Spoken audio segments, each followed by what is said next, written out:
Today was supposed to be the day to rob a bank live, but it was interrupted by an old lady who pretended to be hit by me, demanding 88,000. Just as she kept urging me to get the money, I unexpectedly pulled out a black balaclava. Ma'am, wait for me here. I'll be right back. It's because I was invited by the police to play the role of a fierce bandit, and they wanted me to make it as realistic as possible. At this moment, I looked at my wrist and saw the time, 11:58. In 2 minutes the bank would close for lunch break. No time left. Alright, ma'am, there is a bank over there. You go to the bank, and I will withdraw as much money as you need. As soon as I said this, the old lady immediately stopped crying and making a scene. The way you said that, it's as if I'm extorting you. In consideration of your rush, give me 5,000 yuan, and we'll call it even. I'll go to the hospital to get my injuries checked myself. The old lady reluctantly got up. By the way, young security guard, you must testify for me. Don't let this kid escape without paying later. Leaving me,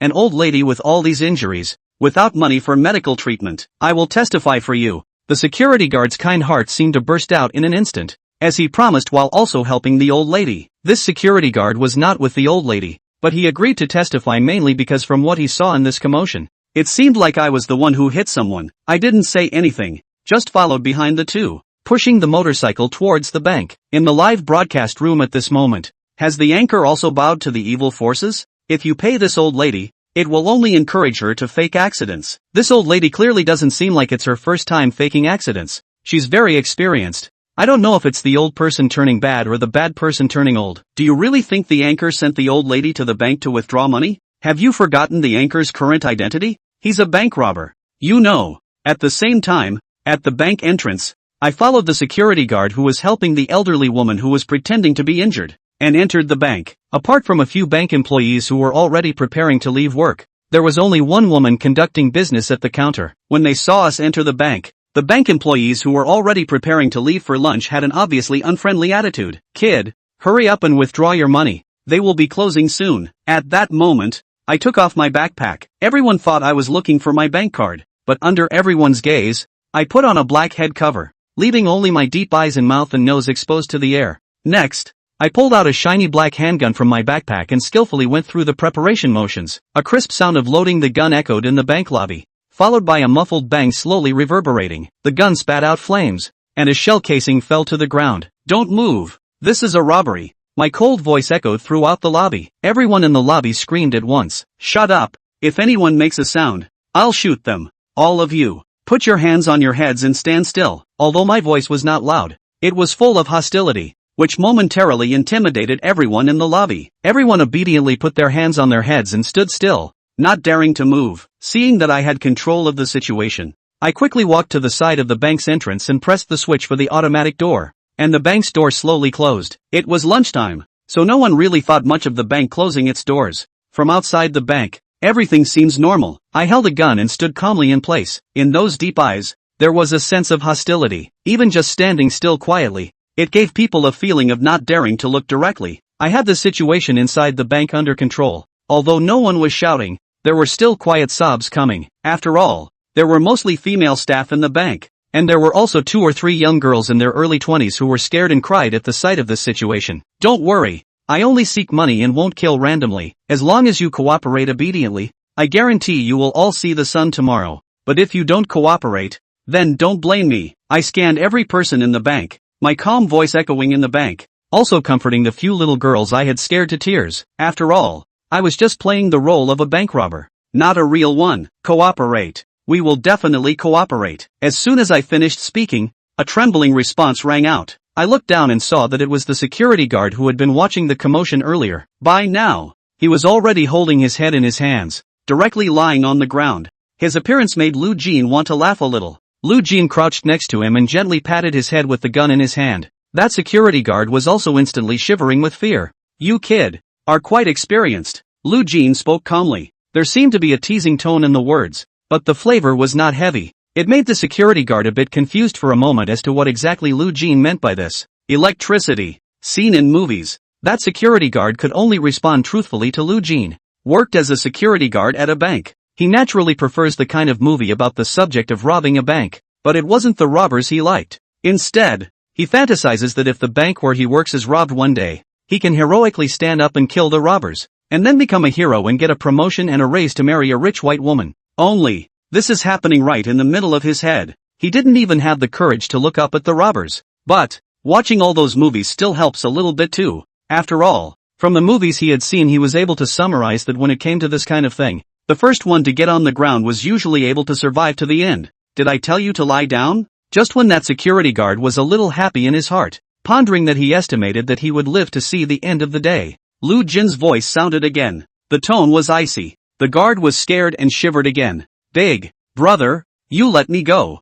I'm just a little security guard. It's over $3,000 a month, and you have a family on top of that. Lu Jin's words almost scared that security guard to tears. Trembling, he opened his mouth to beg for mercy. Get up, find me all the people in this bank here, and do it right and you'll save this little life of yours. Got it? Lu Jin shook the gun in his hand and spoke calmly. The small security guard had already been scared out of his wits. Where would he dare to say half a word at this time? Get it, get it. The security guard nodded his head like a chicken pecking at rice. Then, not daring to delay for a second, he hurriedly went to get all the people into the lobby as Lu Jin requested. Lu Jin stood up, quite satisfied. He took a deep breath. Not bad. Everything is going according to its plan. While nodding in satisfaction, Lu Jin turned back and looked at the old woman who was still standing next to her in the bumper. The old lady's face was very ugly at this time. She just wanted to touch a porcelain.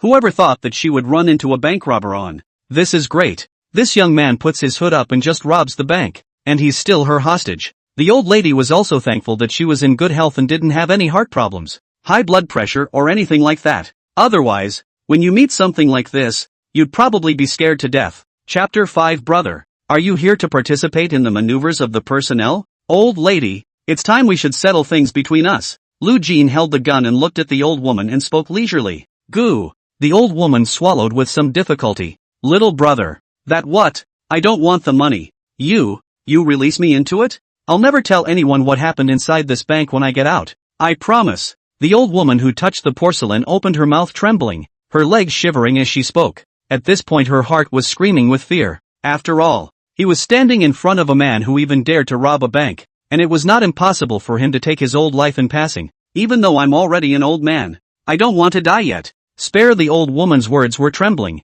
but she was trying her best to all keep her tone kind. There was also a smirk on his face to try and look as amiable as possible. But, the smile looked a little hard to read because the expression was so stiff. Do you think it's possible? Lu Jin's voice remained flat. But, because of the passive skill Humongous Bandit Aura, he had a hostile aura all around him. The flat tone also seemed particularly intimidating. When the old lady heard Lu Jin's words, her teeth trembled in fear, and she opened her mouth, but ultimately did not make a sound. Live stream. This old lady should be very sorry now, shouldn't she? That's natural. Touching porcelain ran into a bank robber on the body. I guess she will not dare to touch porcelain in the future, right? Laughed my ass off. I thought this was a live legal program, but I didn't realize it was funny. I wish I could interview the old lady. I wonder what she is feeling at this time. It was fun to watch, but that's an old person after all. Is it really good for the anchor to scare her like that? What if she gets scared out of her mind? What's wrong with that? An old scoundrel like that just needs a little kick in the pants. Agree with the upstairs brother. It is not clear whether this old lady will be scared out of her mind, but she will definitely not dare to touch the porcelain in the future. I have to say, this live broadcast is still interesting. It's not in vain that I've waited for so many days. The audience was in stitches as they watched what the old bumper sticker woman now looked like. As the old saying goes, evil has its own way of rubbing off on people. Now that the old lady who touches the porcelain meets the bank robber, isn't this just evil meeting evil? Although this robber wasn't really a robber. But, from the reaction of the old lady and the security guard, it seems that this is almost more like a robbery than a real one. In the meantime, in the middle of a bank lobby, that security guard had already brought over all the staff in the bank according to Lu Jin's request. 3 men and 4 women totaling 7. Those few people had just followed the security guard over, and one of them, a man in his 40s or so, came over to Lu Jin's side. Lu Jin casually glanced at the work tag hanging in front of the man. Manager, Zhou Xiong. It should be the highest-ranking leader among the bank's employees at this time. After all, even the president of a branch can't be in the middle of a bank on a regular basis. They need to visit the major customers in the bank on a regular basis to maintain the bank's resources. The time spent in the middle of the bank will generally be less. Brother, are you one of the participants in the joint exercise between our bank and the city? If so, it can be explicit. Don't worry, our bank staff will do their best to cooperate with you. Manager Zhou Xiong came to Lu Jin's ear and lowered his voice to ask out carefully. The questioning was straight from his heart. Though, the city council recently had an exercise on bank security and it was their branch that was the partner. When the time comes, someone will play the robber and come to their bank to rob it. But, this person in front of me really doesn't look like he's playing nah. It's more like a real robber anyways. After all, it's not like the maneuver hadn't been done before. The police officers who played the role of robbers before usually barged in, yelling that they had robbed a bank, and then tied their hands after making some noise, so that everyone could join in the fun and participate. But the man in front of me,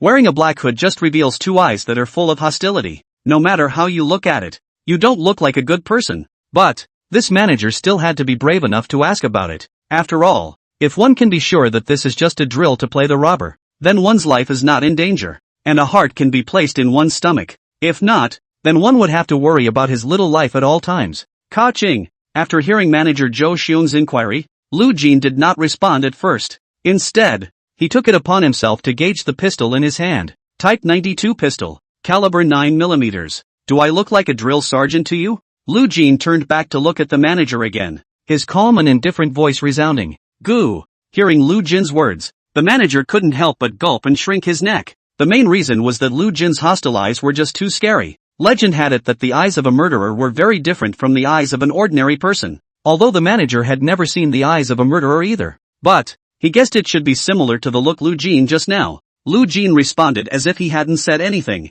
but it's really all said and done. The Type 92 pistol is the most common configuration for our military and police. Although the military configuration is usually 5.8mm and the police configuration is usually 9mm. Our country has very strict regulations on firearms. Even if they were real tough guys, there's no way they could get a police setup. So, Lu Jin's words just now were a sort of self-disclosure of his identity as a police messenger. Only, the manager naturally didn't understand what Lu Jin meant. It was only after seeing the gun in Lu Jin's hand, which seemed to be a real gun, that he was now even more terrified in his heart. And the gun in Lu Jin's hand was indeed a real gun. Except that the bullets in the gun were newly developed blanks for maneuvers, which were not powerful even at close range. Chapter 6, The Iron Man is still not good at coaxing women. Ring, ring. Just as Lu Jin had just responded to the manager shrunk his neck and retreated back. The alarm bell in the middle of the bank lobby suddenly rang. The alarm bell was loud. Sharp, shrill voices echoed down the hall, making a lot of noise. Lu Jin frowned slightly. Obviously there were employees in the bank who hadn't been contained and were hiding somewhere and had pressed the alarm. The alarm in the bank is connected to the police system, and once the alarm is pressed here, the police will soon come over. Lu Jin lifted his wrist and looked at the time. 12:10 p.m. It had only been 10 minutes since he had entered the bank himself. I didn't realize that within such a short period of time, my own actions had been exposed. This was outside of Lu Jin's expectations. But, the reason for this, a big part of it is because there is only one of you. Moving alone and controlling hostages is obviously a big problem. During the previous 3 days of preparation, Lu Jin drove his car and ran between the city office and the bank countless times. There are a total of 2 paths to choose from among the city council and the bank. The closer one is about a 5-minute drive under more ideal conditions for stoplights. Even accounting for traffic lights and minor congestion, the 8-minute police messengers were able to make it to this side of the bank. So, Lu Jin's time is running out. In such a short period of time, Lu Jin obviously had no chance to get the money and leave from the bank again without any problems. So much for that. Lu Jin was only able to abandon his original plan and adopt the plan B he had prepared. Who rang the alarm? Asterisk. Didn't you say all the people were here? Lu Jin scanned around in the middle of the hall before looking back at the security guard and speaking coldly. The security guard had an extremely ugly expression, and a layer of cold sweat was already seeping out above his forehead. At this point he was obviously already very scared. He stood in front of Lu Jin with his hands half raised and trembling, not daring to speak. Lu Jin raised one eyebrow and stopped scaring him. After all, looking at the security guard's appearance, if he were to scare him again, he would probably be scared out of his wits. It's just a drill. Just keep it on point. Yourself. A tough guy. Is it really a tough guy after all? Lu Jin took his gun and drove all the hostages to the waiting area inside the bank's lobby before surrounding them all with a cordon. Don't even think about running. After all, I don't think anyone here should be able to outrun a bullet. You only live once. So I hope we can all cherish some of it. Lu Jin, whose eyes were full of hostility, swept his gaze over everyone before speaking in that threatening tone. Everyone avoided Lu Jin's gaze. After hearing Lu Jin's words, they all nodded their heads as frantically as if they were pounding garlic. the cordon is obviously not trapping people. But fear can. Regarding their fear of Lu Jin, the robber, at this point, just Lu Jin's threatening words alone would obviously have no problem controlling them for the time being. Lu Jin nodded, and only then did he turn around in satisfaction. He walked inside the bank's counter. It was time to have to deal with this alarm problem. After all, this thing is so loud, it just rattles and shakes your head. A figure cowered under the counter at the far end of the bank. At this moment the figure was crouching under the half-meter-high counter, hands clasping his own knees, trembling and shrinking into a ball. After seeing Lu Jin approaching with his remaining light, he hurriedly buried his head between his arms after a shiver of fear. Woohoo! It was an obvious effort at restraint. Though the thin choked sobs were not hard to hear, Lu Jin couldn't help but reach out and scratch his eyebrows. It seems that his role as a humongous bandit is not generally excellent, nah. Look at how scared this little girl is. Lu Jin walked over, crouched down beside the little girl, then reached out and turned off the alarm next to her. The sharp, piercing sound stopped instantly. It seemed like the whole world was quiet. Lu Jin turned back, looking at the little girl who buried her head vigorously in her arms. She couldn't help but frown deeply. You say he's playing the tough guy now, but he's a handful. But this comforting. Think about it. Lu Jin gently patted her head before speaking. It's okay. As long as you cooperate well, I won't kill you. Lu Jin tried to make his voice sound as soft as possible. But, as soon as his own words left his mouth, he felt that something wasn't quite right. Why does that sound less like a comfort and more like a threat? Sure enough, a straight man of steel like himself is still not very good at coaxing women, nah. In the meantime, inside the office of the city director. At this moment, the director was carrying a freshly brewed hot tea, sitting in front of his desk and opening the live broadcast from his computer. City police officers involved in the maneuver were out in force after receiving the bank alarm. It also represented the beginning of the exercise in the truest sense of the word. The director, as a referee, did not go directly to the scene, but watched both sides of the maneuvers via live streaming. Because, in that case, the director will still be able to stay in the city council and take charge of the situation. After all, it's not like a drill is conducted and the city stops all operations. Being the protectors of this city, they have to be in a state of operation 24 hours a day. Just turned on the live feed. The director then saw the scene where Lu Jin was comforting people. Thumbs up. The tea that had just been sipped into his mouth was spewed out by the chief in one gulp. It was accompanied by a violent cough. A serious old face was instantly choked red. Chapter 7, Surrender him in 10 minutes. This kid, is that comforting? The director coughed violently a few times before hurriedly wiping the water stains on his computer. At the same time, he muttered about Lu Jin. For Lu Jin, the director had always been more favorable, because Lu Jin is a man who is extremely conscientious and has very strong principles. Such a person is still very suitable for the business of a police constable. So, ever since Lu Jin entered the city council, the director had been interested in grooming him as his successor. The two were naturally very well acquainted. The previous Lu Jin's emotional quotient was also not very high, and on top of the emotions of men and women, he had always given people a rather mute feeling. It's not an exaggeration to say that he's a straight man of steel. So, even at this time, although Lu Jin had only crossed over a few days ago, but this opening sentence of consolation was exactly like the Lu Jin that the director knew so well. Dry the water stains on the computer. The director took a fresh sip of tea before opening the pop-up on the live stream. Asterisk. Guys, I'm going to go out on a limb and ask, is this Hummer really acting? I'm scared through the screen. Honestly, if the title of the broadcast hadn't said this was a drill, I'm guessing the viewers coming in would have had to think this was the scene of a real bank robbery. Ha, there's one thing to say, this robber does have quite that flavor. Say, where is that old lady who just touched the porcelain? What did the anchor do to him?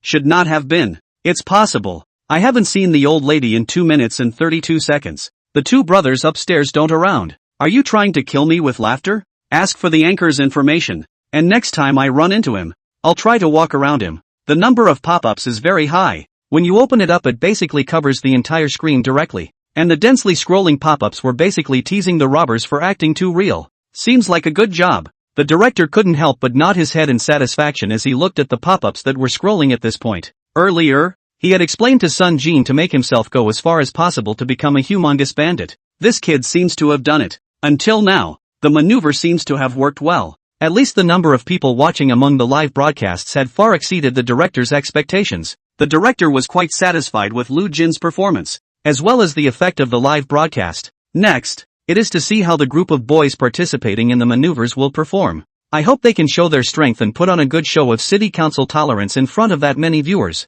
outside the bank. By this time the police messengers had arrived on the scene. A dozen police cars were parked on top of the empty lot outside the bank. The police officers who came with the car quickly got out and moved nimbly to pull up the cordon. A tall, middle-aged man with rolled-up sleeves, revealing somewhat tanned arms, got out of the police car and walked behind the cordon. "Captain, the crowd has been dispersed and the scene is under control." A police messenger hurriedly came up and opened his mouth to report the situation while handing over a megaphone. That captain nodded and took the megaphone in his hand. "His name is Lee Yun-wei. He is the captain of the 1st Squadron of the City Council, and he is also the chief commander of the business side of this exercise." Lee Yun-wei took the megaphone and looked at the bank side from a distance. At this point, the doors of the bank were closed and all the curtains were drawn. You can't even see inside from the outside. "Captain, how much time do you think this maneuver will take to finish?" The official who reported the situation before was still standing beside Lee Yun-wei. He looked at Lee Yun-wei and asked cheerfully. Obviously, he didn't care too much about the maneuver.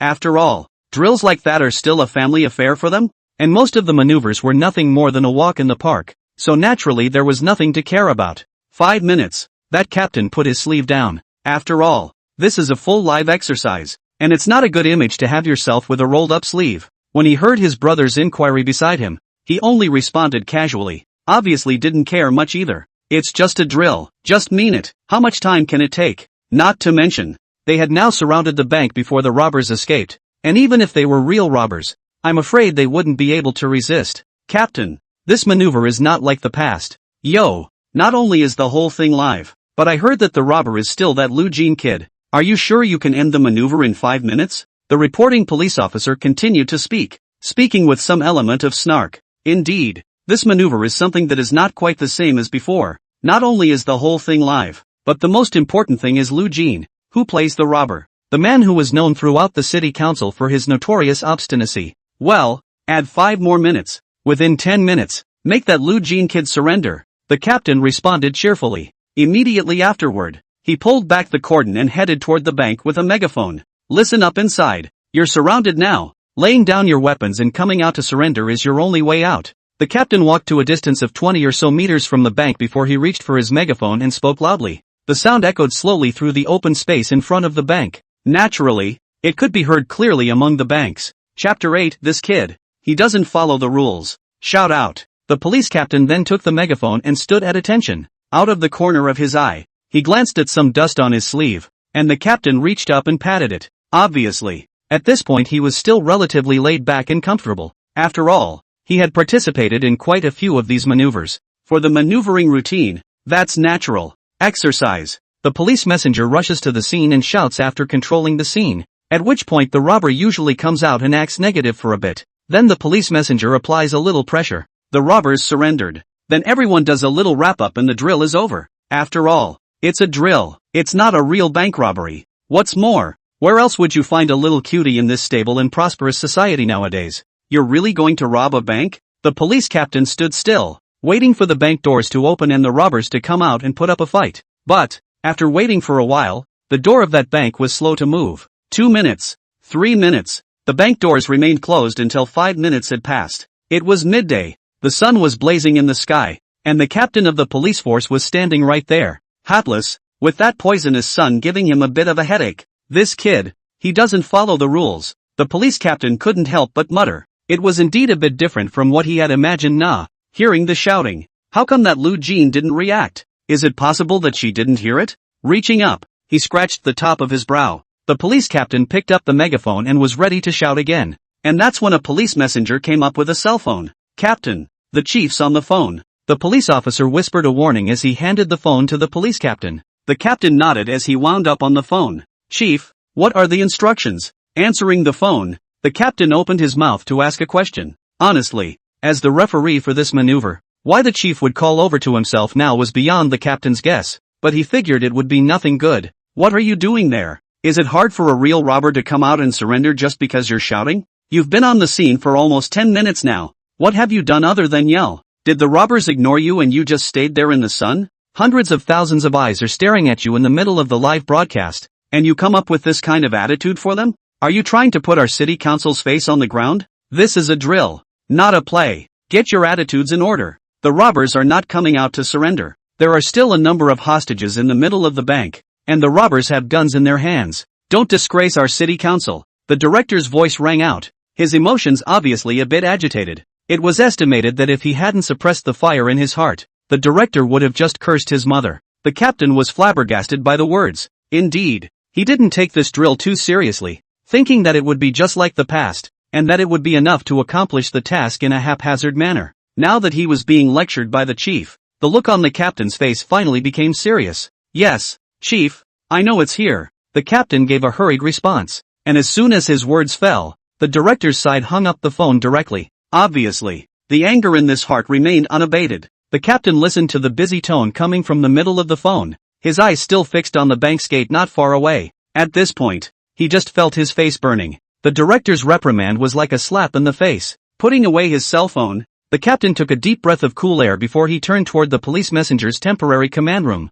Captain, what's wrong? The police officer who had just been discussing with the captain about how long this exercise would be over, watched as the captain's face didn't look quite right as he walked over and opened his mouth to inquire. His tone was much more serious at this point. It was as if he sensed that something was not quite right. In 2 minutes, I want access to the bank's internal surveillance. Block off this side of the intersection and keep the public out of this area to avoid unnecessary trouble. Find out all you can about the robbers for me, and inform everyone, all of them, to be on their toes. Maneuvers are not plays. Don't even get into the mindset of skimming, this is going to be a bad one. The captain spoke earnestly as he walked past him. Yes. The look on that police officer's face was instantly serious. On the captain's words, he was already able to guess the tone of the chief's voice in the middle of the phone call just now. At that moment, he naturally did not dare to touch the captain's mold. With a respectful response, he rushed off to do as the captain requested. On the side of the vigilante team, it was finally time to tighten up and start responding to this one. And among the banks, Lu Jin's situation seemed much more leisurely. The hostages were all controlled by him inside the rest area of the bank, and the curtains in the bank had already been pulled up by him. At this point, the only way for the outside world to know what's going on inside the bank is surveillance. This was something that Lu Jin naturally already knew. So, at this point in time, he was about to make a move on these monitors. Chapter 9, he didn't put much effort into this maneuver. Outside the bank, the temporary command room for the police messenger is served by an RV. In the middle of the caravan, there were 2 computers with several screens hanging above them. At this point, several technicians are trying to connect to the bank's internal surveillance, and the police captain stood behind them waiting. His face was grave, his brow slightly locked. It seemed to be mulling over something in general. Captain, successfully connected to the bank's internal surveillance. Just then, one of the technicians rushed to speak, reporting the situation while standing up and offering his seat to the captain. A hint of joy finally appeared on the captain's face. He looked at the screen, and sure enough a picture of the inside of the bank had appeared above the screen. Soon a large face appeared in one of the screens, and then that screen was just a blank white. No picture of anything. The captain froze. What's going on here? Hurrying, he looked at the technician beside him and asked, "This monitor has just been connected. What exactly is the situation in the bank has not yet seen clearly. This is gone? It looks like the robbers blocked it with something. The robbers intentionally obscured the security cameras, which leaves us completely helpless." The technician spoke somewhat helplessly after looking at the image on that screen. The robber obscured the camera, which is not something technology can handle. This kid is really professional. It seems that for this maneuver, he really didn't put much effort into it. The captain couldn't help but reach up and rub his brow. Lu Jin, a man the captain had heard of before, was said to be notoriously conscientious in his work. He'd seen it all during this maneuver. Considering the kind of casual mindset I held, it seemed like I deserved to be scolded by the director. In the middle of the bank, Lu Jin carried a folding ladder and masked that camera one by one with white paper and tape. Live stream. *********. I have to say, the anchor this robber act really professional nah. That's natural. Judging from all the way the anchor is behaving right now, there should have been a lot of preparations made before making a move to rob the bank. This exercise is really not the same It's not that I haven't seen people maneuvering before, but it's all just too childish. Like this serious exercise is really the first time I've seen it. The main thing is that this robber is indeed very serious. Nowadays it is indeed hard to see such a person in this society. Honorable, to say something that should not be said. In fact, now that the bank has been surrounded by police officers, even if the real robbers cannot escape, take the play robbers still negative resistance, what is the use? Upstairs brother's words can be wrong. What is the purpose of the exercise? It is to find the problem in the drill, and then avoid it in the actual battle. So the best drill is infinitely close to the actual battle. In the actual battle, The robbers will be surrounded after the surrender? Since they won't, then the resistance inside the drill is meaningful. Cowardly. I've been taught. Getting to the point.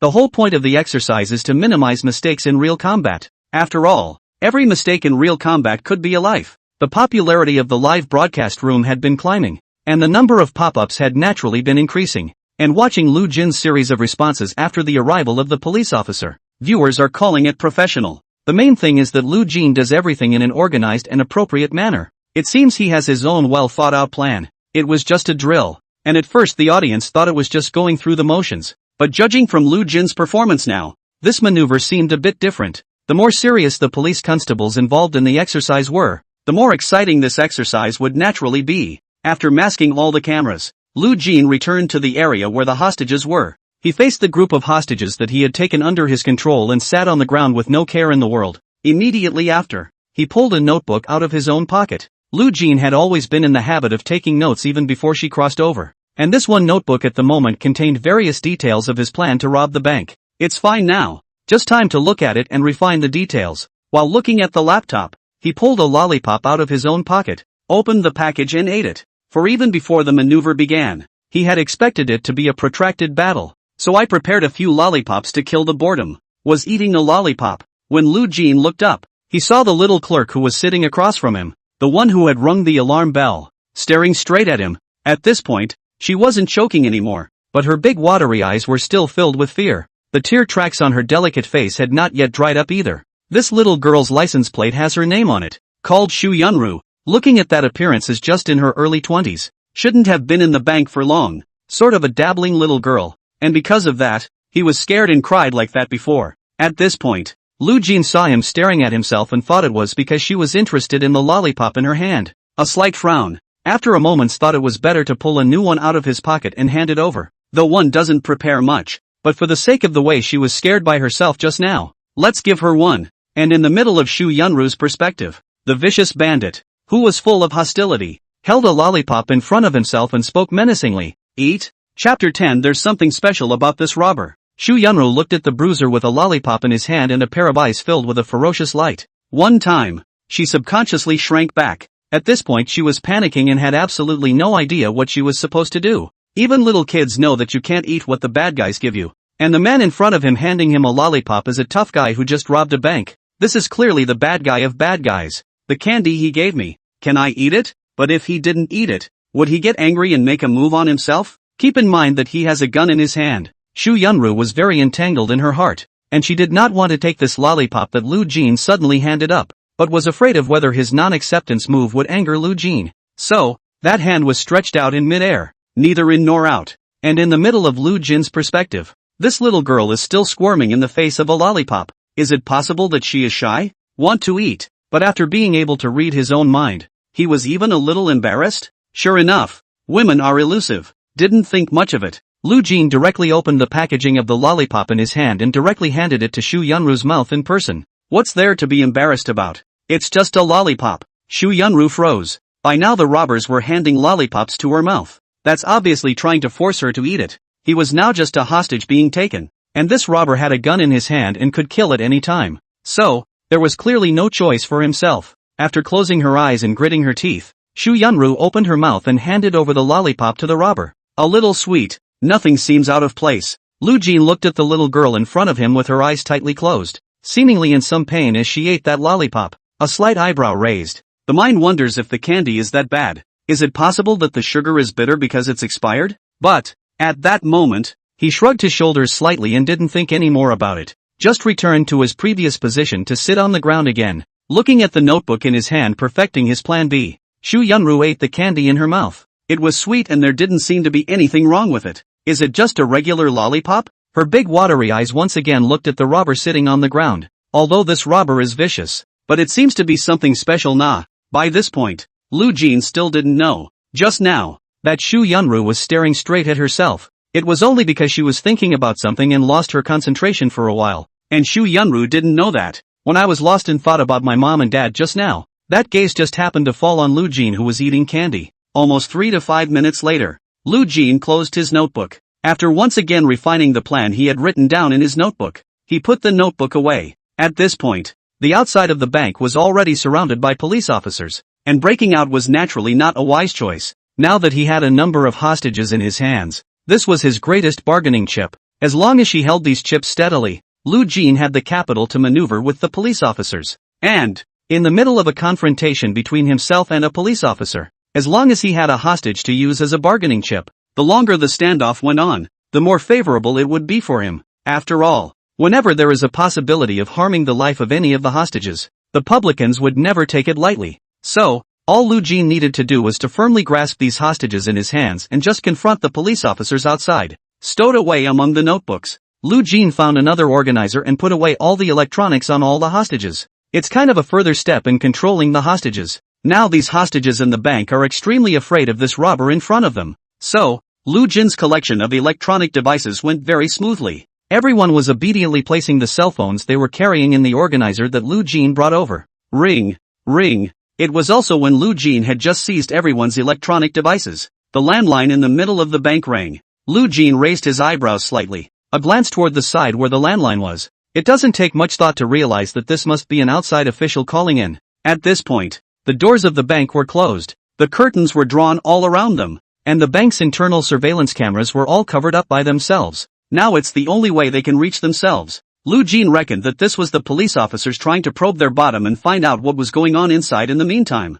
After all, no matter what kind of robber, as long as there is still a glimmer of hope for life in his heart, there would still be something to talk about. You've got a hostage in your hand, and the police messenger's side can make concessions for the sake of the hostage. What do you want? Money? A car? Even a helicopter? Anything they can get their hands on, they'll give it to you for the sake of the hostages. Having given you these things, even if you run away now, there will always be a day when we catch you. Sure, all this assumes that you have to keep the hostages safe. And naturally, police messengers don't just give in, they'll negotiate with you, distract you, and then frantically look for opportunities. This is the game when it comes to confrontation. Lu Jin hesitated slightly, but still walked over to the landline and picked up the phone. After all, his current self hadn't made a move on the hostages yet, and there was no need to even answer the calls coming in from the police messenger outside. Since they want to talk, they will talk to them themselves. Chapter 11, even if you're gambling, you have to try it out. Hello? The phone was connected and Lu Jin was the first to speak. The voice was extremely calm and no emotions could be heard. I'm the captain of the 1st Squadron of the Municipal Bureau, and the chief commander of this police team. My name is Li Yunwei. On the other end of the line, there was a somewhat muffled voice. The opening was a self-introduction. This is also more normal negotiation talk. Reporting your identity first proves that you are in a position and a voice to negotiate. Say, what's the matter? Lu Jin raised his eyebrows, and without any nonsense, he directly opened the door. I know you're holding a lot of hostages. I want to know about the hostages now, and whether or not you've done any harm to them. The captain continued to speak, in a rather forceful tone. After all, this was his first contact with the robbers, so naturally he couldn't show weakness. The hostages are fine and safe. Lu Jin continued to speak without haste. The tone was as calm as ever, and no emotion could be heard at all. I'm not sure I can trust your word. We need to send a doctor into the bank to determine the condition of the hostages. The captain's voice sounded again, his tone still tougher.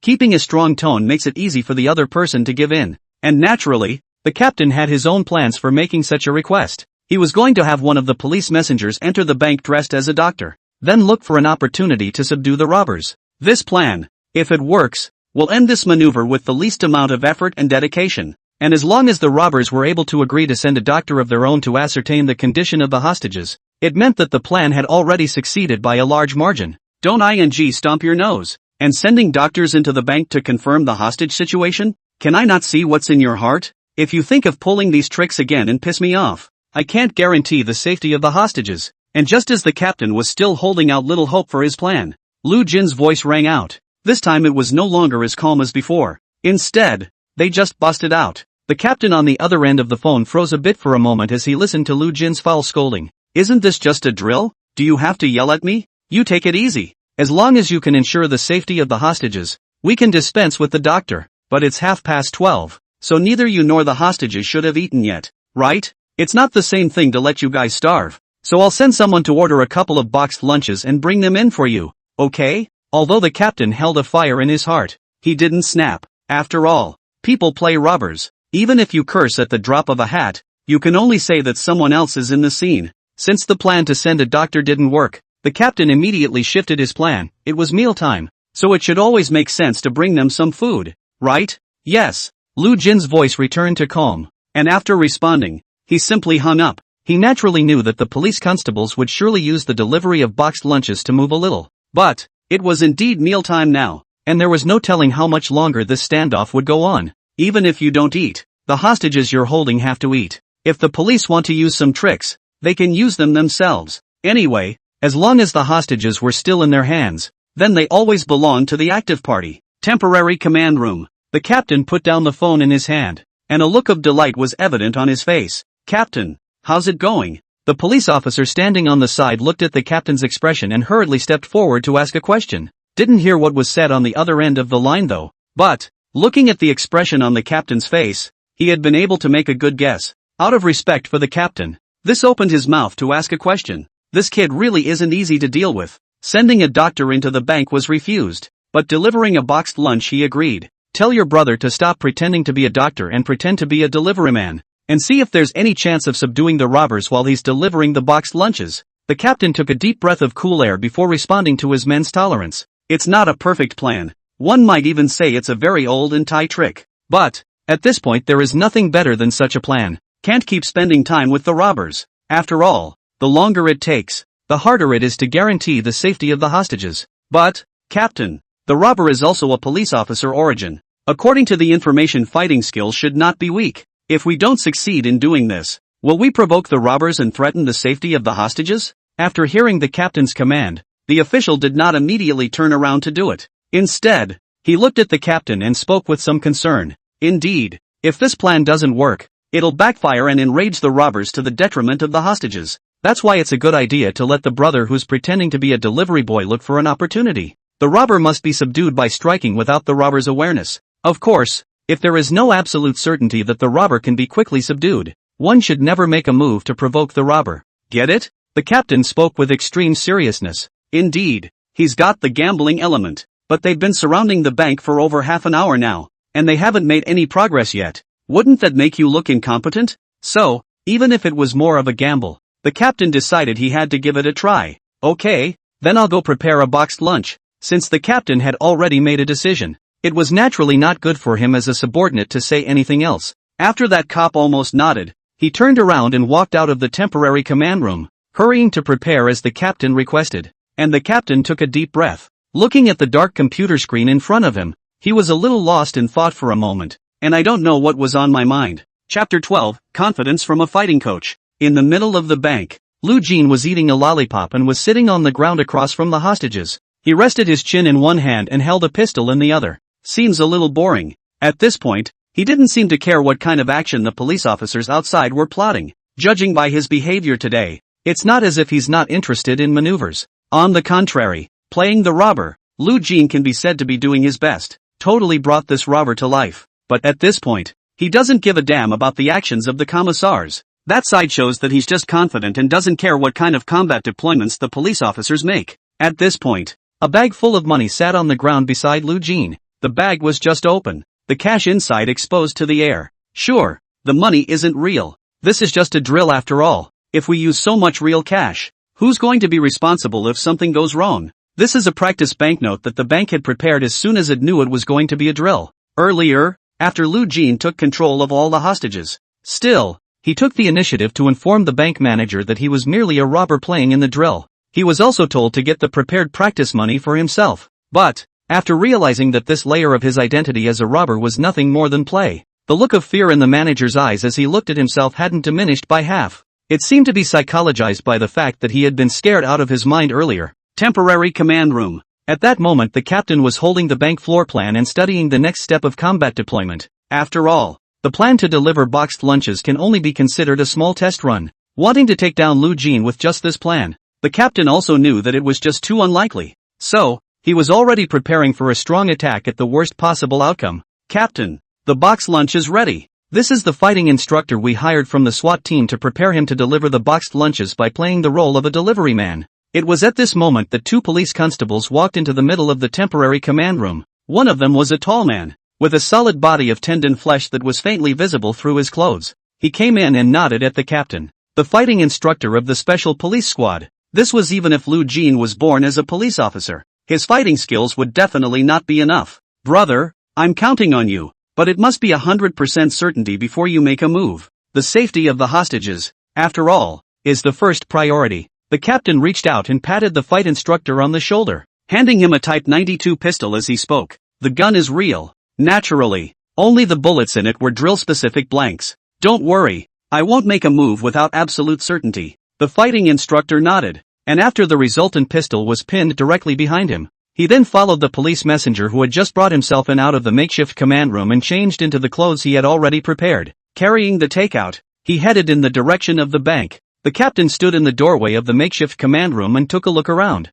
then returned to the middle of the command room to continue studying the bank floor plan. Obviously, it was true that he didn't hold out much hope. In the middle of the bank, Lu Jin was still sitting on the floor thinking about things when shouts came from outside the gate. Hello, your takeout is here. Come out and get it. The voice was full of vigor and slowly echoed throughout the square. The people in the middle of the bank naturally heard it clearly. Lu Jin got up, walked over to the window, and pulled back a corner of the curtain to look toward the outside. Almost 5 or 6 meters away from the main entrance of the bank, a figure dressed as a deliveryman stood. He wore a ducktail hat with the brim pressed down a little too low to see his face. Lu Jin observed the distance again, as well as the roofs of the nearby houses. It was basically possible to determine that the police officers had not arranged for snipers. A slight eyebrow raised, Lu Jin walked over to the electric door switch and pressed the switch, slowly opening the electric door a crack. Standing outside the door, the fight instructor carrying the takeout stared dead in the face at the slowly rising door. The free hand had moved quietly toward the pistol pinned behind him.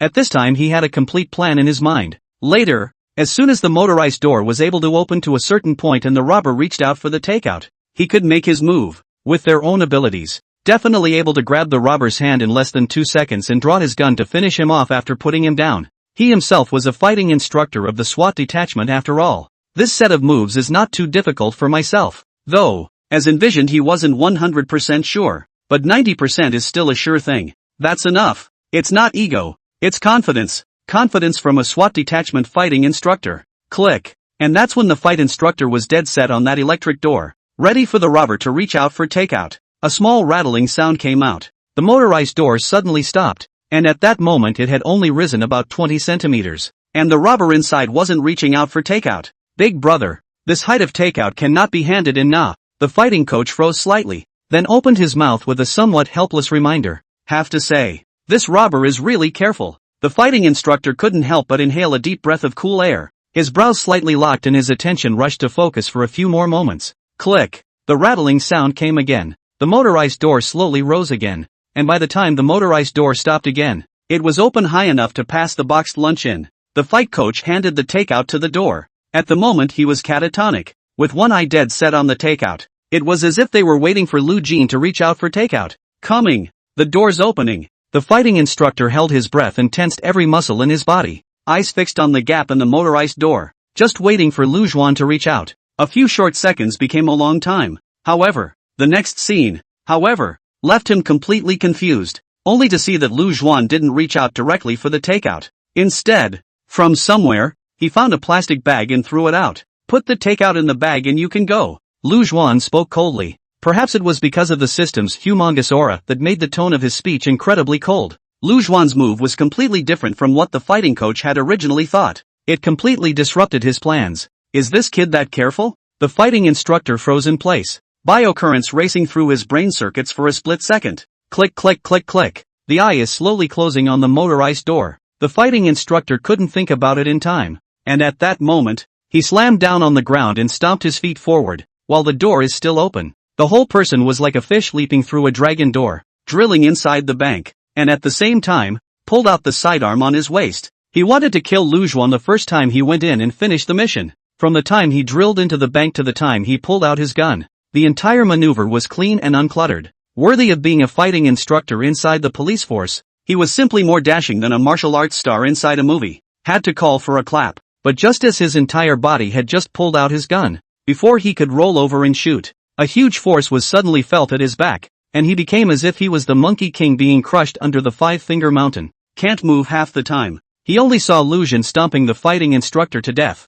His eyes indifferent. What kind of skill is a sneak attack? Have the guts to move your feet? I wanna fight you one-on-one. The fighting instructor who had been stepped on by Lu Juan had 10,000 grievances in his heart and screamed loudly. However, Lu Juan had now completely subbed into the role of a tough guy. He asked himself if he was a tough guy. Definitely not stupid enough to play Bushido spirit with their opponents. After all, in his current situation, if he took one wrong step, he would be greeted by either bullets or cold shackles. So he's definitely not going to give the fight coach any chances. Sorry, you're dead. After speaking expressionlessly, Lu Juan pulled out his pistol and aimed it at the fighting instructor at his feet. Pulled the trigger. The crowd in the bank lobby saw this scene. He was so scared that his face was white and he didn't even dare to take a breath. Quiet as a pin drop. It was as if even the air no longer flowed. Boo! Right in the middle of this deathly silence, a sudden earth-shattering roar erupted. The muzzle of the gun spat fire and bullets sliced through the air. In a flash of lightning,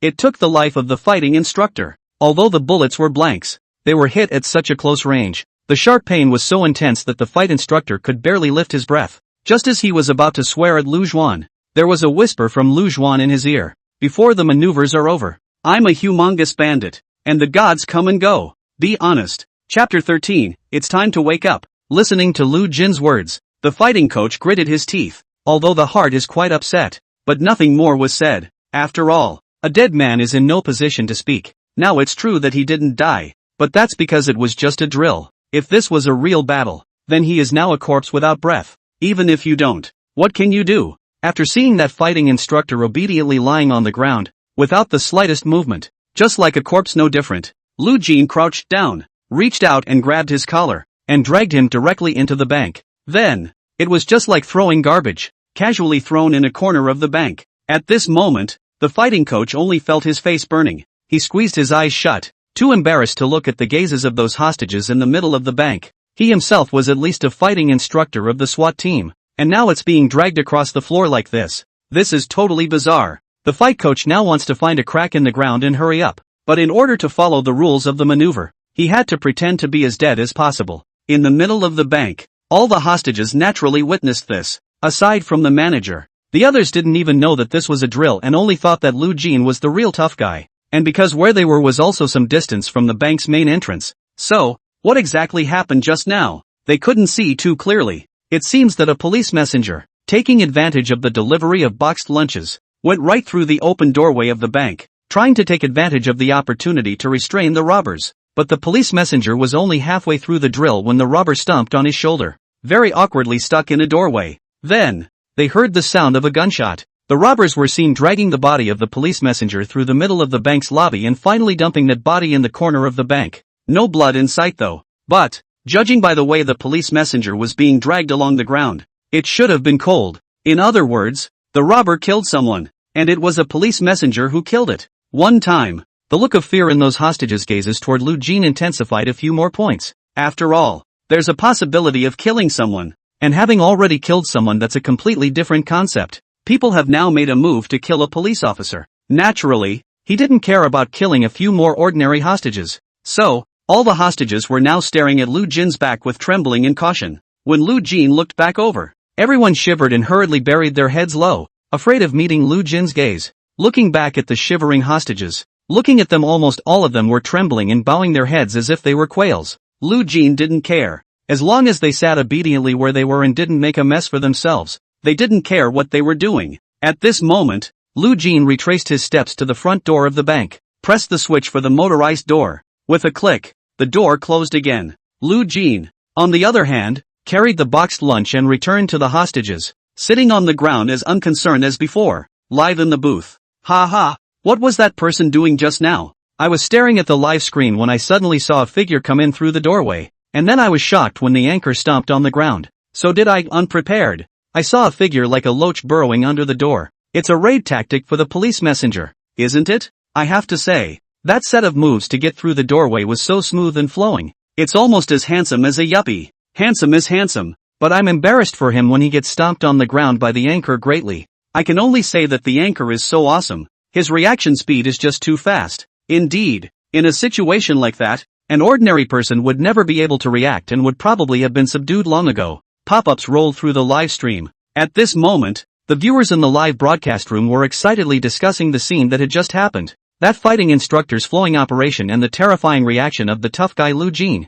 This was even better than a theater blockbuster. In the meantime, inside the command car outside the bank, the captain was looking at the bank floor plan and working out the next steps. Although he didn't hold much hope in his heart, he still waited for the good news from the fighting coach. However, the minutes ticked by. The bank's electric door was slow to open, and the captain's brow grew into a chuan frown. Did it miss? He had a vague sense of foreboding in his heart. It was as if a poisonous snake was spitting red letters behind him, staring at him dead in the face. Just then, an officer trotted outside the makeshift command room, looking grave. Report, Captain. The fighting instructor has lost contact, and judging by the previous gunshots, has probably sacrificed himself. Hearing the officer's report, the captain froze in place as if he were dumbfounded. The eyes were wide open, and there was a look of disbelief in them. Although this is just a drill, according to the rules of previous drills, not only did they fail to rescue the hostages, but they lost a police officer. This incident has certainly dealt a heavy blow to the public security system that everyone is so proud of.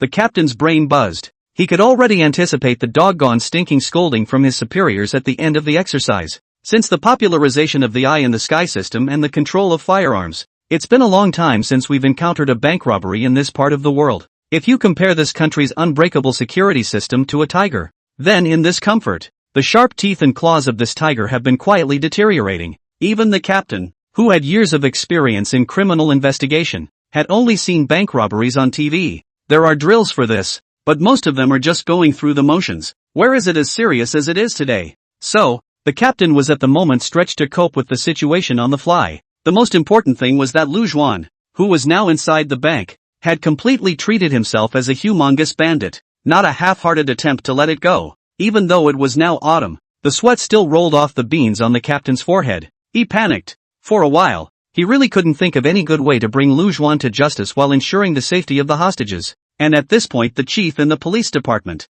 he was watching the scene through the live video, and at the sight of the captain's anxious look, instead, the corners of his mouth curled into a meaningful smile. Exercises should be treated as actual combat, so that we can live up to this uniform on our bodies. It should have woken up by now, right? I wonder how much time this Lu Juan can hold out, the director pondered in his mind. Sure. At this point, the director still felt that Lu Jin, the robber, would not achieve victory in this maneuver. It was only a matter of time before the police force won. It's just a matter of seeing if the captain can muster up the 12th percentile to approach this maneuver after he's learned his lesson. The director is still quite confident in the team under his hand. As the chief thought, the captain quickly came to his senses. The dimness in his eyes faded like a tidal wave, revealing a refined light as sharp as a falcon's. Becoming extraordinarily serious, he finally realized his lapse in command. If it wasn't a drill today, the fighting instructor would already be a dead body. Not only that, but because of the failure of the mission, it's more likely to anger the robbers, causing more casualties, and all because one underestimated the ferocity of the robbers. I want more information on the inner workings of the bank. Everyone surround all the exits of the bank. Snipers report their positions when in position. Do not provoke the robbers until you are completely sure, and follow the command in all actions. The captain picked up his walkie-talkie and bellowed resoundingly. After an order was given, the police officers, who were originally like a scattered group, moved out in unison, surrounded the entire bank. This is the time when the battle between police and bandits really kicks off. Chapter 14, Captain, your hand is high. Inside the bank, Lu Juan opened the lunchbox, and the aroma of the food tickled the cravings inside everyone's stomach. After all, they were hijacked before they got off work at mealtimes, not even eating at this hour. However, the hungry crowd looked at the takeout Lu Yuan was carrying in his hand, but he didn't dare to ask Lu Chun for a meal. After all, in their eyes, Lu Jin was a murderous bandit. Asking him for something to eat is comparable to taking food from a tiger's mouth. Lu Juan picked up his chopsticks and wolfed down the food, quickly shaving a few bites. Expressionless, he chewed his mouthful of rice. When he looked up suddenly, he saw several pairs of eyes staring straight at him. That's when he realized that all of these hostages he was holding were still hungry. 2. Lu Juan put down the lunchbox in his hand and carried the takeout to the crowd. The knot in his throat moved and he swallowed the food in his mouth with force. It was only immediately afterward that he looked at the group of hostages. Those eyes were filled with the hostility brought about by the robber's aura. The energy conservation program. Just one of these eyes alone made a crowd of hostages tremble with fear. I'm letting you eat, but you all be honest. You hear me? Lu Jing spoke calmly, scanning the crowd that was sitting on the floor at the moment. A few people looked at each other in disbelief. then nodded their heads repeatedly like chickens pecking at rice. Lu Juan saw that the crowd had agreed to his request. He was expressionless, and then took the lead in untying the rope on Xu Yunru's hand. Your meal. Hurry up and eat. No tricks. Lu Juan took the lunchbox in his hand and handed it to Xu Yunru. Then once again, he grabbed his takeout and began to chow down. Eating alone seemed to reveal a ruthlessness that belonged to a tough guy. Xu Yunru chewed and swallowed slowly while looking at Lu Juan with the rest of her eyes. And at this moment, Lu Juan kept shaving rice into his mouth. It was as if everything was within his grasp, and he wasn't worried in the slightest that Xu Yunru would run. This calm and collected appearance made Xu Yunru, who wanted to escape, instantly lose her nerve. But in order to fight for a 1 in a million chance, Xu Yunru still gritted her teeth. Isn't it too much of a waste of time to take turns eating like this? Why don't you turn us all loose and eat together? I promise, we'll never run. Xu Yunru looked at Lu Jin's side face and spoke carefully. It seems, it took a great deal of courage to speak a word with Lu Jin. Xu Yunru was now playing a little game in her mind. She wanted Lu Juan to loosen the ropes on everyone's hands. This way we all move together and take advantage of Lu Juan's meal. Maybe we can snatch Lu Juan's gun. After all, there were now 4 men and 7 women inside the bank. So if all of them let go,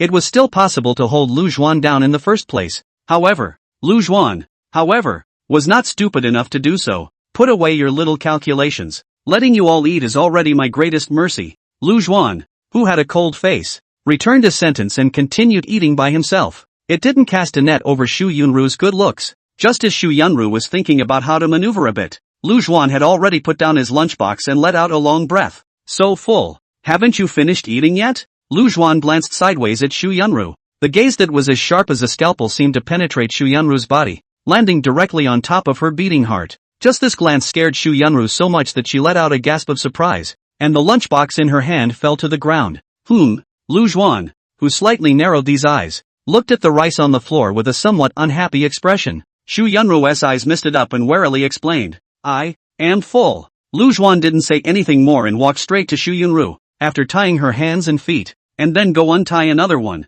With that, the crowd inside the bank took turns finishing their meal. Under Lu Juan's eyes that were filled with hostility, no one dared to do anything out of the ordinary. However, it was during the time that the crowd was eating that the officers outside had launched into action. Inside the command car, the captain unfolded the interior floor plan of the bank completely on the tabletop. As you can see, the doors and secure access to the bank are now closed. We can only find another breakthrough. The captain's brow furrowed as he briefed the crowd on the current situation. At this time, a police officer with a questionable face opened his mouth and asked, Captain, the bank should have no other entrances than the main door and the security passage for security reasons. So where do we start? The officer's words landed on the ground, and the crowd inside the command car immediately whispered. As the officer said, the bank is trying to ensure that the property is not stolen. There will generally only be 2 entrances and exits. One is the front door. The other is both a fire escape to prevent escape in the event of a disaster. As long as the main entrance and the fire escape are blocked, then the whole bank would be completely closed and solid. Although the prisoners could not escape from other places, those outside, likewise, could not enter. The captain had naturally considered such a situation. He was seen placing the baton in his hand and landing on a small corner of the map. This is a bank of ventilation ducts. I have a suggestion to continuously vent sevoflurane for inhalation at the ventilation ducts. The captain's mouth couldn't help but rise in an arc as he said this. Captain, I have a question. What's sevoflurane? The officer who had just asked the question, once again, opened his mouth a little embarrassed. It was something he had never really heard of. Sevoflurane is an anesthetic, aka ecstasy. I have to say that you have a high hand in this, Captain. By drugging through the ventilation pipe, it won't take long for the robbers and hostages inside to fall asleep, and we'll be able to make our move. Before the captain could say anything, one of the nearby police officers took the initiative to speak up and interject. As he spoke, he cast an adoring look at his captain. Hearing this, the captain's face was obviously a bit unsettled. Clenching his hand into a fist, he put it to his mouth and coughed dryly. After all, the whole drugging thing is really kind of frowned upon, but it's not a bad way to deal with robbers. After the captain's orders, officers quickly brought in a large quantity of sevoflurane for inhalation from the hospital. This colorless, odorless, volatile inhalation anesthetic, it soon traveled quietly through the ventilation ducts inside the bank. All the officers waited patiently outside for the moment when the drug would take effect. Chapter 15, the corpse moved and smiled. In the middle of the bank, on the eve of the movement of the communists, after eating her fill, Lu Jin sat back down again. At the moment, he was writing and drawing in a small notebook. not knowing what he was doing. Compared to the police officers outside the bank who were like ants on a hot pan, Lu Jin appeared to be extremely laid back. The atmosphere in the middle of the bank hall was somewhat depressing. All the hostages were sitting on top of the chairs in the lounge area, carefully staring at Lu Jin. They didn't even dare to make a bigger move. He was afraid of making a noise and attracting the attention of the humongous bandit Lu Jin. Among the corners of the hall, the body of the fighting instructor still lay there peacefully. At this point, the fighting coach was in a state of agony. After he himself was killed in action, he was dragged by Lu Jin like a sack through the bank's main entrance, and then casually dumped here. And at the moment he was lying in this position, which was really not very comfortable, his own right arm was pinned underneath him. In order to follow the rules of the maneuver, the fight instructor had to play as dead as possible,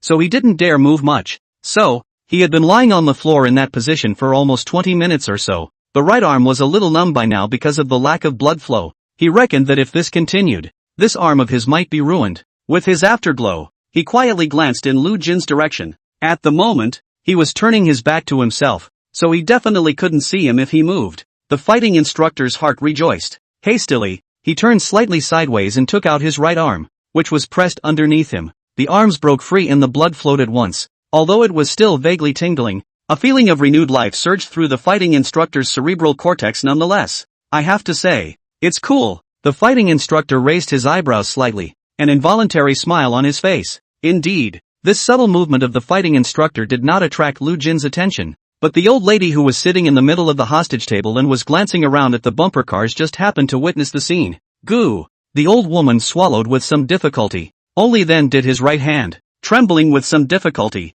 point to where the fighting instructor lay, and the left hand subconsciously covered his mouth. In her cognizance, that fighting instructor was the one who had already been shot in the head by the humongous bandit Lu Jin, and was dead beyond death. But, just now, she had watched the body move, and a smile came to the corners of the corpse's mouth. Fraud, fraud, fraud, fraud. The old bumper sticker woman opened her mouth trembling. It was only 4 simple words, but it took several interruptions to get them out. Obviously, this old lady was terrified. After all, that's a fraud. Humans, even if they were horrible, were still human beings, but a dead fighting instructor who swindles is haunted. A haunting is naturally more terrifying than a Hummer. The bumper sticker old lady's voice was not loud, but it was relatively quiet in the middle of the bank at the moment. The moment her trembling words left her mouth, they naturally caught everyone's attention. Even Lu Jin, who was writing and drawing with his notebook, was looking at the old woman who was almost twisted with fear. And it was only after the old woman saw Sun Jin's gaze looking over that she hurriedly spoke again. I just saw. That body moved and smiled. The old woman who touched the porcelain still spoke with a trembling voice. As he spoke, it was obvious that the look was on the verge of tears. Even when she was first hijacked by Lu Jin, the old lady didn't show this look. And at this point, totally on the verge of tears, live in the booth. Ha ha, laughed me to death. The hostages inside the bank didn't know it was a drill. They thought the police officer was really dead before. Now this line about swindling is just too funny. That said, this old lady looks like she's about to cry from fear. It's really pitiful. Pity? The sister upstairs is a saintly mother, isn't she? Do you have any idea why this old lady is here as a hostage? That's right. If she hadn't touched the anchor before the anchor robbed the bank, could she have messed up this maneuver? So let's not look at appearances in all things. The pitiful may have something to hate. Hey, I would think that the police errand boy would be even more miserable. It's been pretending to be a corpse for more than 20 minutes until now, and now he's been found out when he moves. Indeed, until now, that police messenger was definitely the worst unlucky person, bar none. I'm more curious now about how the anchor is going to round this out. Do you think that old lady who touched the porcelain will dare to touch the porcelain again after this incident? Borrow her 3 guts should not dare. After all, this bumper sticker not only met the bank humper, but also met the dead man swindling. It is too fantastical. This exercise was funnier than a comedy to watch. Straight out of the gate, my stomach hurt from laughing so hard. The viewers of the live broadcast knew that this was a drill, and naturally knew that the fighting instructor was not really killed in action. So, after seeing the reaction of the old lady who touched the porcelain, it was all fun for a while. Black pop-ups rolled by, a large portion of them discussing the bumper sticker old lady, and the old lady without knowing it. It seems that is also becoming a legendary internet sensation. In the middle of the bank lobby, the crowd of hostages next to them also quietly gulped after hearing the words of the old woman who touched the porcelain. Carefully, he looked over to the corner where the fighting instructor lay. Sure, at this point, the fighting instructor was lying there peacefully, not moving much. He still had the same expression on his face as before though, but the mind is screaming. After all, he himself had been killed in battle for these 20 minutes or so, and had been doing his best to play this corpse, not even daring to move a bit. Just now, too, his arm was too numb from the pressure, and that's why he carefully moved his arm out. He didn't think he was moving very much, but it was seen after all. What now? The kid playing the tough guy was so into it, he surely wouldn't let himself go. And also just as all the hostages were staring at the fighting instructor, Lu Jin got up. He was seen walking towards the fighting instructor without any haste, and stood beside him. Immediately afterward, he reached out and kicked the fighting coach directly in the shoulder. The fighting instructor froze, and then anger flared in his heart. This kid is insulting himself. Considering that he was the fighting instructor of a SWAT team, he was a respected existence even amongst the team. What police officer doesn't salute and say hello when they see him?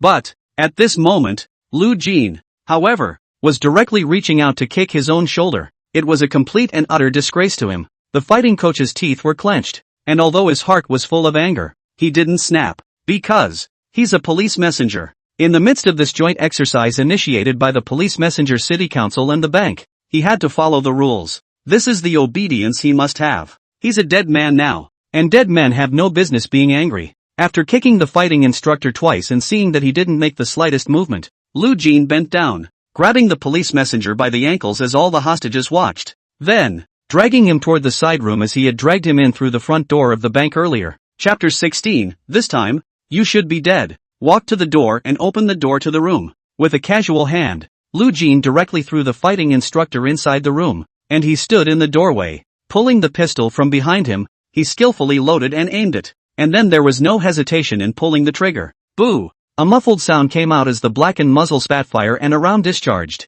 These are blanks developed specifically for maneuvers. It has the sound, light, smoke and flame effects that simulate the live firing of firearms. That is to say, in terms of sound, light, smoke and flame, there is little difference between blanks and live ammunition. It's just that this drill-specific blanks won't hurt anyone, even at close range. Sure, just because it doesn't hurt doesn't mean it doesn't even hurt. The shot came down on the fighting instructor's head, and it still hurt so much that the fighting instructor hurriedly rubbed his head with his hand. In just a few moments, the fighting instructor was red above his head. This thing really hurts a bit when it hits someone under such a little distance. But, grimacing in pain though. But the fight coach didn't say anything either. After all, he also knew that Lu Jin had already given him face, because Lu Jin didn't shoot right at the corner, but dragged him into the middle of the room, where all the hostages couldn't see, and that's when he fired. Here he moved occasionally, and as long as he didn't make too much noise, he wouldn't be noticed by the hostages. It also avoids embarrassing things like that just now.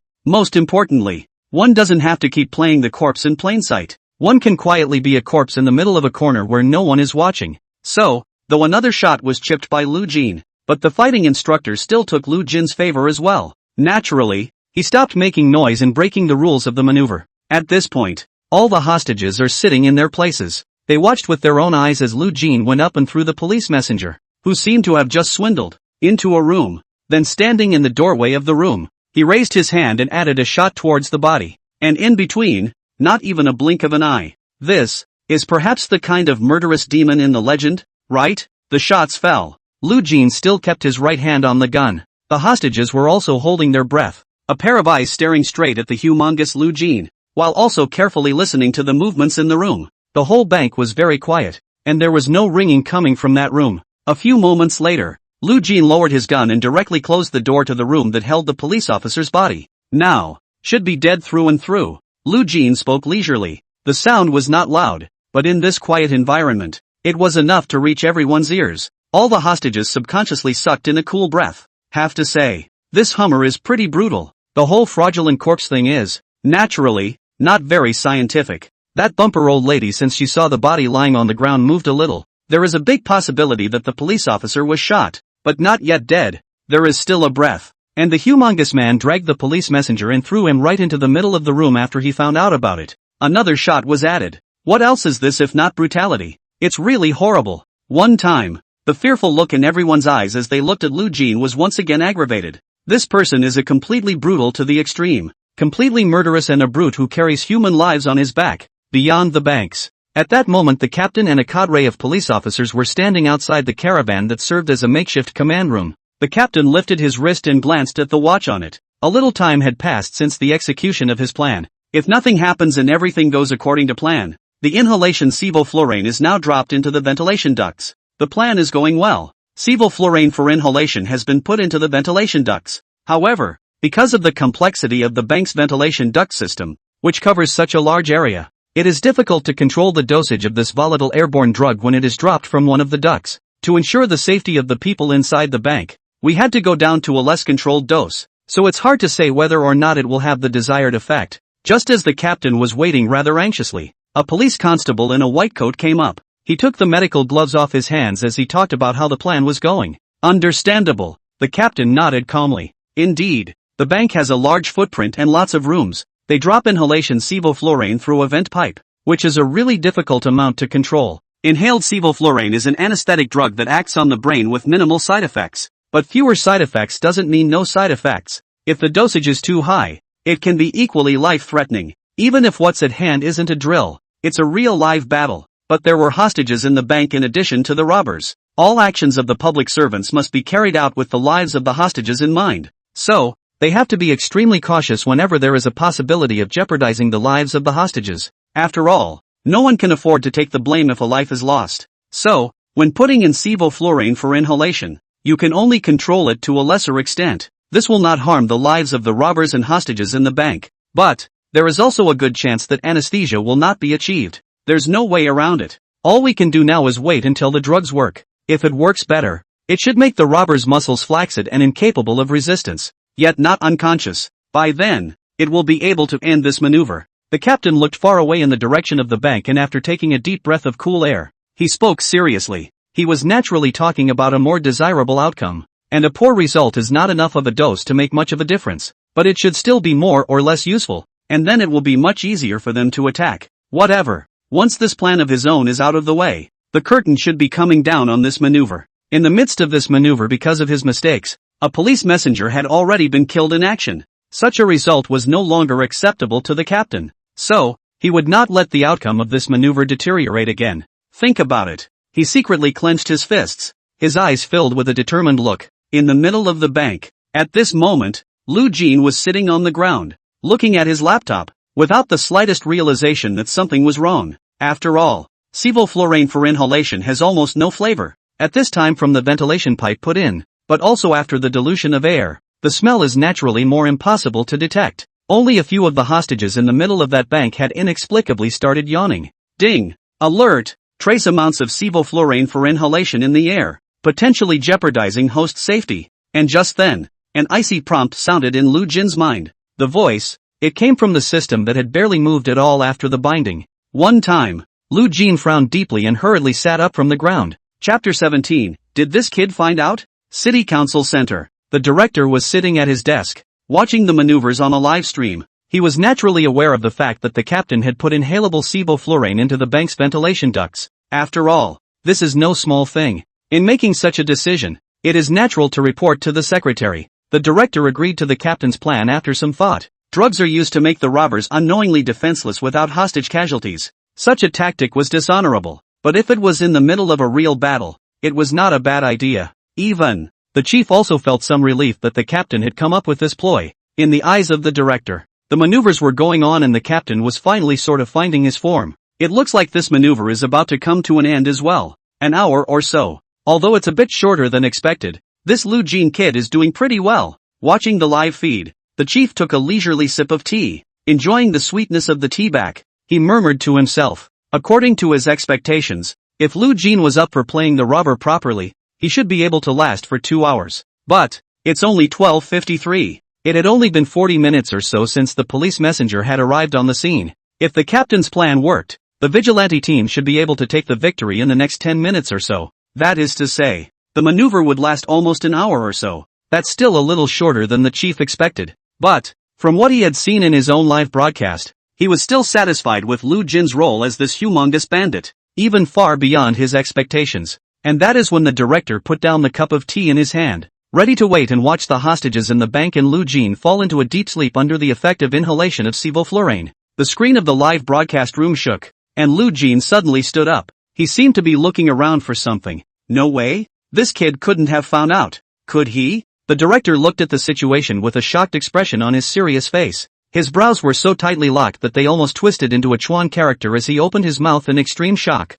To know, sevoflurane for inhalation is completely colorless and odorless when it evaporates into the air. Then how did Lu Jin find out? In the middle of the bank, Lu Jin frowned deeply as he stood still and looked around. Sevoflurane for inhalation. Although he was not a medical student, he still had some knowledge of this more commonly used anesthetic drug. Now that this appeared, it didn't take much thought to realize that it must be the tactics of the outside tolerant. But, what means did they use to drop this narcotic? The system was just alerted to the presence of trace amounts of sevoflurane for inhalation in the air. In the air, Lu Jin's gaze swept over almost every corner of the bank. Eventually, it landed on a vent pipe opening in the upper right corner of the bank. This is it. I didn't expect to even use such a tactic. Lu Jin raised one eyebrow and murmured to himself. Have to say, it's not a very honorable tactic on their part, but it's still obviously very useful. After all, if it wasn't for the system's reminder, I'm afraid even Lu Jin will have to fall. Present, Lu Jin did not dare to be slow. After all, inhalation sevoflurane was volatilized in the air, and at this moment, it was estimated that it was being continuously transported in from the ventilation ducts. If left unchecked, the levels in the air in the banking halls will get higher and higher. Up to a certain point, it acts as an anesthetic. In time, you'll be a lamb to the slaughter yourself. He hurriedly took off his coat, then walked over to the hall water fountain. Without saying a word, he directly hugged the mineral water on top of the water fountain, and immediately afterward poured the water directly on top of his jacket. Only after his jacket was completely soaked did he carry the ladder he had just used to block the camera to that ventilation duct, and used his soaked jacket to block that ventilation duct. And the hostages over there were a bit confused when they looked at Lu Jin's movements at that moment. They don't really know what's going on. It was only to see that Lu Jin, who was originally sitting on the floor, suddenly stood up and then looked around in the middle of the bank. Immediately afterward, he took off his jacket and poured water on it, and ended up plugging his watered-down jacket in the vent pipe opening. It seems, is idle? And it was also just when the crowd of hostages were all somewhat at a loss as to what exactly Lu Jin was doing. He had blocked the ventilation ducts and returned to the hostages. Do either of you have a mask? Lu Jin looked at the group of hostages, and although he looked slightly anxious, his voice remained calm. Combined with the eyes that were full of hostility, it was still oppressive. The words fell. The crowd of hostages all hurriedly shook their heads like rattlesnakes. I have it in the drawer of my workstation. On the contrary, it was Shu Yunru, who was sitting at the very edge, who raised her hand while opening her mouth tremblingly after a few seconds of silence. She was considered to have the most contact with Lu Jin alone among these hostages. Sure, it was also the one that feared Lu Jin the most. After all, she was the only one who cried out of fear when Lu Jin held all the bank's hostages hostage in the beginning.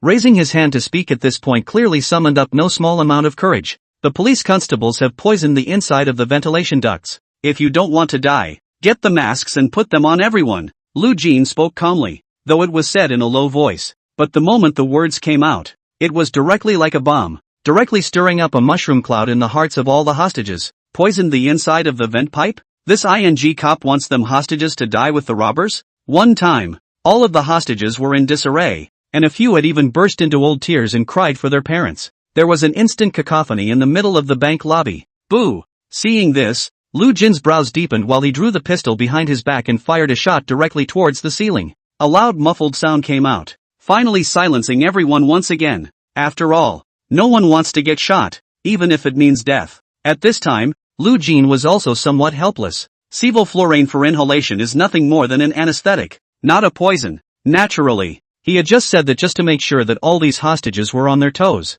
so that they wouldn't have to take care of them themselves when they inhaled a sufficient amount of sevoflurane and became unconscious. Who knew that the moment his slightly modified words came out, it had provoked such a great reaction from them for a moment. Don't worry, you won't die yet. Can't you see I've already blocked the vents with my soaked jacket? After the soaked fabric is stuffed in the vents, it can block outside air with poisonous gases from coming in. Of course, the air in the middle of the bank already contains a certain amount of poisonous gas at this point, but the good news is that it's not a large amount, and as long as you wear a mask, that dose won't be able to make a difference. After stabilizing all the hostages with gunfire, it was Lu Jin who opened his mouth coldly, and that irrefutable tone convinced everyone present. These words, like a tranquilizer, calmed the hostages. Chapter 18, The plan of a strong attack goes down the drain. Shu Yunru hurriedly took out all the masks and distributed them to Lu Jin and a group of hostages. In the middle of the bank, there are 12 robbers. Lu Jin, plus hostages. The medical mask Shu Yunmu took out was still enough points.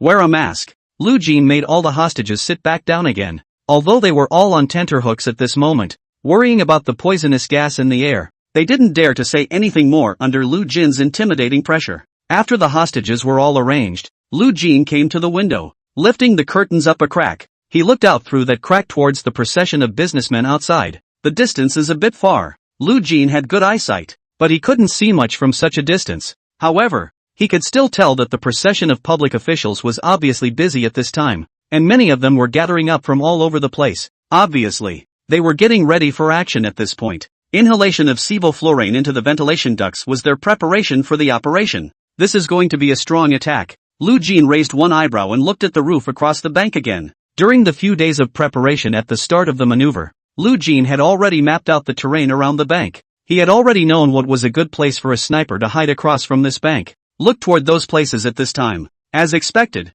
he saw snipers basically everywhere he thought of. The police officers had already set up a dragnet outside the bank. At this point, the only thing he had to rely on was the hostage in his hand and the door that could isolate information from inside the bank. If this gate was breached, this maneuver would be in a desperate situation for the robber himself. So, Lu Jin absolutely couldn't let this strong attack by tolerance go smoothly. The mind made a reckoning. Lu Jin looked back over at the hostage table. It was only then that he drew the gun behind him and walked towards the group of hostages. Outside the bank, the captain lifted his wrist once more to check the time. Nearly 10 minutes had passed since the delivery of sevoflurane for inhalation. After all this time, the drugs should have kicked in. Looking up into the air not far away, the strong attack team had already assembled by now. Report, the strong attack squad is ready for action. A police messenger also walked quickly to the captain's side and saluted before opening his mouth to report the situation. The captain nodded. From a distance, he looked at the closed doors of the bank. The right hand that was stretched up was just about to swing downward when there was a sudden movement coming from the door of that bank.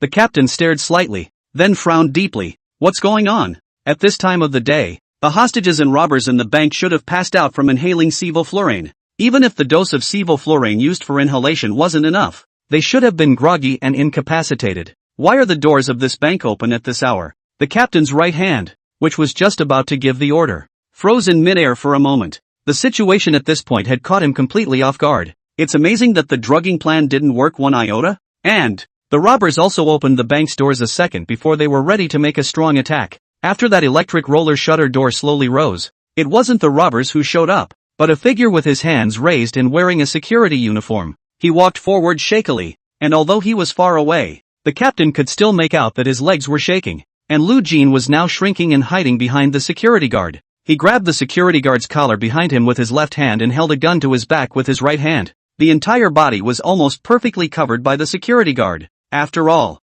there were at least 4 snipers on the upper floors across the street from the bank staring at the location of the bank's main entrance. Lu Jin will surely be beaten into a sieve whenever he shows his face. Team, Captain, what's going on here? The police messenger who just reported the situation also saw the situation at the main entrance of the bank. Look at the security guard who was walking out trembling. He also opened his mouth to ask a question with some confusion. The robbers know we're preparing a strong attack and have come out to negotiate. Have all the members of the strong attack squad hide. Don't let the robbers see them. Inhalation with sevoflurane didn't do the trick, and I'm afraid this plan for a strong attack is going to go down the drain. The captain sucked in a breath of cool air and spoke with a grave expression on his face. He looked at the police messenger who had reported the situation and commanded twice before hurrying forward. That police messenger also didn't dare to be slow, and hurriedly ran to the location where the strong attack team was, and told all the team members to go to the back of the car and hide. I'm Li Yunwei, the chief commander of the police force. I don't have a weapon on me, so calm down and don't hurt the hostages.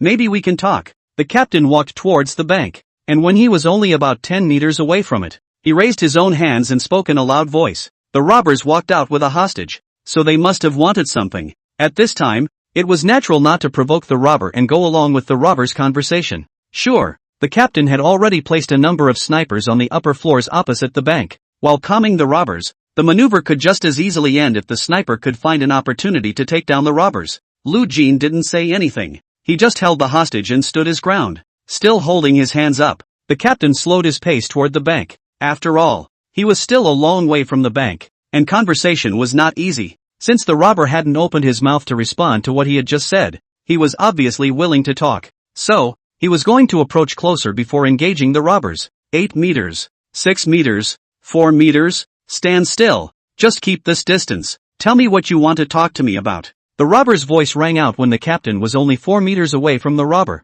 It's peaceful. It's almost impossible to hear much emotion. The captain couldn't help but raise an eyebrow. Putting aside the time he called into the bank, this was his first encounter with the robber, Lu Jin. The robber's tone alone at this point was quite a surprise to himself. After all, at this moment, he was outside the bank with a hostage, and so many police officers were staring at him. He should also understand that there are no telling how many gunpoints in the shadows are looking for him. But spare me the fact that he was still so calm under such circumstances. How mentally tough does that have to be? Even if this is just a drill. The captain thought that if he were playing the role of a robber at this moment, he would never be able to be as calm as Lu Jin. The fact that you have now walked out of the bank door means that you must be asking for something. As long as you don't harm the hostages, we'll do our best to fulfill all your demands. Want money? Or want to see family? The captain took a deep breath of cool air and stabilized himself before speaking seriously. But, after the captain's words fell, Lu Jin, however, directly sneered twice. The captain flinched slightly.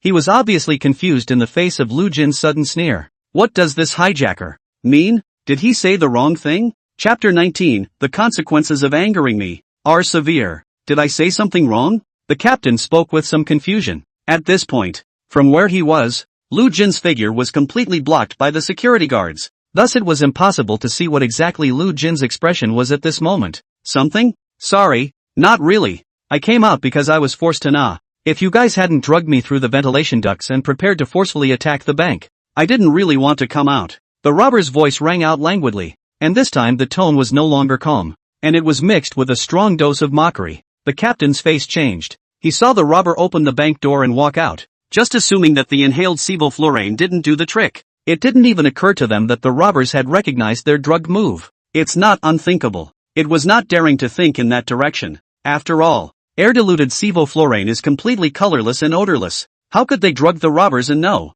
A mole? That's not possible. The maneuver clearly explained that the robber was just one person, so naturally there would be no mole. Then how did he know about the drugging? The captain's brows were deeply locked as he looked in Lu Jin's direction, his face extremely grave. Terrible. This is really a very scary opponent. The robber was fully aware of his plan. It seemed that this maneuver was not going to end so easily. How did you know about the drugging? The captain took a deep breath before opening his mouth again in a deep voice to inquire. At this moment, his face was grave. While asking Lu Jin a question, he also unconsciously glanced towards the upper floors across the bank. The captain is not a cutie. He naturally knew that Lu Jin would definitely not answer his question. And knowing that you won't get an answer, you still ask questions. Obviously, he's stalling. The fact that Lu Jin had recognized their plan to drug and prepare for a strong attack was enough to prove the meticulousness of this robber's mind. If we don't take this opportunity to finish him off now that he's out of the bank, then there's no telling how long it's going to be a stalemate trying to end this maneuver next.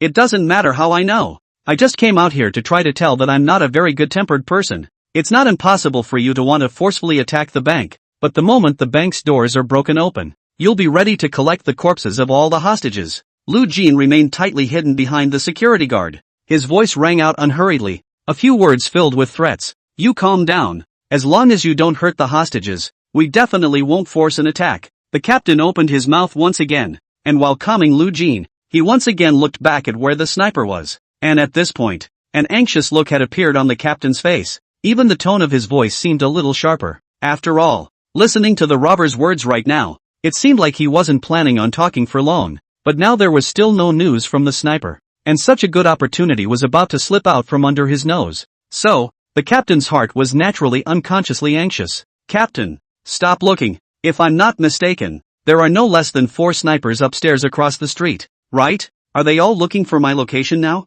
It can't be found. Do you think I could be unprepared since I dared to come out? Lu Jin spoke again. A few words were said in a tone full of teasing, and the captain froze right where he heard them. The captain's pupils constricted slightly, and he couldn't help but gulp as he looked back toward the bank's entrance. This kid even knew how many snipers he had arranged? Mother asterisk asterisk asterisk asterisk Is it possible that he's got perspective? How did you know? The captain spoke coldly. Honestly, the moment the words left his mouth, he realized what a brain-dead question he had asked. After all, isn't it a normal process for a police officer to arrange for a sniper in a situation like this? What's more, Lu Jin himself was originally from within the tolerance team. Knowing this is more than justified. Report, Position 1 is obscured by hostages. Unable to target. Report. Position 2 is obscured by stone pillars. Unable to aim at target. Report. In the meantime, in the captain's headset, the voices of several snipers reporting the situation rang out one after another. No exceptions.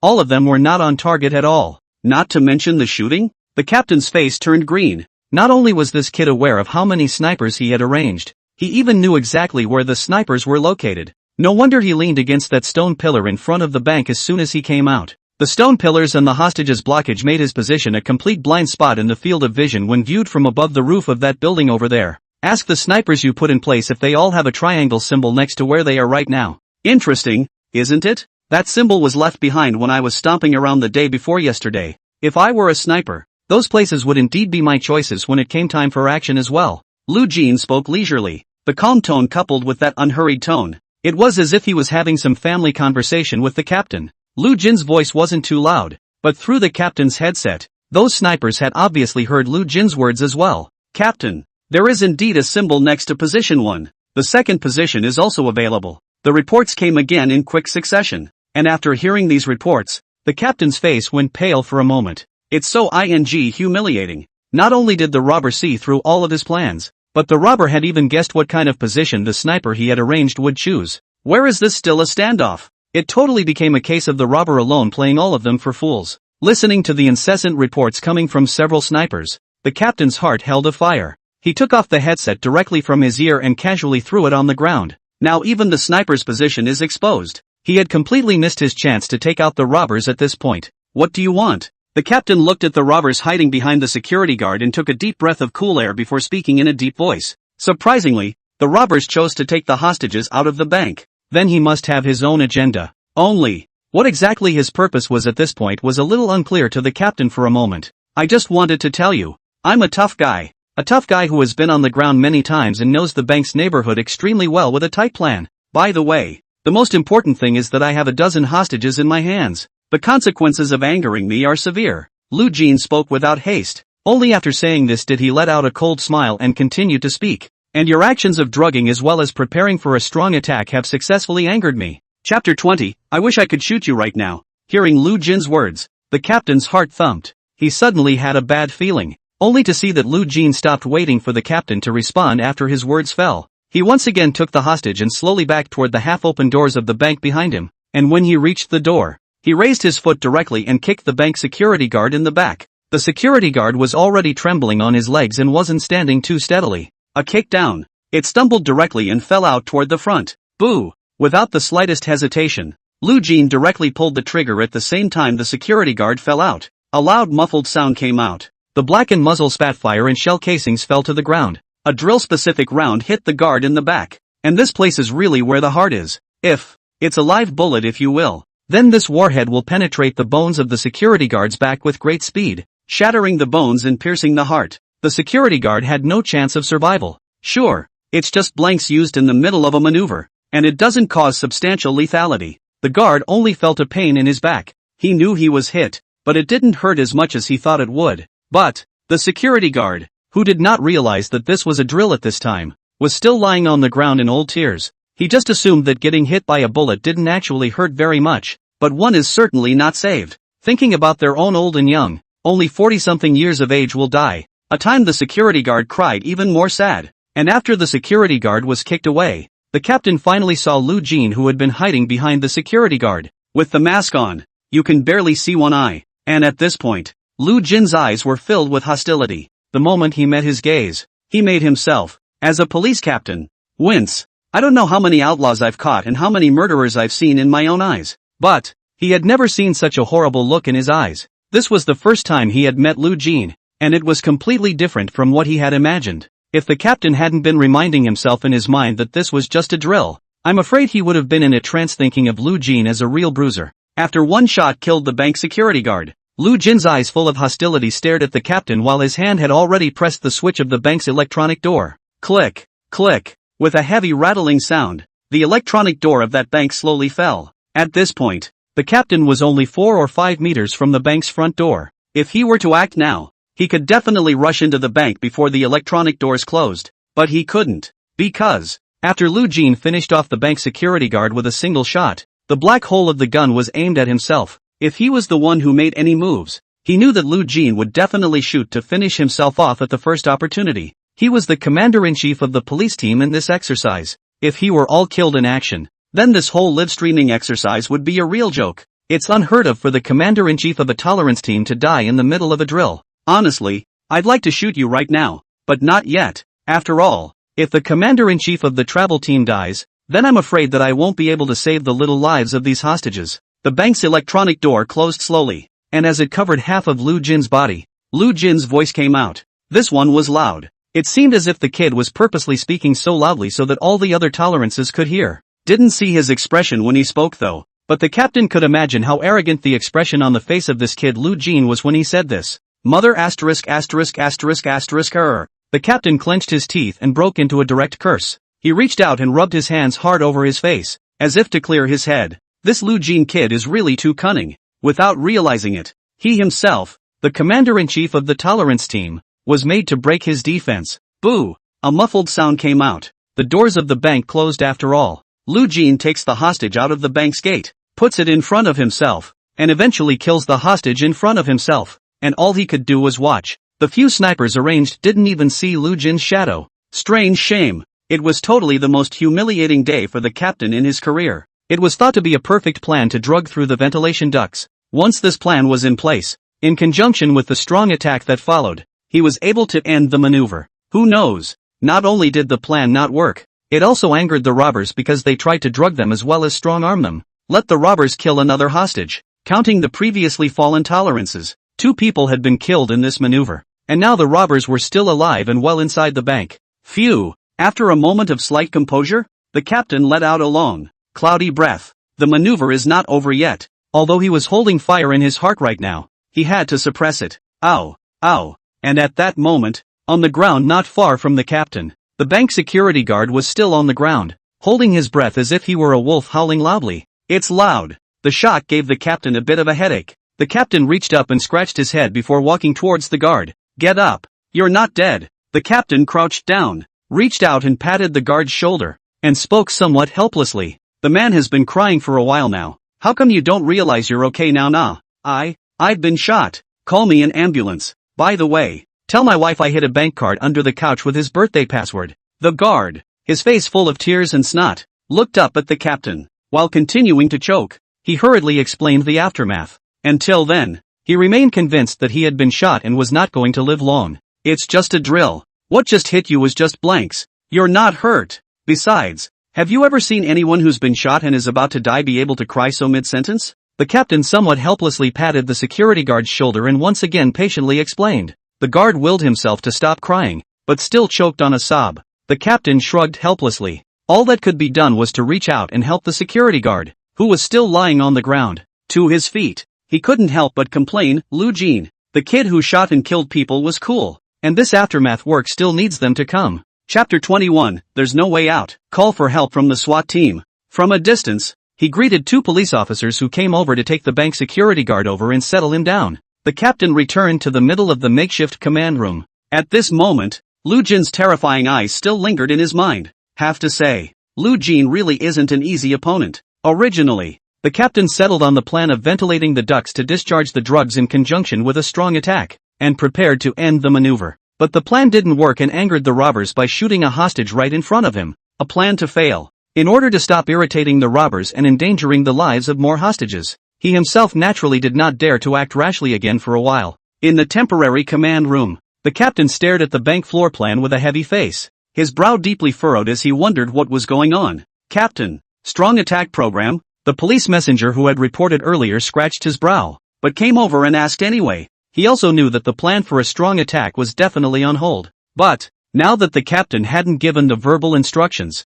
it was only natural to come over and ask for clarification. The robber shot a hostage right in front of me, and that's the warning he gave when he realized we were preparing a strong attack. Right now he's holding over a dozen hostages. The maneuver has lasted so far, and 1 police officer and 1 hostage have been killed in action. No more casualties can be expected. Alas, the plan for a strong attack has been put on hold for the time being. The captain's voice was rather gravelly, and he let out a long, rather helpless sigh as he said the last. Think about the conversation with the robber earlier. The robber's arrogant attitude and words full of threats filled his heart with fire. But so what? The robbers are still clutching more than a dozen lives. A casualty in a drill is a mistake for the police force. And now this maneuver has killed 2 men. Even one of them is on official business. This miss has been huge. If the robbers made another move on the hostages because of the police messenger's actions, the captain would really be a joke. So, the strong attack program must be put on hold. So what's next? It's not the same thing to just stand still now. The police messenger who reported the situation looked at the captain and also spoke rather helplessly.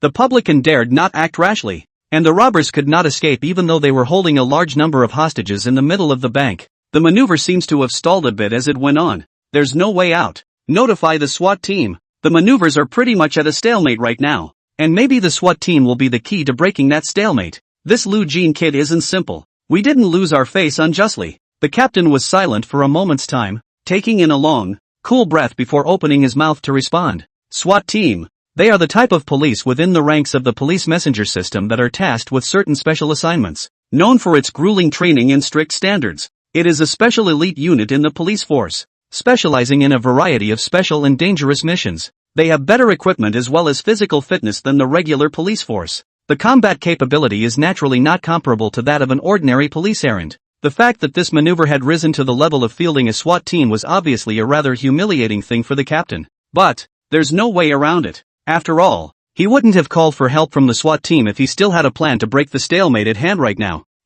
Captain. After hearing the captain's decision, the police messenger who reported the situation first looked up at the captain's expression, watching the captain's brow deepen with worry. At that moment, he didn't say anything more, just saluted and then rushed to do what the captain explained. Alas, Lu Jin.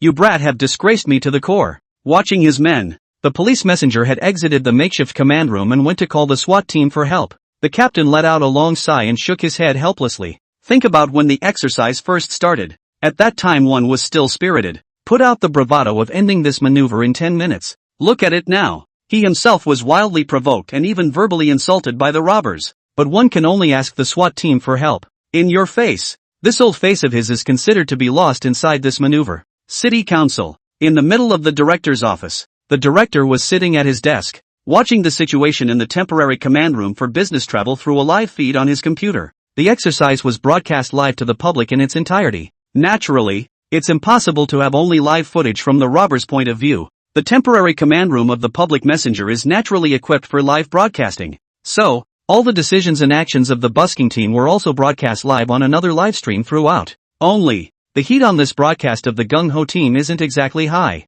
It seems that the audience is a little more interested in the robbers than what the Tolerants are doing and what their next move is. But at this time, the live broadcasting room of the Tolerants is suddenly flooded with hundreds of thousands of viewers. All of these viewers were from the hijackers' live stream. The main reason was that the screen of the robbers' live broadcast had suddenly gone black just now, and there seemed to be a problem with the live broadcasting equipment. It was then that time that the director followed the audience to the Tolerance Perspectives live room. So, naturally, he had seen the captain preparing to call for help from the SWAT team. I didn't realize the drill had gone this far after all. It's really the first time in the last few years that our city council has had a SWAT team involved in an exercise. It looks like this Lu Jin kid is doing really well. It also seems to prove that my old man's vision is still accurate. The director picked up the teacup on the table and took a sip of tea, and just as he drank it into his mouth, he felt that the tea was a little cold. With a slight quirk of his eyebrow, he didn't get up to refill the water. Just a long sigh and a murmur to himself. Honestly, it wasn't as if the chief had anticipated that this maneuver would go this far.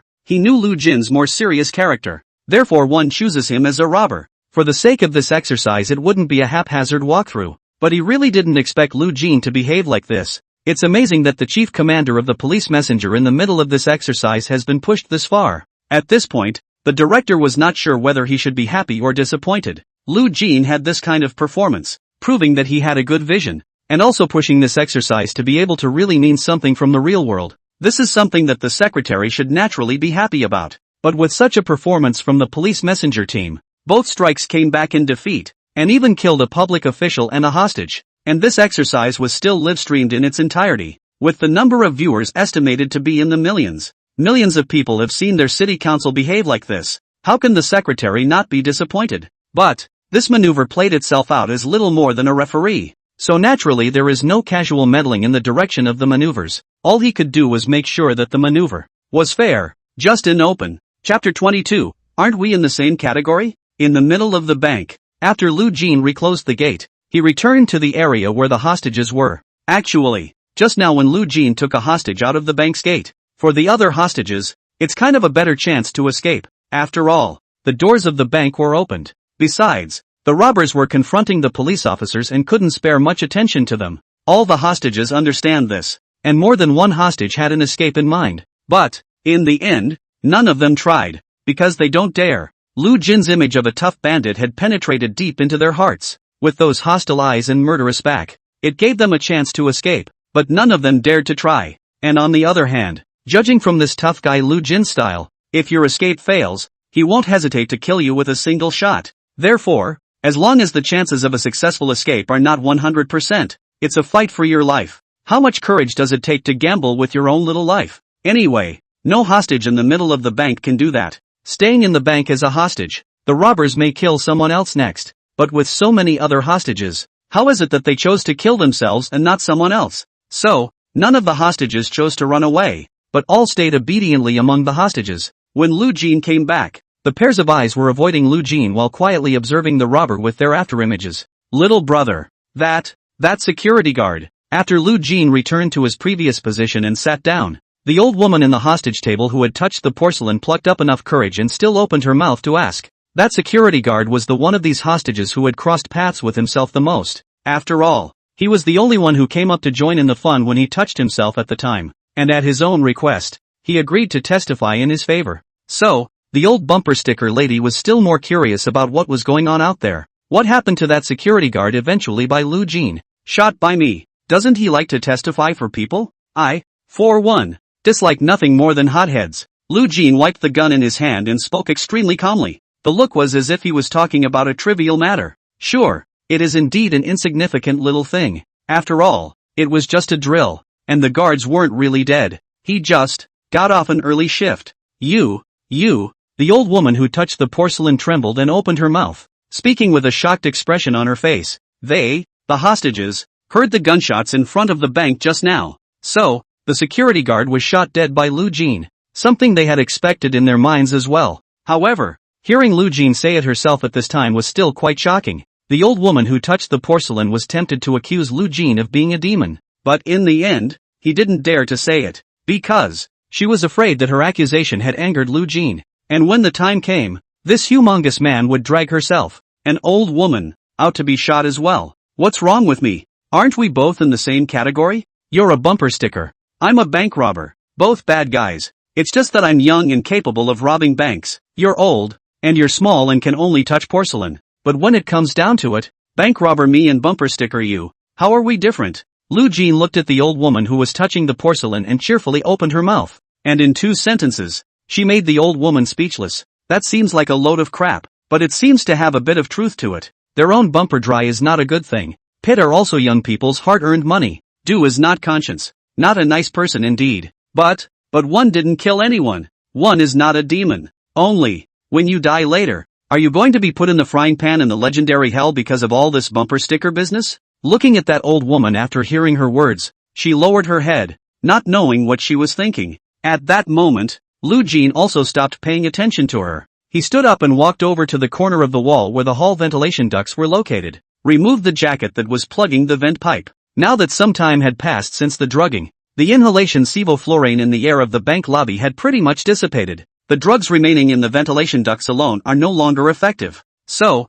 there's no need for this vent pipe to be plugged all the time anymore. Most importantly, just now, knowing that the police officers had drugged the air vents, Lu Jin, in the heat of the moment, had stuffed the vents with his own jacket after soaking it, and the equipment the chief had given himself was hidden in his jacket. So, the live feed from the hijacker's perspective has been down for a while. Now Lu Jin had to hurry and check if there were any problems with the live broadcast equipment. After all, this was a fully live-streamed exercise, and until the exercise was over, he himself, as the robber, had to make sure the broadcast was smooth. Looking at the live equipment, it doesn't appear to be damaged. Lu Jin tossed the switch on the device, and the small light green light on it lit up, proving that the device had once again begun to operate normally. At this point, the jacket was still wet, so Lu Jin removed the setting cup and clipped it to his shirt. It's a new tech product within the police force. A miniature camera. It's also very miniature overall. So, it doesn't look out of place clipped on top of a shirt. The live broadcast equipment was back up and running,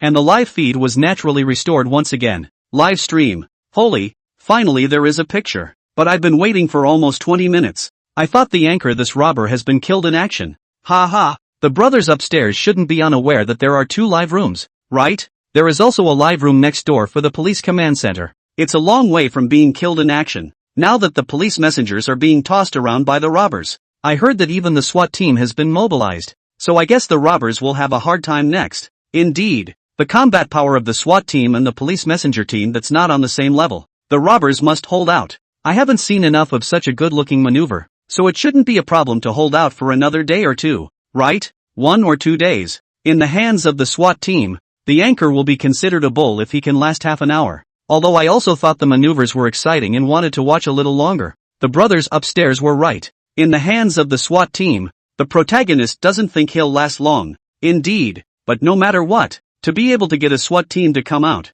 anchor grade is already awesome. The number of pop-ups instantly spiked up when they saw the live feed resume. Many of the viewers were coming back from the live broadcast of the police officer's temporary command room, so the news of the police officer's call for help from the SWAT team naturally brought back with it. At this point, the audience obviously didn't think much of Lu Jin as a tough guy. After all, there is no doubt about the combat effectiveness of the SWAT team, and at this time, Lu Jin was naturally unaware of all this. In the meantime, outside the bank on top of the clearing, several police cars with sirens blaring drove in. After the car stopped, the heavily armed and well-equipped SWAT officers quickly got out of the car and assembled. The maneuver was thoroughly white-hot. Chapter 23. This line, have I heard it somewhere before? There weren't many people in the SWAT team, just a dozen in total. Once they got out of the car, they quickly assembled in the middle of the clearing. The squad leader of the SWAT team, on the other hand, walked directly towards the Captain Lee Yunwei, who was standing at the entrance of the temporary command room. Lee Yunwei is the squadron leader of the 1st Squadron of the City Council.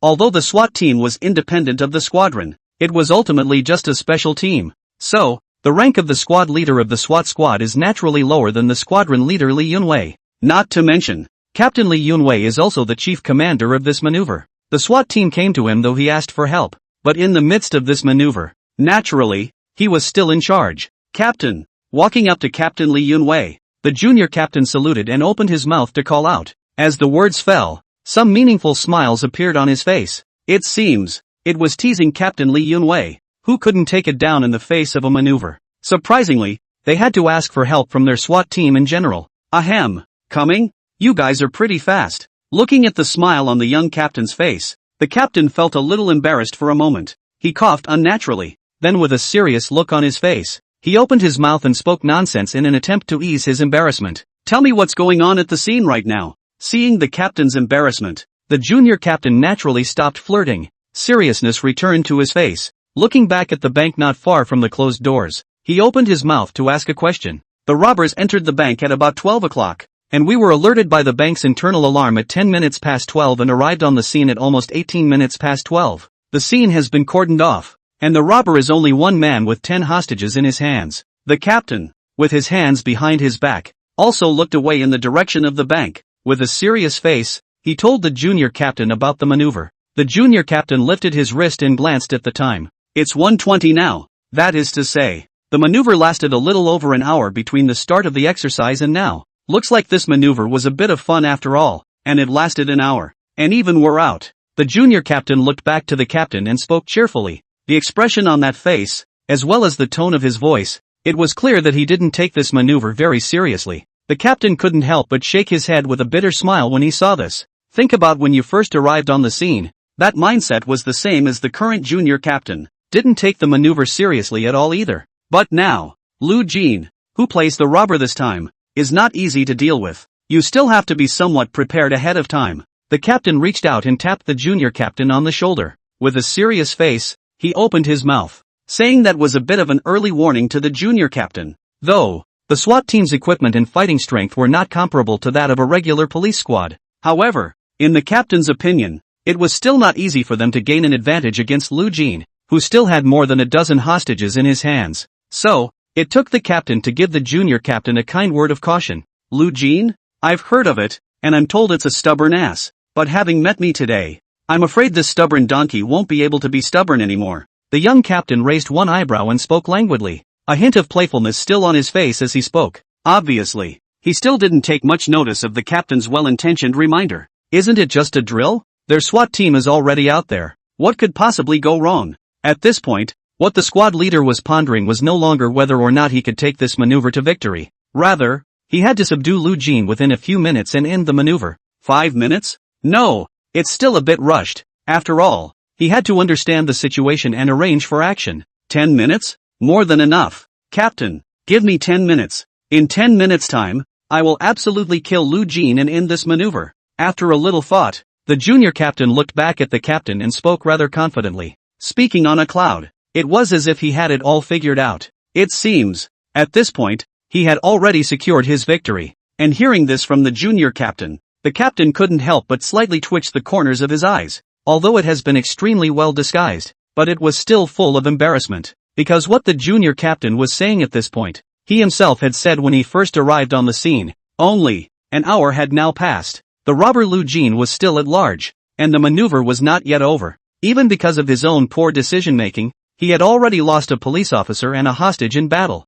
Think of your own spirited appearance, and arrogant attitude at the beginning. One time, the captain is so embarrassed he can literally pick his toes out of a 3-room apartment. At this point, the captain and junior captain were standing in the doorway of the makeshift command room. Their conversation was naturally live-streamed in its entirety. Live stream. Ha. Why do I feel so familiar with what the squad leader is saying at this time? I shouldn't have heard it somewhere, right? Dog head. Upstairs brother. You're not mistaken. That was supposed to be the lieutenant's line. Laugh me to death. Brothers of the live broadcast, come and beg for the psychological shadow of the squadron leader at this time. You guys are also really too unkind. Now that the other captain is experiencing a large social death scene, you guys are even mocking them? But, I really can't help it either. But there's a chance that someone's SWAT team could still take the maneuver in under 10 minutes. Indeed, after all, the combat power of a SWAT team is not comparable to that of a normal police band. Wouldn't it be even more embarrassing for the captain if the junior captain really took the maneuver for 10 minutes? Anyway, let's hope that the robber greatly can last a little longer. After all, such a wonderful live broadcast is not available anywhere else. Indeed, I'm counting on this live feed for dinner. It's still 5 hours before supper time. The arrival of the SWAT team attracted quite a few viewers from the Robber's Perspective livestream to flock to the Tolerance Perspective livestream. After the number of people in the live room soared, the number of pop-ups naturally increased dramatically. Watching the young captain who had just arrived on the scene utter the exact same lines as the previous captain, the pop-ups were all up in arms at once. It's a good thing the captain can't see the live pop-ups at this point. Otherwise, the captain reckoned it would be a real public social death. For the confidence of the SWAT team squad leader, many of the viewers in the live broadcast room were still more convinced. After all, there is no doubt about the combat effectiveness of the SWAT team. Lu Jin plays a robber who is just one person, and in the face of a well-equipped and highly capable SWAT team, viewers really don't know how he should resist. In the face of such an arguably brilliant exercise live, naturally, the audience didn't want it to end like that. But, the robbers are really a bit outnumbered, so the audience that favored the hijackers was by this time a very small fraction of the audience. Chapter 24, New Mission, Double the Reward. By the way, where's my fighting instructor? While the captain was being embarrassed, the junior captain looked like he suddenly thought of something. Looking up at the captain he asked, their squad's fighting instructor, who had been transferred half an hour earlier, had cooperated with the captain's maneuvers. But, the squad leader didn't seem to see him after arriving at the scene. The natural thing to do at the moment is to be concerned about where your fighting instructor has run off to. After all, the fighting instructor would be a no-brainer later on if he got going on his own. Inside the bank, the corner of the captain's eye twitched slightly once more. He sighed before speaking rather helplessly. Not bad. Getting inside the bank so quickly? Blending into the bank as a hostage. Ready to meet the police officers outside? Captain, it looks like you're not going nowhere here. After the young captain sniffed, he opened his mouth rather excitedly, his face full of smiles as he spoke. He didn't realize the captain had made it this far before he arrived. Wouldn't it be simpler to end the maneuver with a fight instructor inside the bank? It won't take 10 minutes. 5 minutes. Not surprisingly, this maneuver is coming to an end. The junior captain was there mulling it over with excitement. The captain on the side, however, was shocked and looked at him with a cutie. Like, look at him. What's in this kid's head? How is it that when he says he's inside the bank, he thinks he's penetrating the bank? If he had been able to proceed this far without any problems, would he still need to ask for help from their SWAT team? Your fighting instructor is inside the bank. Killed in action. The captain hurriedly reached out and patted the junior captain on the shoulder. In 2 sentences, he was brought back to reality. Hearing the captain's words, the junior captain was first slightly stunned, and then a slightly shocked expression appeared. Killed in action? He opened his mouth in some dismay, even wondering if he had misheard. That's a fighting instructor for a SWAT team. If it was a one-on-one free-for-all situation, even he, the squad leader, was no match for him. A battlefield force like that. Killed in action? Are you kidding me? But, looking at the serious expression on the captain's face at that moment, it was obvious that the news was true. The captain scratched his brow in some embarrassment. Though, the main reason for the fighting coach's demise was because of his arrogance, striking when he didn't get 100%. But a big part of it is also due to poor decision-making by the captain. If he hadn't asked the fight instructor to take the opportunity to look for opportunities while delivering boxed lunches, naturally, nothing like that would have happened. So, now that the junior captain asked, he was more than a little embarrassed. But, the captain still told the junior captain what had happened earlier. This includes his own drugging of the ventilation ducts and his preparation for a strong-arm attack that angered the robbers, who shot a hostage right in front of him. All told the junior captain. It seems that this maneuver is really something. The junior captain narrowed his eyes as he listened. The image of the robber Lu Jin was already being sketched in his mind.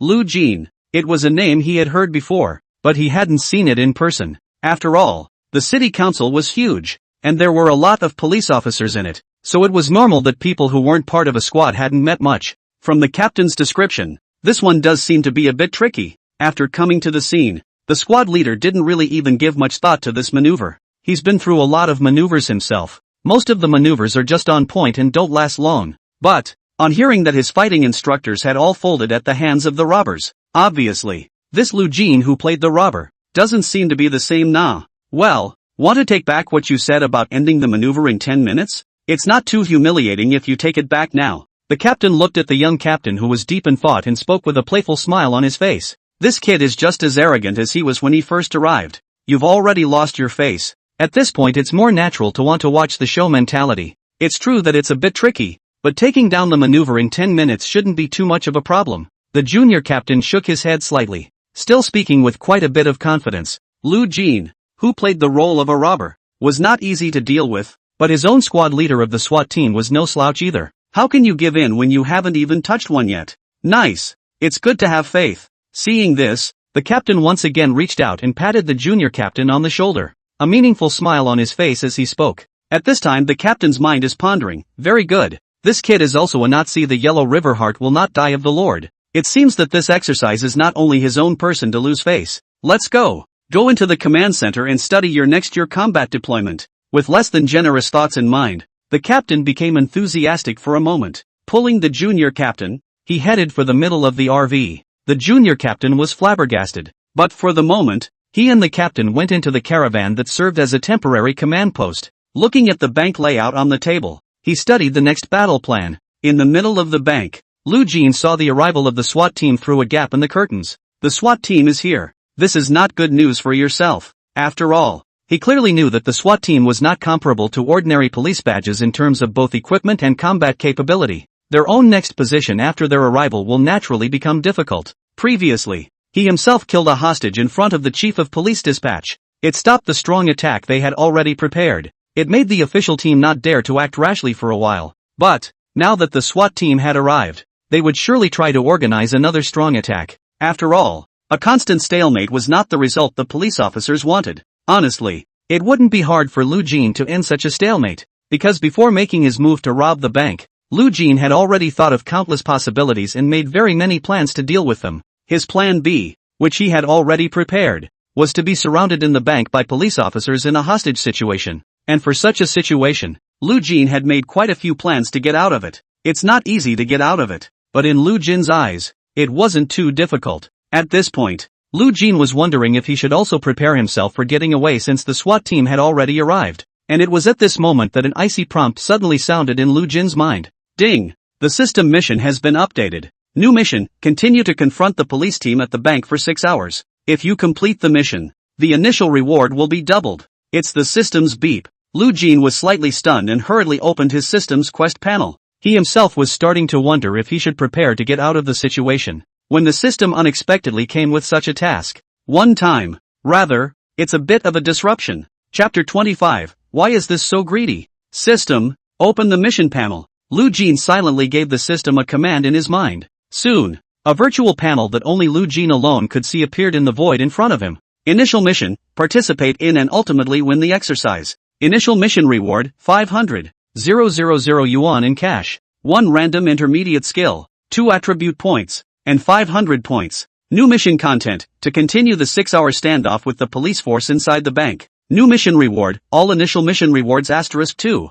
Hint, the host can give up the new mission and choose to complete the initial mission, and can also receive the initial mission reward. The panel radiating a blue ghostly light recorded the contents of Lu Jin's mission for this maneuver. Raising his eyebrows slightly, Lu Jin fell into a brief silence. Follow the rules of the drill. At this point, all he had to do was get out of the bank and he would have won this act. That is to say, he was already one step away from the initial mission reward, and he'd already prepared several plans to get out. Completing the initial quest was not a difficult task for Lu Jin at this time, but the new mission continues to insist on a 6-hour standoff. The SWAT team has arrived on the scene. The next move by the police messengers will surely become increasingly difficult to recruit. If they attacked the bank, it would be them who would be victorious in the maneuver, and then they themselves wouldn't even be able to get the initial mission rewards. But this reward was directly doubled, which was quite a temptation for Lu Jin. Ding! Will you be receiving a new mission? And just as Lu Jin was still weighing the pros and cons, the system's icy prompt sounded in his mind once again.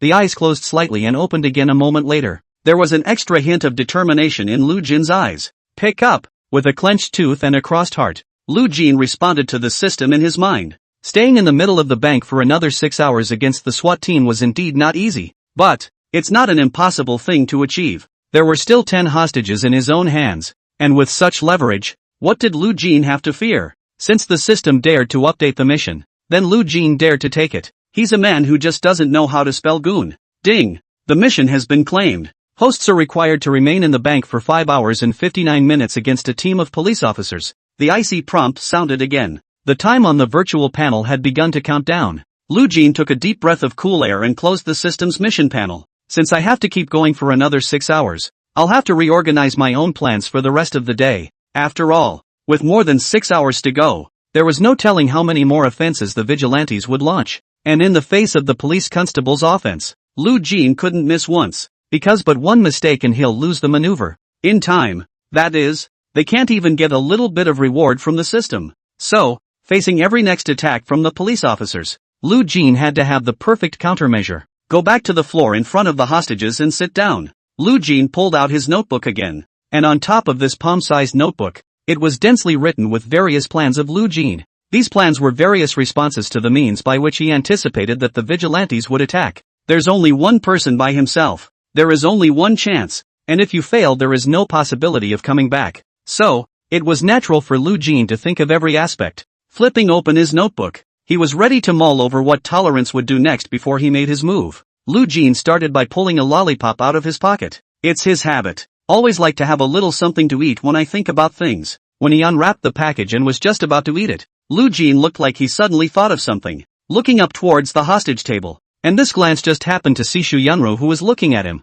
A pair of big watery eyes looked straight at herself. Because she had cried before, her eyes were a little red and swollen, looking even more pathetic. Hiss! Lu Jin couldn't help but suck in a breath of cool air. Why is this so greedy? There were only a few lollipops in total, and she had just shared one of them with her. Nope, just this one. Lu Jin scratched the back of his head and spoke somewhat helplessly. Shu Yunru froze, blinking her big eyes. She didn't seem to understand what Lu Jin was saying. Lu Jin frowned slightly. I've already told her about this last one, and she's still pretending not to understand? She doesn't even want to let go of her last lollipop? Are all women this greedy? Lu Jin sidestepped and didn't care. He directly placed the lollipop in his mouth. Anyway, this candy will not be given to her by herself. Actually, Lu Jin still had it in his pocket, only he really couldn't spare it. After all, he was going to be in the middle of the bank for another 6 hours, and there was no telling how much more he would have to think about. The rest of the candy he saved might not be enough. How can you separate people?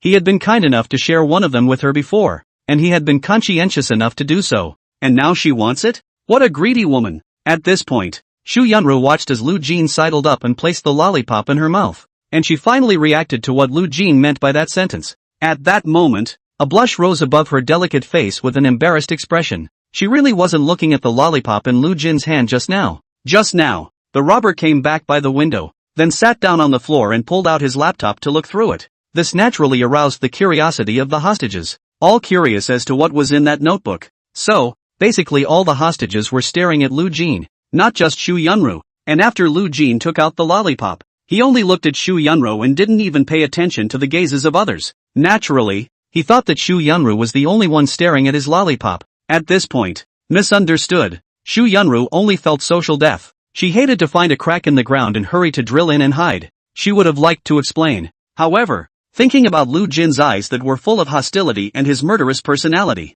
she still didn't dare open her mouth. So this misunderstanding, it's kind of unresolved, and Lu Jin didn't pay any more attention to Shu Yunro and the crowd of hostages, just writing and drawing with the notebook in his hand. In the notebook, there was a hand-drawn map of the bank's layout by Lu Jin herself. This was Lu Jin in the 3 days of preparation time before, drawn against the bank after several stampedes. This hand-drawn map of the bank's layout seemed no less detailed than the one in the hands of the police constables outside. That alone, it was enough to prove how much effort Lu Jin had put into this maneuver. He was a man who took things seriously. Even if it's just a small thing, if you decide to do it, you will definitely strive to do it perfectly. Not to mention something as big as robbing a bank. Chapter 26, Robbing a bank is also a skill. Lu Jin was looking down at the notebook he was holding, and with the equipment used for the live stream hanging from his shirt, naturally, he captured the laptop in his hand. The contents of the notebook were then revealed on the air as well. Live stream. This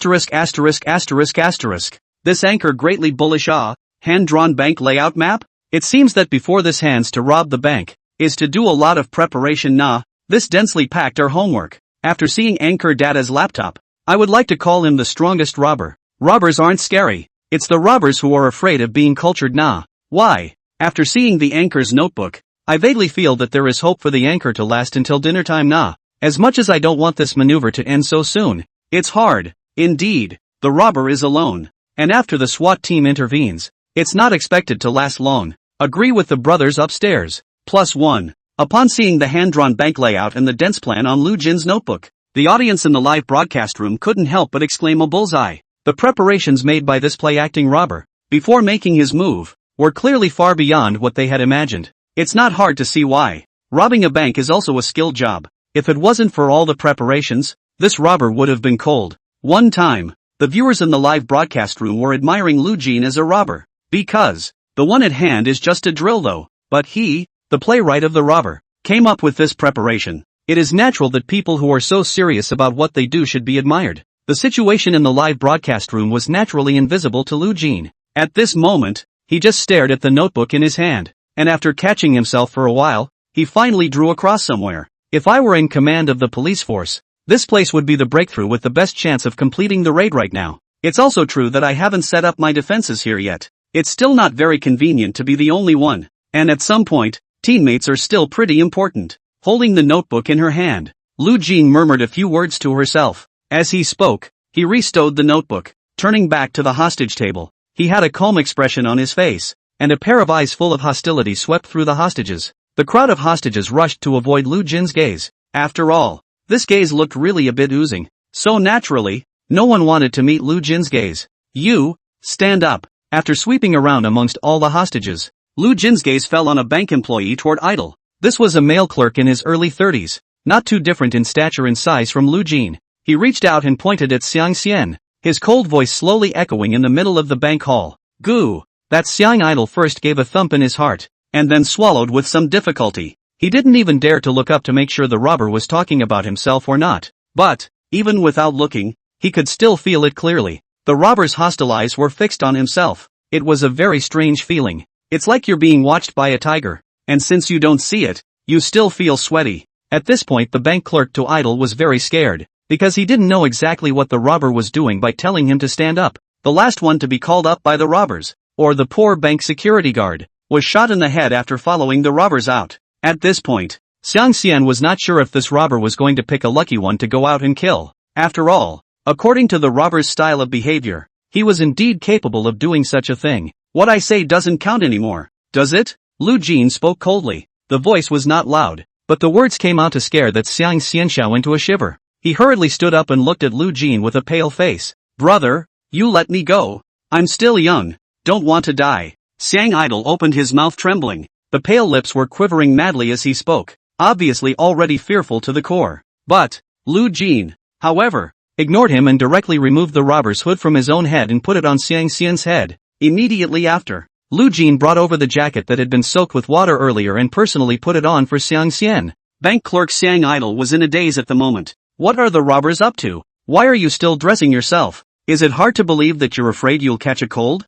But he's got a wet coat. Even though it was summer now, the temperature in the middle of the bank was already not high, and this soaked clothes on his body still made Xiang Xian shiver. After doing all this, Lu Jin still didn't say anything. He just took a few steps backward, sizing up Xiang Xian from a distance. Immediately after, there seemed to be a rather satisfied nod. For a time, not only was Xiang Xian and the group of hostages confused, even all the viewers in the live broadcast room were confused. The robbers are doing what? After putting the clothes on Xiang Xian, Lu Jin brought her backpack over again. Under the gaze of all the hostages, he pulled out a palm-sized bomb from the middle of his backpack. Goo! Looking at the remote-controlled bomb, all the hostages unconsciously gulped. This robber, what is he going to do? Under everyone's watchful eyes, Lu Jin remained unhurried and wrapped that bomb around Xiang Xian's back. It's a remote control bomb. Not very powerful, but enough to blow through an 8mm thick steel plate. As soon as I press the remote control, you'll instantly fall apart and not even Hades can save you. Remember? After tying up the bomb, Lu Jin then spoke calmly, speaking with an extremely calm expression and tone of voice. It's like having a family conversation. At this moment, Xiang Xian's face was pale, and beads of sweat were all over his forehead. He opened his mouth, too scared to say a word, and could only nod frantically. Great! Your name is Xiang Idol, isn't it? But from now on, you're not Xiang Idol. Your name is Lu Jin. You're me, the robber, got it? Lu Jin removed the work tag from the front of Xiang Xian's shirt and threw it aside after glancing at the name on it. He spoke calmly, holding Xiang Xian's head as he spoke. He kept his eyes looking straight into his own. Goo! Xiang Idol swallowed hard. Looking at Lu Jin's pair of hostile eyes, he didn't dare to disobey in the slightest. After all, now his own little life was in his hands. Don't be afraid. Tell me who you are. Lu Jin nodded with satisfaction, then once again looked at Xiang Idol and asked out. A few smiles appeared on his face at this moment. It seemed to be encouraging Xiang Idol in general.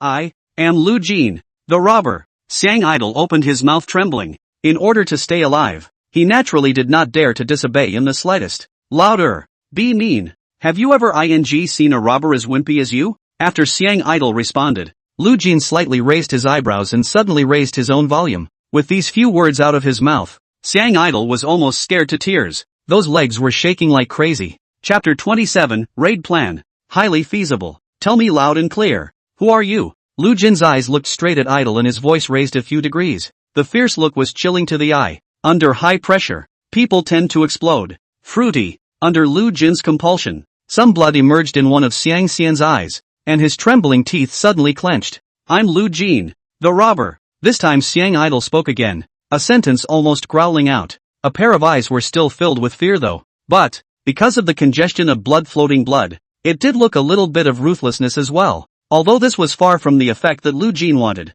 However, Lu Jin did not continue to apply pressure. After all, this is just a drill. The robber himself is merely playing. Xiang Idol was more of a victim in this maneuver, unknowingly becoming a hostage. So, Lu Jin wouldn't be able to handle it if she scared him out of his psyche. Great! Remember the state you're in. As long as you do what I say later, I'll make sure you can live. Lu Jin patted Xiang Idol's shoulder and spoke calmly. After saying that, he stopped caring about Xiang Xianxiao for the time being. He just made himself over to the front door of the bank and looked out through the gap behind the curtains. At this point it was still relatively quiet on the side of the police force and there wasn't much action. Lu Jin lifted the watch on his wrist and looked at the time. And there's no rush. It's just standing still, watching the movement of the team of police messengers. In the temporary command room, the captain, the junior captain, and a skeleton crew of the police force gathered around a map of the bank layout. At this point in time, the next step in the deployment of the operation is being discussed. I suggest this as our next breakthrough.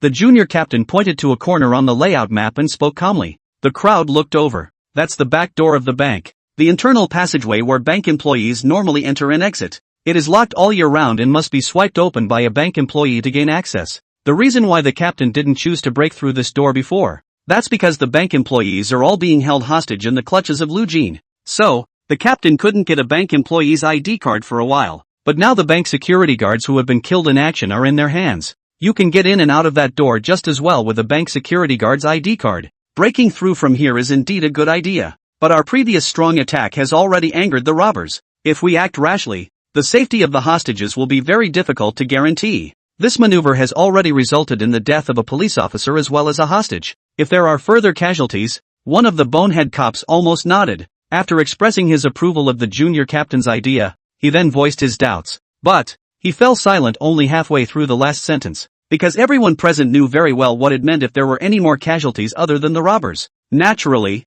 I don't want him to say more. Continuing to confront the robbers is equally detrimental to the lives of the hostages. We can't give up the opportunity to take the initiative just because of our previous loss. Besides, the main reason why the robbers were angered before was because the strong attack plan was exposed, and this time we're making a surprise attack. Acting without the robbers' knowledge, we'll definitely be able to achieve the effect of surprise. The junior captain continued to speak. As he spoke, he grabbed a marker from the table in passing. A fork was drawn where the internal access is on the layout plan. The captain and a group of key police officers nodded after hearing the junior captain's words, but they did not say anything. The raid the squad leader was talking about was not without feasibility. And a surprise attack by a SWAT team. That was naturally much more effective than the previous forceful attack. Naturally, none of them had any objections. What does everyone think? Seeing that no one was talking, the young captain looked up at the crowd again. Be proactive in opening your mouth to solicit ideas. Everyone's okay with that. Tell us about your operational deployment.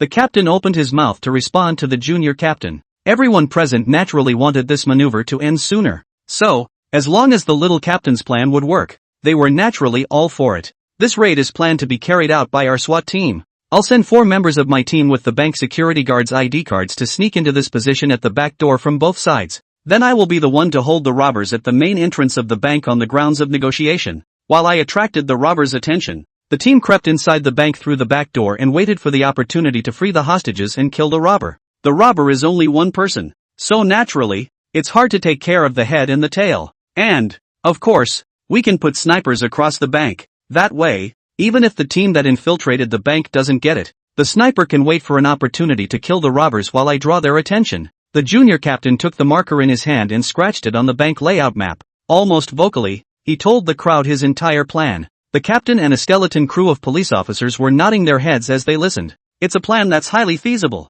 But a hint of embarrassment surfaced on the captain's face when he heard the last item about arranging snipers. Ahem. Snipers won't have to be arranged. He clenched his right hand into a fist and covered his mouth as he coughed lightly twice. It was only then that he spoke with some embarrassment. Why? The junior captain raised one eyebrow and asked a somewhat unsure question. Earlier the captain had talked to him about the general course of the maneuvers that had lasted until now. But the sniper exposure hasn't been said. Therefore, he naturally didn't know that the captain had already used this trick of arranging snipers before. We had snipers across the street from the bank before. But not only did the robbers know there was a sniper, they even knew exactly where the sniper was. He was more prepared before he made his move than we expected. Now the bank across the good sniper position robbers are all clear, even if arranged snipers are also very difficult to get. Before the captain could say anything, one of the backbone of the police force spoke up and told the junior captain why. After all, the captain can't be left alone with this disgrace either. They, the backbone,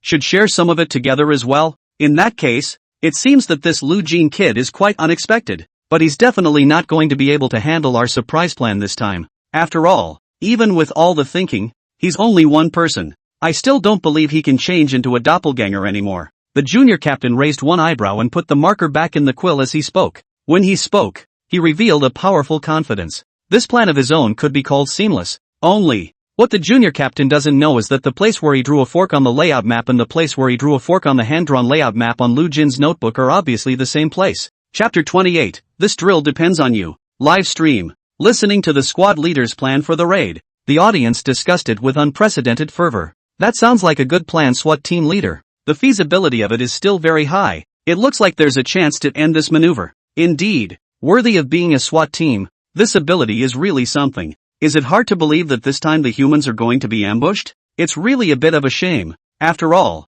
there won't be much to see live at the end of this maneuver. To be honest, for a bank maneuver to last this long, Lu Jin, who played the tough guy, is already considered strong. Indeed, past maneuvers have been nothing more than a walk in the park, and it's not often that one is as serious as this one. Lu Jin, Please remember this name and go around it the next time you hear it. Or you might become a hostage if you're not careful. Ha ha. Upstairs, does it do you any good to laugh me to death? That said, as far as I'm concerned, do I think the robbers can still be salvaged? I also think the robbers will be able to struggle a little more. Have you noticed that the place marked by the junior captain and the place marked by the robbers seem to be the same place? What the brothers above mean is that the robbers guessed the actions of the SWAT team leader in advance? How can that be? The more you talk, the more mysterious. If the robbers are really that good, I'll just stand upside down and drink the foot washing water. The pop-ups were so numerous that they almost covered the live screen in black. There was also a great deal of approval from the live stream audience for the squad leader's raid plan. So, many of the viewers in the live stream thought that this maneuver was afraid to end. While many of the viewers were watching both live streams at the same time, a small portion seemed to have realized that both Lu Jin and the young captain were marked in the same place. Only, these words were said on the air and believed by very few. Luck Jin as the robber is awesome, that's what most people are willing to admit. But, being able to guess the squad leader's next move before they set their raid plan in motion, this almost unforeseen statement was still not believed by most of the viewers in the broadcast room. At this point, even the audience who felt that Lu Jin was still able to salvage a little bit was already just a small portion. In the temporary command room, the raid plan passed unanimously. The squad leader naturally began to make arrangements for the operation. The captain, for his part, stood in the doorway of the makeshift command room, peering out toward the bank from a distance. The next raid was taken over by the SWAT team and there was nothing left for him to do. He just had to wait for the good news. Sure, the captain also hoped that what came through would be good news. After all, if this raid plan fails again,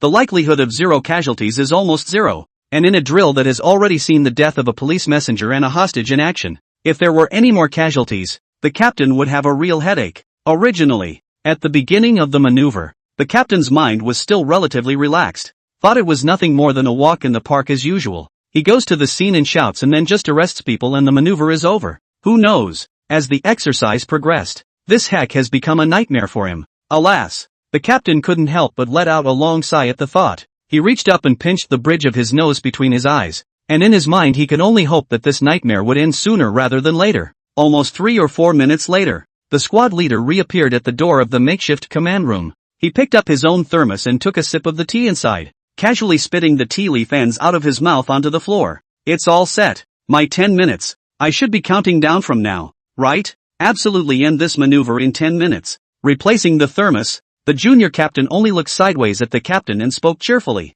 There was a faint smile on his face, but that smile was filled with a strong sense of confidence. The squad leader was confident that he would be able to catch the robbers off guard with this surprise attack plan. End this maneuver with a thunderbolt. Okay, 10 minutes of your time. I'll keep count for you. This maneuver is counting on you. The captain reached out and patted the junior captain on the shoulder, speaking with the same smile. Though, the captain kind of wanted someone to disgrace himself with, but he preferred that this nightmare-like maneuver hurry up and end. So, he naturally hoped that this raid would have the desired results. Kill the robbers, perfectly free the remaining hostages, and end this maneuver. After hearing the captain's words, the junior captain stopped speaking at that moment. He picked up one of the megaphones beside him, and he headed toward the bank without hurrying. In the meantime, in the middle of the bank, Lu Jin, who was standing behind the bank's window and looking towards the outside through a gap in the curtains, saw the SWAT team leader who was walking over. Redrawing the curtains tightly, Lu Jin turned toward the hostage table. Just now he had been watching the situation outside from behind the window. So, spare a thought, the squad leader had been quite secretive in arranging the raiders. But Lu Jin still saw 4 SWAT team members touching down next to the bank. A plan that seemed seamless to the junior captain, but in Lu Jin's eyes, he saw through the whole picture. Earlier, when Lu Jin took his notebook to study the next step of the police team's plan, he noticed the employee passageway at the back of the bank. Think differently. If he's in command of a team of police constables, then, when formulating his plan of attack, he would definitely use this place as a breakthrough as well. So, he asserted that when the SWAT team arrived, they would surely use this place as a breakthrough for an attempt as well. That's why Lu Jin had prepared a response plan at the very first moment. Prepare for a trick in a jar. The bank clerk Xiang Xian, who was about the same size as himself, was an important piece in the plan, and to be able to do it is almost unforeseen. It wasn't that Lu Jin really expected things to happen. Only, it's that the tactics used by the police force are all too old-fashioned. They launched several attacks in a row, using methods that have even been filmed and brought to the big screen in I don't know how many movie bridges.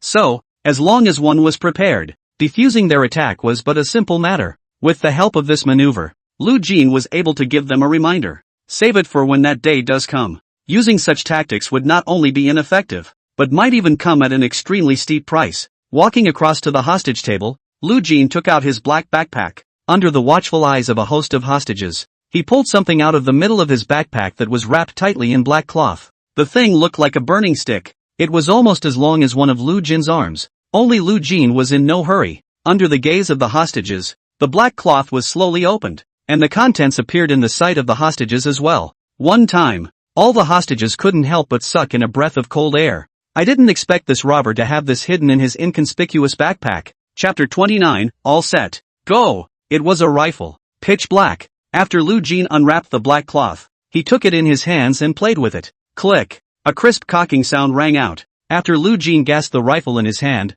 he tried the alignment again, tight before loading the rifle. And after doing so, Lu Jin looked up at the hostage table. It was only at this point that all of the hostages were staring at the rifles in their hands with almost a dazed look on their faces. Lu Jin raised his eyebrows slightly. Type 95 assault rifle. The 5.8mm round has low recoil, smooth power characteristics throughout the gun, a good overall layout, and very little vibration from holding the gun while firing. It's a good performer. One of the more common firearms in our country. It's also my preferred rifle. Lu Jin spoke calmly. Sort of a science fiction for a bunch of hostages. Mostly, Lu Jin saw them all staring blankly at the gun in their hands. Thought they were curious what kind of gun it was. What Lu Jin couldn't stand the most was this kind of inquisitive eyes. So even though they were his hostages at this time, he gave them a talk. Goo! And when the crowd of hostages heard this, they all gulped with horror on their faces. Why is this Hummer telling them this? Could it be that the robber was going to use this Type 95 assault rifle, which was a good performer and which he preferred,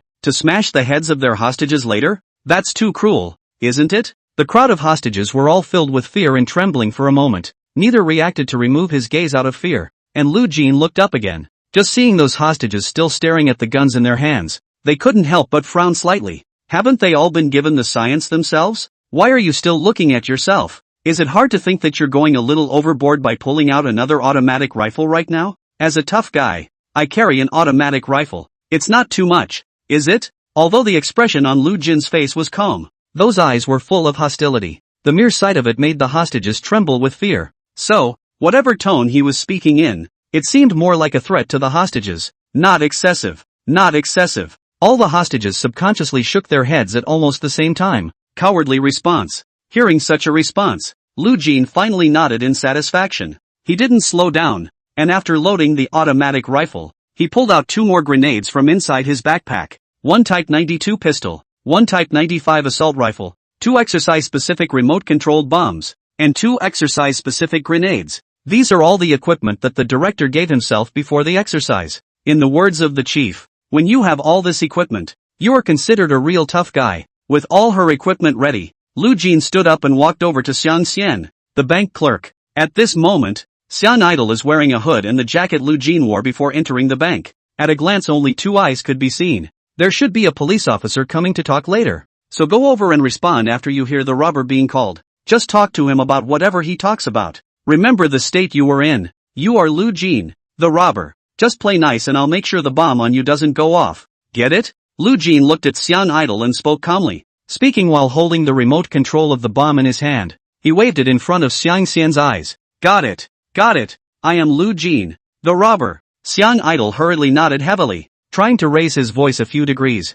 It was still a bit wishy-washy, but it was obviously a lot stronger than before. Great. Lu Jin nodded. At this point, he had already set up everything according to his plan, just waiting for the SWAT team to turn themselves in. Outside the bank, the SWAT team leader walked slowly and leisurely into the cordon, only about 10 meters away from the bank. He was walking slowly at this point, as if he was waiting for something. Report Mantis, Yellow Bird is in position. It was also at that moment that a report came from within the squad leader's headset. Roger that. The junior captain gave a small response. Immediately afterward, he walked towards the bank's front door with a happy face. That's right. The reason why he took his time before was that he waited for those team members he sent out to reach their designated positions. As soon as they reach the designated location, their side goes up to attract the robber's attention. And while you are talking to the robbers yourself, the team side can then act. There was only one robber. This plan could definitely catch him off guard. Listen up, robbers inside. I'm the captain of the city's SWAT team.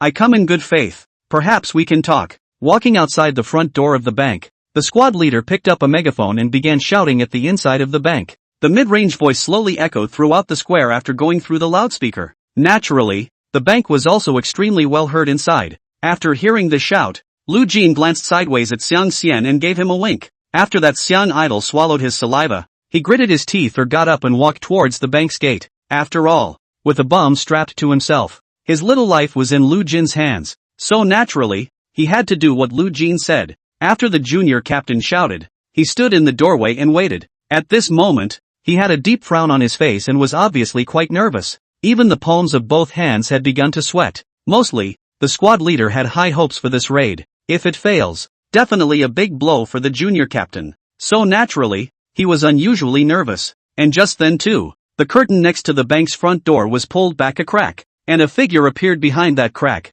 The junior captain looked up. The figure wore a hood, a face that showed barely more than one eye. He frowned slightly, his gaze moving down to see the coat on the figure. It's a dark green punching bag. In the middle of the police messenger's makeshift command room, the squad leader had read the surveillance recordings of the bank's internal surveillance before the robbers covered it up. Indeed, it was wearing a hood and such a coat. That's right. The man in front of him was clearly the robber of this maneuver. You're Lu Jin? Looking at the figure behind the window, the junior captain raised his volume and spoke loudly. He deliberately increased his voice to make sure that the few members of his team were able to receive messages through their headsets. The fact that he and the robber started talking to each other signaled the beginning of the operation. I am Lu Jin. The figure behind the window involuntarily gulped and responded to the squad leader. The junior captain raised one eyebrow. He felt that there was something not quite right about this Lu Jin who played the role of a robber. But what was wrong couldn't quite be said. Always feel how this kid is a bit dull. And the Lu Jin he heard is not quite like the general? In the meantime, outside the employee walkway at the back of the bank, 4 heavily armed SWAT officers are waiting here. After hearing the sound of the squad leader and the robber talking, the teammate standing at the front gave a wave of his hand. Action! A calm voice rang out. The team member next to him hurriedly swiped the door with the bank security guard's ID badge in his hand. Several SWAT team members entered the bank through the employee walkway in a quick and orderly manner. Chapter 30, Captain, it's too late to evacuate. After the 4 SWAT team members entered the bank through the employee walkway, staying in formation and advancing cautiously. Though, the robbers had been attracted to the squad leader who was at the main entrance of the bank, but maybe he had set a trap inside the bank. So, SWAT team members are naturally careful in their travels. Beware of the surroundings while traveling. Only, everything went more smoothly than expected. Above the road leading from the strip to the bank lobby, several SWAT team members found no obstacles at all. It seems, the robber wasn't as tough as I'd heard. The main entrance to the bank. The squad leader is still negotiating with the robbers. Sure, his main purpose was to attract the attention of the robbers and create conditions for the team to make a surprise attack. So the talk is about irrelevant issues. The robbers seemed to be pretty good at fooling around. 2. Didn't even notice that danger was approaching, and was also very cooperative in negotiating with himself. As time passed, an imperceptible smile even unconsciously surfaced on the captain's face. The longer he stalled, the more successful this raid would be. And at this point, he's stalled quite a bit already. His crew should be close to sneaking into the bank lobby. Report! We've successfully infiltrated, have the robbers in sight and are ready to fire. And it was at this point, the report of his own team members rang out among the squad leader's earphones. Words! The junior captain was ecstatic. I didn't expect this plan of mine to go so well. The robber was still standing across from himself now, not even realizing that behind him, a few of his own team members were already aiming their guns at him. This drill, it doesn't seem to be as difficult as the captain said. You don't see anything wrong? The junior captain looked at the robbers in the window and spoke cheerfully. At this point he was a spring chicken. Lifting his wrist, he glanced at the time. The countdown has only just passed 4 minutes. I had originally agreed to 10 minutes with the captain, but I didn't realize that I would be able to finish in less than 5 minutes. I really don't know what happened to the captain's previous decisions. Faced with a robber of this magnitude, it was surprising that even his own fighting instructor folded in. It's not difficult at all. What? The robber on the other side looked at the junior captain and asked with a dismayed expression. It didn't seem to quite understand what the junior captain meant by something being off. The maneuver is over. You did play the robber well, but that's as far as it goes. The junior captain still spoke cheerfully, speaking with his hands behind his back. That appearance is clearly already in control of the whole situation in general. Indeed, now all it takes is for him to give the order. The robber in front of him would have been killed by his own men. He has, indeed, taken control. Drills? What maneuvers? The robber still looked at the young captain and asked out a somewhat confused question. Doubt seemed to fill those eyes. Hear that? The junior captain froze for a moment. He doesn't know the drill? He's not Lu Jin. Then who is he? The junior captain seemed to know what was wrong at this point. From the beginning, when he saw the pair of eyes of the robber in front of him, there seemed to be a trace of lingering fear in his eyes. That fear wasn't something Lu Jin, who played the robber, should have. And as the process went on behind the scenes, it was all just too much. It went so well that there was hardly a hitch in this plan. It seems everything is a trap in general. Something's not right. Evacuate. The junior captain's brow deepened as he hurriedly gave orders into his headset. At this point, he was almost certain that this robber in front of him was not Lu Jin. So where did the real Lu Jin go? I guess this kid guessed his plan a long time ago, and is waiting for a few of his own team members to enter the trap inside the bank cat, and listening to the commands coming from within the headset. The few SWAT team members in the middle of the bank were dumbfounded. You look at me, I look at you, wondering what's going on right now. They carefully sneaked into the bank. The robber was now across the street from them, and with all four of their guns aimed at the robber's back, they were able to end the maneuver by simply pulling the trigger. Why did the captain suddenly give the order to retreat?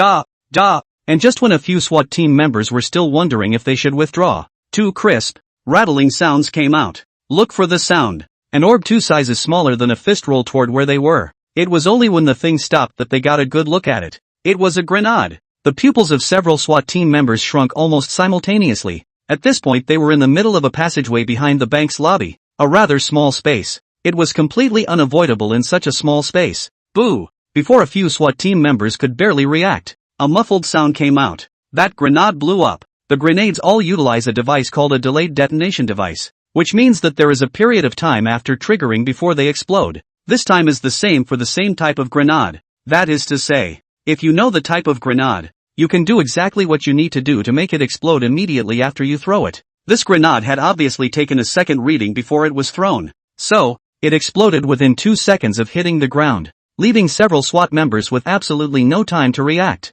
Sure, it was nothing more than a drill grenade, and naturally it wouldn't have the same power as a real grenade. The explosion was followed by a mere blast of colored smoke. It choked a couple of SWAT officers who squinted their eyes. And after the grenade exploded, a figure sprang out from behind the wall at the corner in front of the passageway where the SWAT officers were. Boo! Boo! Several gunshots came out in quick succession. Lu Jin's expression was indifferent, holding a Type 95 assault rifle, not caring if those few SWAT officers had already been killed in the explosion of the grenades. A shot directly toward the head of each SWAT officer. Blanks weren't very powerful, but Lu Jin basically hit his head with every shot. So, it still hurt for a while, and a few SWAT officers grimaced. Outside the bank, the junior captain was naturally very anxious as he listened to the commotion inside. But at this point, he was also completely helpless to support his teammates. Don't get involved in the battle. Hurry up and retreat. All he could do was speak into his headset, almost growling orders to his team. But there was no one to respond to him.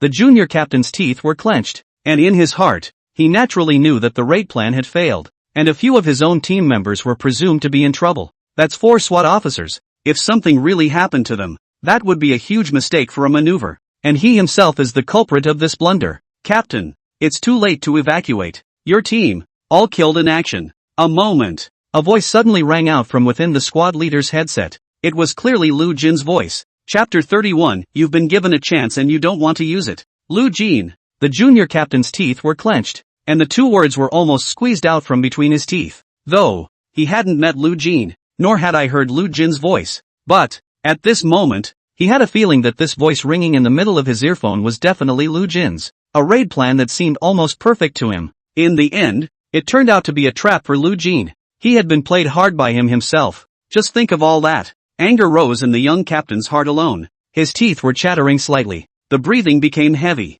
His eyes were full of anger as he stared at the figure behind the window. This figure in front of me wasn't Lu Jin. Then who was he? Accomplices? According to the information that the police team has now, the robber is only Lu Jin. But if this accomplice had been hiding in the bank from the start, and had not appeared at the same time as Lu Jin, it was indeed possible that he had not been detected by the police force. Then Lu Jin could have accomplices that the police force doesn't know about. And this maneuver did not explicitly say there was only one robber. If the chief was prepared at the beginning the robbers were 2 men, only that the news was not publicized. It's not out of the realm of possibility. The young captain's pair of eyes remained dead set on the figure behind the window. The figure also remained standing still and did not move. The junior captain's hand slowly moved down, then at one point quickly drew the sidearm at his waist. A set of flowing movements is extremely fast. The average person would not be able to react if they were in an unguarded situation. Guns in both hands, blackened muzzles against the glass, aimed through the glass at the head of the figure behind the window.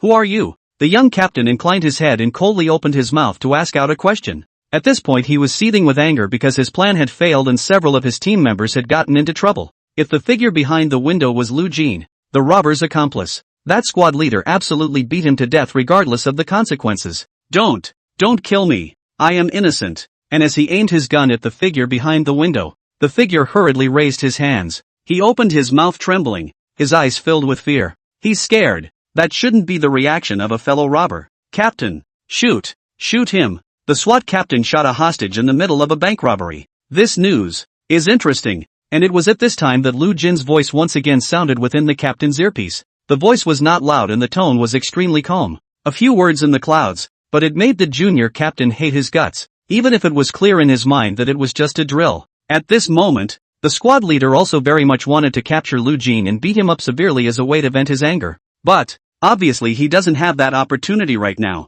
After all, at this point, he hadn't even seen Lu Jin's face. The young captain frowned deeply, both hands still holding the gun aimed at the figure behind the window. According to Lu Jin, the figure behind this window was a hostage? At this moment, he calmed down and looked at the pair of eyes in which there was no other color than fear. It seems, indeed impossible to be Lu Jin's accomplice. Phew, squad let out a long, cloudy breath. Try to calm yourself down quickly. He can't be angry. Anger only lowers one's IQ. Why don't you shoot? Gee, Captain, you don't hit the mark when given a chance. Shall I help you? Lu Jin's calm voice continued to resound within the squad leader's headset, and with those words, to the right of the figure behind the window a gun-toting hand suddenly extended. The one pistol was aimed at the figure's temple as the junior captain's eyes watched. The junior captain froze slightly. He hadn't expected this to happen. This hand was naturally Lu Jin's, who was standing behind Xiang Xian. The two were of similar stature, and even Xiang Xianxiao was slightly taller than Lu Jin.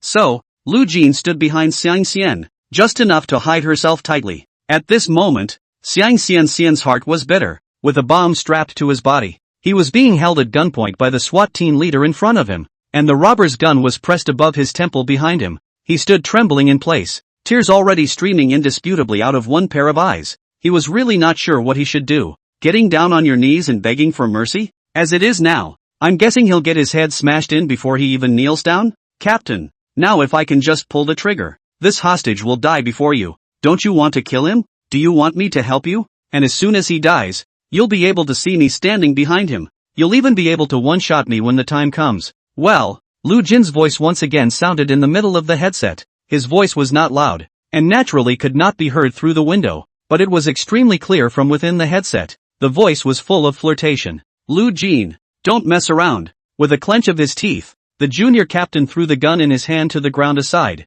then raised his hands. He suppressed the anger in his heart and opened his mouth to respond to Lu Jin. Although the current him did want to get Lu Jin killed, but he's a police messenger. Naturally, he couldn't watch the hostages die in front of him. So, he compromised. Great, you lost this raid, and the cost was the fresh lives of several police officers. That's a bit of a price to pay. I'm not going to kill you and keep you alive so you can figure out how to deal with me. Just a reminder to be careful the next time you try to make a move. After all, you've lost a lot of people in battle so far. Lu Jin's voice sounded in the middle of the headset. It was still just as calm, and this time the calm was tinged with mockery. The junior captain's teeth were clenched as he tried his best to restrain the anger in his heart. He didn't say another word. It just turned away from the location of the bank's main entrance and headed over toward the line of police officers. Lu Jin had said he wouldn't kill him, and he clearly didn't stand a chance if he stayed at the bank gate any longer. In order not to provoke the robbers to take action against the hostages,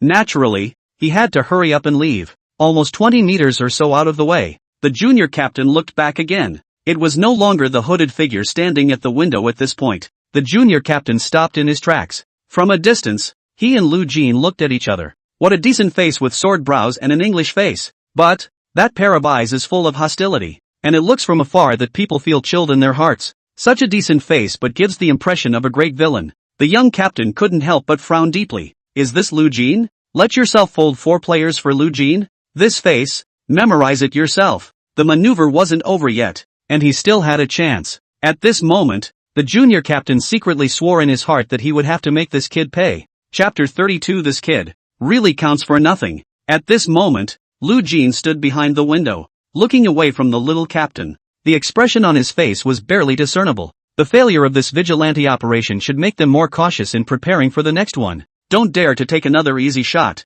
and as long as the team of police officers didn't dare to make a move in an easy way, then Lu Jin would be able to drag his feet for a longer period of time. At this point, there were still more than 5 hours to go before the time set by the system mission. To continue to be in the middle of the bank for that long, not a simple thing indeed. Watching the small captain not far away turn around and look at himself from afar, Lu Jin picked up the headset in his hand. Keep going. Go farther. I don't want to see you in my sights. Lu Jin spoke calmly into his headset. After saying that, he threw the headset on the ground aside and crushed it with one foot. Kiri! The headset over there was stomped right through. The headset the junior captain wore on his ear then let out a piercing noise. With a locked brow, the junior captain hurriedly removed the headset. After giving Lu Jin another deep look, he continued walking towards the front as Lu Jin requested. At this time, Lu Jin still had a number of hostages in his hands, and he could only comply with Lu Jin's demands. When he turned around just now, Lu Jin was standing behind the window. There were just about 20 meters between him and Lu Jin.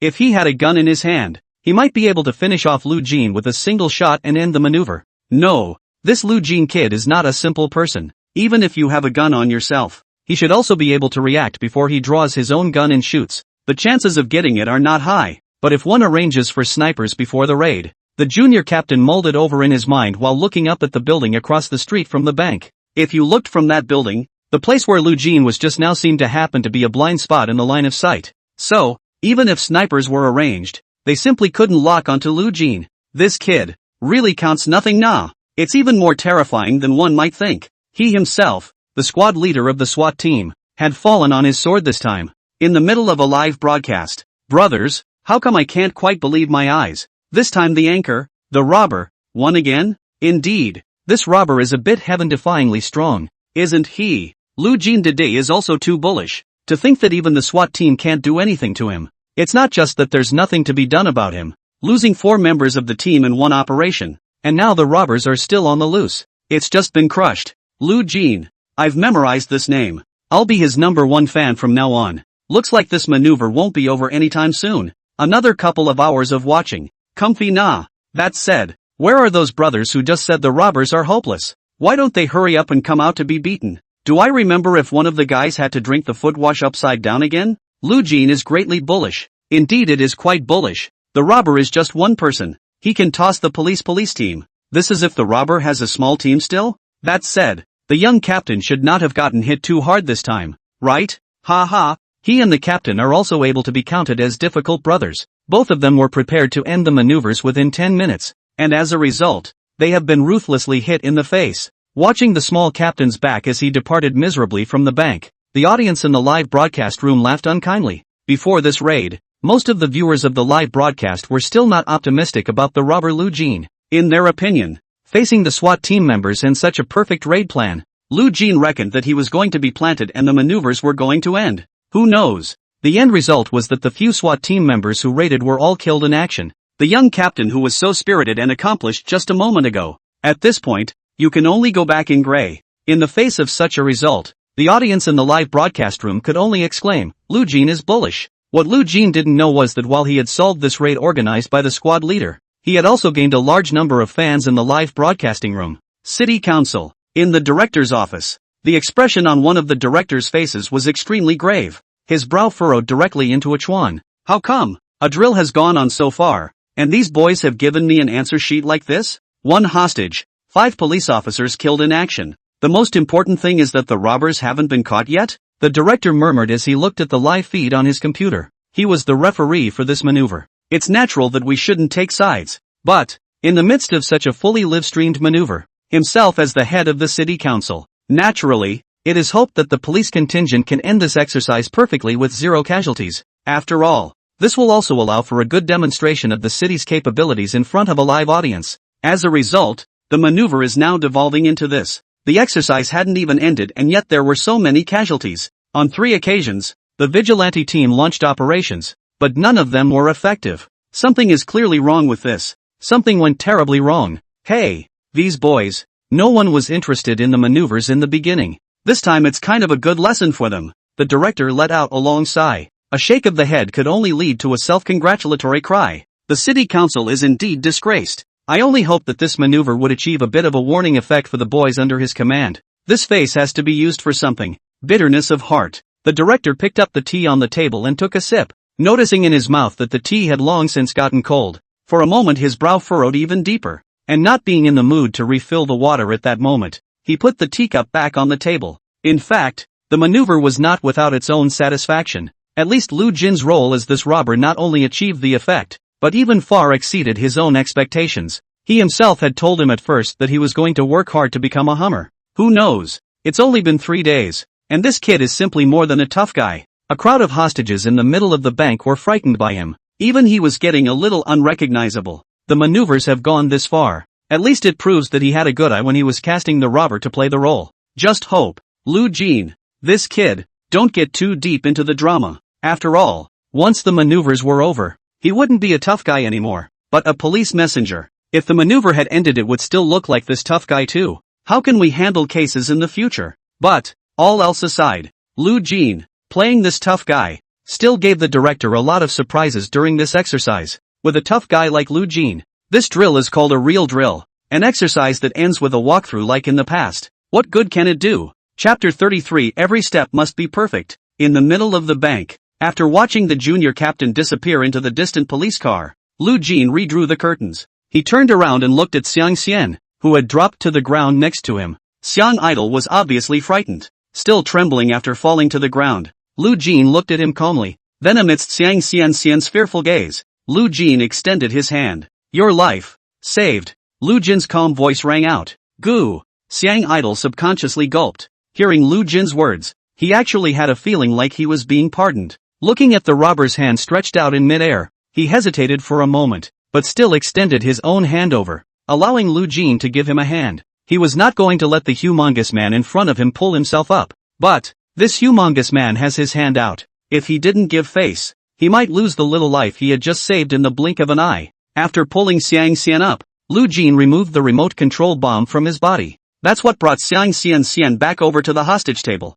For himself, he put his things back into his backpack and slung it over his back. This backpack was randomly placed in the corner of the bank by Lu Jin before, because at that time these hostages didn't know what was inside the backpack. They naturally didn't pay attention to the backpack, but at this point, they already know what's inside. If we were put in the same position as before, maybe these hostages would have gotten ideas. Although these robbers were now more afraid of themselves. However, Lu Jin felt it was still necessary to defend himself. So, a backpack is naturally most secure on your back. Putting on his backpack, Lu Jin arrived at the location where the few SWAT members who had just been killed in action were. After throwing the grenade himself earlier, he left them alone after filling in a shot towards each of them and reminding them that they were all dead in action. At this time when they came back, the several SWAT team members, although extremely reluctant, were quite cooperative. Both lay quiet and motionless. As much as possible, they play the role of what they should be, dead people. Great. That's what a dead man should look like. Lu Jin looked at a few SWAT team members and nodded with considerable satisfaction.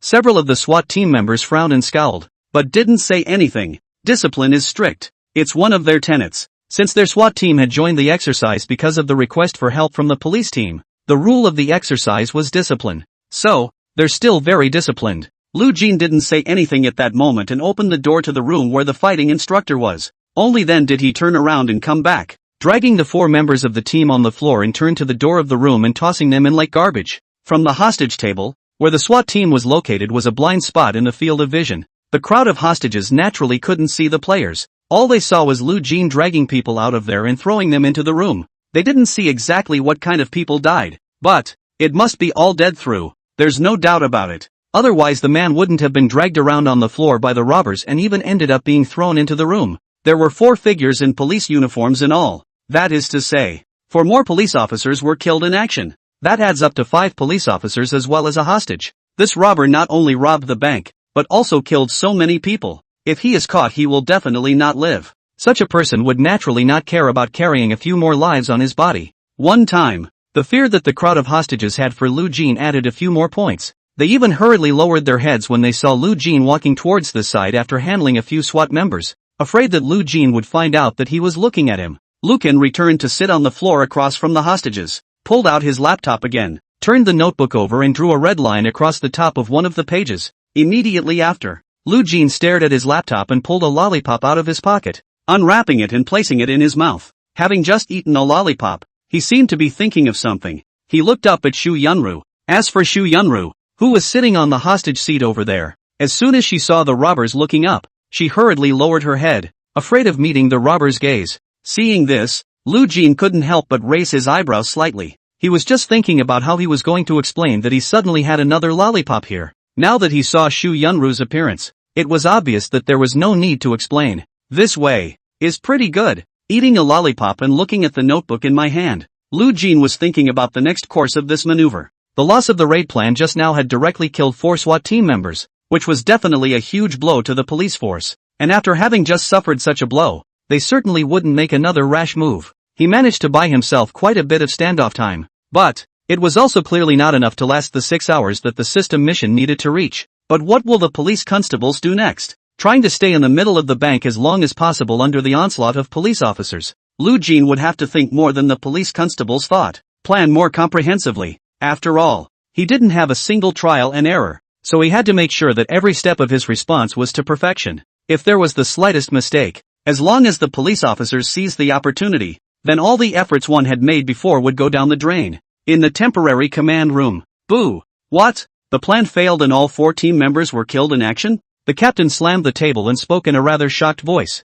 At this moment, he wanted to explode a foul language and also vent his heart's anger, but he still held back. But the camera was across from him at this point. There's no telling how many viewers are watching in the live room. As the commander-in-chief of this exercise, a team of police messengers, it was indeed not good for him to directly burst into foul language. Therefore, the captain still gritted his teeth and held back the urge to explode. The captain was indeed very angry and shocked at this point. All 4 members of the raid were killed in action. Such an outcome was something he had thought about though. But, by the time he actually heard the result, the captain still had his defenses broken inside. On hearing the squad leader talk about this raid plan, because the feasibility of the plan was felt to be very high. So, almost everyone, including the captain, visualized the outcome of the plan in a good direction. The thought was that if it was no better, the raid would fail at best. The few members of the raid were still able to pull back. Who knows? That's how it ended up. All of the team members were killed in action, and the robbers remained rampant in the middle of the bank.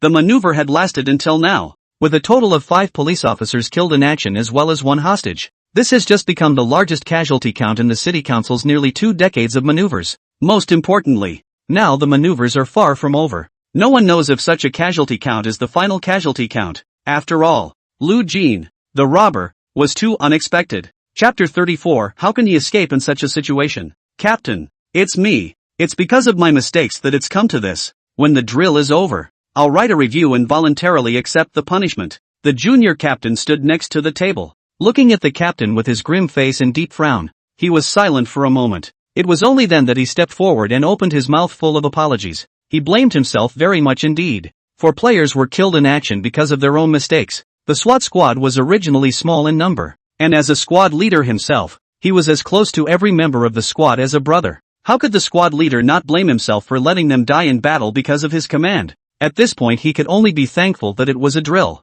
for if his own players weren't really killed in action. If not, it will then be a blunder that you will never forgive yourself for the rest of your life. The decision to raid was made after everyone talked it over. It's not just one person. Of course, the exercise isn't over yet either, and it's not the time to hold anyone accountable. What we should be discussing is what we should do next. So many brothers have already been killed in action, but the result has only fueled the robbers' arrogance. And what should we do next with the robbers? The captain stood up straight and let out a long, cloudy breath before he looked at the few people in the temporary command center and spoke. The junior captain and the cadre of police officers fell silent as they listened to the captain's words. Drugging fails, forceful attack fails, raid fails again. They don't have too good of an idea for now. After all, the robbers still have hostages. The police messenger is actually on the more passive side, and being on the passive side and having to initiate the offense is indeed too risky. Watching everyone go silent, the captain sighed as well, reaching up to rub his temples. Now a raid had only just failed,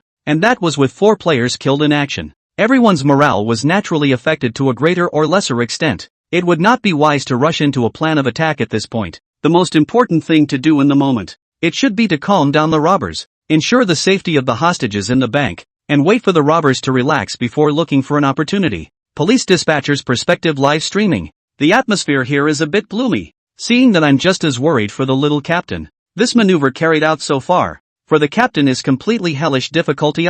Indeed, the captain stated that he was just too difficult. This Lu Jin playing the robber is not only more real than the real thing, but also has a thief's IQ. In the midst of this maneuver, Lu Jin's performance was truly spectacular, completely demonstrating what it means to be a highly intelligent robber. I don't know why. Maneuvers see now. Some heartache captain. It's really poor. I really didn't expect that this raid of the little captain would fail. Originally all thought that the robber Lu Jin could GG. Who knows that people are the biggest manipulator. For more SWAT team members have been killed in action. And the maneuver has gone on so far that it begs for the captain's mental acreage. Dog's head. I don't know the captain's mental area, but I know he should have a mental shadow about the name Lu Jin in the future. Ha ha. Upstairs brother. Be careful, the captain follow the network cable to your house to knock on the door. Brothers, predict if the robber Lu Jin has a chance to win this maneuver? It's definitely hard to win, but if we hold out for another hour or two, it shouldn't be too much of a problem. After all, the way things are going,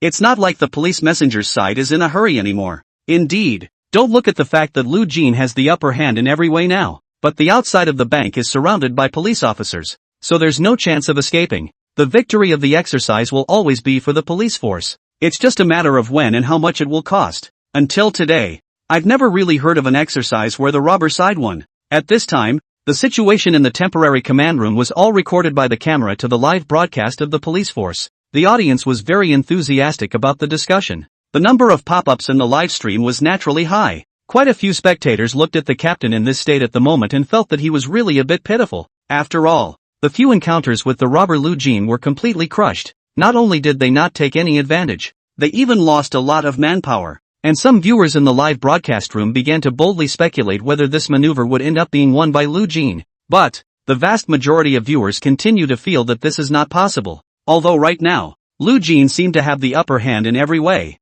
and had even gotten the better of him in a few exchanges as well. But if Lu Jin, who is a robber, wants to win the maneuver, then he must take the money he has robbed with him and escape from the middle of the bank. So many police badges outside the bank at this time. The entire outside of the bank was surrounded by police agents. And to say it was a dragnet would be an understatement. How can he escape in such a situation? Not to mention, looking around at the history of the last decade or two, there really hasn't been a time when the robber side has won. Lu Jin was able to do what he's doing now. It's already considered very good. Even many viewers are willing to call him a highly intelligent robber. But to say he won, that's basically one idea. It's impossible. In the temporary command room, the stony atmosphere lasted for a while. A moment later, the captain pulled a carton of cigarettes out of his pocket and was just about to tear open the package when he remembered the camera on the table. There was a pause in the movement of his hand, but he turned and walked out of the RV that served as a makeshift command room. Standing out of sight of the cameras before looking away in the direction of the bank, he lit a cigarette. "Captain, give me one too." The junior captain followed suit and looked at the captain as he spoke calmly. The captain nodded, handing over both the cigarettes and the lighter. The junior captain also lit his cigarette. The two men stood side by side beside the RV, looking away from the direction of the bank. "What are your thoughts on how to move next?" The captain inhaled deeply and exhaled before looking at the curling smoke and calmly asking. "Even though they are up and down, we are more like friends." So, the captain's voice was still rather calm as he asked this. "Pacification is the main thing. Several attacks in a row. All of them were lost. If we rush to attack again, I guess Lu Jin should make a move on the hostages. From what I've just seen with him, this kid is really capable of anything." The junior captain also took a deep drag on his cigarette before speaking leisurely, thinking about what Lu Jin said just now when he stood behind the hostage and raised his gun to the hostage. The young captain just couldn't help but frown deeply. Indeed, the next best thing is to pacify the robbers and secure the hostages. The captain threw his cigarette on the ground and stomped on it. He looked up with a helpless response as well. The next move must be made with caution. So, until there's too good a plan of action, it's just going to have to be a matter of placating the robbers. Chapter 35 Low Risk, High Reward Programs. The police force did not renew its offensive for some time to come. This was something that Lu Jin had expected. After all, successive serious losses have made them careless. The best way to prevent the outcome of the exercise from continuing to deteriorate is to press on. waiting for Lu Jin to reveal her cracks. Look for the opportunity to strike a blow and end this maneuver. Temporary command room. The captain, the junior captain, and a bunch of the backbone of the police force were gathered around the front of the table. A map of the bank layout is on the table. A whiteboard was placed next to it, and on the whiteboard hung Lu Jin's picture. And on top of the whiteboard are words written in marker: vicious, cunning, high IQ, and so on. Obviously, during the time they pressed on, the captain and his men were not idle. In order to be able to make a more careful and perfect plan, the captain and the others had analyzed a lot of things from Lu Jin's character, the internal situation of the bank, and the direction of the exercise. What do you guys think Lu Jin would do if we sent negotiators to the bank? The captain slipped the marker into its sleeve and tossed it back into the barrel. Only then did he look up at the group of people in the makeshift command room and seriously opened his mouth to ask out. In the midst of such a stalemate at this point in the maneuver, it's not good for the police force to launch another offensive. At this time, sending professional negotiators is a more common tactic. After all, as the maneuver stalemated, the police officers, though not attacking, continued to surround the bank. A robber can't escape in the middle of a bank even if he has a lot of hostages in his hands. So, even if the robber is unwilling to negotiate at first, as the standoff continues, the robber usually gives in, willingness to talk to negotiators. But that was an ordinary robber. And this Lu Jin kid is not an ordinary robber. Whether he is willing to negotiate or not is anyone's guess. Based on Lu Jin's performance in the middle of this maneuver, it's hard to tell if he's willing to negotiate. He's extremely aggressive and it's not certain that he'll take on the negotiator. One of the cadre of police officers spoke only after a brief silence. Hearing him say that, a few of the other boneheads nodded quite approvingly. Indeed, as far as Lu Jin's performance in the middle of this maneuver is concerned, it's still very possible to not only not talk to the negotiator, but to just shoot the negotiator in the face. If this really happened, the police force would be a joke again. Lu Jin is indeed fierce and cunning, but he's not a cutie. Now that the bank is surrounded by us, he must have known there was no chance of escape. Accepting negotiations is one of the few options he has. After all, negotiations can get him something. So I do think that sending in negotiators might be a good idea. The junior captain, however, was silent for a long while before he spoke leisurely. Listen to his words. Several of the other cadre of police officers were silent. Indeed, the junior captain has a point. While the junior captain and the cadre of skeletons were more than a little torn, the captain was once again picking up a marker and tapping on the whiteboard. Everyone's attention was drawn to him. Did you guys hear the point of what I asked?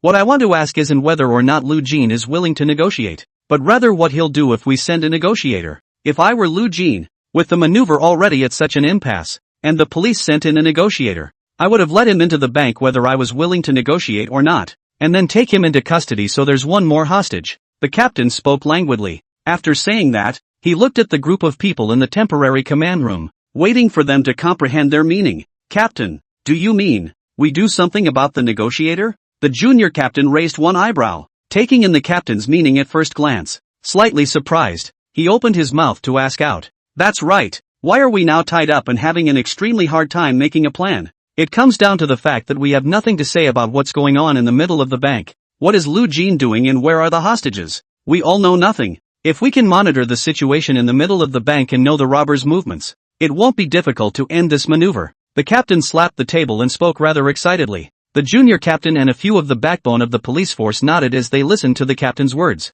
clearly agreeing with the captain. My plan is to put surveillance, listening devices on the negotiators. Then have the negotiators go into the bank to negotiate with the robbers as much as possible. As long as the negotiator has access to the bank, we'll be able to access what's going on in the middle of the bank through surveillance and listening devices on the negotiators. At that time we'll make a plan for a strong attack and take this maneuver. The captain spoke rather seriously. A hard-to-conceal smile even appeared on his face when he spoke of his excitement. Obviously the captain was still quite pleased with this plan of his. Listening to the captain expound on his plan, several of the backbone of the police force, as well as the squad leaders, nodded their heads frequently. That's a good plan indeed. Low risk, high reward. All that is required is for the negotiator to have access to the bank. As for the outcome of the negotiations, it no longer matters. Captain, that's a good plan indeed. As long as I can gain access to the situation in the middle of the bank, my side will be able to immediately have the SWAT team organize an attack. What do you think of the program? When will it start to take place?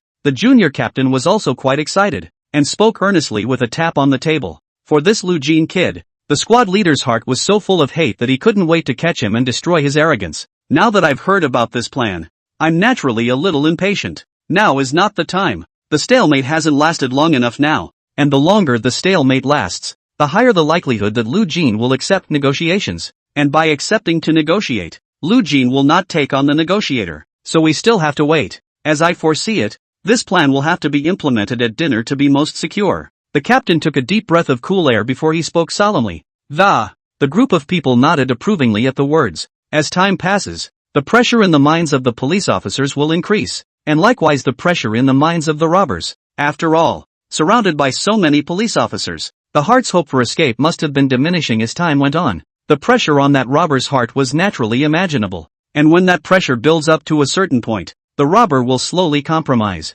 The likelihood of accepting negotiations will increase. The chances of success for this plan of the captain's will be very high. So, what the police officers need to do now is to stay put and continue to wait. Chapter 36, basically foolproof. Time flies. In the temporary command room, it's still the captain, the junior captain, and a skeleton crew of police officers gathered here. At this point, the crowd all held boxed lunches, which they ate while studying the bank layout map. By now the time had come to 6:30 in the evening. 5 hours have passed since the squad leader's raid was planned. That is to say, it had been 5 hours since the raid plan ended and the police officers had been pressed into service. And within those 5 hours, there was no rumor of any movement from the robbers in the bank. The two parties just quietly faced each other. It's 6:30. The captain tossed the finished boxed lunch into a side trash can. Lifting the watch on his wrist, he glanced at the time. He spoke in a hushed voice. The exercise has been going on for almost 7.5 hours since it began. This has been going on for far too long. Bank exercise. Being able to last for an hour or two can already be called rare. And this drill that lasted 7.5 hours and still hasn't ended, that's perfectly capable of going down in the history of the city council. Now, it was also the time that the captain set to carry out his plan. All set, right? The captain glanced sideways at the junior captain and calmly opened his mouth to ask a question. The junior captain also threw the finished boxed lunch into the trash. It was only then that he looked to the captain and nodded. The plan had been made long ago, so naturally they were preparing early. The junior captain turned and exited the makeshift command room. Soon, then he walked back with one. This is the negotiator inside our city hall. We have hidden filming equipment on each of his jackets and belts. Of course, we even hid hidden listening devices in the soles of his shoes to keep them out of both places. It's basically foolproof. After the junior captain brought the negotiator into the temporary command room, he then carefully described to those present the preparations he had made this time. Devices were hidden in jackets and belts as well as shoes. This is indeed able to be said to be foolproof, because, even if Lu Jin had noticed something, at most, he would have asked the negotiator to take off his jacket. In that case, there are also two other places where the equipment can be useful. After all, it was always just a drill, and the robber played by Lu Jin was even more serious. You can't just strip the negotiator completely naked, can you? He shouldn't be able to do something so insulting. Great. This time, the plan is only to succeed, not to fail. This exercise has been going on for far too long and it's time to end it. The captain sniffed and nodded with considerable satisfaction. Then he turned back and looked around at the group of people in the middle of the temporary command room before speaking in a deep voice. It has indeed been too long. If this plan failed again, the captain figured he'd have to break down. Promise to finish the job. The negotiator nodded seriously at the captain's words. Then, under the watchful eyes of the crowd, he took the boxed lunch that the captain had prepared for the robbers and the hostages with him, and exited the makeshift command room in the direction of the bank. The captain, the junior captain, and the cadre of police officers stayed in the makeshift command room. After the technician connected to the surveillance listening device on the negotiator, he stared at the screen and watched the situation through the images that came back. In the middle of the bank, behind the window next to the bank's front door, Lu Jin sat on the ground. From this position, the movements of the police officers outside could be seen through the gaps in the curtains. You'll be able to see the hostage mat when you turn around and it's a nice spot to let off some steam. Lu Jin was holding a cell phone in his hand and was bored with the landlord. There was not a bit of action on the side of the police force for almost an afternoon, which still surprised Lu Jin quite a bit. But, this was the result that Lu Jin wanted the most. After all, he was in the middle of the bank in a standoff, in order to stall until the time specified by the system. And the lack of movement on the part of the police force certainly made it easier on himself. Just finished a handful of games. Lu Jin looked up, only to see a figure walking towards the bank. Raising her eyebrows slightly, Lu Jin stood up from the ground, watching the figure from a distance. At this time, the sky was darkening, and with such a long distance between them, it was natural to not be able to see the appearance of that one figure. Lu Jin was quite alert and pulled out his pistol from behind him. The figure slowly approached. Only after getting closer did Lu Jin see that it was an unfamiliar face dressed in civilian clothes. The figure stopped when it was still 4 or 5 meters away from the bank. "Hello, I'm a negotiator for the city council. I'm here to help you. I don't have a weapon on me and have brought you guys a boxed lunch already. Neither you nor the hostages have eaten yet at this hour, so I'll bring the food in, and we can talk after you've finished. If you have any wishes or requests, as long as they are within our ability, we can grant them." As the figure stood still, it began to shout into the middle of the bank. The tone of voice was sincere and the words were quite appropriate. Obviously indeed a professionally trained negotiator. When he finished speaking, he held up his hands, sort of a way to show that you mean no harm, as well as show that you don't have a weapon on you. Lu Jin stood behind the window.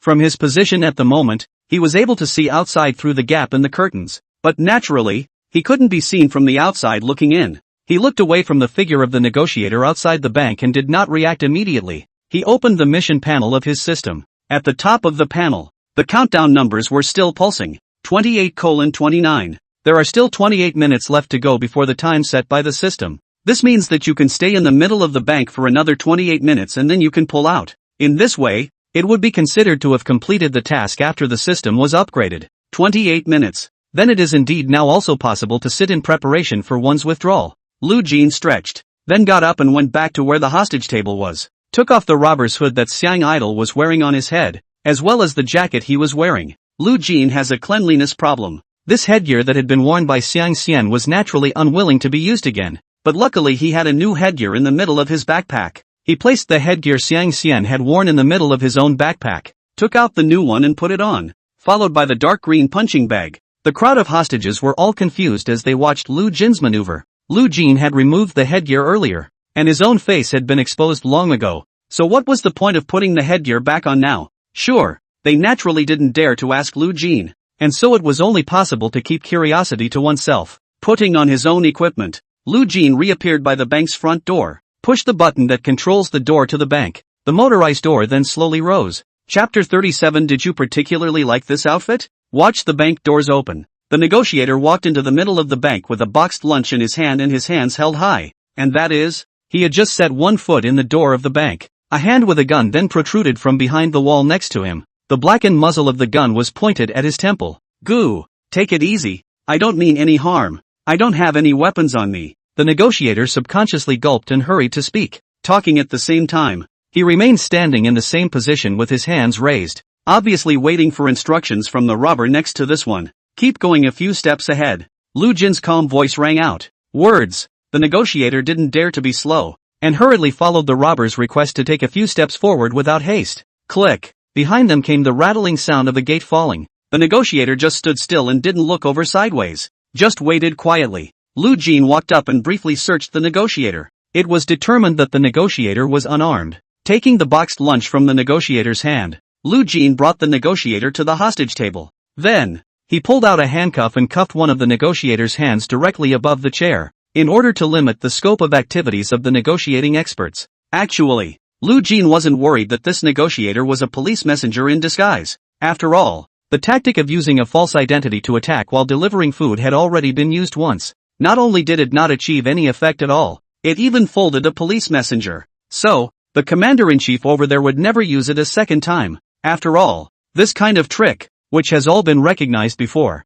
may also have an unexpected effect, but the risk is just too great. Knowing that the risk is huge and that it is the cost of trial and error in terms of human lives, the chief commander of the police force naturally would not have made such a decision. But even knowing that the negotiator isn't not going to be a police officer pretending to be one, but Lu Jin still handcuffed him, mostly because the negotiator knew that this was just a drill and that he, the robber, was merely playing the part. Therefore control is naturally not as easy as with other hostages. It's only right to give him some special treatment. As for the handcuffs, it was something Lu Jin had previously collected from a few SWAT officers who had already been killed in action. It's been almost 8 hours since you entered the bank, so I'm sure you know what's going on out there now. You definitely won't be able to escape. Turning yourself in is your only way out, and as long as you don't hurt the hostages again, it is possible to get a lighter sentence. And if you have any requests before turning yourself in, we can fulfill them as long as they're reasonable. Like meet your parents, your kids? Once handcuffed to the hostage table, the negotiator began to speak in earnest.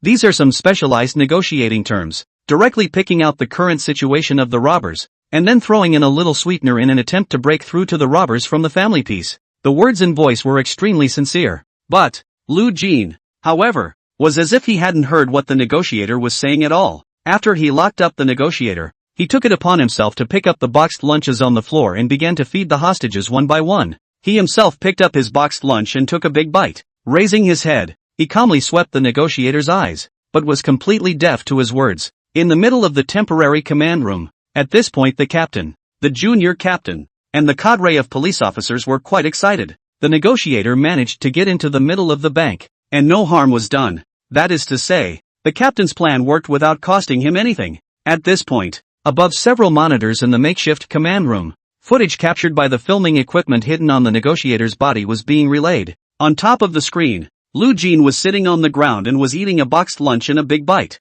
But, looking at Lu Jin on top of that image, the junior captain was frowning slightly. What's wrong? Is something wrong? The captain sensed that the junior captain seemed to have doubts in his mind and opened his mouth to ask at that moment. In the middle of a previous raid, this hood and this dark green rash vest were worn on the hostages. Lu Jin is also the one who used this headgear and punch bowl to make me think that the hostage was him. The junior captain spoke seriously. It was worn on the hostage's body before to confuse himself, but now why has he switched back? It's hard to believe that. Is particularly fond of this outfit? So you switched back immediately after using it? Are you saying that what's in front of the camera right now might not be the robber? Lu Jin, but a hostage? The captain frowned slightly and opened his mouth to ask a question with some surprise. How does this look? It should be Lu Jin. He had seen Lu Jin before, but when he met him, Lu Jin was dressed like this. That's not what I meant. That should be Lu Jin in front of the camera. Only I didn't expect the clothes to come back to him. The junior captain shook his head slightly and hurriedly responded to the captain.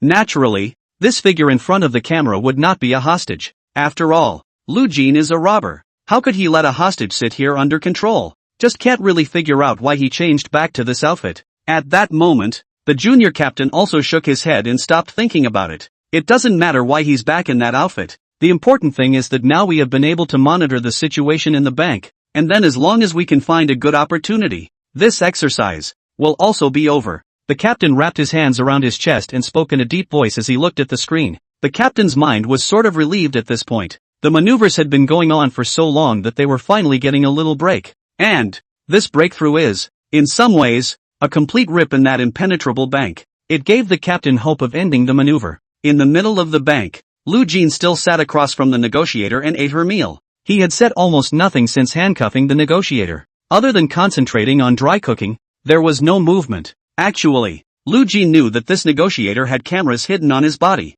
Even during the simple body search just now, Lu Jin had already touched the camera hidden on his jacket. But Lu Jin didn't poke at it. Even after handcuffing the negotiator, he purposely sat directly across from that camera, for that camera to be able to catch itself just right. Because letting the police officers outside understand the situation in the bank was a rather important part of Lu Jin's plan to get away. He has a well thought out plan. And Lu Jin believed that this plan of his could definitely be unexpected by the police officers. Chapter 38, Lu Jin's huge mistake. The negotiator was still there talking with all his negotiating skills. But Lu Jin remained silent. After eating a box of lunch in peace and quiet, there seemed to be some desire for more. Picked up another box of lunch and ate it. The hostages on the hostage table who hadn't eaten yet couldn't help but be slightly shocked for a moment when they saw the scene. This boxed lunch that's ready outside. I think it's prepared per person, right? This robber ate his share and he wants more? Doesn't that mean they have to have someone go hungry? The police outside showed no signs of breaking through,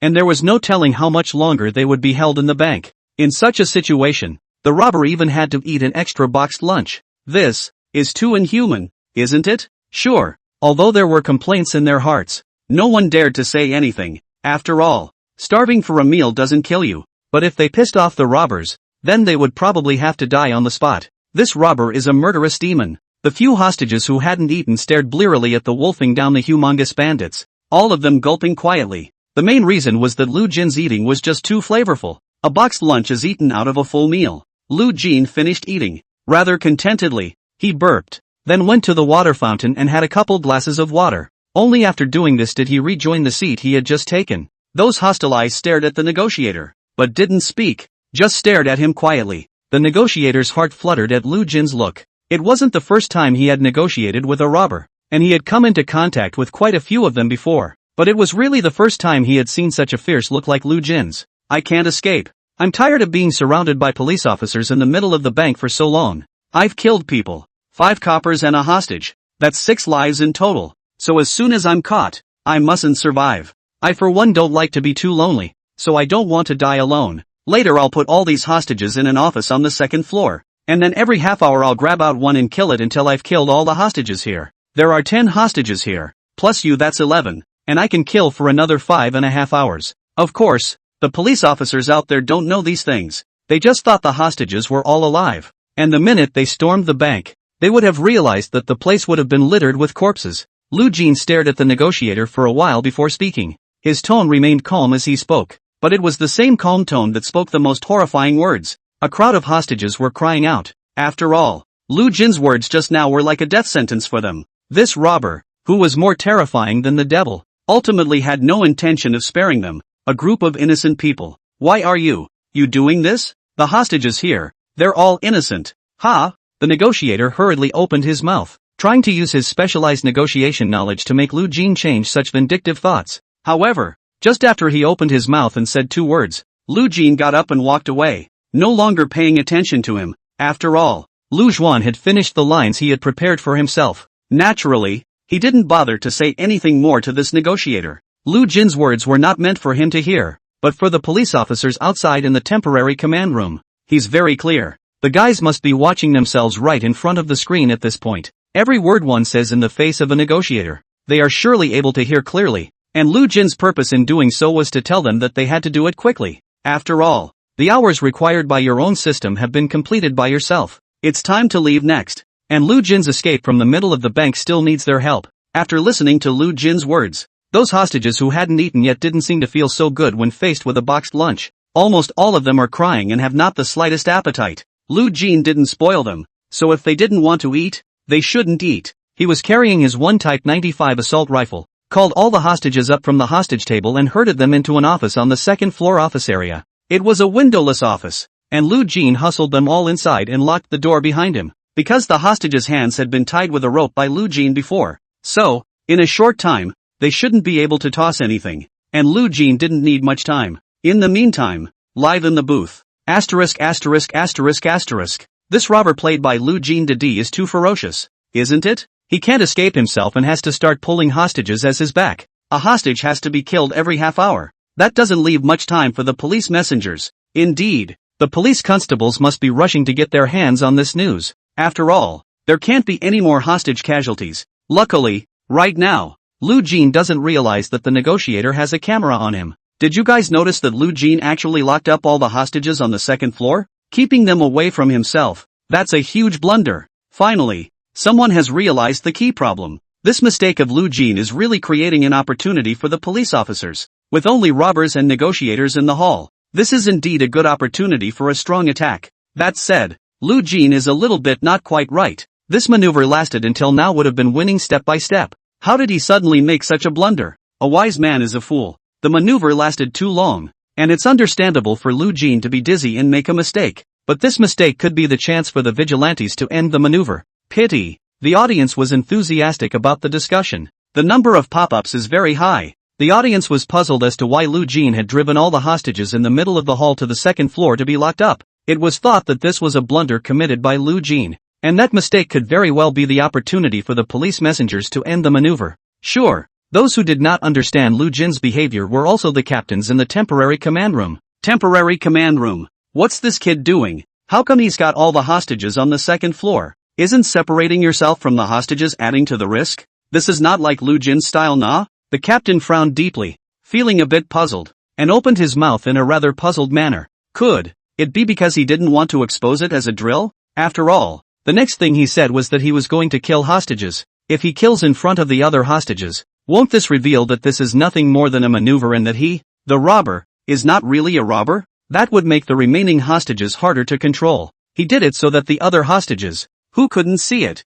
would think he had actually killed someone. The junior captain pondered for a moment before speaking seriously. The captain thought slightly. It makes sense. If that was the case, then Lu Jin had made a big mistake. A blunder that was enough to end the maneuver itself. Chapter 39, the get-out plan begins. Anyway, The robbers are away from the hostages, which is a good opportunity for us. The robbers have threatened to start killing hostages. Squad leader, prepare to organize a strong attack. In 10 minutes, launch a strong attack on the bank. We must save the hostages, capture the robbers, and end this maneuver before the robbers make a move on the hostages. The captain stood up straight, looking back at the squad leader behind himself and the cadre of police officers. He opened his mouth to give the order, though it feels a little off about this. But right now this is clearly a great power play opportunity. The captain was naturally reluctant to let it go. In the middle of the bank, after holding all the hostages on the second floor, Lu Jin returned to the bank lobby. With the negotiator and the filming equipment in sight,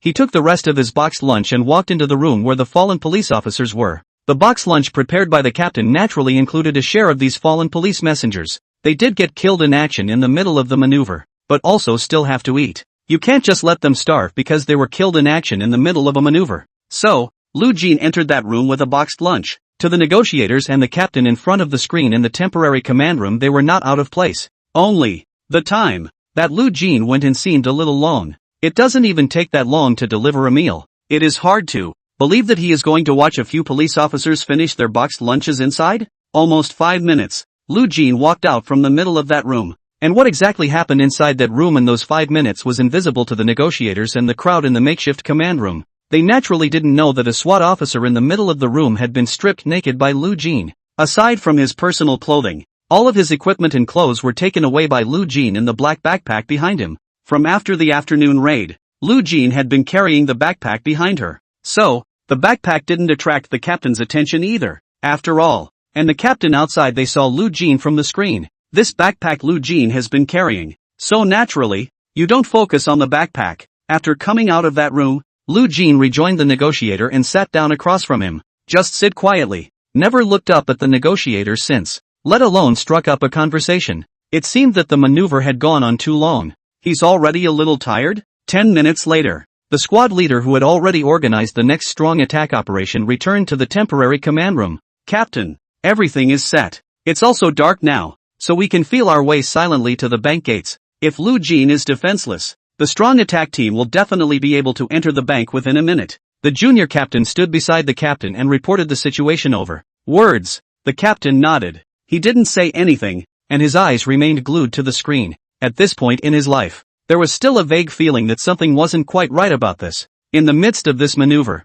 Lu Jin had been acting extremely difficult. Fierce, cunning, highly intelligent, cautious. These are the labels he has given himself. But, a humongous bandit who was so difficult to deal with suddenly made such a big mistake, creating such good conditions for them to make a strong attack. Why is that? It's like a perfect game of chess where the other team suddenly exposes the veteran to your car. Is this an opportunity? Or a trap? The captain was silent. The loss of several shots in the middle of today's maneuvers had made him cautious when faced with this great opportunity. After all, this boy Lu Jin was not an easy opponent. Captain, what's wrong? Watching the captain's brow deepen, he seemed to be contemplating something. The junior captain raised one eyebrow and opened his mouth to ask a question. The captain didn't respond. Just the right hand propped up on the table, the index finger tapping lightly on the tabletop. In the middle of the bank, after Lu Jin sat in place for a while, stood up and stretched. Immediately after, he pulled out his pistol and held it above the negotiator's temple. I'm going to the bathroom,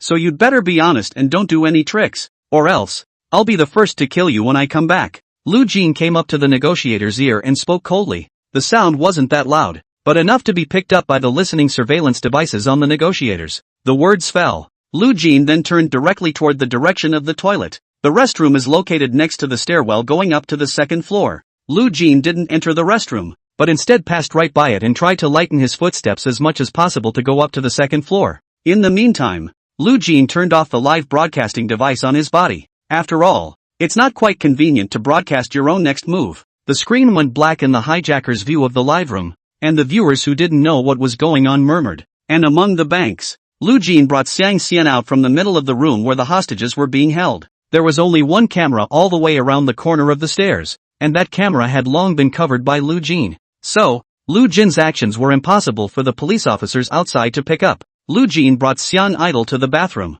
At this moment, Xiang Xian had a lifeless expression on his face. After all, think about the fact that you're going to die later, and you're going to be tossed around by this tough guy before you die. He was naturally raw. I can let you live. In the middle of the bathroom, Lu Jin took off the hood that was on her head. Looking at Xiang Idol, he calmly opened his mouth. Xiang Idol sniffed. The original pair of eyes that had run out of hope suddenly lit up. Big brother, are you telling the truth about this?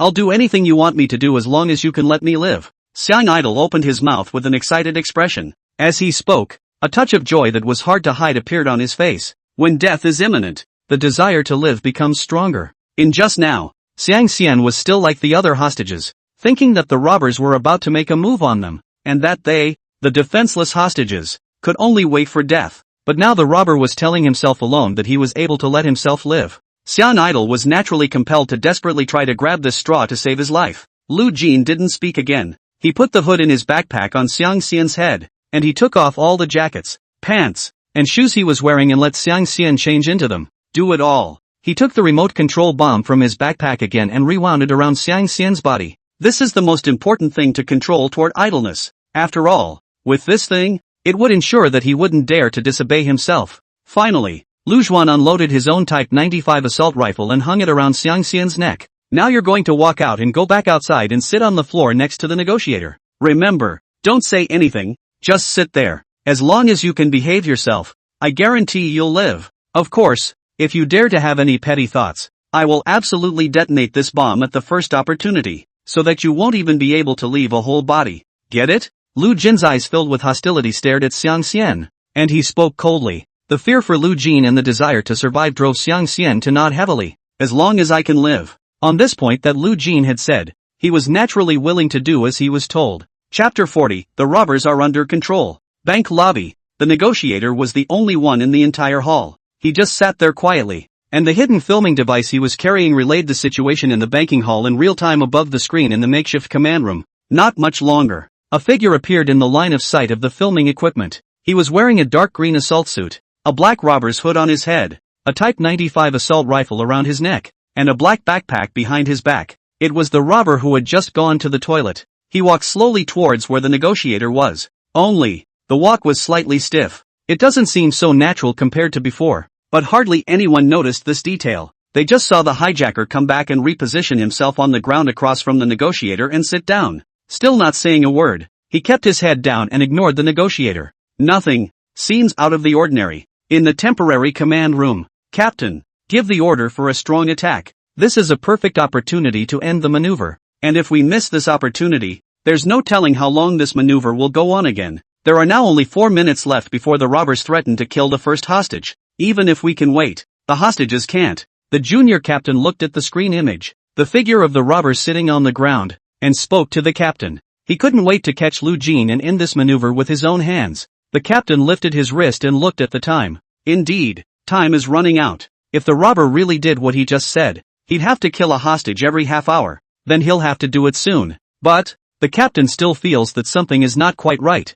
But time was now too short for him to hesitate too much. Any further hostage killings will only worsen the impact of this exercise. Do it! Force the bank and free the hostages. The captain pondered for 2 seconds again, before making a decision with a clench of his teeth. The opportunity in front of me is just too tempting. After thinking about it for a long time, the captain was still not willing to give up this opportunity. At this point, he could only pray in his mind that this was a mistake made by the robbers and not a bait he had thrown. Yes, Captain, just wait for my good news. The squad leader received the order, and with a heavy nod at that moment, he turned around and walked out of the makeshift command room. Because of his hatred for Lu Jin, it made him decide that he would personally lead this strong attack plan. He wants to catch Lu Jin himself, ruthlessly extinguish Lu Jin's arrogant flames. In the middle of the bank, the negotiator and the robber remained still. The negotiator's talks were long overdue because this robber wouldn't even talk to him. Now he too had given up negotiating and was sitting obediently in his chair, a hostage, outside the front door of the bank.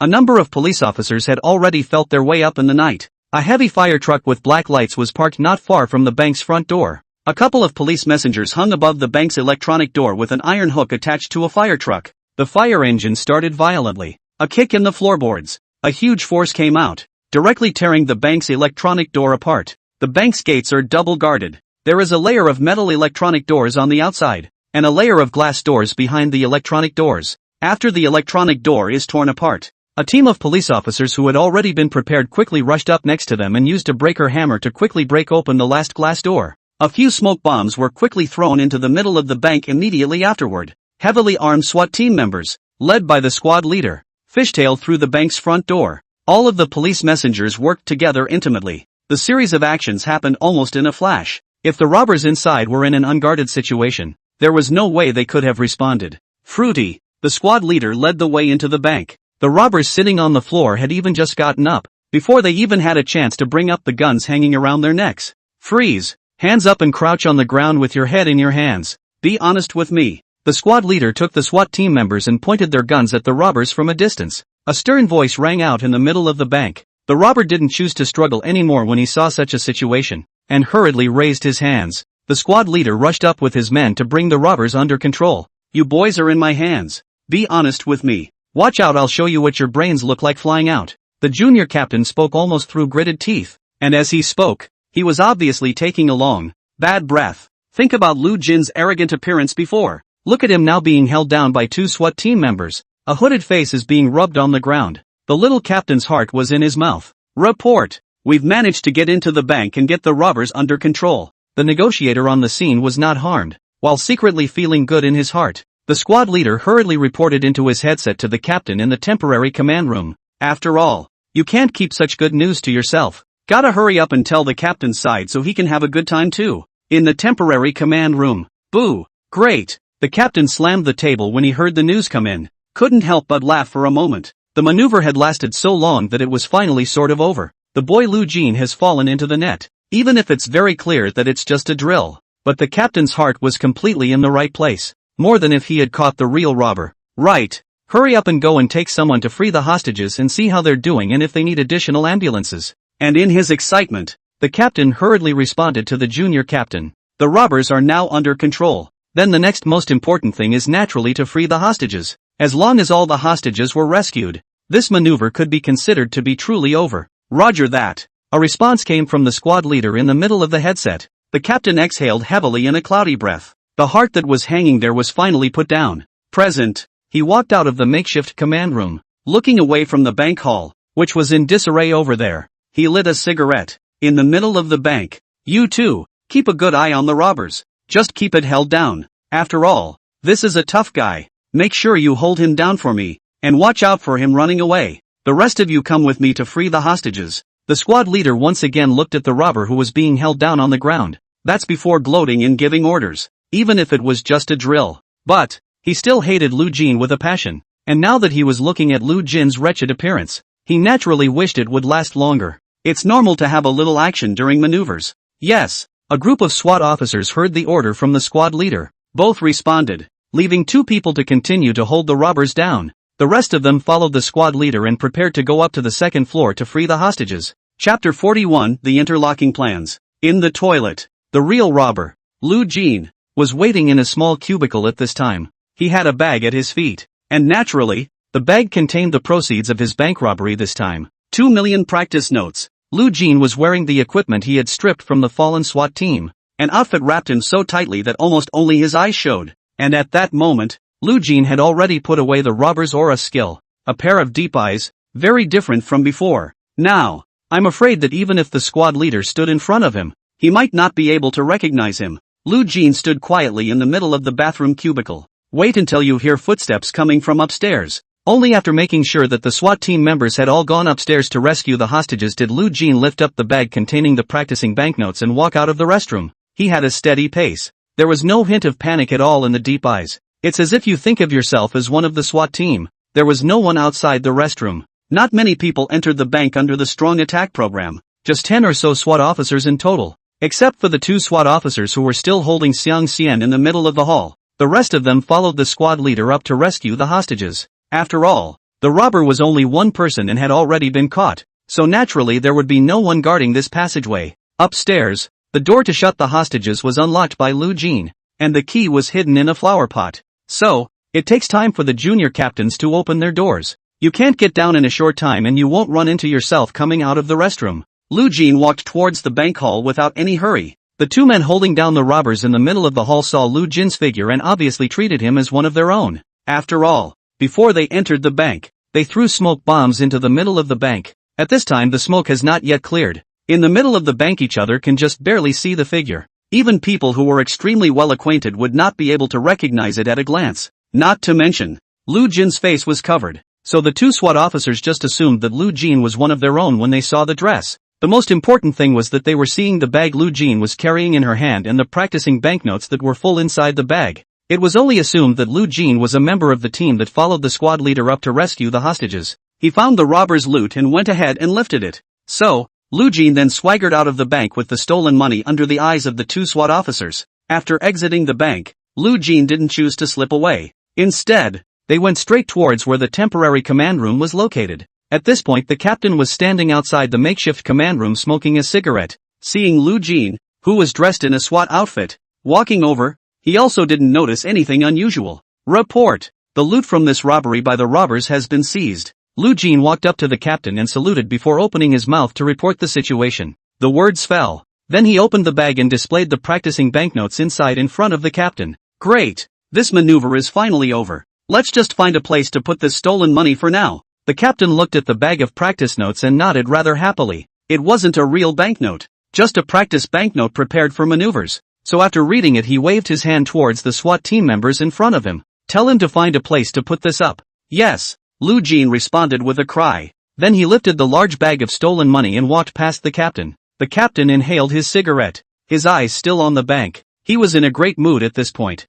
After all, this exercise, which had been like a nightmare for myself, was finally over. This is naturally good news for the captain. Though, the maneuver resulted in the deaths of 5 police officers as well as 1 hostage. But now at least it's not going in a worse direction, isn't it? And what the captain didn't expect, the nightmare that belonged to him was far from over. And the culprit who had made this maneuver into his nightmare had just walked right past him. After leaving from the captain's side, Lu Jin had also successfully accomplished getting away from the bank, and managed to bring out the most important thing about this heist for himself. Stolen money. This one's off the hook. Lu Jin's plan was extremely rigorous. At almost every step, he pondered over it for a long time and revised it many times. Entering the bank from a release negotiator, Lu Jin then had already started his plan, deliberately selling a break to the side of the police force to give them a chance to attack strongly, force them to launch a strong attack as soon as possible by getting ready to start killing hostages, and in turn not having too much time to think about it, ignoring the negotiator and not striking up a conversation with the negotiator, in order to not easily reveal himself when the time came for Xiang Xian to pretend to be himself, hanging the automatic rifle around Xiang Xian's neck, in order to give the young captain who had suffered a loss once a psychological hint that the one with the gun would never be a double. Send the hostages to the second floor, in order to hide themselves in the toilet. Police officers to rescue the hostages themselves in the toilet can hear their footsteps up the stairs, easy to grasp their movements, ringing in the rings. Everything Lu Jin did was very purposeful. Without realizing it, it brings everyone into its rhythm. What the police constables thought they had mastered was actually just what Lu Jin wanted them to master. Everyone has fallen into Lu Jin's trap. Even the director, who was in the middle of the city council at this time, thought that Lu Jin had already been captured by the squad leader, and that this maneuver was already coming to an end. No one guessed. By now Lu Jin had already taken his stolen money with him and disappeared above the street opposite the bank. In the middle of the bank, the squad leader and crew forced their way through the unlocked door when they couldn't find the key. Bring out all the hostages inside.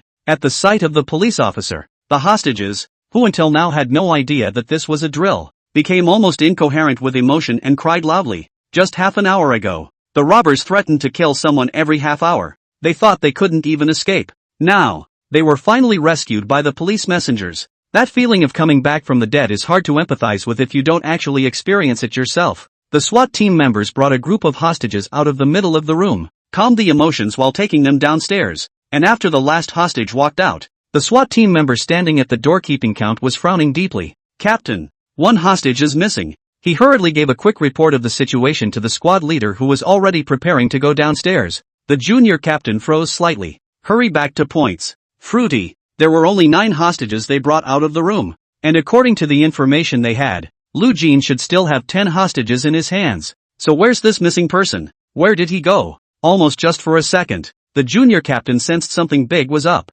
In the previous raid, Lu Jin had used a hostage as a stand-in to attract his attention. Present, this kid isn't going to use such tactics again, is he? Mother asterisk asterisk asterisk asterisk Is it hard to be fooled twice by the same trick yourself? Chapter 42. Why did it turn out this way? Something is wrong, the junior captain murmured. Hurrying downstairs, he made it to the bank lobby as fast as he could. At this time, in the middle of the hall, the smoke caused by the smoke bombs had not completely cleared. Squinting, the junior captain ran over to where the two SWAT officers were holding the robbers down. He crouched down, a deep breath of cool air. The heart kept praying that this person had to be Lu Jin. With a heavy gasp, the junior captain shakily reached out to uncover the robber's hood on the floor. The heart is beating fast. The whole bank was rather noisy at this time, but even in the midst of such a noisy environment, the junior captain could still hear his heartbeat clearly. His nervousness was unmistakable. The hood is uncovered. It was not Lu Jin's face that appeared as the young captain had expected.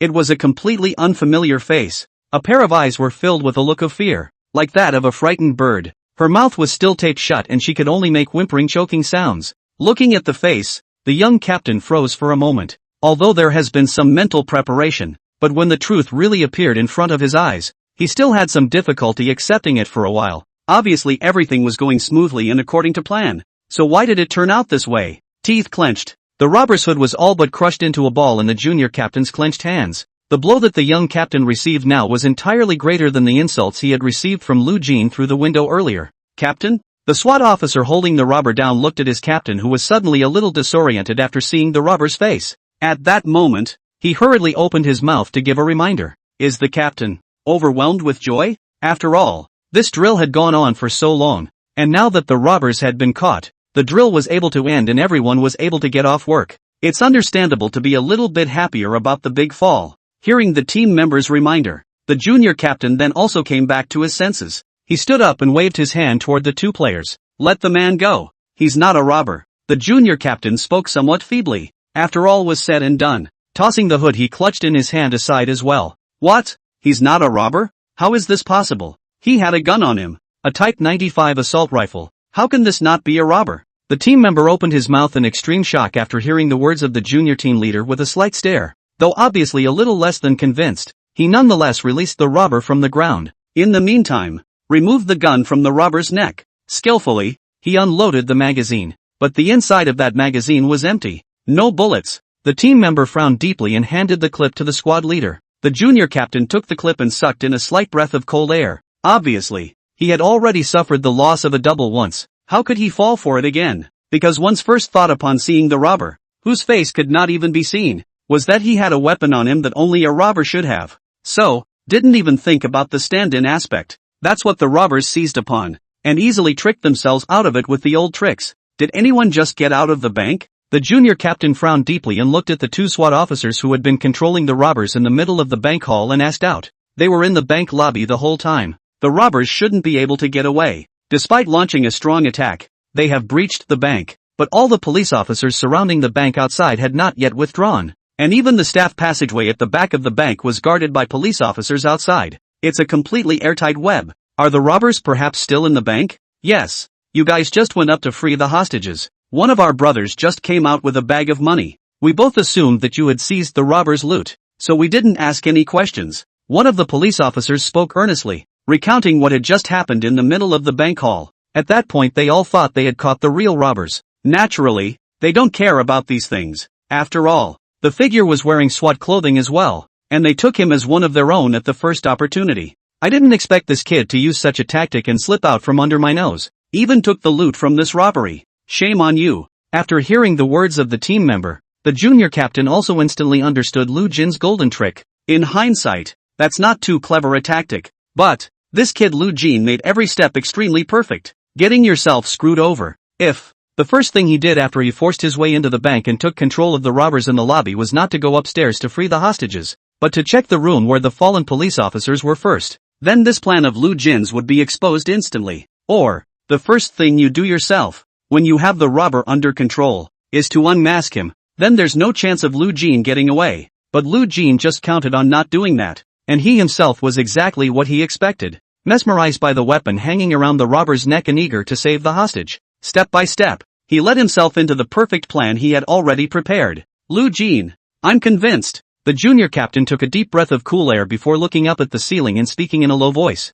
The voice was not loud, as if spoken to himself. Indeed, having seen Lu Jin's escape plan, the squad leader at this point was sort of convinced. Under such a heavy siege, he didn't think Lu Jin could escape. Even if one were to play this one robber himself, in such a situation, It is estimated that one would not even think of getting out of it, because in his own eyes, there was no chance of getting out of this. But Lu Jin did it, getting out of it unharmed and under your own nose. Even took $2 million of stolen money with him. At this point, the group of SWAT team members who had put the hostages in place had all rejoined the bank lobby. Unaware of the situation at the moment, they were standing behind the squad leader, waiting for his next order. Find me every corner in the middle of the bank that you can get into. You can't leave the slightest trace left behind by the robbers. Better remember to put everything back in its place. The junior captain spoke calmly, giving his orders. Though, by this time it was known that the robbers had succeeded in getting out of the bank, but he had not yet been instructed that the maneuver was over.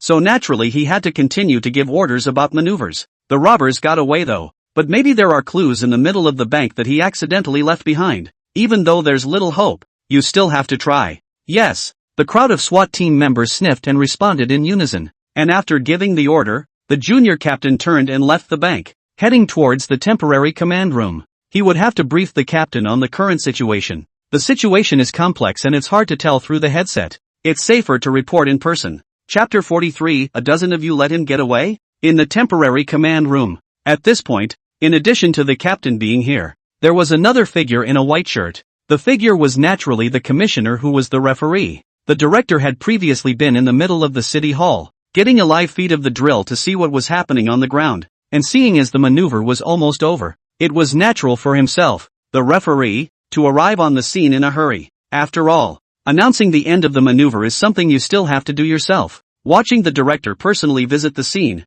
the captain hurriedly invited him into the temporary command room and personally made him a cup of tea. This exercise had delivered itself to the director with a poor answer sheet of 6 killed in action. So, at this moment, facing the director, he was a bit ashamed to speak. It's just sitting quietly across from the director. Slightly nervous, he looked like a student who was alone with his homeroom teacher. 5 police officers were killed in action, as well as 1 hostage. With the kind of decisions you are making, if you were in the middle of a real battle, wouldn't you have to make the same mistakes at the cost of a police officer's life? It's also fortunate that this was a drill and that these young lives didn't really fade away. You guys should thank Lu Jin. He's the one who made it possible for you to discover these blunders right in the middle of the maneuvers. Mistakes discovered in the middle of an exercise at least have a chance to be corrected. If the same mistake were to occur in actual combat, it would be an unforgivable blunder. Now that the maneuvers are almost over, both you and the squad leader must make a deep review when you return. The director took a sip of hot tea before speaking with a serious face. The sound wasn't great though, but the stern tone had made the captain's head lift. The captain was very ashamed. Not to mention the fact that the chief was just saying a few words in a stern tone at this point. Even if he just came up and gave him a kick in the ass, he would have stood up straight and taken it. After all, because of his own poor decision-making, he caused the death of his team members. Getting punched in the face is light. Director, when we go back, we will make a deep examination and learn a profound lesson from this maneuver. Similar mistakes will never be made again. The captain took in a deep breath of cool air before he gathered the courage to look at the director and speak with profound seriousness. Every word comes from the heart. Until now, the captain had really understood what the chief really meant by that line about drills not being child's play. Exercises are trial and error for the sake of actual combat. One bad decision in real combat can be a life, and just have the opportunity to avoid one such mistake. Then, let alone one drill, even 10 or 100 would be worthwhile. After all, life is precious and there are no do-overs. As long as there's a little growth,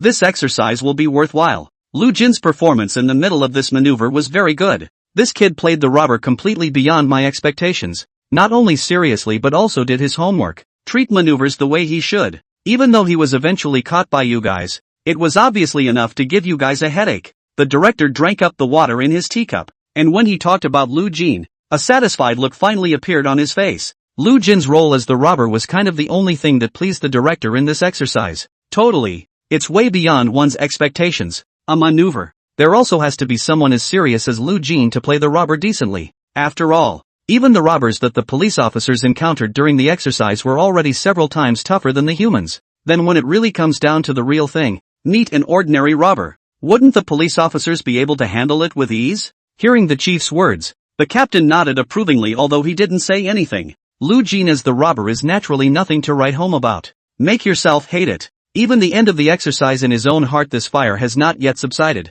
This is the greatest recognition of him. Watch as the chief finishes the tea in his cup. The captain naturally got up, ready to refill the chief's water. And that's when it happened. the squad leader walked in from outside the makeshift command room. His face was extremely ugly, as if he had just eaten a fly. Chief. Seeing that the chief had also arrived in the middle of the temporary command room, the squad leader hurriedly saluted. Lu Jin caught it? Why don't you bring him here? The chief nodded and looked at the junior captain to ask out. Count the hours. The hostages in the bank should have been successfully rescued by now. The chief reckoned that the junior captain would be coming over now to report this happy news. Lu Jin ran away. The junior captain's face was grim, and he looked at the chief with a deep frown as he gave a report. Bowed his head as he said this. The words exit. A brief silence fell over the makeshift command room for an instant. The captain's hand that was pouring the water all froze directly in midair. A face filled with a shocked expression. Run away? Not. More than a dozen of your SWAT officers entered the bank and took control of Lu Jin. So he can still run away? Did he grow wings? Or did he just disappear into thin air? The director also froze for a few seconds before speaking in extreme shock. More than a dozen heavily armed SWAT officers control a man. Then even if the one across the street was a god, it wouldn't be so bad to let him run away, right? That robber in the middle of the bank wasn't Lu Jin at all, but a hostage in disguise. Lu Jin dressed up as one of our men and slipped away with the stolen money. The junior captain took a deep breath of cool air before he spoke extremely helplessly. When he finished, he looked up at the chief as well as the captain. Seeing that both of them were frowning deeply, they didn't seem to have fully responded to what it meant. Present. The junior captain then told them everything that had happened since he had entered the bank. And listening to what could be called bizarre, the chief couldn't help but frown and let out a laugh. The laugh was more like a bitter laugh. How could he have imagined that a squadron leader of the city bureau, a squad leader of a SWAT team, would be fooled by Lu Jin like this? The captain stood still with the water he had poured for the chief, his face extremely ugly. If it was the face of the junior captain just now, it looked like he had eaten a fly. Then at this point the captain's face looked more like he had eaten a dead rat. Because the junior captain's words reminded him of the figure who had walked up to him in SWAT clothes carrying stolen money to report on the situation. He is Lu Jin? Standing in front of myself like that and talking to myself, even opening the stolen money to show myself, and then got out of the way next to himself. Surprisingly, he himself hadn't noticed a hint of abnormality since the beginning. That's interesting. After Lu Jin changed his clothes, he just waltzed out of the bank. And it turns out that the one thing you went to the trouble of forcing your way through the bank and taking control was a hostage. The chief reached up and scratched the top of his brow, smiling and shaking his head. A few words were said with a smile, but to the captains and junior captains it sounded altogether more than a harsh rebuke. The director put away the smile on his face after he finished speaking. Instead, he drew in a deep breath of cool air. Hopeless. In the face of such it can be described as bizarre results. At this time, the secretary also do not know what kind of mood he should use to treat. Chapter 44. They should be very upset about it. Live stream. The pop-ups also completely exploded when they heard how things were going. No way? Lu Jin even ran away? What kind of international joke is this? To run away in a situation like that? Upon hearing this news, I can only exclaim that Lu Jin is bullish. Strong indeed. One person facing the heavy encirclement of so many police officers. He managed to get away. This is really not something an ordinary person can do. Is this the legendary high IQ robber? Convinced. This is quite a wonderful maneuver. This Lu Jin who plays the role of a robber is really admirable. Before I saw the hijacker's live screen disappeared, I thought the hijacker was giving up resistance, but I didn't realize that he was actually planning a big plan to get out of the way. It's so awesome. That said, before hearing this news, no one should have been able to think that Lu Jin would be able to get away, right? Indeed. Not only did we not expect it, but looking at the reaction of the director, I guess even he didn't expect it to end up like this. More than that, I'm a big fan of Lu Jin from today onwards. Lu Jin has now gotten out of the middle of the bank, so won't he be the winner of this maneuver? It's really the first time I've heard of an exercise won by a robber. Now that I've called Lu Jin Dada the strongest robber in history, no one should have a problem with that, right? A real high IQ heist. This exercise was a real treat to watch. Seeing such an unexpected result, the viewers in the live broadcast room were extremely excited. This maneuver, Lu Jin's performance, has been a delight for the audience. But watching Lu Jin just like that, seemingly caught by the young captain in the middle of the final strong attack, the audience still felt more or less unfulfilled in their hearts. And now, they heard that Lu Jin had actually escaped. The feeling of unfulfillment instantly disappeared and was replaced by shock. An outcome that no one dared to think about actually came to pass. One time, naturally, all the pop-ups were praising Lu Jin. Because of Lu Jin's outstanding performance, this entire live-streamed exercise was simply more exciting than a theater blockbuster. The audience watching the live broadcast had even surpassed 1 million at this point. And In addition to the live stream, voices began to appear on top of various forums as well as social networking sites discussing the maneuver. The number of people who know about this wonderful and unbelievable maneuver is growing. The name Lu Jin is also beginning to be known. At this time, more than 10 kilometers from the bank on a street, Lu Jin carried the bag containing this stolen money and walked above the street without any hurry. Wearing a special police costume and carrying a very large bag in her hand, Lu Jin was really striking in such a costume, though the paths he chose were the more remote trails. Still, there were quite a few pedestrians who saw him along the way, and there are also quite a few security cameras along the way. But Lu Jin appeared under the surveillance camera without the slightest evasion. He also didn't seem to have the slightest desire to hide his tracks. 10 kilometers away. Naturally, Lu Jin couldn't have come here on foot. Once he left the bank's security perimeter, he called a car directly from the curb, took the bus to the neighborhood before starting the walk. Originally, after getting away from the bank, the maneuver was then considered a victory for the robber he played, and it was at that time that his own system once again gave information about the upgrade quest. The bonus is upgraded as soon as you can successfully escape again for a 24-hour period. Without much hesitation, Lu Jin accepted the quest upgrade. After all, escaping for 24 hours wasn't too difficult for Lu Jin. The rewards gained can be upgraded with certainty. Why not? Only, at this moment, this outfit on himself was just too eye-catching. To begin his escape, he had to find a place to change out of this costume in a hurry. After walking forward again for some distance, Lu Jin saw an inn with a dismal business. No hesitation, he walked straight into the middle of the inn with his bag. Temporary command room. The atmosphere in the command room at this time was somewhat heavy. Both the captain and the junior captain stood beside the table, heads bowed with deep frowns. The director, on the other hand, was sitting in his chair with a rather serious expression on his face, again without saying a word. A moment. Reaching up, he scratched the top of his brow before the chief looked at the captain and junior chief and spoke. Since the robbers have gotten out of the bank, then this maneuver is kind of over, and the end result is that the robbers won. The director spoke calmly. As the head of the city council, this was an outcome he did not want to see. After all, with the premise that the exercise was live-streamed in its entirety, the fact that a team of police messengers lost the exercise would be more or less bad for the city's reputation. But being the referee of this maneuver, he wants to judge the results of the exercise from a fair and impartial point of view. According to the rules of the maneuver, Lu Jin had already won this maneuver by getting out of the bank. The director's words fell. Both the captain and the junior captain looked up. Although they were still a bit unwilling in their hearts, this was a result they had to recognize. Lu Jin is strong, managed to slip out from under their noses with an almost perfect plan. He did win this maneuver. They were naturally convinced of Lu Jin's victory. But, as police constables, they are definitely not happy about such an outcome.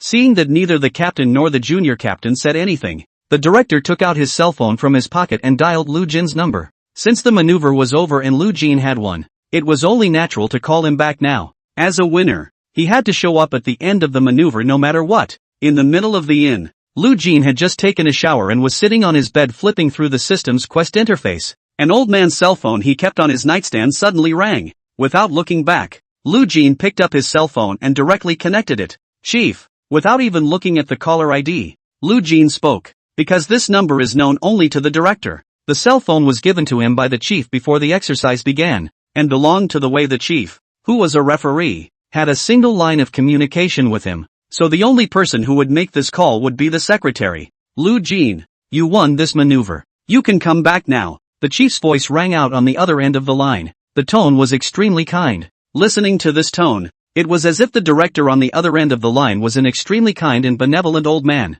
It was a complete polarization compared to the stern look and tone when dealing with captains and junior captains. Hey, the captain and junior captain should be upset, right? I slipped under their noses like that, so close that they were able to catch me. Lu Jin laughed twice, then spoke leisurely. The director's cell phone is in amplified mode. Thus Lu Jin's words they heard clearly from the side. The faces of the two men were horribly dark at this point. That's ing. Too insulting, isn't it? Chapter 45 plus. 24 hours of escape time. In that case, I'll give them another chance. 24 hours. Next I'll be doing a 24-hour run time with the stolen money. If they are able to capture me within that time, then they will be able to rewrite the winner of this maneuver. How? Lu Jin spoke in a calm tone, extending what and when the maneuvers were conducted. Such an act of raising the stakes was quite unfair to Lu Jin, who had already been considered victorious. But right now this was brought up by Lu Jin. One time, the director, the captain, and the squad leader were all slightly stunned, followed by a look of dismay. I don't understand what kind of medicine this Lu Jin kid is selling in his gourd. What do you two think? The director did not respond to Lu Jin. Instead he looked at the captain and junior captain and asked, after all, one is only the referee. All one needs to manage is to make sure that no one uses cheating tactics inside the exercise. As for whether the maneuvers should be ramped up or not, that's best left up to the two sides they're involved in the maneuvers to decide. Yes, a 24-hour manhunt. If I catch you, Lu Jin, don't regret it. The captain hurriedly stepped forward and increased his own voice to speak into the cell phone in the chief's hand. For the results of this maneuver, both the captain and the junior captain were quite upset. At this moment, Lu Jin even took the initiative to raise the stakes, which was not to their liking. So, the captain hurriedly agreed to come down at the first opportunity. There was even a little bit of agitation when he said the last sentence. Obviously, he was afraid that Lu Jin would back out again. Don't worry, 24 hours from now, this maneuver will still have the same outcome. Lu Jin's voice sounded again. The words were full of teasing. The captain's corner of his eye twitched slightly, wanting to open his mouth to retort, but the words were held back. Now that Lu Jin was the victor, a bit of victorious posturing was normal. Hold yourself back for a while. When we catch him kid in 24 hours, we'll hit him hard in the face. Alright, since both of you have reached a consensus, it's naturally not good for me, the referee, to say anything more. The maneuver adds a 24-hour manhunt. Within 24 hours, as long as the police team captures Lu Jin, they will win, and vice versa for the robber side. The director nodded and opened his mouth seriously to announce the new rules. 24-hour manhunt. And so it begins now. Live stream. No way? Lu Jin Dede has won the maneuvers and even took the initiative to raise the stakes? Lu Jin Dede. If you're threatened you blink. I have to say that Lu Jin, the robber, is really arrogant. I like it. This 24-hour chase is a new opportunity for the captain and the junior captain. Nah. Chance?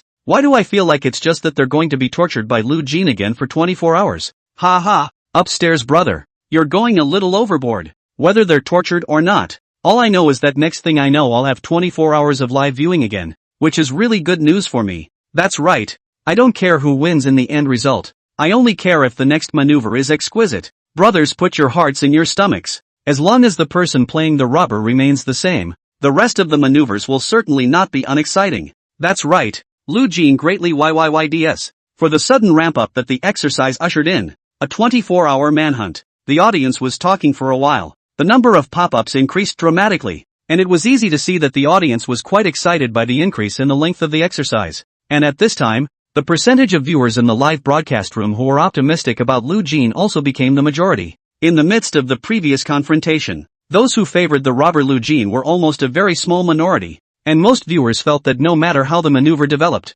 the winning side would always be the side of the police messenger. And in the end, Lu Jin delivered an answer sheet that made them extremely surprised. Successful escape from the bank with a plan that could be called perfect. And naturally, this made many viewers who were not optimistic about Lu Jin start to become his loyal fans. So, over the next 24 hours of the chase, the viewers who favored Lu Jin instead turned out to be the majority. In the end, after successfully raising the stakes, Lu Jin hung up the phone. He didn't rush to start his escapade, but quietly sat on his bed and looked at the system's mission panel. The virtual panel emitting a faint glow floated right in front of him. Initial mission, participate in and ultimately win the exercise. Initial mission reward, 500,000 yuan in cash. 1 random intermediate skill, 2 attribute points, and 500 points. Mission accomplished, continued 6-hour standoff with the police force inside the bank. Reward for completed missions, all initial mission rewards *2 if final victory. Ultimate mission, 24-hour escape. Ultimate mission reward, the ultimate reward will be rated according to the host's performance in the escape. The higher the rating, the more generous the reward, and any act of banditry will increase the rating. Current rating, B. Remaining escape time, 23 hours 59 minutes and 30 seconds. The last item in the mission panel is the newly added escape mission. The system didn't explicitly say what the reward for this quest was, but, since it could be called the ultimate mission's reward, it naturally wouldn't be too shabby. The higher the rating the greater the reward. Only now this rating of his own seems a bit low, but it's only AB grade. Any humongous move will raise the rating. Lu Jin stroked his chin. If he had taken out the commander-in-chief of the police force, I don't know if this rating would have risen a few levels in a row. After all, taking out the commander-in-chief, this behavior should be considered the humongous among the humongous. Sure, it's just a thought. After all, The commander-in-chief had been staying in the temporary command room, so if he wanted to kill him, wouldn't he be shooting himself in the foot? Smiling and shaking his head, Lu Jin closed the quest panel and stood up to stretch. Since the hike has now been finalized as well, then one has to start the next 24 hours on the run as well. It's not a simple matter of not getting caught by a police messenger within 24 hours. After all, the manpower and material resources of the police messenger are extremely scary. What's more, in this society nowadays, there are cameras in basically every corner, and these cameras are a resource that the police messengers are able to utilize. So, trying to accomplish this final task of the system, Lu Jin must have a well-thought-out plan, one that is more well thought out than is getting out of the middle of a bank. He has to win every step of the way, but wherever there is just one wrong step, then everything will come to nothing. And in the meantime, in the makeshift command room outside the bank, the police messengers are also getting busy. After all, with the next 24 hours of the chase, will be their last chance to save face. They had to capture this tough guy Lu Jin, who had ruthlessly slapped them in the face, at all costs. Chapter 46, What if it's a trick to blacken the lights? In the temporary command room, a couple of technicians sat at their computers crackling on their keyboards. Several screens hanging above were showing surveillance footage from several nearby streets. The captain and junior captain were standing behind a couple of technicians waiting, and the chief, who was the referee, has gone back to the city hall. Surveillance footage is played in multiples. If you are not professionally trained, it is basically hard to even see the content of the screen, not to mention finding the figure you want from among such images. Found it. After the robbers left the bank, they walked almost 100 meters down Fifth Avenue in the direction of Youth Road. Then he took a cab and headed for Youth Road. In the midst of the captain and junior captain's wait, a technician's voice rang out. The two men padded over to take a look. Surveillance footage was frozen in the moments before the robbers got into the car. Dressed in special police attire and carrying a big black bag in her hand, it was Lu Jin's outfit when she left the bank. The time shown on the surveillance screen is 7:05. The captain clearly remembered that it was almost 7 o'clock when Lu Jin appeared in front of him. That means 5 minutes for him to show up and get a cab. That's almost enough time. But naturally there was no chance to use any more tricks within such a time. Then this figure was definitely Lu Jin. Where did he go after the ride? The captain rested his chin on one hand and opened his mouth a bit impatiently to ask out. It wasn't too long now until Lu Jin left the bank. The sooner he is identified, the better it will be for the police force to pursue him. The target got out of the car on Winghing Road. It ended up in an inn called Wingate Accommodations. When the captain's words fell, the technician next to him hurriedly opened his mouth to report the situation. Several technicians worked together. It is naturally very easy to track the movements of a cab. Wingate Accommodation? The captain raised an eyebrow and murmured to himself. He glanced at the time the robbers had entered Wingate's lodgings, a time before the decision was made to add a chase component to the maneuver. That is to say, when the director contacted Lu Juan, he was already checking into this hotel. Report. Wingtai Accommodation did have a rooming-in record for a man named Lu Jin 15 minutes ago. A technician spoke up again to report the situation. The captain nodded. Nowadays, hotels and hostels across the country basically have to swipe their ID cards to leave a record. And this record is linked to the police differential system. So, as long as you use your ID card to open a room, the police messenger system will be able to check it easily. Captain, should we check out this inn? The junior captain stood beside the captain and opened his mouth to inquire about his life. The captain did not respond. Instead, he bowed his head in contemplation. The tracks of Lu Jin's movements that they have now are basically from 10 minutes ago, including checking into this inn. It has also been recorded before the hunt was established, and going now is highly likely to be a punt. But what if Lu Jin comes with a move to blacken the lights? He guessed he wouldn't check out the inn if he thought he'd pounce. That's why they're still hiding in the inn. It's not out of the realm of possibility. And, according to Lu Jin's character, it was indeed possible for him to do such a thing. Report. After Lu Jin entered the inn, the surveillance footage didn't capture him coming out again. But the only cameras we can access are the ones outside the inn. We have no way of knowing if Lu Jin left through the back door or somewhere else. The technician who was still reviewing the surveillance records spoke up again to report the situation. The captain sniffed and nodded. Pull up a map of the area around the inn. The captain was silent for a few seconds before speaking to the technician. The crackling of a keyboard. A detailed map of the inn's surroundings quickly appeared on the computer screen. The captain looked at the map and his brows locked slightly. Behind the hostel is an urban village. To know, the kind of place in an urban village, where there are many foreign workers, can be described as a mixed bag. And there are very few municipal surveillance cameras in there. If Lu Jin is hiding in an urban village, it will be difficult to find his movements through the surveillance video. If we want to find him, we will have to rely on a precise lineup. This is a lot of time as well as labor. It seems, Lu Jin's appearance in this inn was not a random choice. Rather, it was a plan from the beginning. His purpose, I believe, was the townhouse behind the inn. You take 3 teams with you. Team 1 is going to line up at the Young Tai lodging to make sure that Lu Jin isn't going to pull the lights out on us. Team 1 blockade the townhouse behind Wingate accommodation. The rest of the team is canvassing amongst the city villages, looking for signs of Lu Jin. If I'm not wrong, Lu Jin should be hiding in this city village right now. The captain took a deep breath of cool air before he looked back at the junior captain and gave the order. Yes, the junior captain nodded. After responding to the captain, he turned and exited the makeshift command room. He quickly drew in his manpower, and in no time at all he was off with a dozen police cars, heading towards this time's destination, City Village. The captain, on the other hand, was still standing in the middle of the makeshift command room, looking at the map of the urban village on the screen. This kid Lu Jin is extremely cunning. One had to put oneself in his place and think, if one were him, where would one hide in the middle of the city village? Print me a copy of the map, and then you guys start by keeping a close watch on every exit from the town center village. Report to me at the first sign of any suspicious person entering or leaving the town center village. The captain spoke again and gave the order. Several technicians responded and got busy. The captain, meanwhile, went to the water fountain and poured a cup of water,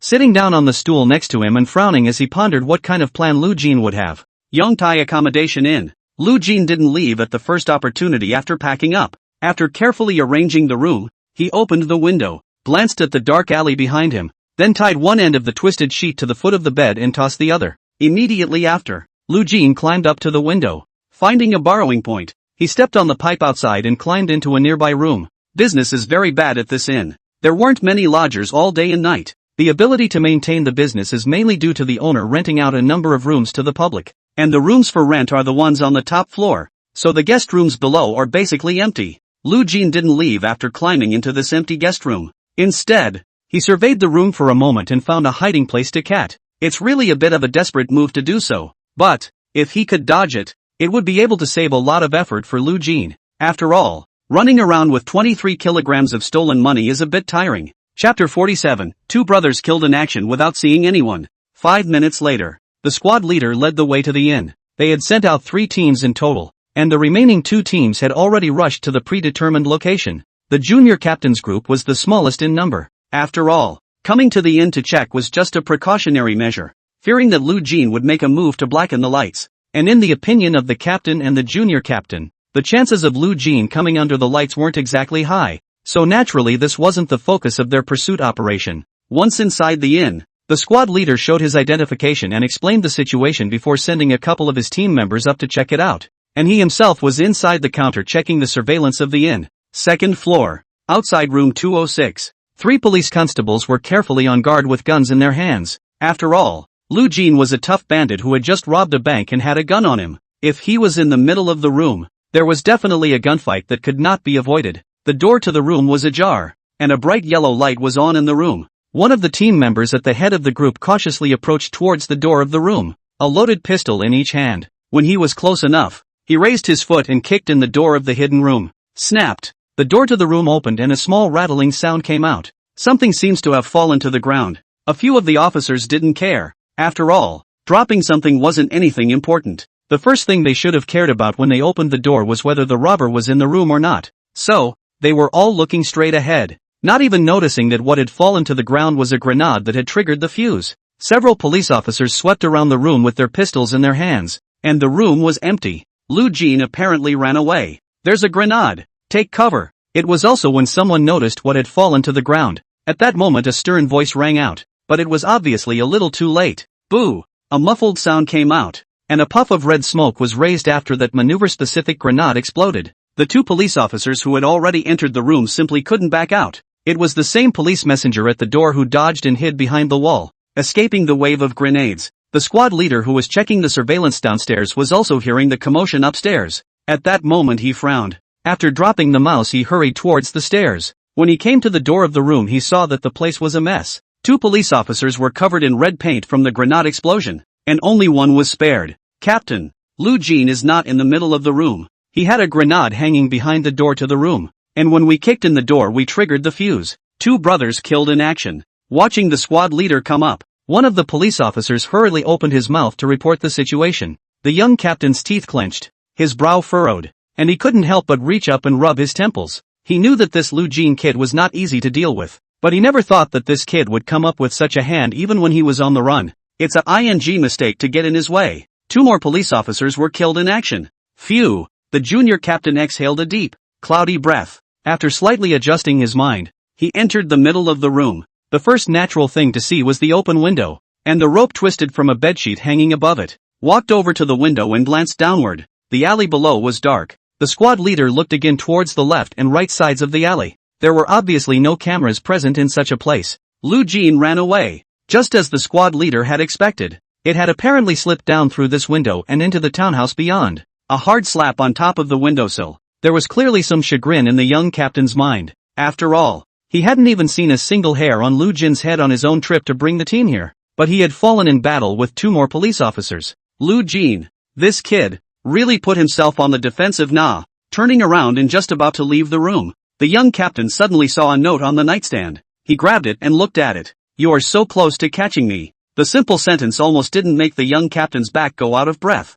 It's insulting. The old saying also goes that a man can be killed but not dishonored. Looking at the dragon's handwriting on top of this note, the junior captain could even imagine the arrogant expression on Lu Jin's face when he wrote this sentence. Just for his arrogant attitude, he really had to catch him himself. Check the room for any useful clues. This Lu Jin kid has escaped into the city village. I just looked at the surveillance in the inn's hallway. He didn't come out of this door after he went into the room. He should have used the rope twisted from this bedsheet to leave through the window. The 2 brothers who have already been killed in action will report back over to the temporary command room first, and after the rest of you check the rooms, come with me into the city center village for a sweep. The junior captain clutched the note left behind by Lu Jin in his dead hands. Only then did he turn back to look at a couple of police officers to give orders. Temporary command room. A map of the town center village has been printed. At that moment the captain was looking at the map, a red marker in his hand, mulling it over as he wrote and drew on it. He is going through everything he can learn,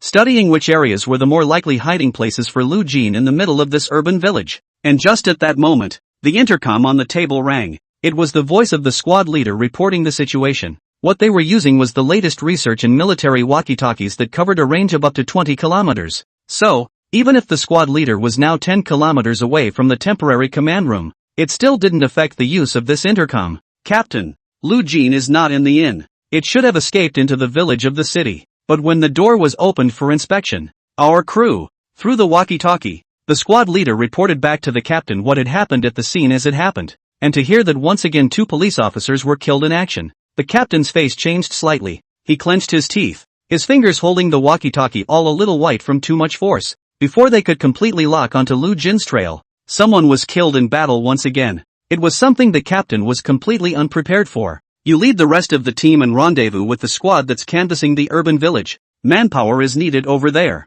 Make sure to thoroughly sweep the urban village before dawn and find Lu Jin's trail. He was carrying stolen money, a big target and quite visible, and the town center village, though not small, should not be too difficult to line up." The captain didn't open his mouth to accuse. He just calmly gave the order. After the confrontation at the bank in front of him, he had clearly understood that anger would only affect his decision-making, and as the commander-in-chief of the police force, every decision he makes is especially important. So, no matter what the situation, he must remain calm. The piece of urban village they needed to check out now was the largest in the entire city. It covers a wide area and has a very large foreign population. Trying to find someone in the middle of such an urban village is naturally difficult. But, the good news for the captain and his men right now is that no loot from the robbers has been found yet. Therefore, the robbers should have had the stolen money with them when they entered the town center. $2 million in stolen money is a big target. A goal of this magnitude is naturally very compelling. As long as Lu Jin really went into the city village,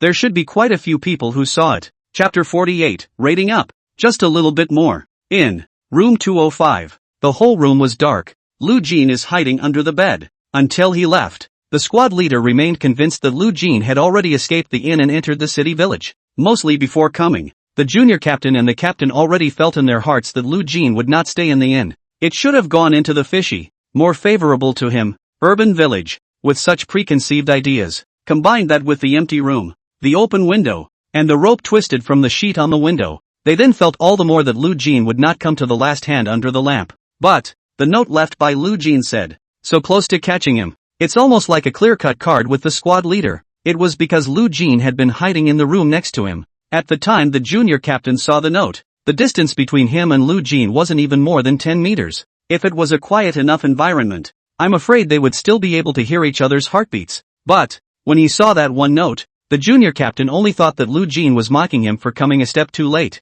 A little bit of what he thought was time, and the little bit that Lu Jin said was the distance. If the squad leader knew about this afterward, I'm afraid that he would be so angry with Lu Jin that he would vomit blood. Ding! The host eliminated 2 police officers and temporarily managed to evade their pursuit. The rating has risen. Current rating, A. Remaining escape time, 23 hours 32 minutes and 45 seconds. Right at this moment, Lu Jin's cold system prompt sounded in his mind. But Lu Jin didn't bother. Just laying there under the bed, ready to rest for a while. After all, it had been a long day of maneuvers. Not exactly physical work, but it was still pretty tiring at this point. Besides, Lu Jin still had plans to go through during the second half of the night, so it would be wise to take a break to regain your strength first. But, this hiding under the bed to sleep is honestly really uncomfortable. The exclusion of urban villages is in full swing. The half-dozen or so police officers who participated in this exercise were basically assigned to participate in a sweep of the city's villages. But as the lineup deepened,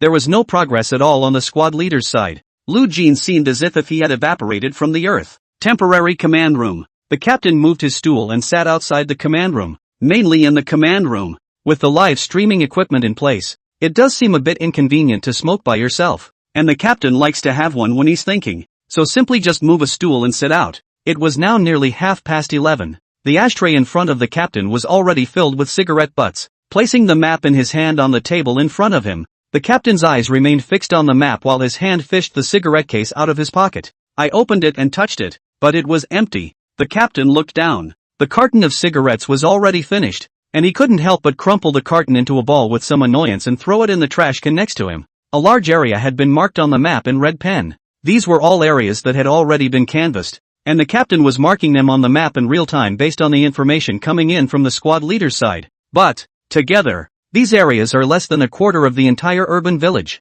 This is going a little slower than expected. After all, it's getting close to midnight at this time of day, and most people are already resting. In the half hour that passes, the platoon will not be able to proceed. So, the time left for them is indeed running out. Phew! The captain let out a long, cloudy breath and leaned back on top of his chair, looking up at the dark sky. At this time, he has even regretted why he agreed to Lu Jin's pursuit of this additional action. The author also regretted it. He's cursed to death. The author's eyes were swollen with tears last night. Is it really good for you guys to curse a girl who writes about male frequency like this? Although upset about the previous bank maneuver, figuring to get his face back by the next chase. But as things stand now, this Lu Jin kid is really hard to catch now. Captain, we've checked more than a dozen businesses on this side of the southern district, and there's no sign of Lu Jin. Where exactly do you think this Lu Jin kid is hiding? Just at this moment, the voice of the squad leader reporting the situation resounded once again from within the intercom. The captain grabbed the walkie-talkie on his desk.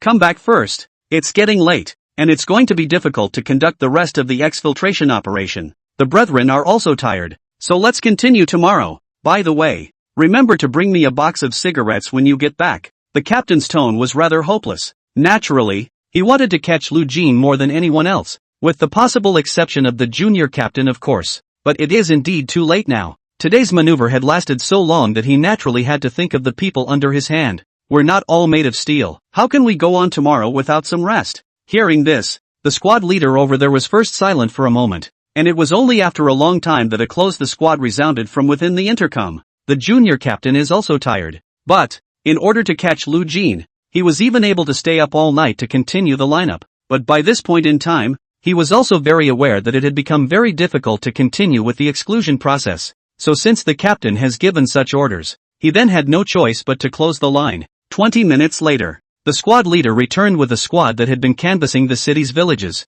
and the squad blocking the entrances and exits of the town center village remained in place, to prevent Lu Jin from escaping from the city village. Exhaustion can be stopped, but this blockade of entrances and exits naturally cannot be evacuated. Luckily, the manpower needed to block off the entrances and exits wasn't a lot, and the captain had lined up a shift system. The two squads rotated through the rest, which wasn't too hard. Captain, have some? The junior captain returned to the door of the temporary command room and packed 2 soup noodles in addition to a pack of cigarettes for the captain. Placing one of them in front of the captain, He then unceremoniously moved a stool and sat down next to him, opened the package and sucked up the hot noodles. It was now nearly 12 o'clock at night. The junior captain was really hungry after taking his team out for a night of tossing and turning. Do you think this Lu Jin kid could have never entered the city village at all? The young captain inhaled 2 mouthfuls of spaghetti afterward. Only then did he look up at the captain and ask. Nearly 3.5 hours of canvassing yielded almost no useful information at all. It made the junior captain begin to wonder a little if he had been heading in the wrong direction to begin with.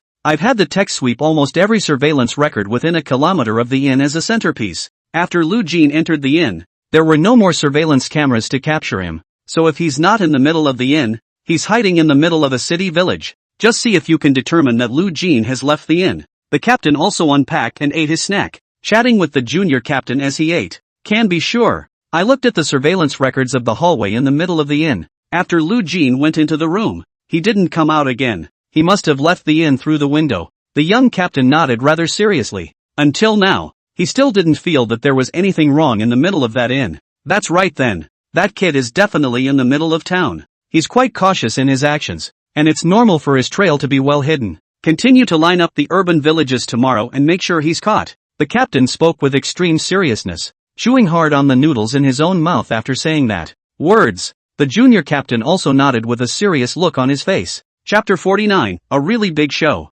For in the morning, Lu Jin crawled out from under the bed. First, he stretched and moved his muscles slightly. Needless to say, the quality of sleep was not good enough after this whole night of cats under the bed. Craned his neck, accompanied by the clicking sound of joints rubbing together. Lu Jin took in a deep breath of cool air. Just in time. It was time to start laying out the final operation of this maneuver for myself. He carried his backpack out of the darkened room. Looking at the cameras in the hallway, he didn't try to hide from them. He just tried to walk down as softly as possible on his own feet. The junior captain of this inn has already lined it up once. In a short period of time, it should not be minded to make another row. So, even if they had left a figure on the surveillance, by the time they realized it, this exercise would be long over. All Lu Jin needed to take care of was not to be discovered by this innkeeper. After all, since the squad leader had been here, he must have explained to the innkeeper that he would have to call the police when he saw him. When she quietly walked to the second floor, Lu Jin heard the deafening sound of snoring coming from the front desk on the first floor.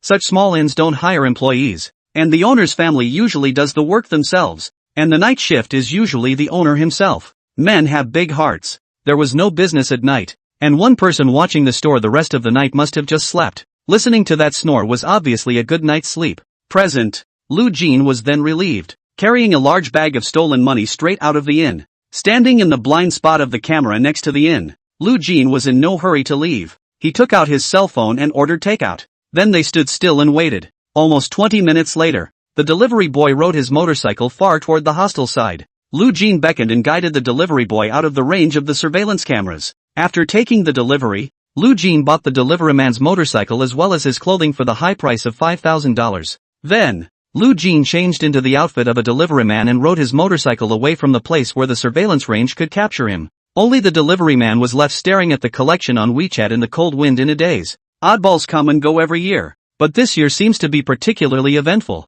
I bought a used motorcycle, came out in the middle of the night to run a few takeout orders, and surprisingly, I suddenly made a ton of money. 5 in the morning, outside the temporary command room. The junior captain had already found an early police car and casually dealt with the rest of the day. The captain, on the other hand, was still sitting at his desk studying the map. There are more and more things marked in red pen on the map. For this maneuver, he had been attentive enough. He just didn't know if he could catch Lu Jin tomorrow. At this moment, the captain's eyes were covered in blood. Although he kept refreshing himself by smoking, he was still yawning, having stayed up until now. He was indeed sleepy as well. Lifting the watch on his wrist to check the time, the captain stretched and finally managed to set the map aside before plopping down on the table to squint for a moment. After all, after dawn one has to make decisions for the next move. Take a break no matter what. 6 points. The sky was still dim. 20 to 30 police cars were parked outside the bank and a cordon was drawn around the perimeter. But it was quiet at the moment. There were indeed quite a few police messengers on the scene, but most of them were in their cars dealing with sleep. After all, this is the time of year when people are most likely to get sleepy. 300 meters from the bank, a figure dressed in a deliveryman's outfit pulls up on a motorcycle. He watched from a distance in the direction of the makeshift command room. A moment. He went to the breakfast place next door and bought a couple breakfasts. Then carrying his breakfast, He started his motorcycle and drove in the direction of the temporary command room. In the meantime, he reopened the shooting gear on his body. The hijacker's view of the live feed finally reappeared. The highest number of viewers on this broadcast has been close to 1 million since the start of the maneuver. But after being closed all night, it was opened again without warning at this point. So there were only a few hundred people among the live stream. Finally got the footage back. I thought the anchor had been taken by aliens. Say, why does this place look so familiar to me now? Isn't this the base camp of the police force? How did Lu Jin show up here? It couldn't be that Lu Jin has given up resistance and is preparing to give himself up, right? What the upstairs brothers said is really not impossible. I didn't expect that even Lu Jin, the strongest robber, couldn't top it? No fun. Stayed up all night waiting. Didn't expect this to be the result. Indeed. And high IQ robbers. This is totally egg IQ robbers. Watching the hijacker's live feed turn out to be near the police messenger command, the audience was clearly a little disappointed. For a moment, it was thought that Lu Jin hadn't been able to hold out after a night's pursuit and was ready to come and surrender. What they didn't realize was that they were about to see a really big show next. Riding a motorcycle, Lu Jin slowly drove beyond the police guard's cordon. Naturally, there's no one guarding the place. After all, there were so many police officers here, and it was only a temporary alert because of the maneuvers. So naturally there was no need for a guard post to keep watch all night long. Park your motorcycle outside the police line. Lu Jin pulled back the cordon and approached towards the temporary command room on foot. Basically all the police messengers are still asleep. But, even if someone saw a delivery man come in, naturally they wouldn't think much of it. After all, it's extremely normal for someone to order a breakfast for dinner at this hour. Walking up to the door of the makeshift command room, the captain was currently asleep on his desk. He sleeps a lot. Guess it's the stage of being asleep. Lu Jin placed several breakfasts on top of his table before walking to the door of the temporary command room again. A few of the technicians had been called in early by the captain to rest. There's no one in there. Naturally, Lu Jin scanned around in the middle of the temporary command room. Then easing himself as much as possible, he stepped into the makeshift command room. A remote-controlled bomb was pulled from his pocket and secured under the table in the makeshift command room. Before the maneuver began, the chief had given himself a total of 2 remote-controlled bombs, one of which was used on Xiang Xian and didn't end up detonating. This one Lu Jin kept until now. The previous text has been revised. Only after doing so did Lu Jin carefully exit the temporary command room. The captain still hasn't woken up. Faint snoring could even be heard from the table. Obviously exhausted from earlier, he was now sleeping a bit. Plan to reach. Lu Jin stopped lingering at that moment and hurriedly turned around to leave the guarded area. And it was just as he was getting on his motorcycle and getting ready to leave that the junior captain had just woken up from his nap and walked outside the makeshift command room. From a distance, I saw the back of the man in the outfit of a deliveryman. The junior captain raised his eyebrows slightly. Looking down at the table a few more breakfasts, he just assumed that the captain had ordered breakfast, but fell asleep before it was delivered. Hey, Lu Jin, this kid has kind of tossed us around. The junior captain shook his head and muttered. He even took off his own jacket after saying that and draped it over the sleeping captain. Then, he grabbed an early breakfast from the table and ate it as he turned to leave the makeshift command room. The captain doesn't know what time he's busy until he rests. Now, since he hadn't woken up yet, he would leave him alone. Chapter 50, Exercise ends with great rewards. Live stream. Just now, Lu Jin's move of running into the temporary command room and slipping around was seen in the eyes of the audience in the live broadcast room. One time, the entire broadcast exploded. I didn't see wrong just now, did I? I actually saw Lu Jin run into the middle of the police messenger's temporary command room and slipped around? Is this the legendary boldness? It's so awesome, worthy of being the strongest robber ever. From this second onwards, I am completely convinced, Lu Jin is forever a god. If I hadn't seen it with my own eyes, I wouldn't believe it even if you beat me to death. That Lu Jin, as a robber, would dare to run up to the police messenger's makeshift command room and walk up to it. What's Lu Jin doing in the temporary command room? He's a robber running to the police base camp. Wouldn't he be throwing himself into the net if he's not careful? I think it went to put something in it. Do you guys think it's possible that Lu Jin ran to the temporary command room and planted a bomb? It's unlikely, isn't it? It should be bugged or something. Although the audience was only a handful of 100 people, they were enthusiastic in their discussions, so there are still a good number of pop-ups on the air. For Lu Jin to have so blatantly run up to the temporary command room of the police messenger to walk up a circle, and to have left unharmed,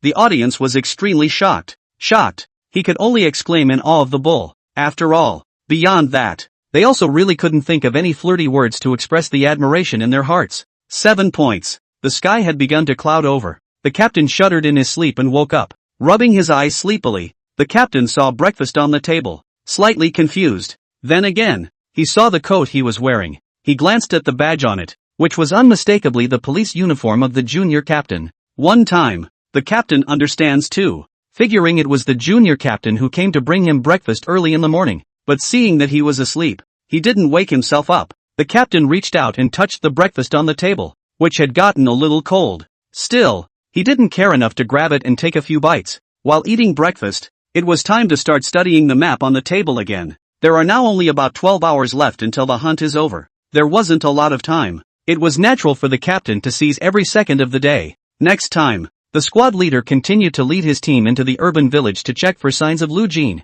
There's been nothing to show for it though. After a whole day, they had lined up the entire urban village, but Lu Jin was like he had evaporated. There was no trace of him at all. It was almost 6 o'clock in the evening when the captain sat in the midst of the temporary command room. He looked at the map on the table and couldn't help but contemplate it. Is it possible that he or she has been going in the wrong direction from the beginning? Hostels, urban villages. The captain's fingers tapped lightly on the map. A myriad of possibilities went through his mind. Eventually, his finger returned to the location of the inn on the map. Perhaps, Lu Jin has been in this inn all yesterday and didn't leave at all? The captain murmured to himself with a deep frown. It was quite a moment of realization for him at this point. But, it was too late now, even if I had figured anything out. After all, the time left now was not enough for him to comb through Lu Jin's trail from the beginning again. This maneuver, in the end, he lost to Lu Jin. Although his heart was not willing to do so, what could it do? Lu Jin had even given him an extra 24 hours beyond the rules of the maneuver. But he still lost. Close ranks. The time is almost up. We ended up losing this maneuver. Picking up the walkie-talkie on his desk, the captain gave the order rather somewhat reluctantly. One after another, the voices of several squads replying came from among the walkie-talkies. The setting sun spread halfway across the sky. The afterglow of the setting sun spilled over the square outside the bank. In the midst of the only time left in the maneuver, the few squads that had gone out in pursuit were slowly making their way back. And the commissioner, who was the referee for this one, arrived on the scene. The exercise is coming to an end. But they hadn't even seen Lu Jin's shadow since he disappeared into the inn yesterday. The police messenger side lost, and still lost completely. In the meantime, on top of a neighborhood building about 100 meters from the bank, Lu Jin sat here quietly. A virtual panel that only he could see floated in front of him. Above the panel, light blue numbers were slowly counting down. 9 minutes and 15 seconds. There were only 9 minutes left to this final task itself, and at this point one's rating remains an A.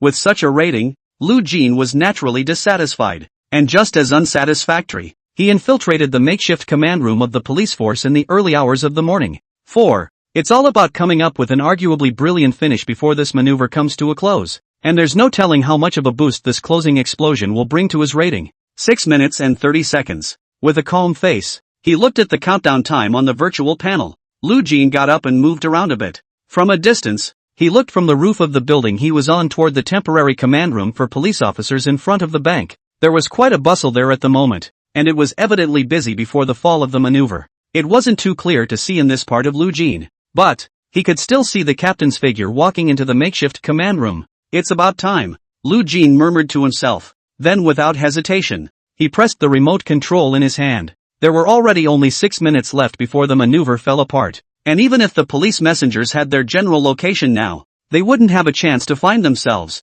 So, this boondoggle for final grading by myself is about as good a chance as it's going to get. In the temporary command room, the captain had just walked in, ready to organize things on his desk. Boo! It was at this moment that a muffled sound suddenly rang out from beneath the table. Before the captain could react at all, the table trembled slightly and the remote-controlled bomb hidden underneath it exploded. That spray of paint stained most of the captain's body. Bombs for maneuvers are naturally not very powerful, and just being stained with paint means being killed in action and eliminated from the exercise. The captain looked at the paint on his body for a moment, confused and obviously completely unresponsive. This is the temporary command room, the police messenger's home base. Outed yourself here? What kind of joke is this? In the meantime, a few dozen meters away on the roof of a building, Lu Jin stood here looking far toward the temporary command headquarters. A dozen seconds after he had pressed the remote control himself, there was chaos outside the makeshift command room. Obviously, his own final plan to wrap things up worked. Ding! Elimination of the chief commander of the police squad. Rating up. Current rating, S+. Currently has the highest rating. Remaining escape time, 5 minutes and 2 seconds. The system's icy prompt sounded. Lu Jin stretched again, not realizing that he had really guessed. After taking out the commander-in-chief of this police force, this rating can really go up 2 levels in a row. Now that he or she has earned the highest rating for the ultimate quest, then all that was needed was to quietly wait for the last 5 minutes to end, and one would be able to collect all the rewards of this exercise. It was also unknown to what level the rewards that one would receive after completing this final mission would be able to be raised to. Should be generous? Ding! Escape time is over. Congratulations to the host for completing the ultimate quest and receiving all the rewards. The rewards have all been given out. Do you want to claim them? As the countdown on the virtual panel ended, an icy prompt sounded once again in Lu Jin's mind. Pick up. A smirk surfaced on Lu Jin's face. There was almost no hesitation in responding. One has waited long enough for this reward. Chapter 51, Basic Attribute Enhancement. Ding! Reward successfully claimed. Obtained cash reward, $5 million. Has been stored in the system space. The host can be withdrawn at any time. Into the account channel system has been special treatment. Skill reward, advanced skill, precision shooting. The host obtains the top shooting skills of all kinds of firearms, and his attainment in firearms shooting reaches the rank of the world's masters. Acquired skill reward, intermediate skill, fighting technique. The host gains a free fighting technique, enough to rival top fighting instructors, still a hair's breadth away from a grandmaster. Acquired skill reward, intermediate skill, lockpicking. The host has gained the skill of lockpicking. A wire is enough to keep the whole neighborhood closed at night. Still need to work hard from picking open bank safes. Acquired attribute points, 6 points. Points can be added on top of the host's basic attributes, increasing the host's physical quality in all aspects. Points awarded, 1,000 points. The virtual panel floated in front of Lu Jin, and words emitting a light blue glow listed the rewards that Lu Jin had received. Looking at the reward in front of him, a hint of joy surfaced on Lu Jin's face. Having completed the ultimate quest and obtained the highest rating, this reward was even more generous than Lu Jin had imagined. The cash rewards are multiplied directly, and the system seemed to be quite a bit more powerful than one would expect. The cash rewards received into the account channels have also undergone special processing, which can save Lu Jin a lot of worries. It's well known, when a large amount of money over $200,000 is credited to an individual's account, the bank tests the account and thoroughly investigates the source of that amount. Unexplained amounts credited to the system that the bank can't trace to its source and you can't explain to yourself. That's stolen money. The system was able to process the amount before it was credited, which naturally saved Lu Jin a lot of trouble. The improvement in skills is that there is one more advanced skill in addition to the 2 intermediate skills. But, now how big is the difference between this intermediate skill and the advanced skill? Lu Jin wasn't aware of it either. Perhaps one could only have a number in mind when one had the opportunity to upgrade these few intermediate skills of theirs to advanced ones. 2 more attribute points. The points, on the other hand, are doubled.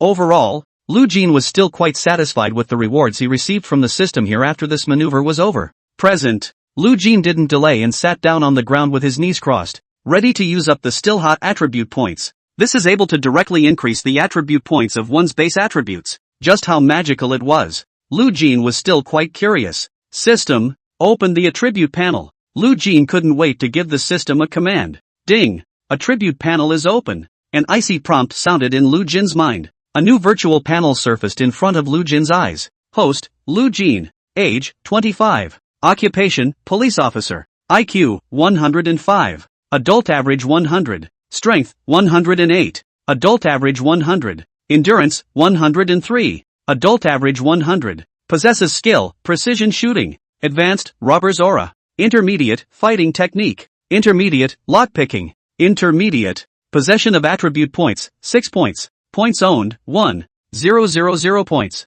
Above the panel, all of Lu Jin's data was recorded on it. The 3 items of IQ, strength, and endurance were the basic attributes belonging to Lu Jin. That is, there is a plus sign at the back of all 3. Faced with these 3 items, Lu Jin was a bit hesitant again for a while. How should I allocate the 6 attribute points I have? Frowning in contemplation for a moment, Lu Jin still resolutely added all of his attribute points to the IQ item. After all, I'm afraid no one is too smart for their own good. Strength and endurance, both of which can be improved through acquired exercise. And IQ Lu Jin didn't know if it could be improved through exercise. But even if there were a way to be able to exercise your IQ, I'm afraid it would be extremely difficult. So, this belonged to the point all added to the item of IQ, which was the most appropriate for Lu Jin himself. And after all the attribute points were added, Lu Jin suddenly felt a sharp pain in her head. However, this pain was only a brief moment, and after the pain disappeared, Lu Jin suddenly felt his mind start to become active. The feeling was so peculiar that it was hard to put it into words. It's as if your brain was just a rusty machine, but at some point he suddenly runs. The moment her thoughts cleared, Lu Jin looked up to the sky. It seems that all the sky has become more blue. Does just 6 attribute points make such a big difference? Lu Jin got up and murmured to himself. Lu Jin was still extremely satisfied with the changes to himself after this attribute point enhanced his basic attributes. It seems, among so many things rewarded by the system, this attribute point was still the most precious. And of course everything else is kind of beyond what Lu Jin would have expected. After all, as far as the system rewards cash, the robber that Lu Jin had played in the middle of his previous maneuvers, even if it was a real robbery, had only managed to grab $2 million after all the hard work and maneuvering with the police officers. After all, a new banknote just out of the warehouse weighs 1.15 grams. 10,000 is 115 grams. 2 million would be 23 kilograms, or 46 pounds. Any more will be hard to take away. Even if he eventually manages to escape from the police officers, he is stuck in hiding for the rest of his life. But Lu Jin, by participating in a single maneuver, received a clean $5 million. How could Lu Jin not be satisfied with such a reward? Temporary command room. A few minutes ago, the captain looked at the colored paint on his body with a confused look on his face. As the commander-in-chief of this drill police team, he naturally knew very well that this was only caused by the explosion of a bomb that was used exclusively for the drill. But he was in the middle of the temporary command room of the police force. Why is there a bomb here? It's outrageous. And the police messengers outside the temporary command room heard the commotion inside and rushed over to check the situation. Everyone was confused when they saw the captain's appearance. The director, on the other hand, took a deep breath of cool air when he saw this and lifted the watch on his wrist to check the time. 5 minutes left until the end of the maneuver. The commander-in-chief is dead, eliminated from the game. The director's calm voice rang out. Though, he didn't want to accept the situation either, but as a referee he had to make sure the maneuvers were fair. So naturally, the results can only be announced. Lu Jin utilized a remote-controlled bomb inside the last hours of the end of the exercise, directly eliminating the commander-in-chief of the police team. As for how this remote-controlled bomb appeared in the temporary command room, no one knows. And listen to the chief's voice. The junior captain, as well as a group of police officers, had just come back to their senses. The junior captain hurriedly looked around, as if trying to find Lu Jin's figure. Chapter 52, The Strongest Robber on the Internet. But, looking around, the whole square was full of police officers. Where was Lu Jin's figure? Mother asterisk. When did the kid load the bomb into the makeshift command room? The junior captain clenched his fists in death, and the two words were completely squeezed out from between his teeth. All the police officers present were not expecting it. When the exercise was about to end, such a thing as the death of the commander-in-chief in battle happened. This kid, Lu Jin, totally gave everyone in the police force a hard blow before the exercise came to an end. The explosion was like a loud slap in their faces. Everyone hated it. But, the maneuver was now coming to an end, and even the Lu Jin trail had yet to be discovered. What else could they do with Lu Jin? Live stream. What happened? The commander-in-chief died in battle and was eliminated from the game? Seems like it. Didn't you see the big guy in the white shirt announce the results? The captain is too cold to even be resuscitated. Upstairs, brother. Is it in your interest to laugh me to death? Isn't Lu Jin always on the run? Then how did the commander-in-chief get eliminated? Right. As the commander-in-chief, hasn't the captain always been sitting in the temporary command room? This being eliminated is a bit outrageous. Clueless brothers upstairs. Go watch the replay from just after 6 a.m. Lu Jin came to the makeshift command room while it was still light out, and the bomb should have been hidden by that time. It's so awesome. Lu Jin greatly operates this.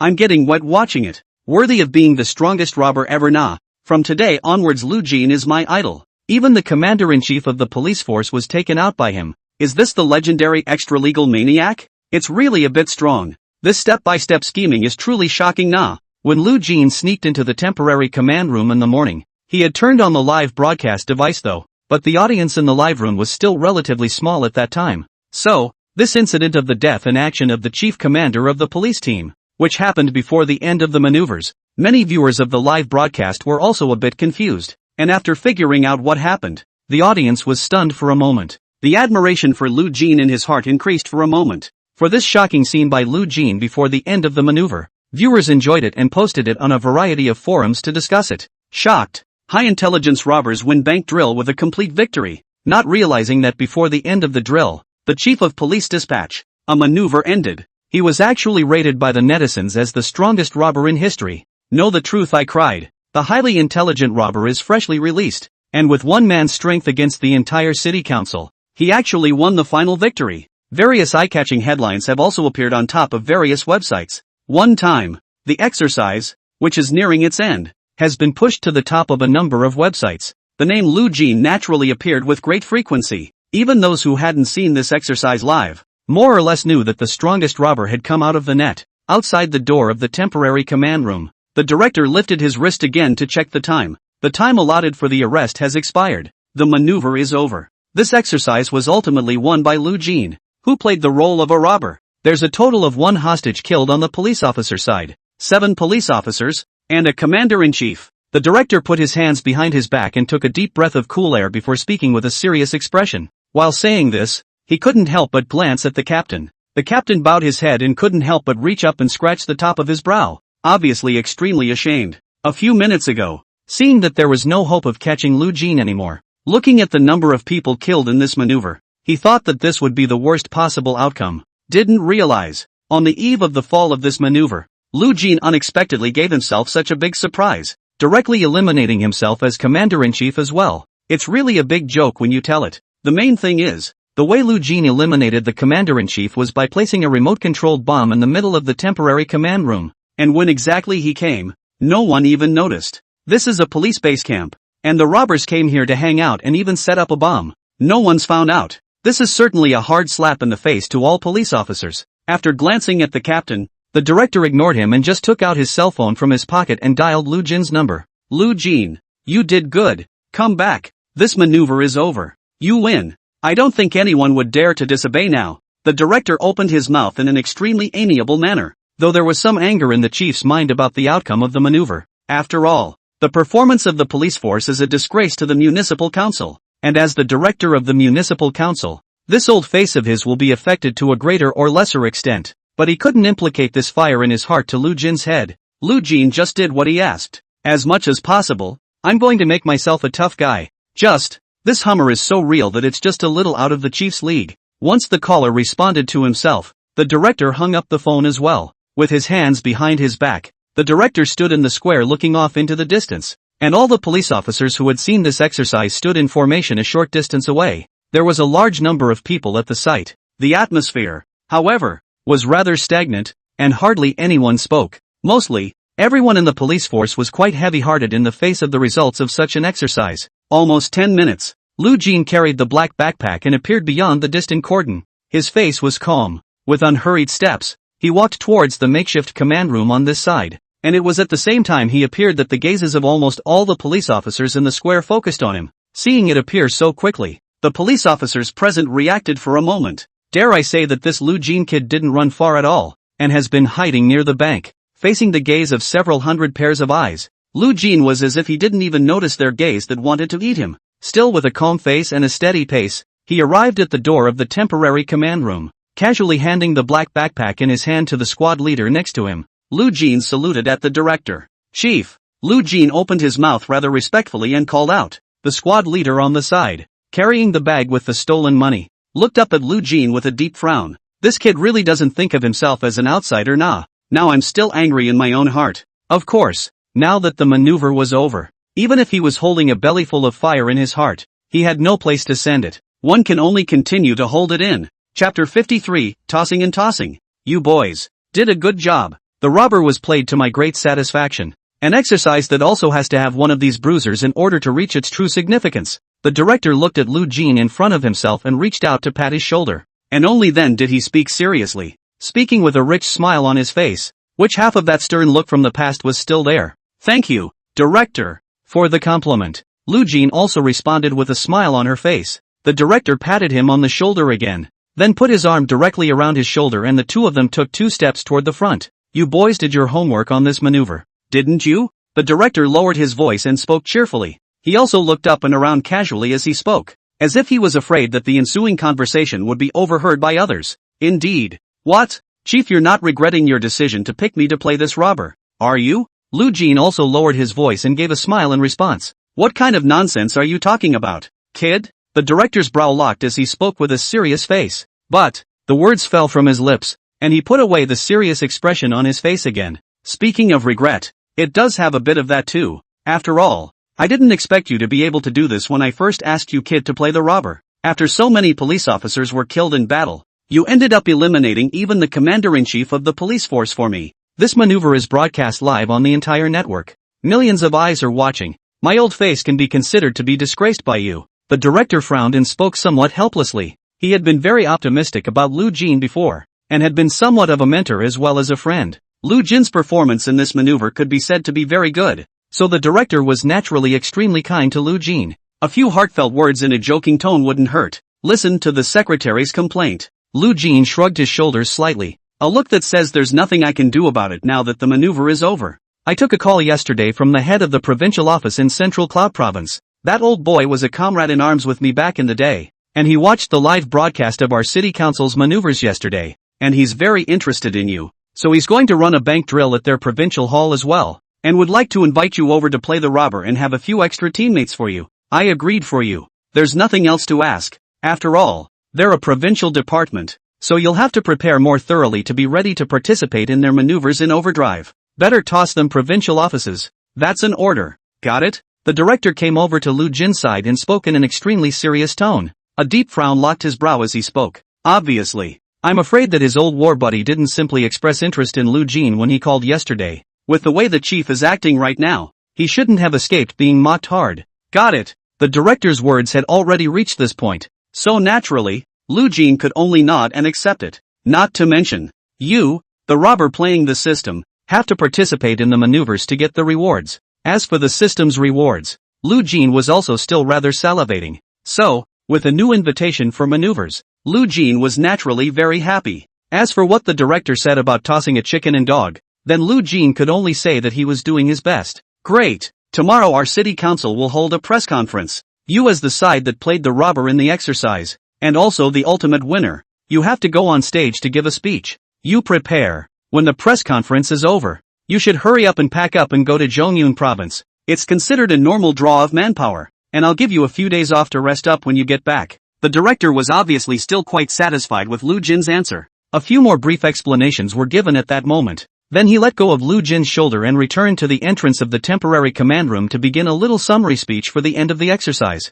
Lu Jin naturally stood by and listened. The end of the exercise is the end of the summary speech, and then the exercise really comes to an end. The police messengers who participated in the exercise began to clean up the scene, and naturally, Lu Jin, the robber, didn't need any help. Present. Lu Jin then left the scene straight away, ready to go home and rest. After all, these 2 days of maneuvers had been quite a mental drain on Lu Jin. Right now it was natural for him to go back and get a good night's sleep. The next day, just after 8 in the morning, Lu Jin received a call from the captain, saying that he was asking Lu Jin out for a meal. Faced with a sudden invitation this early in the morning, Lu Jin was confused. Consider that he even eliminated him with a remote-controlled bomb before the maneuver came to an end. It must have been quite a blow to him. So, maybe the captain should have hatred in his heart for himself at this time. This early in the morning to ask yourself out to dinner. It is not possible to want to trick yourself out. Find a sack to put up and beat up, right? It's not that it's not possible, but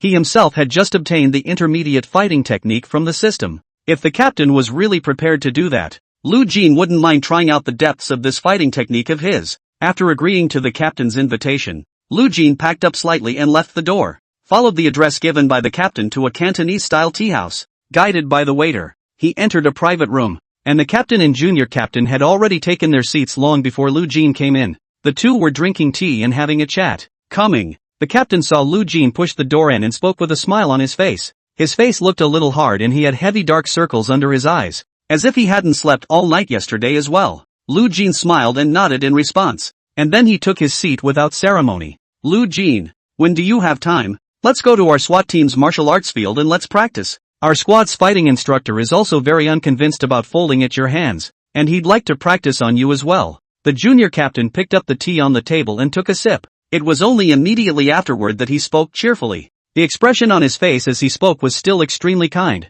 and his tone was more like a flirtation with a friend. During the maneuvers, the squad leader did hate Lu Jin with a passion. But, now that the drill is over, we're all on the same city council. The young captain obviously also considered this Lu Jin, who had tossed himself around, as a friend. Okay, I'll go to the SWAT team myself when I have some free time to ask for advice. Lu Jin poured himself a cup of tea, taking a sip before responding with a smile. From the way the captain and the junior captain are acting right now, there's absolutely no desire to put a sack on themselves and beat themselves up. Nah. It seemed like his idea of trying out the skills he had just acquired would have to fall by the wayside. For the final results of the exercise, the captain and junior captain were indeed extremely upset, but obviously after the maneuver was over, they did not implicate the grievances in their hearts to Lu Jin. He even had the idea of befriending Lu Jin because of his performance in the middle of the maneuvers. Chapter 54, Being Fooled by This Little Chicken? Lu Jin. After I went back yesterday, I watched the surveillance video for the whole night, knowing that you boys didn't leave the inn until 4:10 in the morning, but you disappeared off the surveillance screen and were never seen again. I'm curious how you did it. The captain brought the menu and handed it to Lu Jin. Then, only then did he open his mouth to seriously question Lu Jin. This time, I invited Lu Jin out for dinner. Firstly, it was considered to formally make friends with Lu Jin, and secondly, it was to ask about the doubtful places in my heart. The maneuver was indeed a blow to the captain, but blows were not going to bring him down as a city lieutenant. Instead, he was made to keep scrutinizing himself, looking for his mistakes in the midst of this maneuver. So he didn't go back to rest after the maneuvers fell apart. Instead, he had spent the entire night in the middle of the city council watching the surveillance equipment of Lu Jin's route of travel in the middle of the maneuver. Even though the maneuver was over, he still wanted to figure out how exactly Lu Jin had managed to do all of this. Find out where you're really missing the mark. Well, I disappeared off the surveillance screen at 4:10. Did a delivery man appear 20 minutes later? I ordered the takeout, and then used $5,000 to buy the outfitter's clothes as well as his motorcycle. So the delivery man who appeared in the back amongst the security footage, it was me. Lu Jin shrugged her shoulders slightly and told the captain the truth while looking at the menu and ordering. The maneuver is now over, and he had come to ask himself so sincerely. Then there's no harm in telling him that, naturally. And, let's be honest, Lu Jin still appreciated the character of the captain and junior captain. After the maneuver, not only did he not hold a grudge against himself, but he even invited himself to dinner in a generous manner to make friends. Definitely people who do great things, I must say. Awesome. That's quite a surprise move, you kid. When did you hide that remote-controlled bomb in the middle of the temporary command room? The captain looked at Lu Jin with appreciation in his eyes. He then asked his final query. There were no surveillance cameras in the vicinity of the temporary command room. So naturally, the captain didn't figure out when Lu Jin came to the temporary command room even after he went back. Breakfast yesterday morning. Was it good? Lu Jin put down the menu in his hand and looked at the captain and opened his mouth smilingly. The captain flinched slightly. With that, he stared wide-eyed at the squad leader next to him. You didn't bring breakfast? The captain spoke with some shock. He hadn't been thinking about breakfast, mostly because of the clothes the junior captain had draped over himself to bring his thoughts to a different place. Let him think that breakfast was what the junior captain had brought himself. Didn't you order breakfast? The junior captain was also wide-eyed and shocked. So the delivery man was you? Just as the words left his mouth, the junior captain turned back to look at Lu Jin. Nice guy. It was only now that he reacted to the fact that he was just 30 or so meters away from the fleeing Lu Jin. If he had been able to discover anything about it at the time, I'm afraid I'll be able to end the maneuver. But it's too late for anything. So close to catching me. Lu Jin spoke calmly with a smile on his face. The words were extremely calm though, and basically no tone could be heard. But, that didn't sound right to the junior captain. After all, this sentence, which Lu Jin had written on a note before, was left to the squad leader who came to the hostel to conduct an inspection. Say it again at this point. That's totally shrimp. Pig heart nah. Snap. Good boy. You're good. The junior captain slammed the table, hating his guts again at this point. Still, he couldn't help but praise Lu Jin. Awesome. The captain also gave a thumbs up and spoke rather seriously. Now Lu Jin had spread out all the areas they couldn't figure out, allowing them to thoroughly see how Lu Jin, who had played the role of a robber, had performed in this maneuver. One plan was executed with utmost perfection. It's not an exaggeration to say that it's a tent. If this maneuver was a big game of chess, then Lu Jin was the only one who held the pawns, including the captain and the junior captain who all became pawns. Lu Jin, indeed, deserves that highly intelligent robber moniker the internet has given him. After having morning tea, the three men returned to the city hall together. Because this entire live-streamed exercise was so hot, it created a relatively large social impact. So naturally, after this exercise, a press conference had to be organized. It's also a way to give an account to all the viewers who have been following this maneuver. The press conference is scheduled for 1 p.m. After Lu Jin and the others arrived at the city office, there was naturally rest time. Only, when Lu Jin arrived at the city office, he was called to the director's office before he even sat down. Director's office. Knock, knock, knock. The director had just taken out his good tea and was about to make a pot when the door slammed. Enter. The director looked up with a response. He then proceeded to make his own tea, while showing off his tea to the figure sitting on the couch. Lu Jin pushed the door and walked in. After the director saw that the visitor was Lu Jin, the smile on his face intensified a few more points. Lu Jin, come. Let me introduce you to the director I mentioned to you yesterday. He is my old comrade in arms. When we were in the battlefield, we were as close as brothers, living and dying together. In the absence of outsiders, there was not a trace of seriousness on the director's face. Instead, he was full of smiles,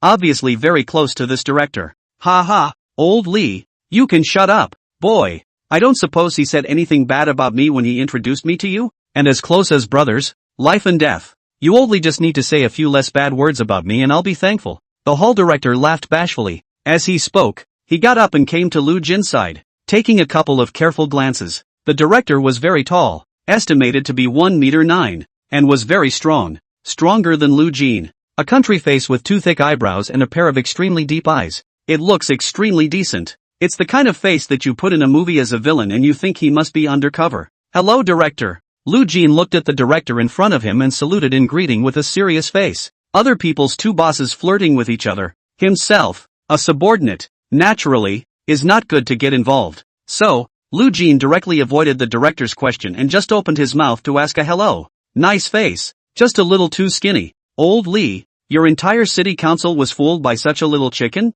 If this were me, I'd just sue for old age. The director sized up Lu Jin for a few moments before looking back at the director and opening his mouth flirtatiously. And when Lu Jin heard this comment, he couldn't help but slightly twitch the corner of his eye. Chicken Little. He himself, who was 5'8" and weighed almost 104, was described as a chicklet? Chapter 55. This is something a dog wouldn't drink. You heard what old Hai said. He's not just looking down on me. He's looking down on you. You have to earn your own face, and you'll have to do well to participate in their provincial office's maneuvers. The director smiled and sat down where he was making tea. Without looking back, he opened his mouth to arch the fire. He was very confident in Lu Jin. The more arrogant old Gao is now, the more his face will hurt when the time comes. Yesterday he called and taunted himself severely. That's a breath you've been holding yourself. He was waiting for Lu Jin to perform well, and then he would double his own taunts to get rid of this bad anger in his heart. Boy, you do need to get your act together. Don't go to our provincial office when the time comes and get the maneuver ended in 3 or 5 minutes.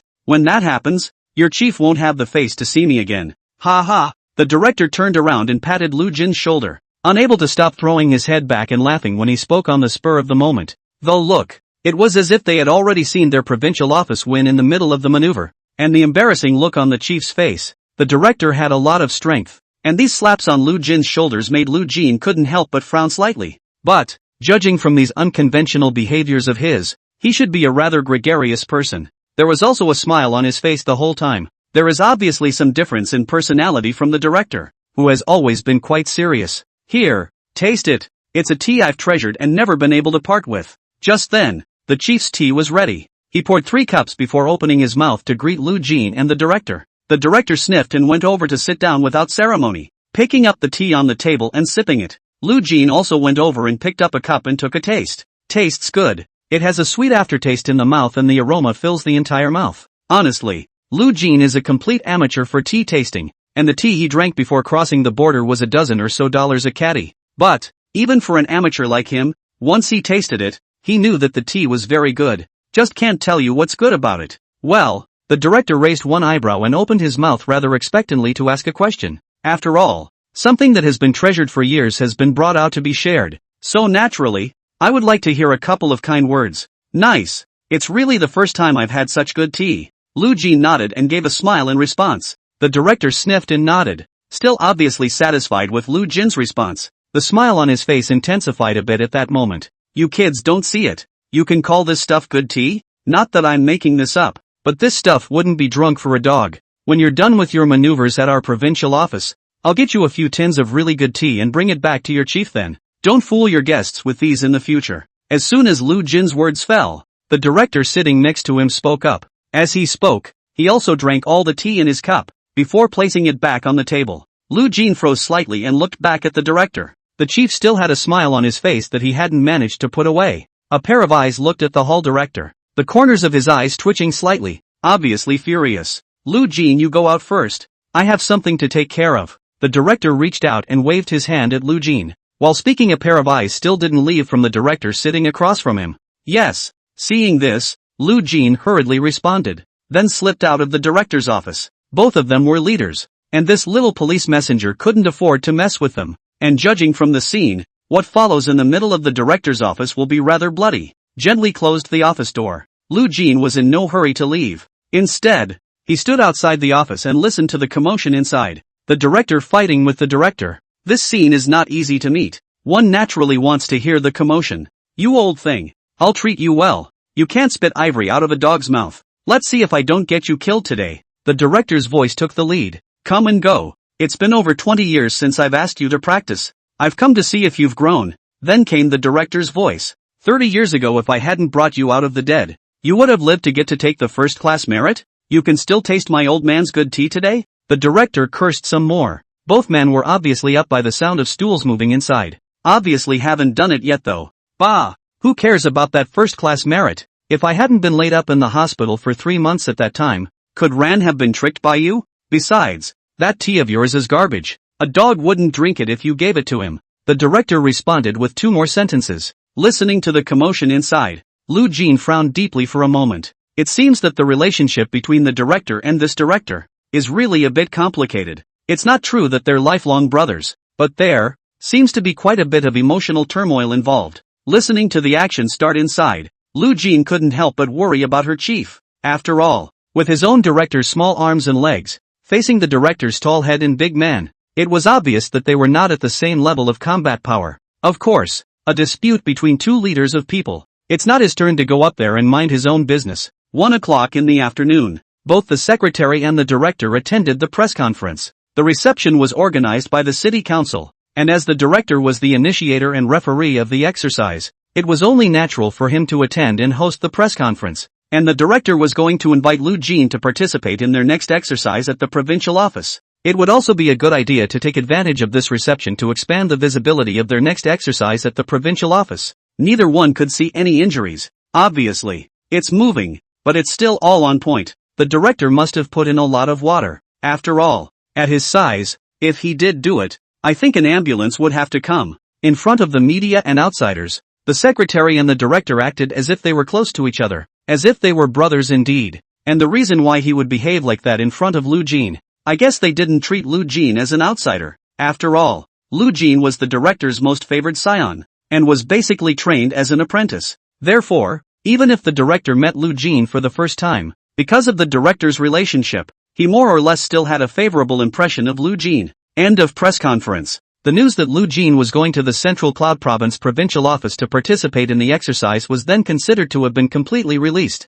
and the news is making waves online. After all, his outstanding performance in the last maneuver had not only gained him a slew of favorable comments from the mouths of the audience watching the live broadcast. Even after the exercise ended, clips from the exercise were edited many times and appeared on a variety of short video platforms. Lu Jin's popularity naturally rose by leaps and bounds, and while countless netizens are lamenting the fact that they missed out on an amazing maneuver, news spread that Lu Jin was once again preparing to participate in the maneuvers. So, this has caused quite a stir online. Naturally, Chapter 56 Requirements for Teammates. Basically all the major websites appeared to be discussing it with netizens. For the next maneuver, Netflix is clearly looking forward to it, and in the evening of that day, Lu Jin simply packed up his things, and then he also followed Elder Gao on the plane to Yunzhong province. As the director, Elder Gao naturally didn't come on this trip specifically to pick up Lu Jin. He did invite Lu Jin to participate in the maneuvers, but after all, the difference between the 2 previous positions is relatively large. To get Lu Jin to go to Yunzhong province,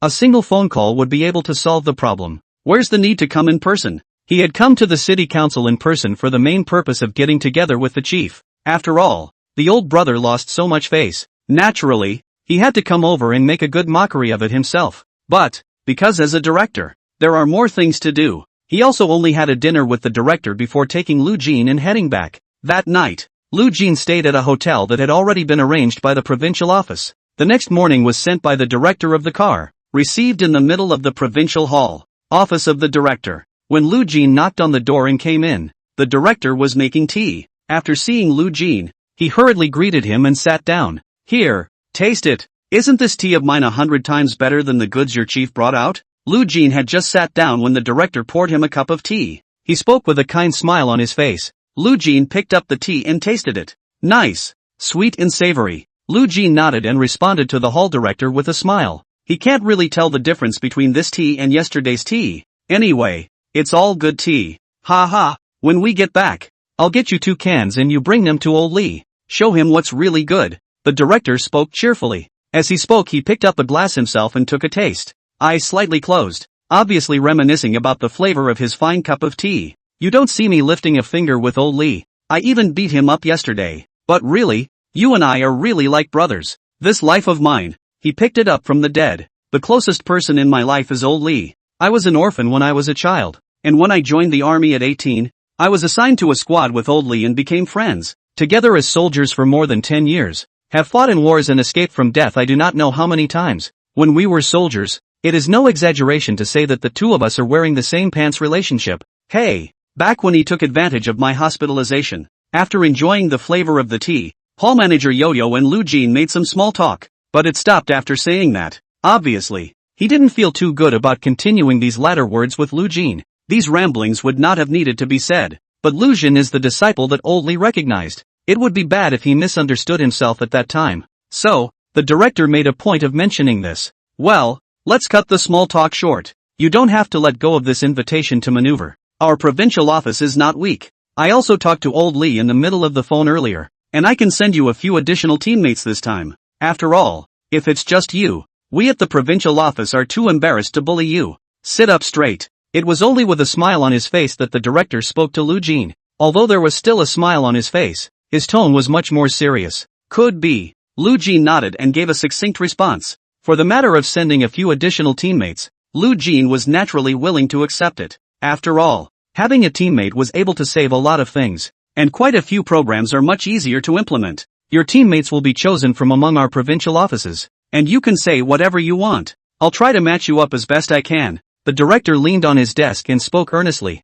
He was very nice to Lu Jin. On the one hand, this is his old brother's apprentice. On the other hand, it was that he had also watched the live broadcast of Lu Jin's maneuvers before, and he was extremely appreciative of Lu Jin's performance. So, the maneuvers were all extremely amiable between words. I don't ask much for the number of teammates. 3 is good. A driver, a sniper, and a computer expert. Plus me. We're only 4 in this team of robbers. That's not too much, is it? Lu Jin pondered for 2 seconds, then spoke seriously. He had thought about his teammates for a while. Too many players are not conducive to movement and it is difficult to plan. Together with myself, a total team of 4 would be enough. But these teammates must be excellent in their specialized skills. After all, he himself must have acted as the brains presence among the robbers, responsible for coordinating the plan. Therefore teammates need to be assisted by specialized and competent skills. Driver. This is naturally what every team of robbers needs. After all, having a good driver when escaping is more important than anything else. Sniper. This is mainly to be able to create some deterrent effect on the police force when caught in a standoff situation, and it is possible to observe the movements of the police differential at any time. Although Lu Jin now possessed an intermediate skill in precision shot, the sniper position is one that he or she is perfectly capable of holding. But, snipers needed to aim for long periods of time as well as take cover, and surely had more things to do on their own than have the energy for this sniping thing. Computer specialist. The importance of this player cannot be overstated. After all, in this age of technology, there are many things that a computer expert can fix. Not too much. Let's start with the specific requirements for drivers, shall we? The director nodded. He had originally planned to send Lu Jin an additional 4 to 5 members of his team. I didn't realize that he only wanted 3, so naturally his request seemed excessive to the director. Can drive. It has to be a prick. The more unruly kind the better. Lu Jin calmly opened his mouth to give a response. For the car skills, he did not have too many requirements. Mainly from the police force in the middle of the driver. Do not get an honest police officer on the line. After all, don't wait until it's time to flee and he has to wait when he sees a red light. That could be a real piggy bank. There's really one. You see how he is. The director nodded, then tapped the computer keyboard on his own desk and pulled up the identifying information of a police messenger. Moved the computer screen to a position where Lu Jin could see it. Lu Jin took a general look. Zhao Ji, 43 years old, ordinary constable in the CID squad. Zhao Ji, who has also been working at our provincial office for almost 20 years. The police officers who came in with him have been mixed up as captains at worst, but he is still an ordinary police officer. He's very capable, and the cases he solves and the criminals he catches are able to rank in the provincial office.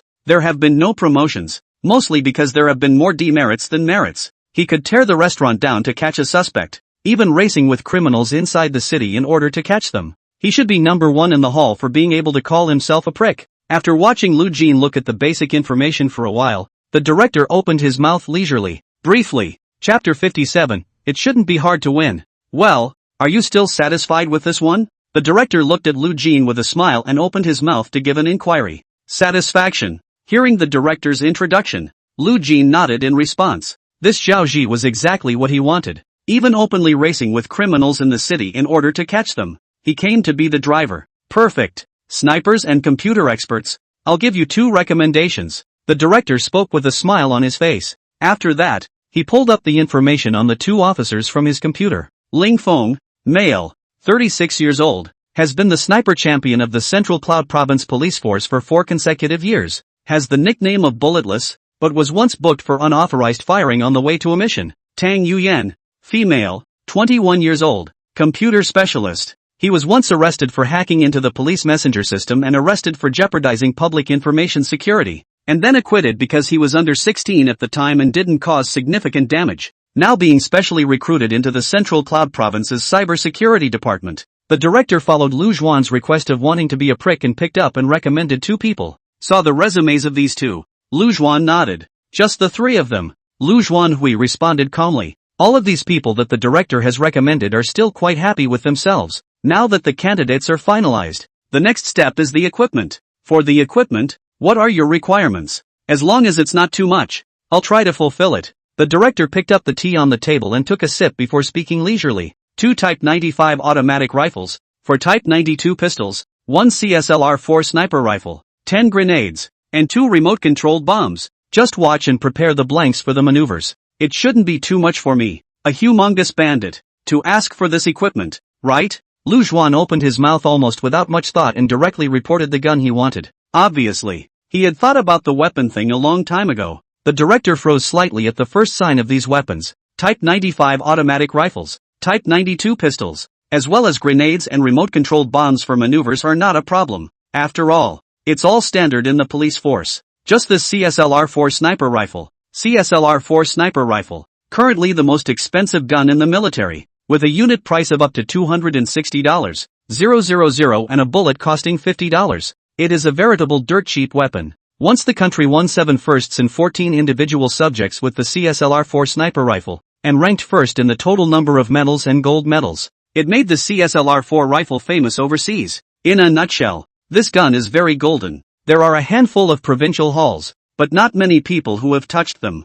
But the words had been said, and a director himself was always not so bad as to go back on his word for the sake of a sniper rifle. A slight frown. The director still decided to give Lu Zhuan the only CSLR-4 sniper rifle inside the provincial office. No problem. I'll fulfill your request for the CSLR-4 sniper rifle. Any other requests? The director asked a final question. That's enough gear. Lu Zhuan smiled and opened his mouth. Seeing that the director even gave a commitment to the provincial CSLR-4 sniper rifle to himself, Lu Zhuan was naturally too embarrassed to ask for other equipment. After all, in the maneuver he played just the tough guy, not armed forces. He'd even want some RPG if his character wasn't a humongous bandit. Sure, another Type 99 a main battle tank would be even more impressive. It's natural to be cautious when robbing a bank. I'm afraid that the director will turn the table on the spot. In that case, I'll tell you what you're aiming for this time, the director said, taking out a map from inside a drawer and spreading it out on the coffee table. This is the bank you are robbing this time, and we will be placing bags of diamonds inside the vault. My goal was to hijack the diamonds and escape a 2-day, 48-hour manhunt and be considered victorious. This exercise can be even tougher than your city councils, not only because you're dealing with our provincial office, but on the other hand, the time added to the chase. It's not easy to flee for 48 hours in the face of a manhunt by the entire provincial office. Think it over, and don't you dare come next in this maneuver. If you think it's too difficult to escape for so long, I can cut the time down a bit by giving in. The director looked up and spoke seriously. A smirk appeared on his face as he said the last. Aggressive? Lu Jin also smiled slightly. It shouldn't be hard to win. Lu Jin's voice was extremely calm. and it looked as if he really didn't put this maneuver in his eyes. It seemed that he didn't feel any pressure in the face of the provincial authorities, and the 48 hours of escape. Ha ha, you kid is quite confident. I'll pass on the crew and maneuver-related information to you. Go back and get ready. You have 3 days to prepare, and 3 days after that the maneuvers begin. I hope you boys will be in the same frame of mind to see me now after the maneuvers are over. By the way, just a reminder, those pricks you chose are not very manageable nah. The director smiled bashfully and poured a cup of tea for Lu Jin once again after he finished speaking. Lu Juan nodded slightly, and after finishing his tea, he got up and saluted the director. Then he too turned to leave. That afternoon, in the midst of the provincial hall, inside the CID's office, Zhao Ji, count on me to beg you, okay? Do you see how many complaints you've gotten this year already? 98 times. If this keeps up, I won't be able to bail you out. Sitting in his chair, the chief of detectives threw a tip sheet on the table and huffed and puffed. Head, you can't afford to give it up. I'm leaving. Who's going to solve this big pile of cases? Joji grinned as he sat in his chair. As he spoke he pulled a cigarette from inside his pocket and handed it to the captain. When the captain didn't answer, he lit up himself. Cut the playfulness. You think I'm joking with you? This is a transfer order from the director. The director took a sip from his teacup, then spat the tea dregs in his mouth toward the trash can. As he spoke, he threw a transfer order on the table. Yo, joining a drill to play a robber? That's kind of interesting. Zhaoji hurriedly grabbed the transfer order and glanced at it, and couldn't help but laugh after seeing what was on it. He thought he was really going to be transferred because of the complaint. Didn't realize. It's just a transfer to a drill, and it's still playing a robber. You boy, you're just good enough to play the robber. When the time comes to perform well, maybe if you perform well the inside of the provincial hall can give you a credit. You get credit for what you've done, and I get to suffer a little less. The captain put his teacup back on the table and spoke with feigned irritation. Yes, promise to finish the job. Zhaoji cheerfully saluted and opened his mouth with a fake serious response. After that he picked up the transfer order and examined it again. His mouth murmured, after decades of being a police officer, I didn't expect to be able to be a robber for once to get over it. It's kind of fun. In the meantime, the other two teammates selected by Lu Jin also received the director's transfer order at the same time. Chapter 58. Which of you is for and which of you is against? Back to the hotel. Lu Jin took the map given by the director, started researching the location of this one bank that was participating in this maneuver. Because it was a drill initiated by the provincial government, the scale was naturally quite a bit larger than the previous drill that Lu Jin had participated in. The specification of the bank is much bigger than the last one. The location is also much more favorable. Located in the city center, it's only about 5 kilometers in a straight line from the provincial office. A location like this means that this bank must have a lot of foot traffic. That is to say, the hostages Lu Jin will face this time will be several times more than the last time. The greater the number of hostages, the harder it is to control them. And, this time the target of the drill himself as a robber was no longer the practiced banknotes from the last time, but the diamonds located in the middle of the bank's safe. In other words, one needs to open the bank's safe in order to get the target object. Lu Jin put down the map in his hand and came before the hotel's floor-to-ceiling windows, looking through that glass towards this one city. Being the capital city of a central cloud province, it was extremely prosperous. Behind the prosperity, there is no lack of strong security force support. There was no doubt about the strength of the provincial office of Central Cloud Province. The quality of their police corps was not something that could be compared to their own city council before. Open the system mission panel. After Lu Jin stared out the window for a while, only then did he calmly give orders to his system. Ding! The mission panel is open. An icy prompt sounded. A virtual panel floated in front of Lu Jin. Mission content: participate in a provincial hall exercise in Zhongyun province and win the final victory as a robber. Mission reward: 8 million in cash. Random advanced skills *2, 10 attribute points, 5,000 points. Extra reward: if the host is able to achieve a rating of S+ in the middle of the exercise, an extra reward can be triggered. Current rating: none. Subtitles emitting a light blue glow floated above the virtual panel. This was a system task generated by the system right after he agreed to participate in the exercise. Obviously, because the difficulty of this maneuver had risen quite a bit, the system's rewards had also risen. Trying to win this maneuver, as long as there was enough time to prepare, Lu Jin had absolute confidence. But, this time with the quest panel there is an extra bonus item. So, Lu Jin's goal was no longer to simply win this maneuver. Instead, you have to perform perfectly and trigger extra rewards. This was then extremely important to Lu Jin. To get to that point, he then needed the absolute perfect plan. And with such a plan in place, he had only 3 days to prepare. Some haste nah. Closing the system's quest panel, Lu Jin looked back up at the window and murmured to himself. The next day, Lu Jin,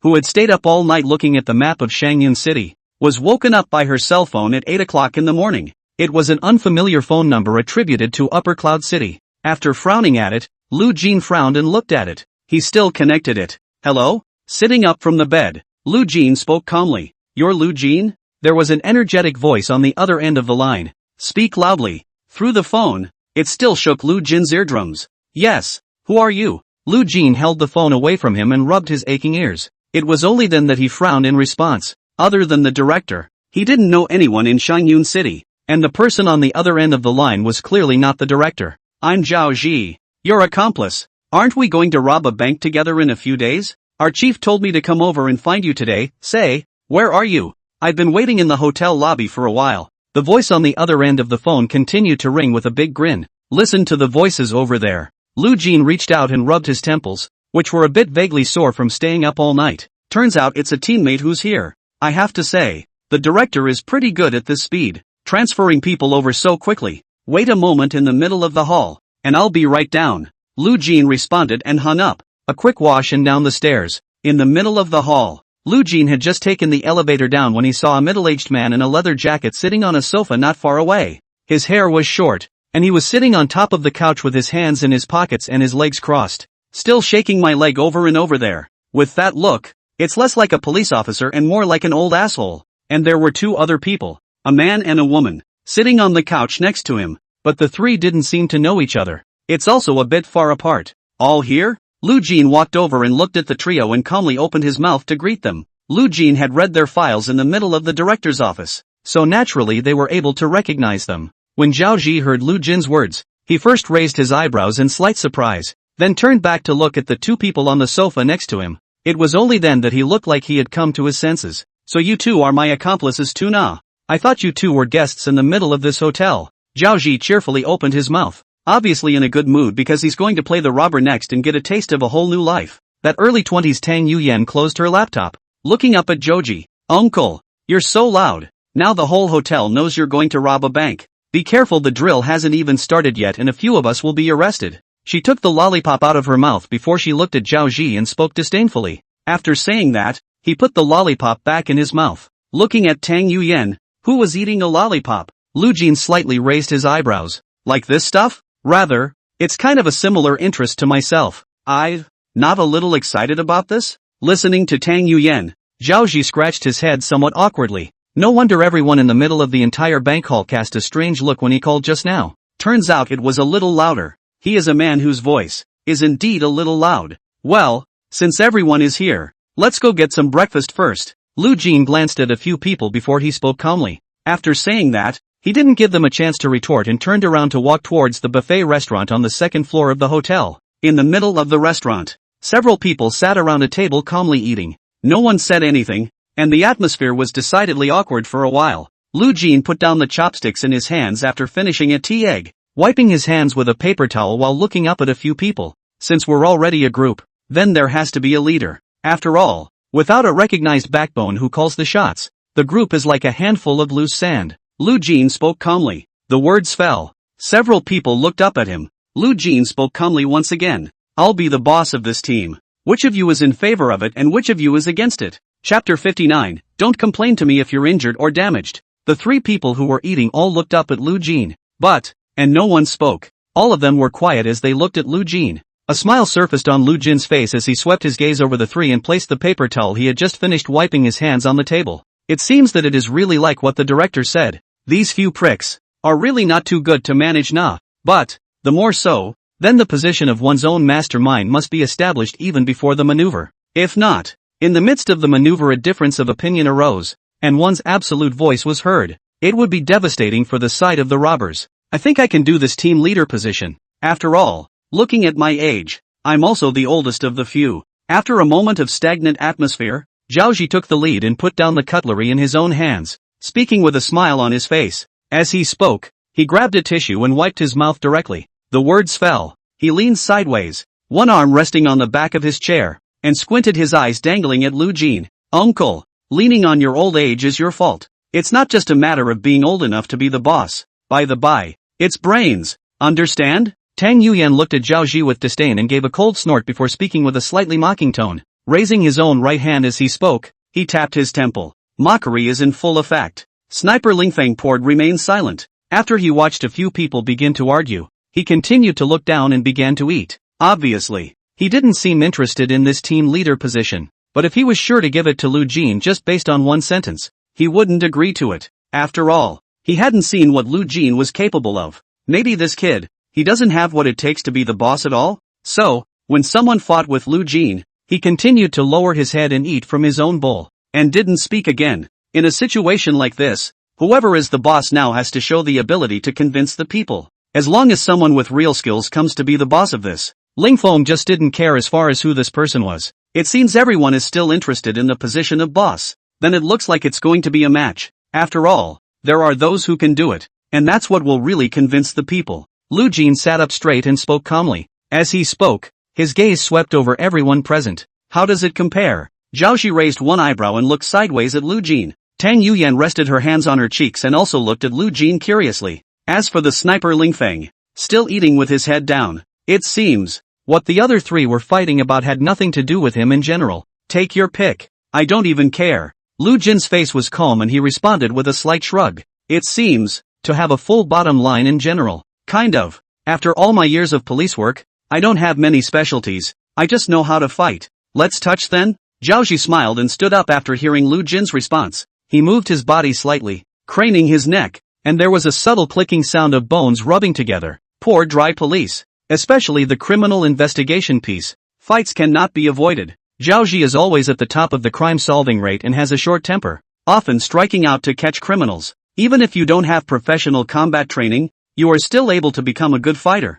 Not to mention, being a police errand boy, he has had systematic training. There are no shortage of fighting skills either. Combined with a lot of real-world experience, it's naturally considered a good hand. Tang Yuyan sat on a chair, her hands dragging her chin, a sweet smile on her face, obviously ready to see the action first. In the middle of the alley behind the hotel, there is a vacant lot and there are no passers-by in the vicinity. Tang Yuyan and Ling Feng stood at the entrance of the alley. Lu Jin and Zhao Ji then arrived in the middle of the alley, and the two of them stood facing each other. I'm not polite. Just don't complain to me if you hurt or break it. Zhao Ji raised his own fists, protecting the sides of his face as his eyes stared at Lu Jin. The eyes were cold. It gives the impression of being watched by hungry wolves. Come on. Lu Jin will also pose and open his mouth to respond with a cry. Zhao Ji didn't talk nonsense and directly swung his fist to strike, but a punch swung out was directly dodged by Lu Jin. With a raised eyebrow, Zhao Ji launched a succession of fierce attacks. However, every time he struck out,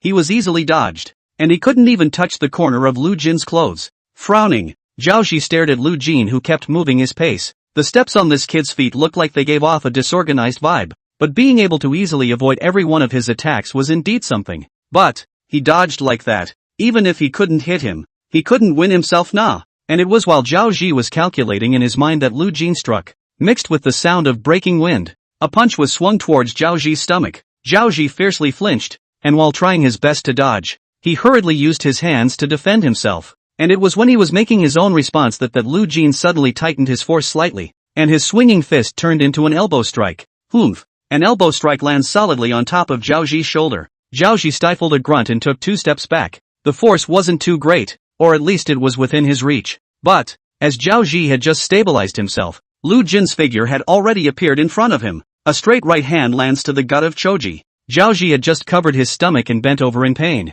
when Lu Jin clenched his left hand into a fist, and his elbow had already smashed down towards Zhao Ji's back again. The bones of the elbow are extremely hard, and with the application of skill can exert a force several times greater than that of a fist. This elbow smashed down, directly sending Zhao Ji sprawling to the ground. Ahem! No more fighting! No more fighting! Coughing violently a few times, Zhao Ji, who was lying on the ground, hurriedly waved his hand. He himself had struck out so many times in a row without even touching the corner of his coat. When this kid strikes, not once does he fall short. It's a complete one-sided beatdown on its own. This team leader position, it seems you have no idea? Lu Jin stood in front of Zhao Ji and spoke with a smile on her face. You do it. You do it. Zhao Ji waved his hand and hurriedly responded twice. He wasn't someone who couldn't afford to lose, and since the content of this competition was still picked by himself, he was naturally convinced. I just didn't expect this kid to be so young and really not a coward when it comes to moving. Lu Jin nodded.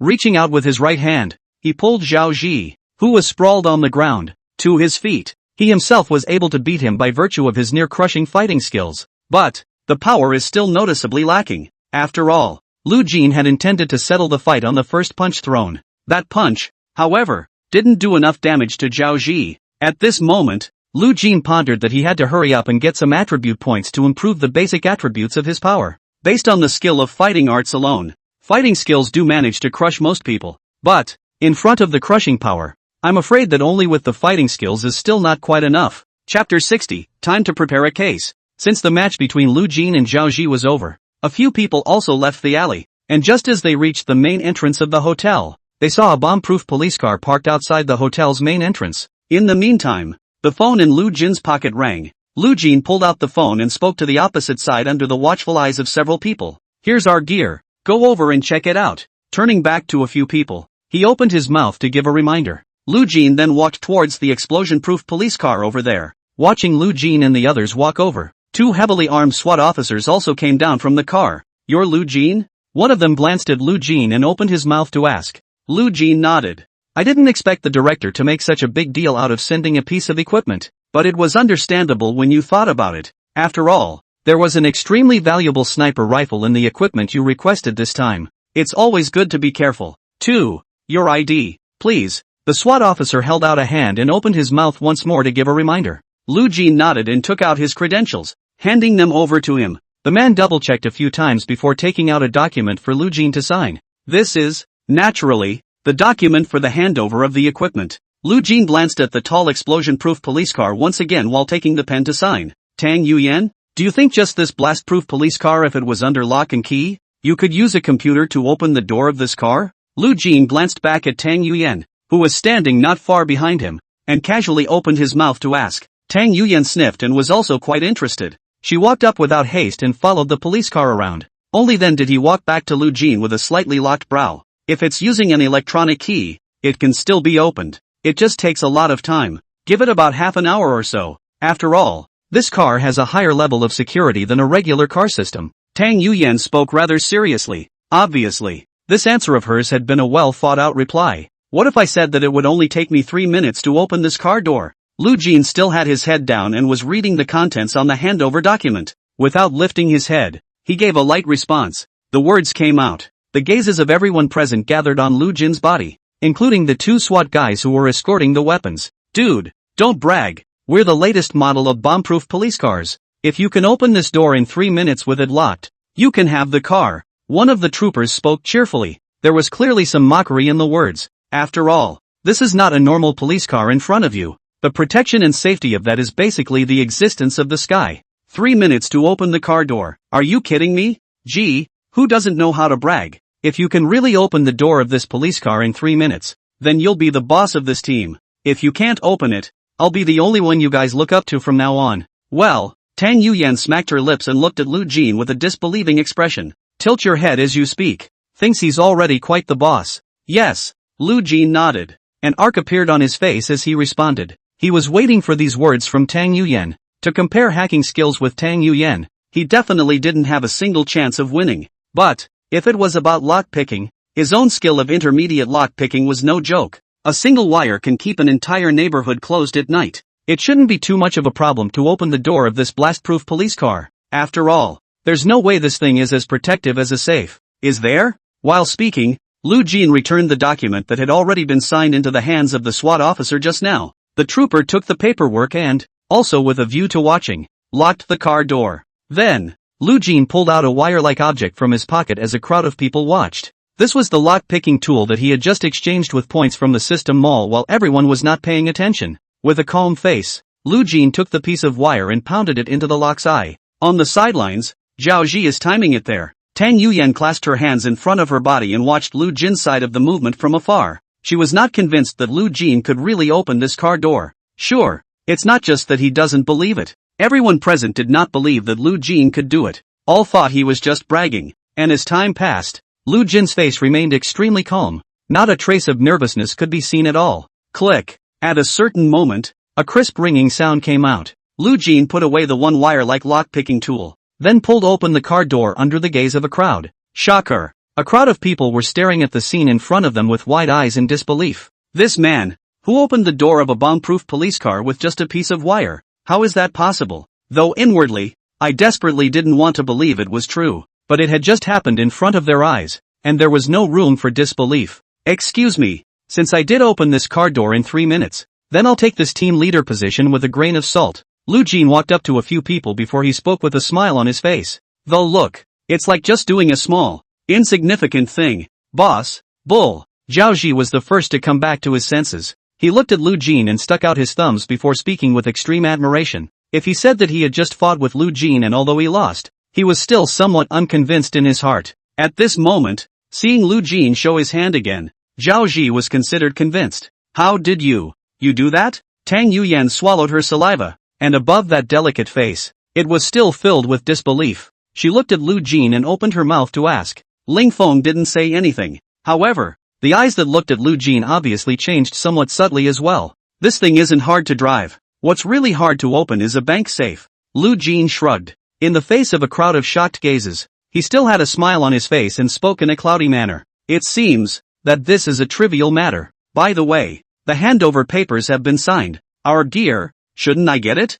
Lu Jin turned back. Looking at the two SWAT officers who were still standing in shock, he opened his mouth. This way please. That SWAT officer opened his mouth extremely politely. It seemed that he was afraid that Lu Jin would really give him the reason why he wanted this explosion-proof police car. The attitude was completely different than before. After Lu Jin checked the equipment and saw that there was no discrepancy with what was written on the document, he accepted it as well. Before leaving, one of the SWAT officers tapped Lu Jin's shoulder. With a serious face, he opened his mouth. Brother, if you have time, come to our provincial office to prepare a case. Craftsmen have to file. Chapter 61, A Complete Perfectionist. Witness the departure of the blast police car. Lu Jin brought Zhao Ji and the three of them back to the hotel room. It's a suite, living room, kitchen, bedrooms and more. So, there is more than enough room for 4 people. Naturally, Lu Jin placed the black backpack containing the equipment for this exercise on the table. Only then did he sit down on the couch behind the table and open his backpack to take out his equipment one by one. And when he took out the CSLR-4 sniper rifle, Ling Feng, who had originally been acting as if he wasn't interested in anything, had a pair of eyes that lit up. It's like the weasel that sees the chickens. He, who had originally clasped his hands in front of his body and leaned against the door to concave his look, quickly walked across to Lu Jin. Is this the CSLR-4 sniper rifle? Looking at the sniper rifle that Lu Jin was playing with in his hands, Ling Feng spoke with some excitement. Speaking, that sight stayed locked on the sniper rifle. CSLR-4 sniper rifle. The lure of this stuff is just too much for a professional sniper. After all, this stuff is not only extremely golden, and the service is generally military and will rarely exist among the police force. Therefore, snipers like Ling Feng, who were in the middle of the police force, basically had no access to the CSLR-4 sniper rifle. Recognize? Lu Jin raised one eyebrow and looked up at Ling Feng, and then he proceeded to play with the sniper rifle in his hand. Goo! Ling Feng stared at the gun in Lu Jin's hand and involuntarily gulped. Though look, it's like a child who sees a neighborhood kid eating a lollipop and is already salivating. He really wanted to open his mouth and ask Lu Jin to give him this gun to touch. But, the words came to my lips, but I was too embarrassed to open them. He's a talented sniper. And geniuses, they all have their own pride. Lowering his voice and begging was something he really couldn't do. They're both okay with me being the boss of this team. I wonder what kind of opinion you have at. Lu Jin once again played with the sniper rifle for a moment before placing it on the table. He looked up at Ling Feng, unhurriedly opened his mouth and asked out. His voice was extremely calm, and it seemed that he had already taken Ling Feng into his hands. Indeed, as Lu Jin took out his CSLR-4 sniper rifle, Ling Feng began to glow within a pair of eyes. He had been taken to death by Lu Jin. Me? I'm fine with that. At Lu Jin's question, Ling Feng was first slightly stunned, but then they also reacted to Lu Jin's meaning. Turns out this guy was trying to seduce himself with the CSLR-4 sniper rifle. But, he made it, after all.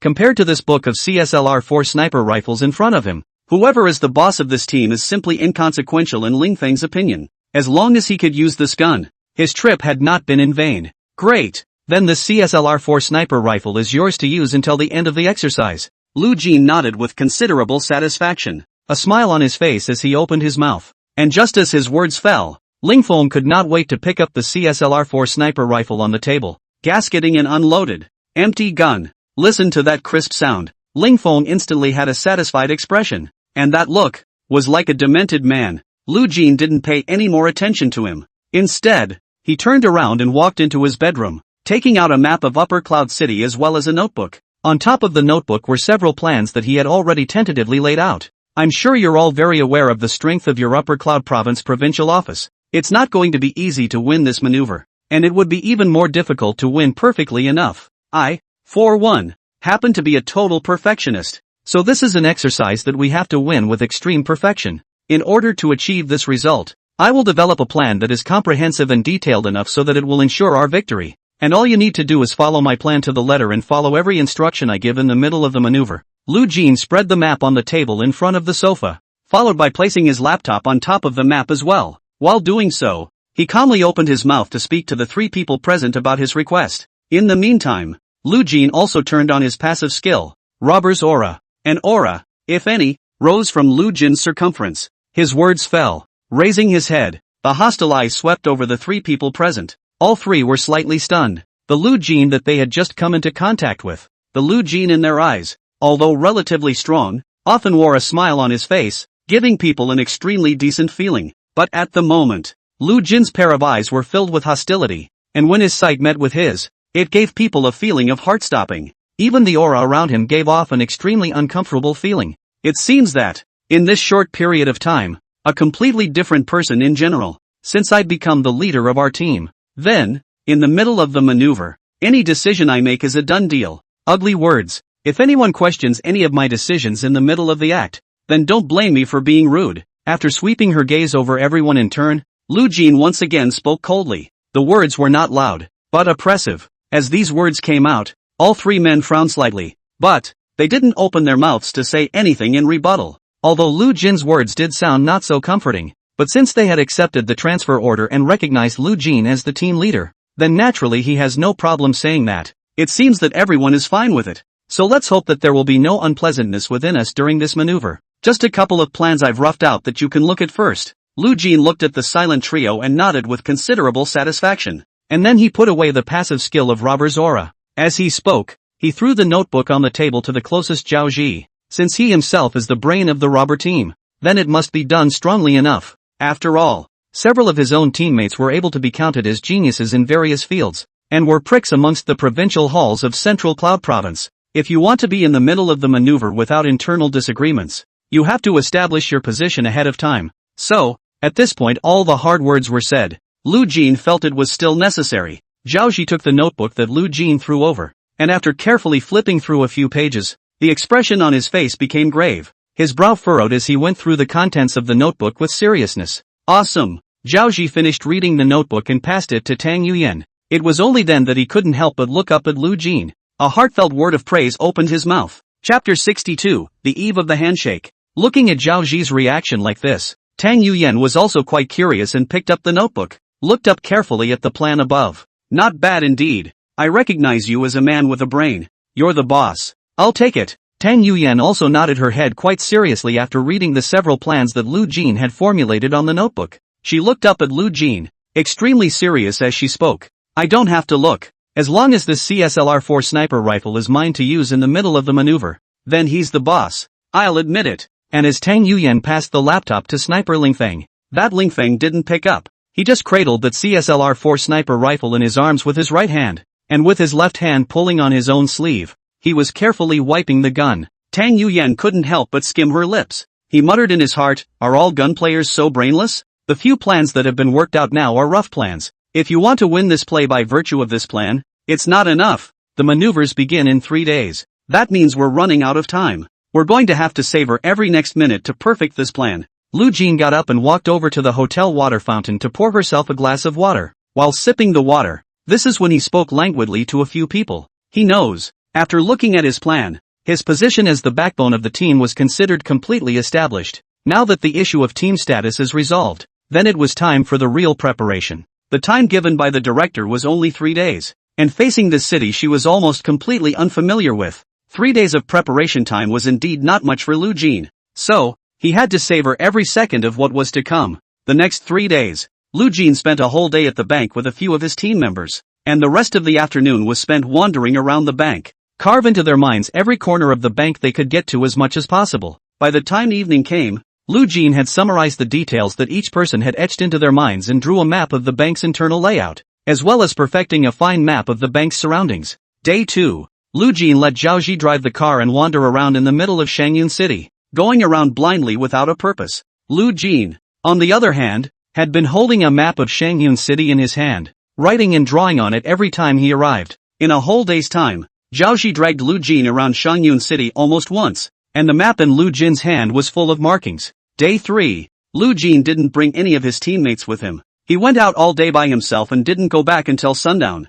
Not that anyone knows what he went out to do, but he seemed rather tired, obviously having been out all day. The day of the appointed maneuver was fast approaching. 9 o'clock in the morning. Zhao Ji, Tang Yuyan, and Ling Feng gathered in the middle of the hotel's restaurant. In front of them lay the already cleanly eaten dinner plates. They came to the restaurant for breakfast at 8 o'clock. Eat while waiting for Lu Jin. However, as the restaurant had already begun to clean up, Lu Jin's figure still didn't appear. During the first few days of preparation time, Lu Jin had always been very punctual. At 8 o'clock, go to the restaurant for breakfast, and after that you leave for the stampede. But today it has not appeared until now. You guys don't think our boss overslept, do you? Zhao Ji looked down at the time and frowned as he looked up at Tang Yuyan and Ling Feng with a somewhat anxious question. He was hot-tempered and rather quick-tempered. After waiting so long for Lu Jin to show up, naturally he was the most anxious. After all, it's a big day for them to get their hands on a bank. How can this Lu Jin, who is the boss, have no sense of time? It's possible. Tang Yuyan held a lollipop in her hand and spread her hands, responding with a wry smile. But after she finished, she once again ate her lollipop and played with her computer. This little girl is practically computerized, always carries a laptop wherever he goes. As for the sniper Ling Feng, after finishing breakfast, he was sitting on top of the chair with his hands clasped in front of him, his eyes staring at the dinner plate. Stayed in this position for half an hour without moving. It was like a stone statue. It seems, doesn't really care about anything, so, he naturally acted as if he hadn't heard Zhao Ji's inquiry. Looking at the other two who didn't seem to be too enthused, Zhou stood up from his chair and paced in the middle of the dining room. It seems to be in an extreme hurry. Waited until 10 o'clock. It was only then that Lu Jin's figure appeared in the middle of the restaurant. Boss, what time is it? We're going to rob a bank. Such a big deal. And you overslept? Watching Lu Jin walk in unhurriedly from outside the restaurant, Zhao Ji hurriedly greeted him. One hand rested on Lu Jin's shoulder, while the other lifted the watch on his wrist to show Lu Jin. There was chatter in his mouth. Lu Jin smiled. I have to say, Choji's character is quite interesting. Already in his 40s, but the most indolent of their team, whose average age was in their 20s. Lu Jin didn't strike up a conversation with him, just walked himself into the middle of the restaurant and ordered a meal. There are free meals offered 24 hours a day in the middle of this restaurant, so there is something to eat at this point. Our move is set for 11:50, the last 10 minutes before the bank lunch break. This is the time of day when there should be the fewest customers among the banks all morning. This bank is strategically located and has a very high traffic flow, so if there are too many people in the middle of the bank, it won't be conducive for us to control the hostages. Lu Jin ate and looked up a few of her teammates before she spoke calmly. When Tang Yuyan and Ling Feng heard this, they both nodded in silence. Instead, it's Zhao Ji. He patted his chest and let out a long breath. I thought you accidentally overslept. In my whole life, I guess I've only had one chance to rob a bank. If I miss this opportunity, I'm going to regret it for the rest of my life. Boss, next time this action time, can you tell me in advance? Causing me to wake up at 6 o'clock this morning. If I had known to act so late, I would have slept more. After Zhao Ji breathed a sigh of relief, he then looked at Lu Jin and muttered brokenly. Obviously, for this bank robbery, Zhao Ji that was very much on board. It's really the emperor's fault. And looking at this reaction of Zhao Ji, Tang Yuyan, who had been playing with the computer, muttered without lifting her head. It wasn't loud, but Zhao Ji still heard it. Faintly, he seemed to be trying to open his mouth to say something. But, the words were held back. After all, she doesn't seem to be wrong about that. Chapter 63 My childhood dream is to be the Monkey King. 11:30. A van slowly pulled up to the green light on the opposite side of the road. Between waiting for the red light, the eyes of several people in the car looked across the street to the bank. This weather, why is it still raining? Zhao Ji, who was driving the car, looked at the dark cloudy sky and couldn't help but mutter. The sun hasn't shown up since early this morning. It was even raining moderately at this point. Beams of rain crackled above the roof of the car. Sight was also somewhat impaired by the rain curtain. There are 3 consecutive days of moderate rain to follow. This is good for us. After all, Trying to find someone in the middle of surveillance on a rainy day when everyone has umbrellas makes it that much harder. Lu Jin looked out the window and calmly opened his mouth to respond. He knew the weather 3 days ago. Weather. It's also an important piece that you can utilize to your advantage. Therefore, before making plans, Lu Jin naturally had an early weather forecast. It's just that weather forecasts aren't 100% accurate either. So, among the plans he had made, Lu Jin had not included the weather forecast either. At this point, since it is indeed accurate, that was naturally good news for Lu Jin. The green light is on. Zhao Ji didn't hesitate and drove the car slowly towards Silver, somewhere out of sight of surveillance. Just as Tang Yuyan was about to get out of the car, Lu Zhuan called out to her. Here's what you asked for. Can you take care of the rest? Lu Zhuan handed a USB flash drive to Tang Yuyan and spoke calmly. Ha, you really got it? That's a good one. Then, leave it to me. Tang Yuyan took the flash drive in Lu Zhuan's hand, a sweet smile on her face. Zhao Ji, who was on the side, couldn't help but get curious when he saw the two of them in this mysterious manner. Boss, what's the point of that flash drive? Zhao Ji turned his head sideways and asked Lu Yuan with a puzzled expression. Lu Zhuan turned his head, that icy gaze, looking straight into Zhao Ji's eyes. Looking at Zhao Ji was like a thorn in his side. Questions like that, I don't want to hear again. Lu Zhuan opened his mouth in an undeniable tone. With the addition of the humongous bandit aura, the ruthlessness was chilling. Zhao Ji visibly froze for a moment, to the point that he didn't even notice at what point he nodded toward Lu Zhuan. Tang Yuyan and Ling Feng got out of the car with their umbrellas and walked towards the bank as Lu Jin had requested. After the two left, the car continued toward the bank, parked in the middle of a parking space outside the bank. 11:40. Lu Jin lifted his wrist and looked at the time. And then it was time to squint and lean back in his seat for a few moments nap. Zhao Ji sat in the main driver's seat, scratching his head while constantly looking towards the bank. Obviously, he was still very nervous at this point. After all, this was the first time in his life that he had ever robbed a bank, so it was natural for him to be nervous. 11:54. Lu Jin once again raised his wrist and looked at the time. When he saw that it was about time, he opened the door and went to the back of the car to open the trunk. Put it on. Lu Jin pulled open a black backpack in the trunk. Finding a set of raincoats and throwing them to Zhao Ji, he himself took out a set and put them on neatly. Boss, you're still well prepared here now. Zhao Ji picked up the raincoat and took a look at it, and couldn't help but open his mouth cheerfully. He even gave Lu Jin a thumbs up while speaking. But, seeing that Lu Jin didn't pay any attention to him, he shrugged his shoulders as well and hurriedly put his raincoat on. After putting on her raincoat, Lu Jin threw Zhao Ji another mask. Zhao Ji picked it up and looked at it. It was a pig head mask. He flinched slightly,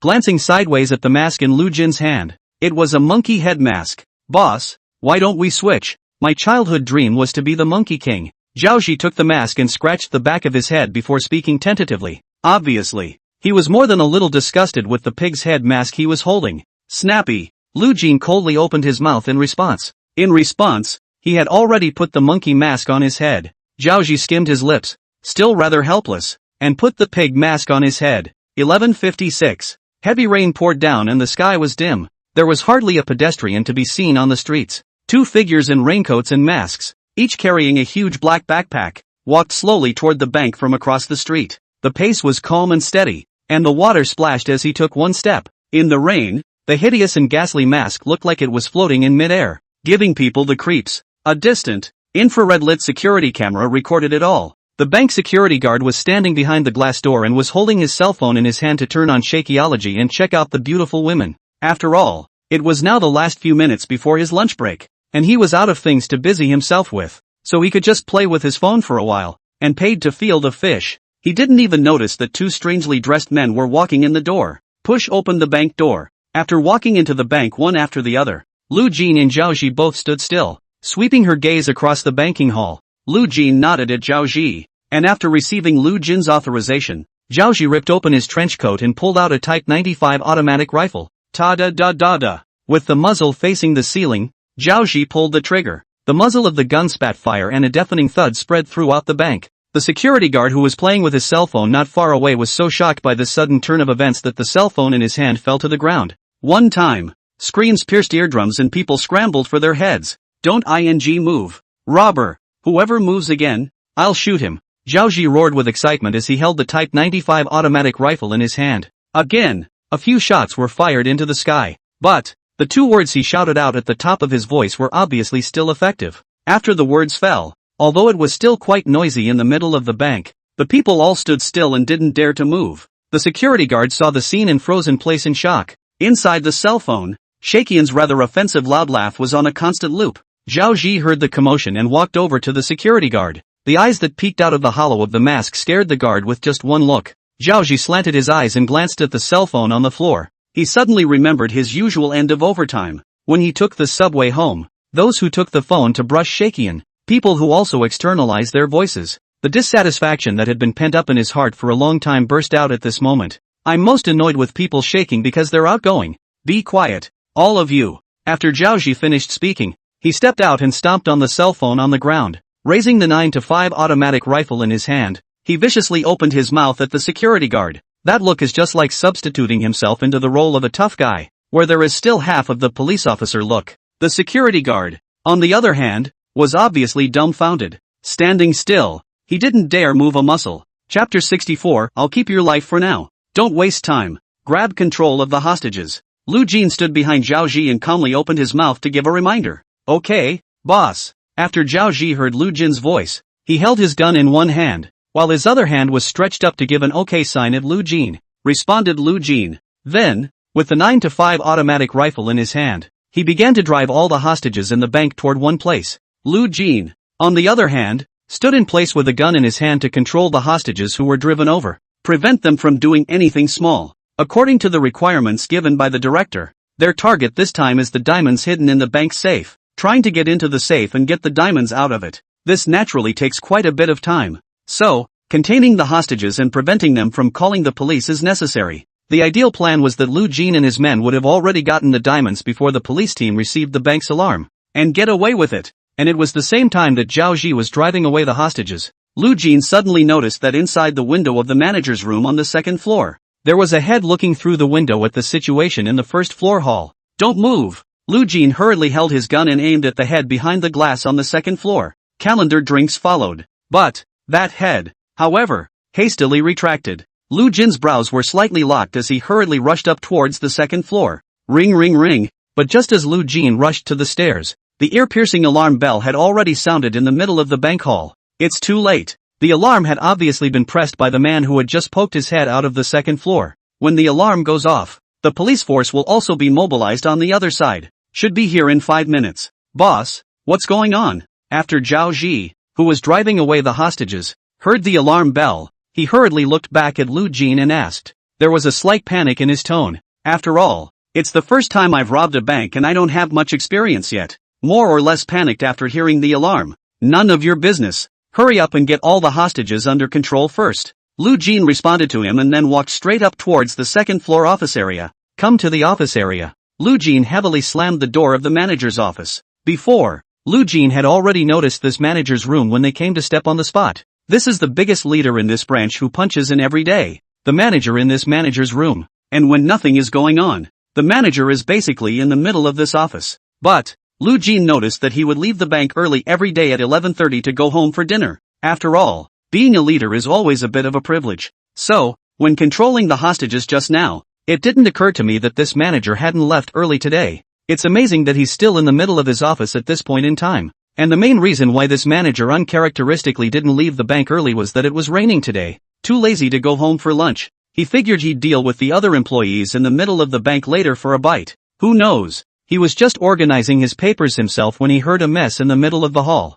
Sneak a peek, and the robber sees it. Although he was extremely flustered, he still pressed the alarm in the manager's room at the first opportunity. At this point, he hurriedly unlocked the door to the manager's office. Herself was hidden under the desk. He curled up into a ball and was shivering as he listened to the slamming sound coming from outside the door. Their bank wasn't too far from the provincial hall, and after receiving the alarm, the police messenger should be able to come over within 10 minutes. He only expected that after hearing the alarm, these robbers would not dare to stay in the middle of the bank for long. As soon as the robbers withdraw, not only will he or she be able to save his or her life, but he or she may even be rewarded for the heroic act of ringing the alarm in the first place. It might not be out of the question to become a branch president. The manager winced while his mind fantasized about his flatulent future. Suddenly, the sound of the door slamming stopped. He inhaled a deep breath of cool air, and his heart instantly rejoiced. I think the robbers left when they saw that the door was unlocked by themselves and there was no chance to open it, right? Click.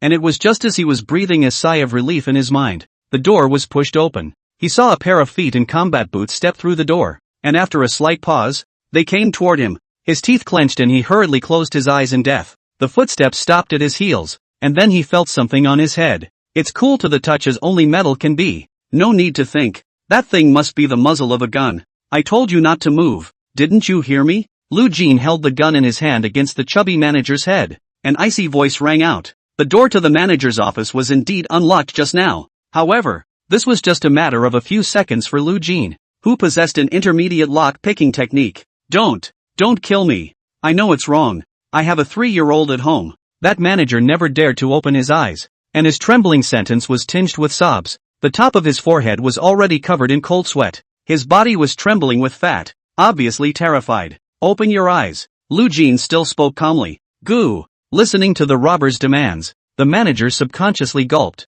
Gritting his teeth, he managed to open his eyes. A monkey face mask came into his eyes, and the manager, who hadn't been too psychologically prepared, was instantly shivering again. The blackened muzzle of the gun was aimed at his head. As soon as the robber pulled the trigger, he was able to take his own little life in an instant. The manager was breathing heavily and his heart was beating fast. I just said don't move. Didn't you hear me? Lu Jin spoke again. The voice was just as cold and calm and murderous. Listen. Heard it. The manager almost cried out and hurriedly responded to Lu Jin with a trembling cry. Cold sweat ran down his forehead above his eyes. But, the manager, however, didn't dare reach out to wipe it off. After all, the situation at hand, if he moved, the robbers would probably have to make a move. I'll keep your little life for now. If you misbehave next, my 3-year-old at home will never see you again. Get it? Lu Jin put away his gun and stood up, looking down at the manager as his icy voice rang out. The manager was like an amnesty, hurrying as if pounding garlic and nodding frantically.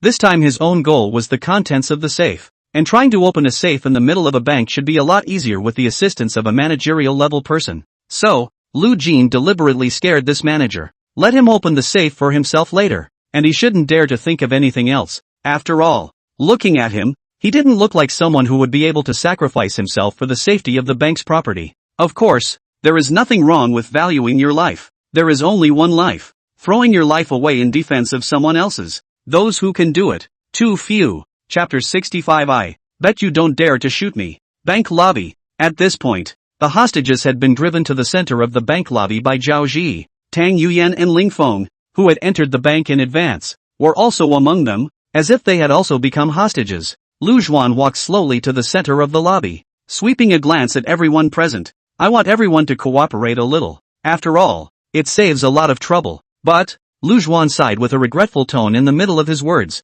Only then did he speak again. There are always people who like to challenge my bottom line, so someone has to suffer the consequences for the manager's bad choices. As the words landed, Lu Zhuan's cold gaze swept over the crowd. Fear spread through the crowd, which put their heads down. At this point, Lu Zhuan's eyes rested on a man in a leather jacket. He walked up to the man and stopped for half a second. It was as if the air had stopped flowing in those seconds of silence. It's incredibly depressing. Lu Zhuan's arm slowly raised, the blackened muzzle of the gun aimed at the jacketed man. This person was none other than Ling Feng. Lu Zhuan was waiting for Ling Feng to say the words to open his mouth and beg for mercy. However, right now, Ling Feng's mind was filled with that sniper rifle. It seemed that he had forgotten all about the lines Lu Zhuan had delivered earlier. Like a dilettante, he looked straight at Lu Yuan. When the crowd saw this scene, they were already sweating inside their palms for Ling Feng. I can't even breathe a sigh of relief. I bet you wouldn't dare shoot. Ling Feng really couldn't recall what Lu Zhuan wanted him to say before.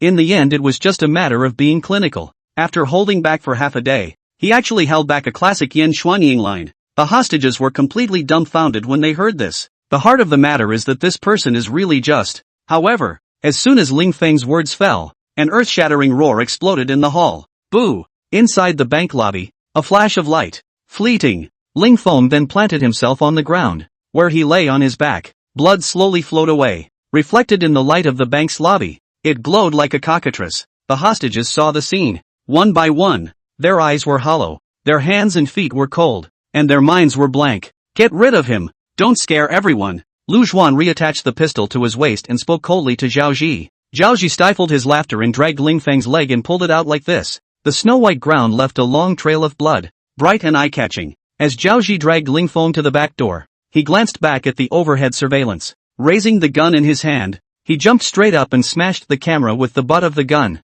Get up now. How long are you going to be on your back? You're a lousy actor. You almost wore out your welcome. Zhao Ji didn't open his mouth rather contemptuously, and as he spoke, he gently kicked Ling Feng on the ground with his foot. Obviously, he wasn't too satisfied with Ling Feng's clinical performance just now. In the meantime, he threw the backpack with the sniper rifle on it to the ground. Ling Feng violently rolled over and climbed up from the ground. Do you know how expensive this stuff is? Be careful. Ling Feng coldly glanced at Zhao Ji, hurriedly picking up the backpack with the sniper rifle on the ground. He then screwed on his backpack and left through the back door of the bank. After walking out of the bank, Ling Feng fished out a map from inside his pocket and looked up at the office building not far away. Stepping toward that office building, he kept taking the elevator to the rooftop. After reaching the rooftop, he carefully took out the sniper rifle parts from inside his backpack. From assembly to cocking in one fell swoop, it took less than a minute in total. Holding the long-desired CSLR-4 sniper rifle, the always paralyzed Ling Feng finally revealed a light smile.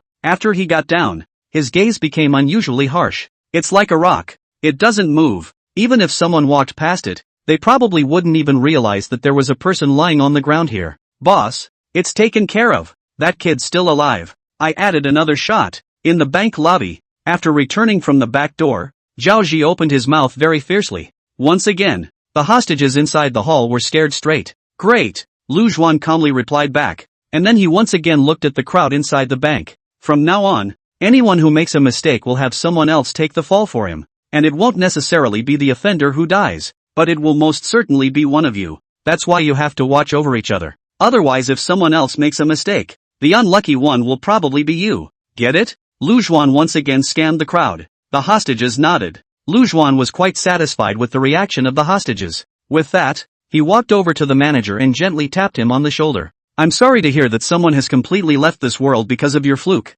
The manager felt his heart thump and stopped beating when he was slapped so hard by Lu Zhuan. The whole body was shaking like a sieve. Muttered, "It's all my fault. It's all my fault." The guilt inside brought tears to the manager's eyes. Other people who were afraid of being affected by the incident were even casting spiteful glances at the manager. As if the manager would dare to make any more trouble, they would have eaten the manager alive as if he was alive. This was the reason why Lu Zhuan wanted to play this scene with Ling Feng. Direct the conflict within the hostages, instead of making yourself the antithesis of a hostage. This way one will have more room to maneuver. Not only that, but the Ling Feng sent out will also be very useful in a pinch. It's just not yet known if this move will work. However, since you're playing the robber, it's natural to take all the variables into account. Looking at the expressions of the hostages, Lu Zhuan was very satisfied. Zhao Ji on the side even admired Lu Zhuan from the bottom of his heart. Boss, I think you need to see a psychiatrist after this maneuver. Zhao Ji held the gun and whispered in Lu Zhuan's ear. At Zhao Ji's question, Lu Zhuan raised one eyebrow, rather puzzled. All this hostage control you've got going on, I doubt you're from Gotham. Zhao Ji glanced at Lu Zhuan and opened his mouth sheepishly. Get to work. Seal off the bank. Lu Zhuan didn't say anything more, only urging Zhao Ji. The police contingent should be about to arrive outside the bank by now, and Lucan hasn't gotten the target on this one yet. So, there was no chance of him escaping the bank before the police messenger came. Then only plan B can be adopted. Blocking banks. Buy yourself enough time to get the diamonds in the bank. Zhao Ji wasn't idle. Rushed to close the bank's electronic doors. Start blocking the bank as Lu Jin had explained early in the morning. Lu Zhuan, on the other hand, came to the manager. Now we need you to do a favor. And you shouldn't say no, should you? Lu Zhuan squatted down and spoke in a kind tone, but the geniality made it more like the devil's smile. The manager had a face full of fear. The beads of sweat on his forehead didn't stop. Go ahead. I will help you in any way I can. The manager nodded repeatedly, not daring to say a word. After all, seeing the viciousness of the robbers, he suspected that all he had to do was say the word no and his little life would be gone. Great. I need to get into your bank safe now. This time I came for a little something in the middle of the safe. As long as you cooperate obediently, I guarantee you'll live. Lu Zhuan then stood up. Looking down at the manager, he spoke calmly. As he spoke, his eyes were filled with hostility, and it was frightening to watch. But the manager wasn't sure if he was scared, or if he had been crouching for too long. It only felt like my legs were tingling and my stomach was trembling. I can't walk anymore. The manager spoke with a shaky voice. But, as soon as those words fell, his gaze met the robber's hostile eyes. One time, he couldn't help but gulp. Think of the children in your family. Lu Jin opened his mouth coldly, uttering a sentence slightly. That manager instantly turned pale. Yeah, Think of the children in your own family. What should they do? Mother and daughter. If you die, can walk. The manager hurriedly nodded like garlic. As he spoke, he braced one hand against the wall and stood up shakily. Chapter 66, Release of some of the hostages. The manager, who had already been scared out of his wits, was almost obedient to Lu Juan. Come to the bank safe area. Found the safe number the director had given himself. Lu Jin stood in front of that safe and frowned slightly. This thing is locked. And bank safes have two keys, one in the hands of the bank manager and the other in the hands of the customer. And the director of keys did not give himself. It's going to take a little longer. Lu Jin murmured to himself. The director had left it that way, and he hadn't really expected it. After all, every bank safe deposit box business is different. Lu Jin really didn't expect this. Though, he had the intermediate lockpicking skill rewarded by the system. But it wasn't enough to open a bank safe. Lu Jin has a way to open this safe easily. It takes quite a bit of time though. He glanced down at the watch on his wrist. The police messenger should be there soon. Now's not the time to spend getting the safe.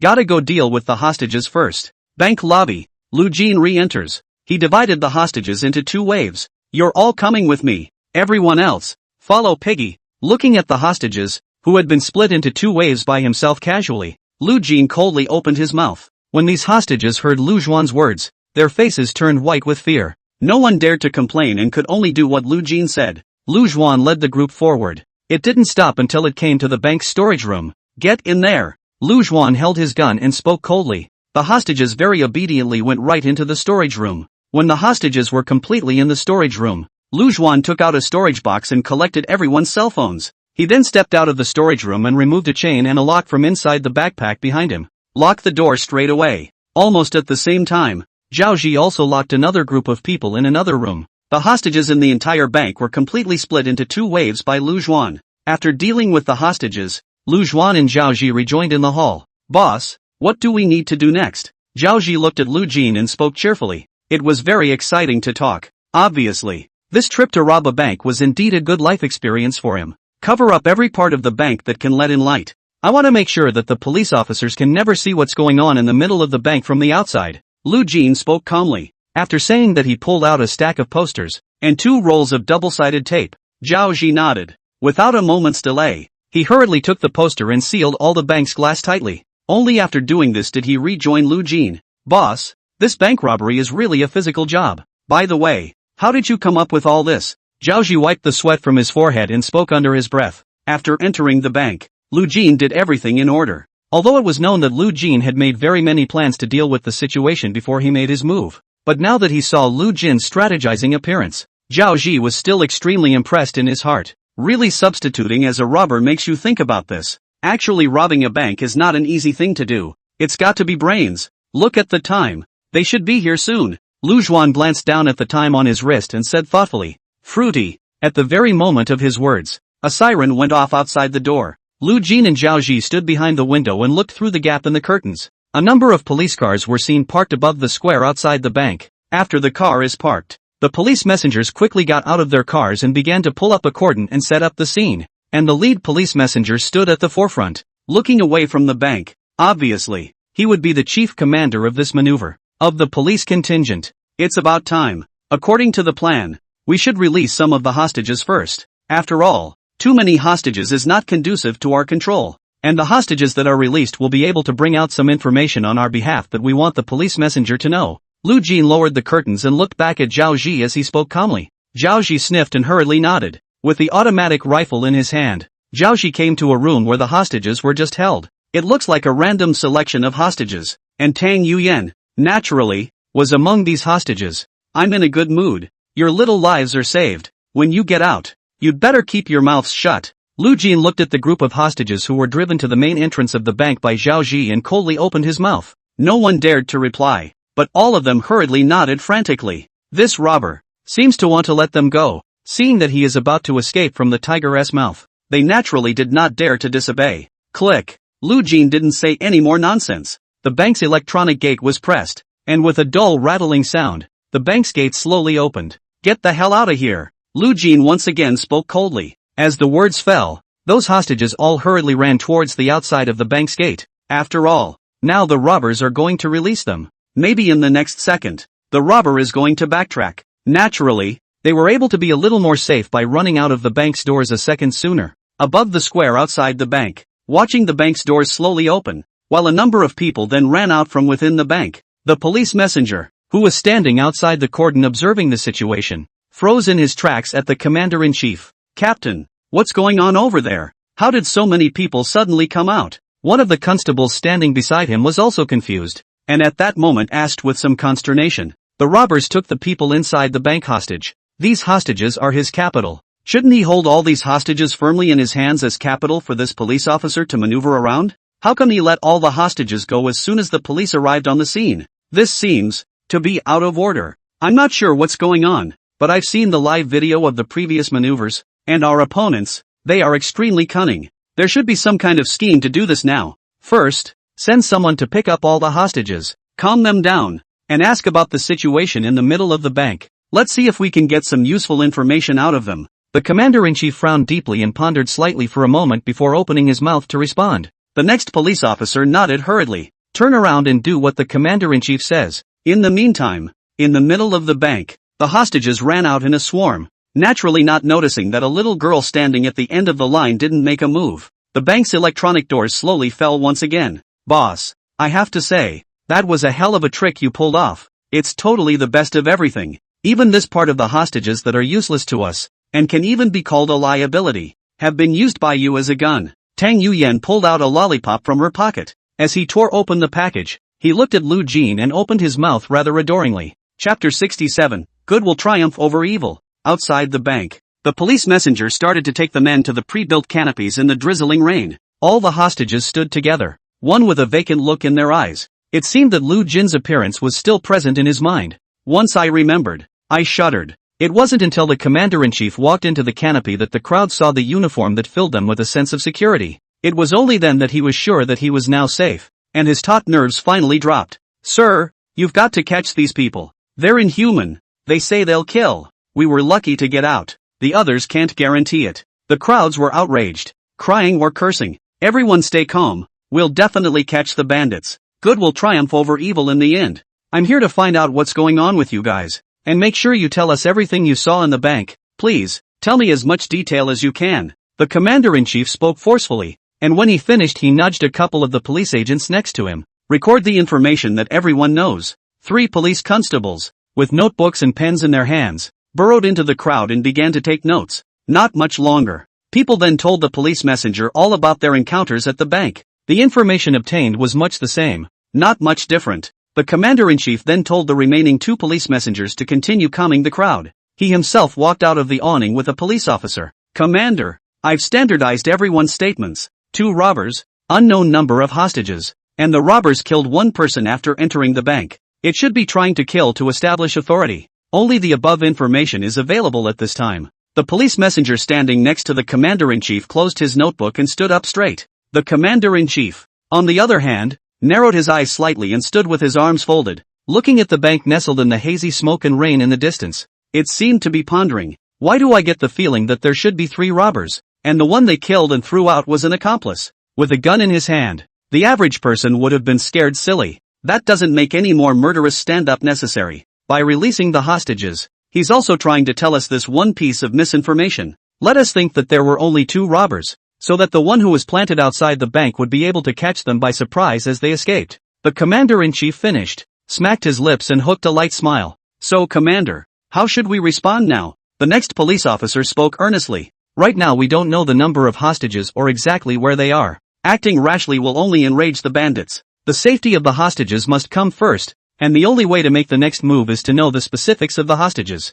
Is Tech here yet?" The commander-in-chief turned his head to the police messenger next to him and asked. "Here we go. It's all in the car." The policeman nodded. "Hurry up and get the brothers to put up the shelters. This is likely to be a protracted battle." The commander-in-chief finished his speech and walked briskly into the car with his hands behind his back. Outside the bank, the action of the police constable has begun. In the meantime, Lu Jin and his party inside the bank were not idle either. Only Tang Yuyan was seen eating a lollipop in her mouth, her fingers flying on the keyboard. Her eyebrows were slightly knitted, and a rare serious look appeared on her face. "About how long will it take to get control of the entire bank's surveillance system?" Lu Jin, who was waiting on the side, glanced down at the time on his watch and opened his mouth to ask. Tang Yuyan finally hit the enter key and pulled the lollipop out of her mouth. It'll be ready soon. Thanks to the Trojan horse you implanted in this computer beforehand. Otherwise it wouldn't have been possible for a while. Tang Yuyan turned her head to survey Lu Jin, curious as to how he had infiltrated the bank the other day. The Trojan horse inside the flash drive is then implanted into the bank's computer. After all, bank computers are very secure. Attacking a computer through an extranet simply can't be done. Only the direct implantation of a Trojan horse. The computers here are like a city, with the front door long since sealed. Even if you disguise yourself as someone inside, you can't enter the city. The only way to control the city is to plant a spy through the back door. Just as Tang Yuyan was curious about how Lu Jin managed to enter the bank and gain access to this computer, the picture had appeared inside the computer screen. The entire bank's security system is now controlled by Tang Yuyan. Well, boss, what's next? Tang Yuyan cocked her head and asked Lu Jin. Stick to the plan. Use surveillance and lure the fish to the bait. Monitor the movements of the police officers outside, and report anything to me immediately. Lu Jin spoke in a proper voice, and after that, he turned around and left the surveillance room with the rifle in his hand, holding the headset as he walked. Zhao Ji, you guard the gate and the hostages. I'll get the quest item. Okay, boss. Zhao Ji nodded excitedly. I'm used to being a police officer, and this has been a great motivation to be a robber for the first time. At this point, the temporary command room has been set up. It was still raining, with no sign of wanting to stop. The sky was gray and visibility was minimal. A rain shelter that looks like it's springing up. It sprang up quickly with a busy team of police messengers. The provincial office team, it must be said, has a far higher level of execution than the average team before it. In the middle of the temporary command room, the commander-in-chief stood with his arms folded, and several police officers were sitting in front of their computers, tapping away at their keyboards. Because the bank's surveillance system is linked to the police force system, so the police messenger was able to easily pull up the bank's real-time surveillance. This time, however, there was a problem. No matter how hard the technicians tried, the bank's surveillance system was in a disconnected state. Cold sweat had dipped from the technician's forehead. After all, the commander-in-chief was standing behind them at that moment. It was like being a child again when the adults at home were supervising their homework. All right, they've moved on the surveillance. Start by pulling up the security footage from the parking lot outside the bank before the robbers entered the bank. I need to know the exact number of robbers. The commander-in-chief grimaced and spoke in a deep voice. Though such an outcome was expected of him, but there was still a slight disappointment. The two technicians were so relieved that they immediately pulled up the parking lot surveillance footage. Just as the hostages had said before, there are only two masked figures in the picture. There were really only two robbers who entered the bank. The commander-in-chief frowned slightly. That's odd. According to his idea, it should have been three robbers who entered the bank. One of them played along with the two men and got out early. But at this point in the picture, how come there's only two of them? In the meantime, there's a new message from the police messenger who's been trying to break through the bank's surveillance system. Report, we've broken through the other side's defense. We can pull up the surveillance footage from inside the bank. An excited voice rang out, energizing all those present. Chapter 68, I'm afraid the bandits are educated. The commander-in-chief originally had little hope of accessing the bank's surveillance screen, but it was a surprise to hear the technician say that. Immediately came together. Can you locate where the hostages and bandits are? The commander-in-chief stared at the flickering images on the screen and spoke in a deep voice. As he spoke, his face was filled with excitement that he was satisfied to hide. After all, this is a perfect breaking point. The signal isn't too stable right now. I'll try. The police messenger sitting in front of the computer finished and continued tapping on the keyboard. And the other side, Tang Yuyan, who was sitting in front of the computer in the bank's monitoring room, but the corners of her mouth rose slightly. How many years ago was all this technology? It's boring. Tang Yuyan spoke disdainfully. With that, he typed a quick string of commands on the computer. The moment her fingertips fell, the computer in the command car outside flickered. Everyone froze in place, staring at each other. What's going on? The commander-in-chief frowned slightly and straightened up. There was a Trojan horse virus from the other side when we connected to the surveillance, and the computer went out of control. The police sergeant sitting in front of the computer opened his mouth in chagrin. It turned out that Tang Yuyan had long ago implanted a virus in the surveillance system. Reinstating the signal was nothing more than an attempt to lure the police differential into a trap. Perhaps it was too much to know what was going on inside the bank. Everyone let their guard down. When businessmen try to connect to the bank's surveillance system with their own computers, the virus also successfully entered his computer. Hurry up and take back control. The commander-in-chief crossed his eyes and slammed his hand on the table in a stern voice. The police messenger was jolted. Hurriedly, he began to fight for control of the computer with Tang Yuyan on the other side. Finally, after a battle between the two sides, computer control of the command room was regained by the police messenger's side. Commander, control has been retaken. It's just, the police messenger wanted to say something. At this moment, the commander-in-chief's face had become extremely ugly. Just what? Say. The commander-in-chief's tone was extremely unpleasant, even if he thought of himself as someone who was very capable of restraining his emotions. And now the heart is clogged. After all, now that the war hadn't even officially started, his side had been led by the nose by the other side. Some of our data was deleted by the other side. The police messenger whispered stiffly, waiting for a rebuke from the commander-in-chief. However, the commander-in-chief was just silent. The slightly narrowed eyes changed, until after a deep breath. It was only then that the depression in his heart was pushed down. What data has been deleted? The commander-in-chief spoke with forced composure. After all, it was no longer helpful to blame his men now. Not to mention that the bait thrown out by his opponent just now was so tantalizing that even he didn't think much about it. It's even less to blame. Relieved, the police messenger hurriedly checked the database. Then he reported to the commander-in-chief. The other side deleted the surveillance video of the bank's periphery. The commander-in-chief rubbed his temples with his hands when he heard this. The other side is trying to cover the tracks of the third bandit. Carelessly, the commander-in-chief blamed himself for opening his mouth. If he hadn't been in such a hurry just now, maybe this wouldn't have happened. Now the security footage outside the bank is destroyed. The only way to find the bandit who escaped is by visiting the area. Fear only. During this time, Lu Juan will make other moves. Time is running out. The commander-in-chief, sitting inside the command vehicle, looked at the bank not far away and murmured in a low voice. In the meantime, inside the bank, Lu Jin had arrived at the place where the bank safe was. Boss, it's too rogue up there, letting us take the diamonds inside the safe but not giving us the key. Inside the headset, came the disgruntled Tang Yuyan complaining and opening her mouth. It's well known, in a bank safe, there are usually two keys.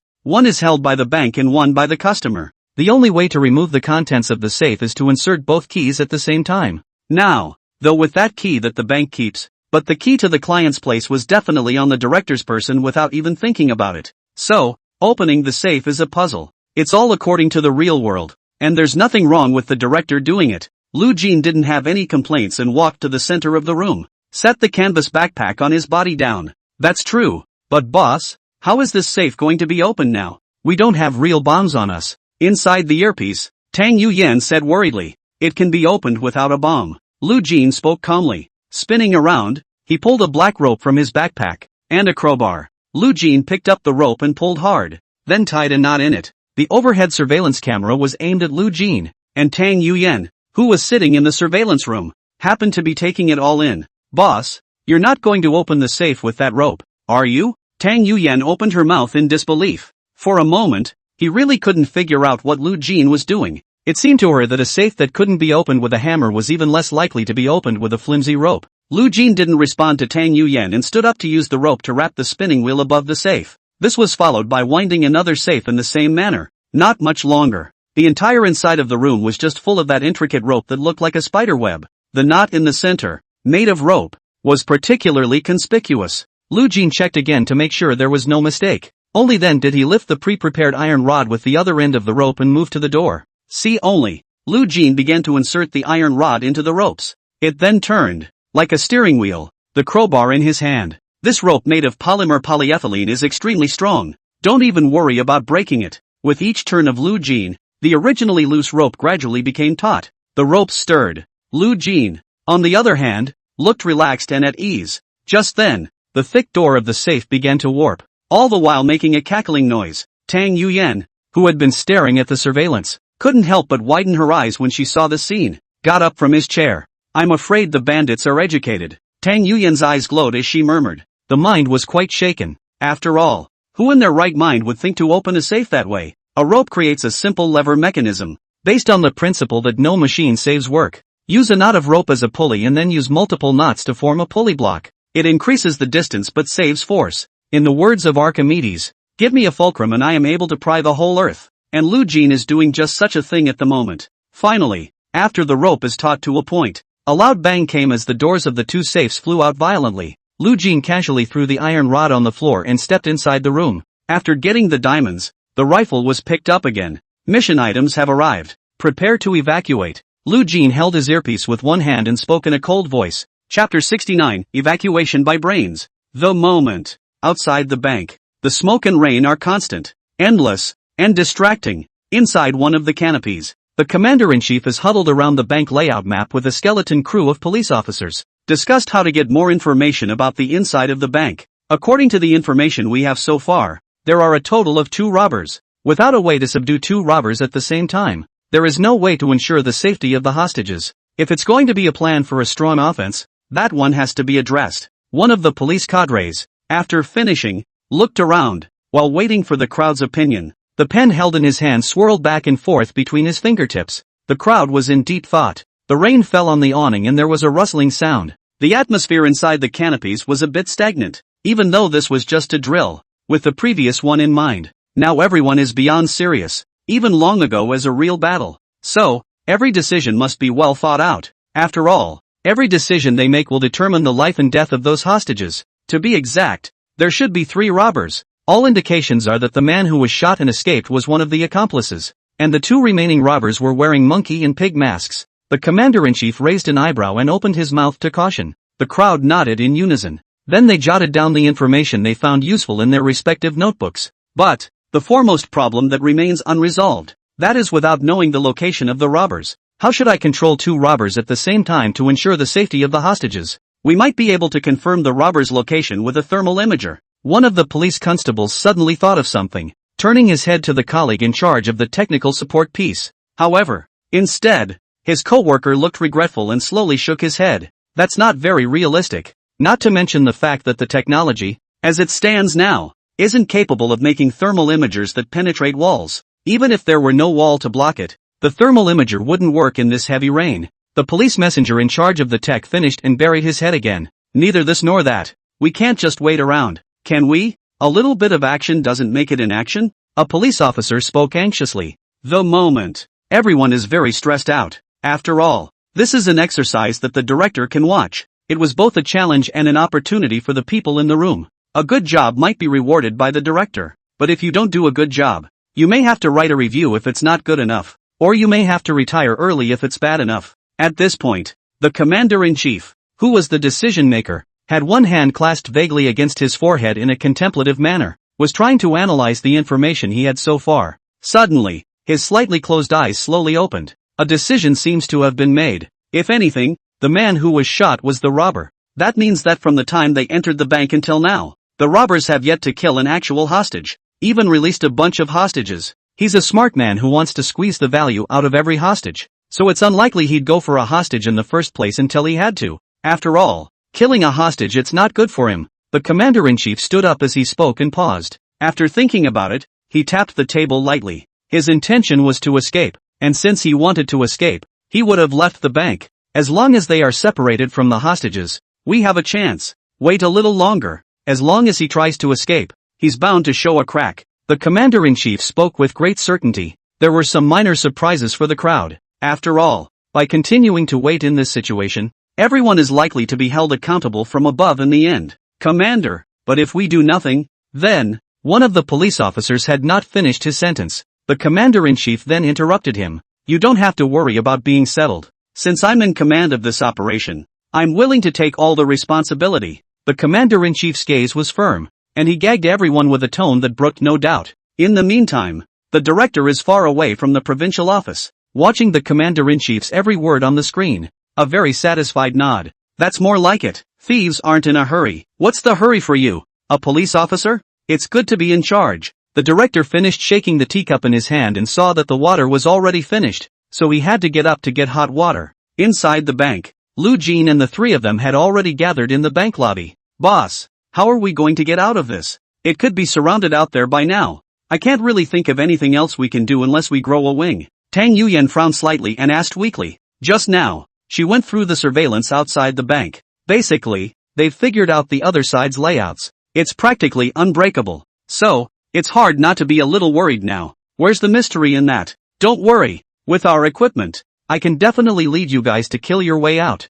Firefight a wave. As long as I can grab the car, I'll be able to dump these boys 8 blocks. Zhao Xi spoke with conviction. As far as he was concerned, there was no problem that couldn't be solved with fists and guns. All the troubles just stem from a lack of firepower. In response to Zhao Xi's proposal, Tang Yuyan just rolled her eyes. He then stuffed the lollipop into his mouth and didn't pay any attention to Zhao Ji. After all, her mom used to tell her, "Don't talk to the cutie. Talking, it's easy on the IQ. Evacuation depends on brains." Lu Zhuan didn't make too many explanations regarding Zhao Ji, but only gently tapped his head with his fingertips. After all, it takes a moment to change a code of conduct that a person has practiced for most of their life. It's really not wise. Zhao Ji was slightly disappointed when he saw that both of them were unimpressed with his proposal, but nothing more was said. Subsequently, under the watchful eyes of the two, Lu Zhuan dialed the phone outside. "I need to speak to your commander-in-chief." The moment the call was answered, the police officer outside then heard Lu Zhan's icy voice without any emotional coloring. "Commander, the robbers have offered to speak with you." A police messenger took the phone and ran to the command car in a hurry, handed the phone to the commander-in-chief who was discussing the plan. The commander-in-chief's eyes changed slightly surprised. The crowd was immediately signaled to silence. "Hey, I'm the chief commander of the police force for this maneuver." The commander-in-chief frowned slightly and opened his mouth to introduce himself first. "I need a car with a full tank of gas, and I robbed too little money. Prepare me another $10 million and put it in the car. In exchange, I can release some more hostages." On the other end of the phone, Lu Zhuan spoke calmly. The crowd in the command car heard that Lu Zhuan was going to release the hostages again. There was some vague commotion. The commander-in-chief once again signaled the crowd to be quiet with his eyes. "Yes." The commander-in-chief hesitated for 2 seconds, then agreed to Lu Zhuan's request. Upon hearing the response, the phone on the other end was instantly hung up. A busy tone came on. The group of police cadres inside the command car immediately started a discussion,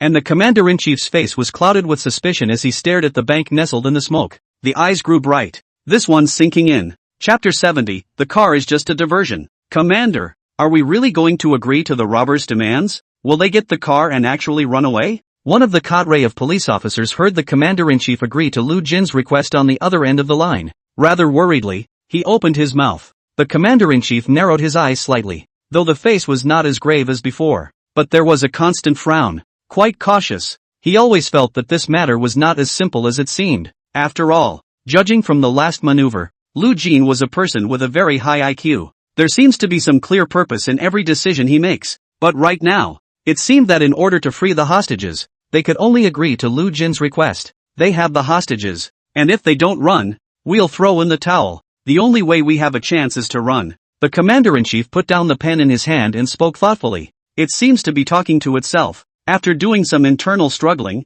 he apparently decided to fulfill Lu Jin's conditions first. "Prepare a car as requested by the robbers." The commander-in-chief gave the order at once. As the police messenger was about to turn around and get ready, he added, "Remember to fill up the gas tank. Don't play small on this, and don't provoke the bandits until you've secured the hostages." "Yes." The police messenger got his orders and then turned to leave, watching the backs of his men disappear in the rain and mist. The commander-in-chief held out his palm to catch the raindrops falling from the edge of the awning. There's always a time when the sky clears up from even the heaviest rain, and it's time for this rain to stop. The commander-in-chief murmured and spoke. At this moment the heavy rain was breaking down. The black clouds that were originally like ink were gradually dispersing, and there seemed to be a dawn light in the sky that was piercing through the clouds. And the plan in the commander-in-chief's mind took shape at this moment. Waiting for the moment when Lu Jin was ready to escape and separate from the hostages, he would no longer have any concerns, and that's the best time to do it. But the day will be clear before it is clear. The rain was light, but the cloud was always gathering in the sky. It took a long time to dissipate, just like the much anxiety in the mind of the commander-in-chief. It could never be dispersed. Now it seems to be just waiting for Lu Jin to come out with the hostages. However, the robber accomplice who was deliberately let go by Lu Jin was indeed a thorn hanging in the heart of the commander-in-chief. It is not enough to remove it for peace of mind. He always thought that that third robber was definitely not as simple as cooperating with Lu Jin's act. If, in the beginning, he had been a little more cautious and not allowed the technicians to access the bank's surveillance, might just be able to go through the surveillance and find the third robber. Where did it go? The commander-in-chief, his mind clouded with suspicion, resumed his seat in the canopied command room. Looking out at the continuous rain, his fingertips tapped rhythmically on the desktop. At that moment, a sudden flash of light flashed inside his mind. Like a bolt of lightning, what had been dim eyes suddenly brightened. The man left through the back door. In order not to expose his trail, he would never wander around and increase the risk of himself being seen by others. In that case, it's highly likely that he'll be hiding at the back door to receive his accomplices. The commander-in-chief jerked to his feet at the thought. A haze in the sky pierced through the clouds and shone on his body. The commander-in-chief's mind also became clear at this moment. The robbers are trying to escape through the back door. The commander-in-chief stood up violently. A bolt from the blue suddenly appeared in the sky that was about to clear. A flash of electricity shone on the agitated face of the commander-in-chief. He figured it out. Asking for a car is just a blindfold. Lu Jin's real escape route is the back door. That's it. This Lu Jin guy. He used hostages as stand-ins multiple times in the last exercise. Almost fell for his trick. The commander-in-chief was firm in his thoughts and immediately picked up the walkie-talkie. Listen up everyone. The robber's demand for a car is just a diversion. The real route he wants to escape is the back door. Mobilize the police force to the back door. Never let the robbers escape. The commander-in-chief spoke in a deep voice. He, who had always been calm, became agitated for once in a rare moment. Even his voice was shaking slightly as he spoke. All the police messengers got the news, and the police force that had been placed at the front door began to mobilize to the back door. In the bank, Zhao Ji, on the other hand, was red in the face and was as excited as if he was playing chicken blood, kept wiping the automatic rifle in his hand. Even though he was a police bad boy, his favorite gun was still a rifle that was generally hard to access. At this point, Tang Yuyan, who was on the side, saw Zhao Ji's pressed appearance. It was very disconcerting. Jussie, is there a need to be so excited? That gun of yours is about to be coated out of your ass. Tang Yuyan asked vaguely as she ate a lollipop. Boss is thinking what I'm thinking. There's going to be a firefight soon, Zhao Ji said, pulling the bolt with a click. The bullets are loaded. When Tang Yuyan heard Zhao Ji's words, she became even more confused. Didn't Lu Jin ask the police for a car and prepare to run? How did it turn into a firefight? Nah, when did the boss ever say anything about a firefight? Tang Yuyan took out the lollipop in her mouth and opened her mouth with a puzzled expression. Boss was afraid of scaring you, so he didn't say so explicitly. Let me ask you, after we get to the car, will the cops pawn us off? Zhao Ji put away his rifle and glanced at Lu Jin, who was sitting on the sofa and was fiddling with his firearm, and he himself seems to have taken on the role of the tough guy vicariously, totally forgetting that he is also a police officer. I can't believe I'm referring to the police messenger as a cop. Of course not, Tang Yuyan thoughtlessly replied back. Then it won't work. We're going to run, and the police messenger is going to stop us. We'll be in a firefight. The boss is preparing to break his back. Without further ado, let me see if I check if I have enough bullets. After Zhao Ji finished speaking, he didn't bother with Tang Yuyan anymore, but fiddled with his own gun. Looking at Zhao Ji's smug look, Tang Yuyan's head was filled with black lines. It's quite breathless. My mom was right. Tang Yuyan skimmed her mouth, restuffing the lollipop back into his mouth. He sat down on the table with his hands propped up, hands resting on his chin. He looked at Lu Jin, who was not far away. Boss, we're not really going to have a firefight, are we? Tang Yuyan asked Lu Jin vaguely. However, Lu Jin just smiled and shook his head without saying anything. Knowing that she was bored, Tang Yuyan pulled out her cell phone from inside her pocket and played with it. After about 7 or 8 minutes, only then did Lu Jin put down the Type 95 rifle in his hand and glanced down at the watch on his hand. Almost. Lu Jin's expression was indifferent as he spoke lightly. Then he clapped his hands and stood up from the couch. Zhao Ji, it's about time. The police team should be almost ready over there. You go and bring out the 8 hostages, Lu Jin said, re-picking up the monkey mask on the table and putting it on. Okay, boss. Although it was unclear what Lu Jin was up to, however, Zhao Ji didn't ask more questions, and only opened his mouth excitedly in response. Then he sidled up with his rifle and strutted towards the room where the hostages were being held. Yu Yan, you evade. Go and stay in the monitoring room for a while, Lu Jin spoke in a cold voice. Aha! Tang Yuyan jumped off the table and walked toward the monitor. After a short while, the 8 trembling hostages were then brought to the bank lobby by Zhao Ji. Chapter 71. I've been very restrained. Lu Juan stood in front of these 8 hostages without saying a word. A monkey mask with teeth showing. The pair of eyes under the holes in the mask looked calm, yet it invariably puts a lot of pressure on everyone in the room. The feeling is like a person suddenly meeting a tiger in the wild. That awakens the fear that comes from the instincts of mankind. Even Zhao Ji, who clearly knew that Lu Juan's true identity was that of a police officer. It was also at this time that it felt straight in the heart. Even he couldn't tell what was going on. It was clear that Lu Juan hadn't done anything, not even a word, and yet it put so much pressure on people. Zhao Ji even had some doubts that the humongous bandit was Lu Juan's true identity. The police messenger is nothing more than a part-time job. Of course, the crowd didn't know that the reason Lu Jin was able to have such an oppressive feeling, all because of the system's skill, humongous bandit aura. It was clear that this domain-like skill could no longer be explained by common sense. Seeing the faintly trembling looks of the crowd, Lu Juan was still satisfied and nodded.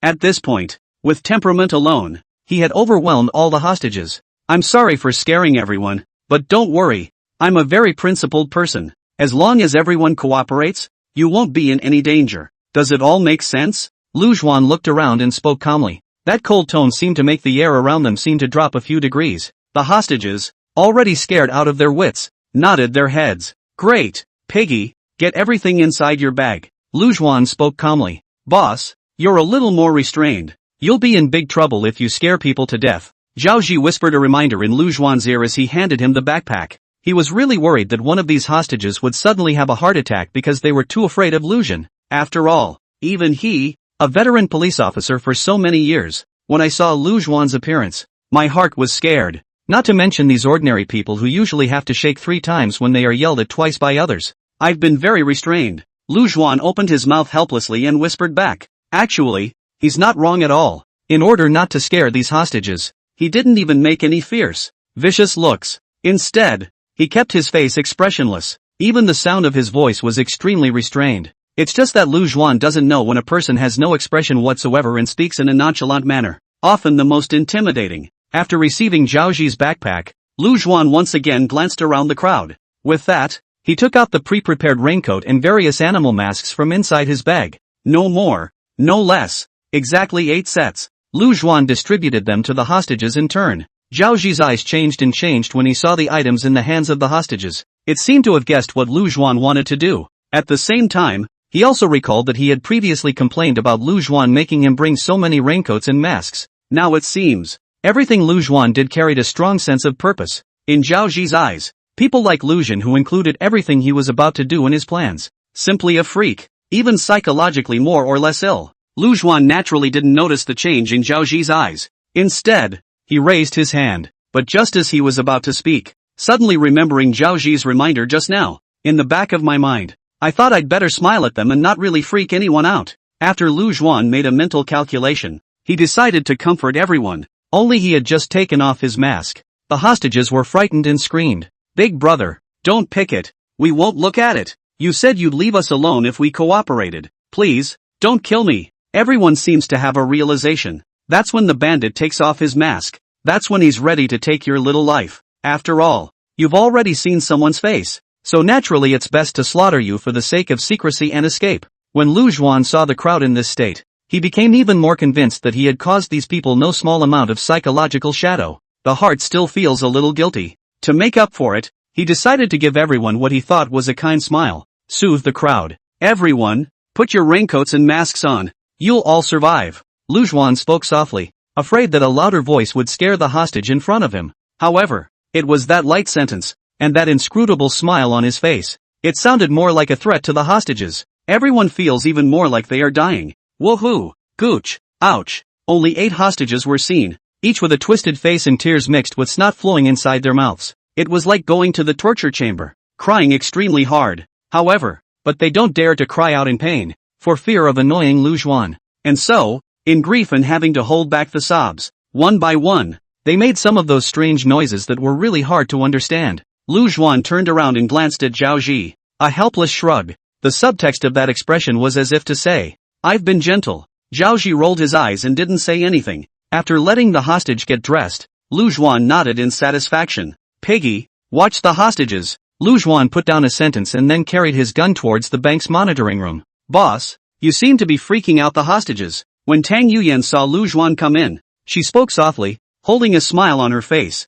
I've been very restrained. Without further ado, let me tell you about my next plan. Lu Juan waved his hand and pulled a chair from the side, sitting in front of Tang Yuyan. Next, Zhao Ji and I will escape, because inside the information that the hostages gave to the police messenger earlier, you were not among the robbers, so you have to blend in with the hostages and keep an eye on the movements of the police messenger, and give us useful information at the right time. Get it? Lu Juan opened his mouth seriously and informed Tang Yuyan of his plan. Hearing this, Tang Yuyan also finally understood. Why did he have to team up with Ling Feng beforehand and enter the bank beforehand? So that's what this time is for. Yeah, yes. Tang Yuyan held the lollipop and nodded her head repeatedly, opening her mouth excitedly. Obviously, she was interested in this bold plan of Lu Juan's. Very interested. After all, she was a thrill seeker at heart. Otherwise, he wouldn't have thought of touching the police messenger's security system at a young age. Since you're a robber, you naturally have to do whatever it takes. Well, now you're going to disguise yourself inside the crowd. And you're going to have to act out a little bit with me. Lu Juan had just finished speaking when he violently raised his hand and grabbed Tang Yuyan's collar, stabbing. The collar of his shirt was then ripped out by Lu Juan. Only Tang Yuyan's snow-white skin was suddenly exposed to the air. That fascinating luster was even more blood-curdling. She obviously hadn't reacted yet, and that pair of autumn water eyes opened extremely wide, looking incredulously at Lu Jun, who was sitting in front of her. A piercing, ear-piercing scream followed. Chapter 72, The Big Get-Out is about to happen. The room where the hostages are being held. After Zhao Ji lifted the 8 hostages, there were still about 10 people left here. It's not too far from the surveillance room. Tang Yuyan's scream was naturally heard by the hostages still left here. One time, each of these hostages looked panicked and upset. Not much longer. A rattling noise sounded at the door. The crowd looked toward the door that had been opened, only to see that the robber with the monkey head mask was currently pulling Tang Yuyan's arm and pushing the guys away towards the room. At this time, Tang Yuyan's hair was scattered and her eyes were empty. It's hard not to imagine what kind of inhumane treatment this wonderful young girl in front of you has suffered from the robbers. While sympathizing, he secretly hated the robbers. Lu Juan came to the hostages and very roughly pushed Tang Yuyan into the crowd. Some kind-hearted hostages worried about Tang Yuyan's fall and rushed forward to support her. Mother asterisk asterisk asterisk asterisk her. Be honest with me. It's just a lesson for you now. Next time, I'll shoot you in the head. Lu Juan opened his mouth in a deep voice, not forgetting to glance around the crowd when he finished. The hostages shrank in fear and bowed their heads. It didn't dare to meet Lu Juan's eyes at all. Subsequently, Lu Juan snorted coldly as a warning, which turned to leave. Lock this room once again. Inside the room, the hostages immediately surrounded Tang Yuyan. One of the middle-aged women took off her jacket and draped it over Tang Yuyan's body. It blocked the rotten clothes in front of Tang Yuyan. Sister, don't think of anything you can't do. Life goes on. There's no hurdle that can't be overcome. The middle-aged woman held Tang Yuyan's hand and spoke in a soft voice, obviously very distressed by what happened to Tang Yuyan. Another young man, also righteous, went forward to comfort. This big sister is right. Think a little. These will be retributed. If you're worried that no one will want you in the future, we could probably try to get in touch. And don't worry, I won't mind you. After the young man finished speaking, he stole another glance at Tang Yuyan. The security guard next to him sneered when he heard the young man's words. Some people want to be Manhwa? Don't take a piss either. The guard leaned against the shelf of his locker and spoke conspiratorially. The two immediately bickered. The others didn't care about them either. But instead, they consoled Tang Yuyan one by one. No one doubted Tang Yuyan's identity. After all, this disoriented look. I guess if you get an Oscar-winning actor, he won't be able to act this well. It was just that everyone didn't know that the Tang Yuyan at this time didn't even have an element of acting. She was truly shocked by Lu Juan's sudden move just now. Not for a moment. This time, all the preparations before the evacuation on Lu Juan's side are already in place. From sending away Ling Feng, deleting the data, to placing Tang Yuyan among the hostages. Everything was going according to Lu Juan's pre-established plan. Sure, they were not able to let up until they were completely out of the way of the police messenger's pursuit. Otherwise all the previous efforts will go down the drain. Eagle, can you hear me? Lu Juan held the Type 9-5 automatic rifle in one hand and held the headset with one hand, calling Ling Feng's code name. Office building rooftop. Ling Feng, who was lying on the ground, always watched the movements below with his scope. The rain that had accumulated on the rooftop had long since soaked his entire body. He didn't move himself either. Instead, he had been lying on his back at the sniping spot Lu Juan had told him to take position at beforehand. At this moment, he heard Lu Juan's call from inside his headset. He responded immediately. Eagle copy, please advise. Ling Feng spoke in a cold voice. There were many similarities between his and Lu Juan's personalities. The only difference was that Lu Juan was a bit more cunning than him, and he's even more cognizant. Has the number of police messengers at the back door been confirmed? Lu Juan spoke in a deep voice. Confirmed. 5 in total. Ling Feng reported the number of people to Lu Yuan with great precision. How long will it take to get rid of these people? Lu Juan then asked. He had to know the exact time, because even 1 second could very well determine whether the maneuver was won or lost. 10 seconds. On the other end of the headset, Ling Feng pondered for a moment and replied to Lu Juan in a tone of certainty.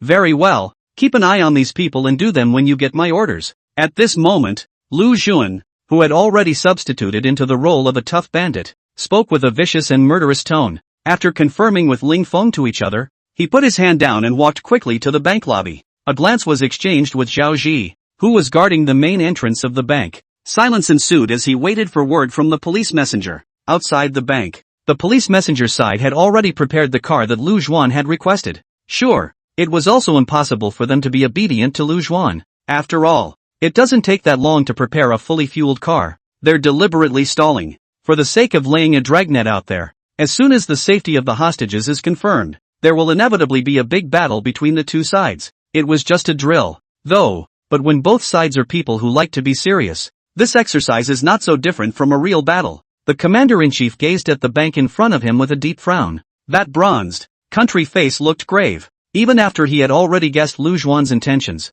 there was a slight tension in his eyes. After all, this person, Lu Juan, was really a very tricky opponent. Calm, wise and seeking perfection in everything. On top of that, he also possessed inhuman sanity. At the moment, the commander-in-chief was even a bit thankful. I'm glad that Lu joined the ranks of the police force, and not really on a detour. Otherwise, with Lu Juan's mind, it's quite a disaster for this community. All set? The commander-in-chief was still uneasy, and asked his aide to the side with some concern. Don't worry, Commander. It's been done as you arranged and everything is ready. The assistant next to him spoke with great certainty. The commander-in-chief sniffed, and then breathed a small sigh of relief. All right, contact the robbers. Start the operation. The commander-in-chief's voice was low and he gave the order. A waiting voice came from inside the phone, and all the police officers who were outside, one by one, were waiting as if they were on guard. Don't dare to be lax. Finally, the phone was connected, and Lu Juan's icy voice came from inside the receiver.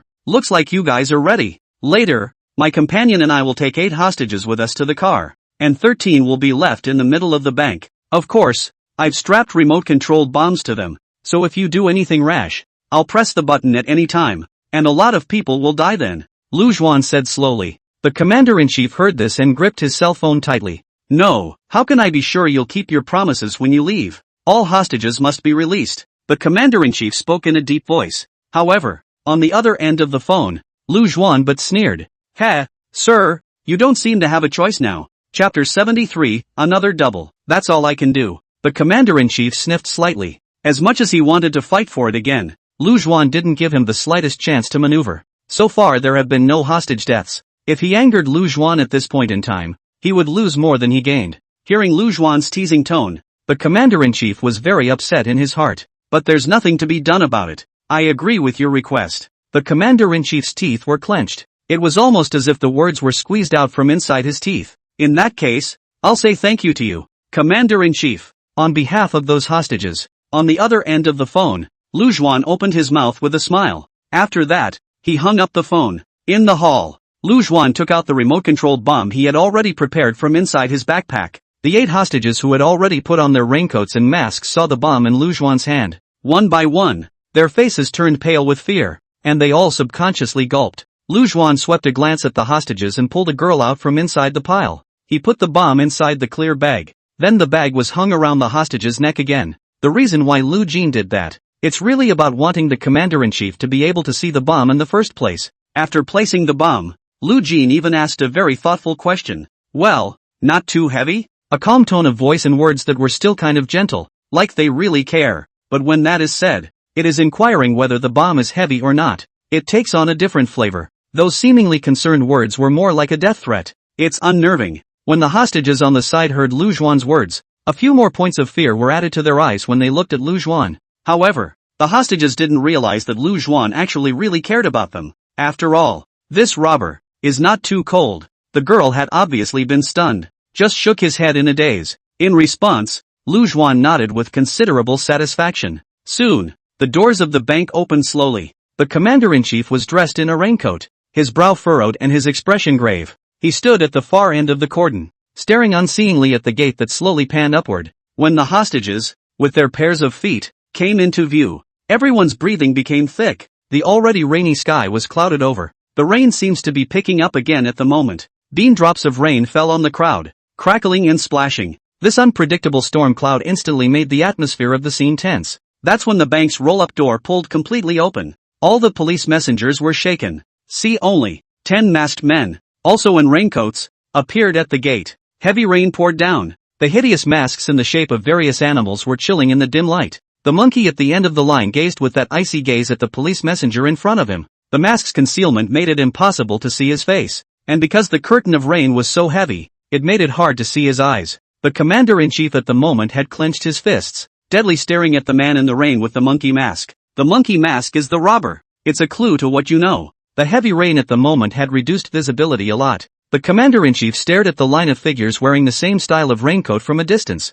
He wanted to strain to see the eyes beneath the hollow of the monkey mask. But the curtain of rain was too heavy to see. Outside the bank. Get in the car. Check the vehicle. Lu Zhuan spoke in a cold voice. Zhao Ji, who was wearing a pig head mask, got into the Chinese bus that was capable of carrying 12 people without any haste. The car was about 10 meters from the bank's front door. And naturally, this 10-meter distance was a mind trick played by the commander-in-chief. He deliberately put it farther away. It's a bit of a walk before you let the robbers and the hostages in the car, and one might be able to find something in it. Zhao Ji opened the driver's door. Jump in the car. After checking back and forth, this confirmed that the vehicle had not been tampered with in any way. Inuyasha nodded silently, signaling that there was no problem with the car. That's to be expected. After all, there is no way a police contingent would ever pull a stunt like this on a vehicle without confirming the safety of the hostages. Because the commander-in-chief knew that the price to be paid for provoking the robbers would be extremely severe. It is the duty of the police messenger to ensure the life and safety of all hostages,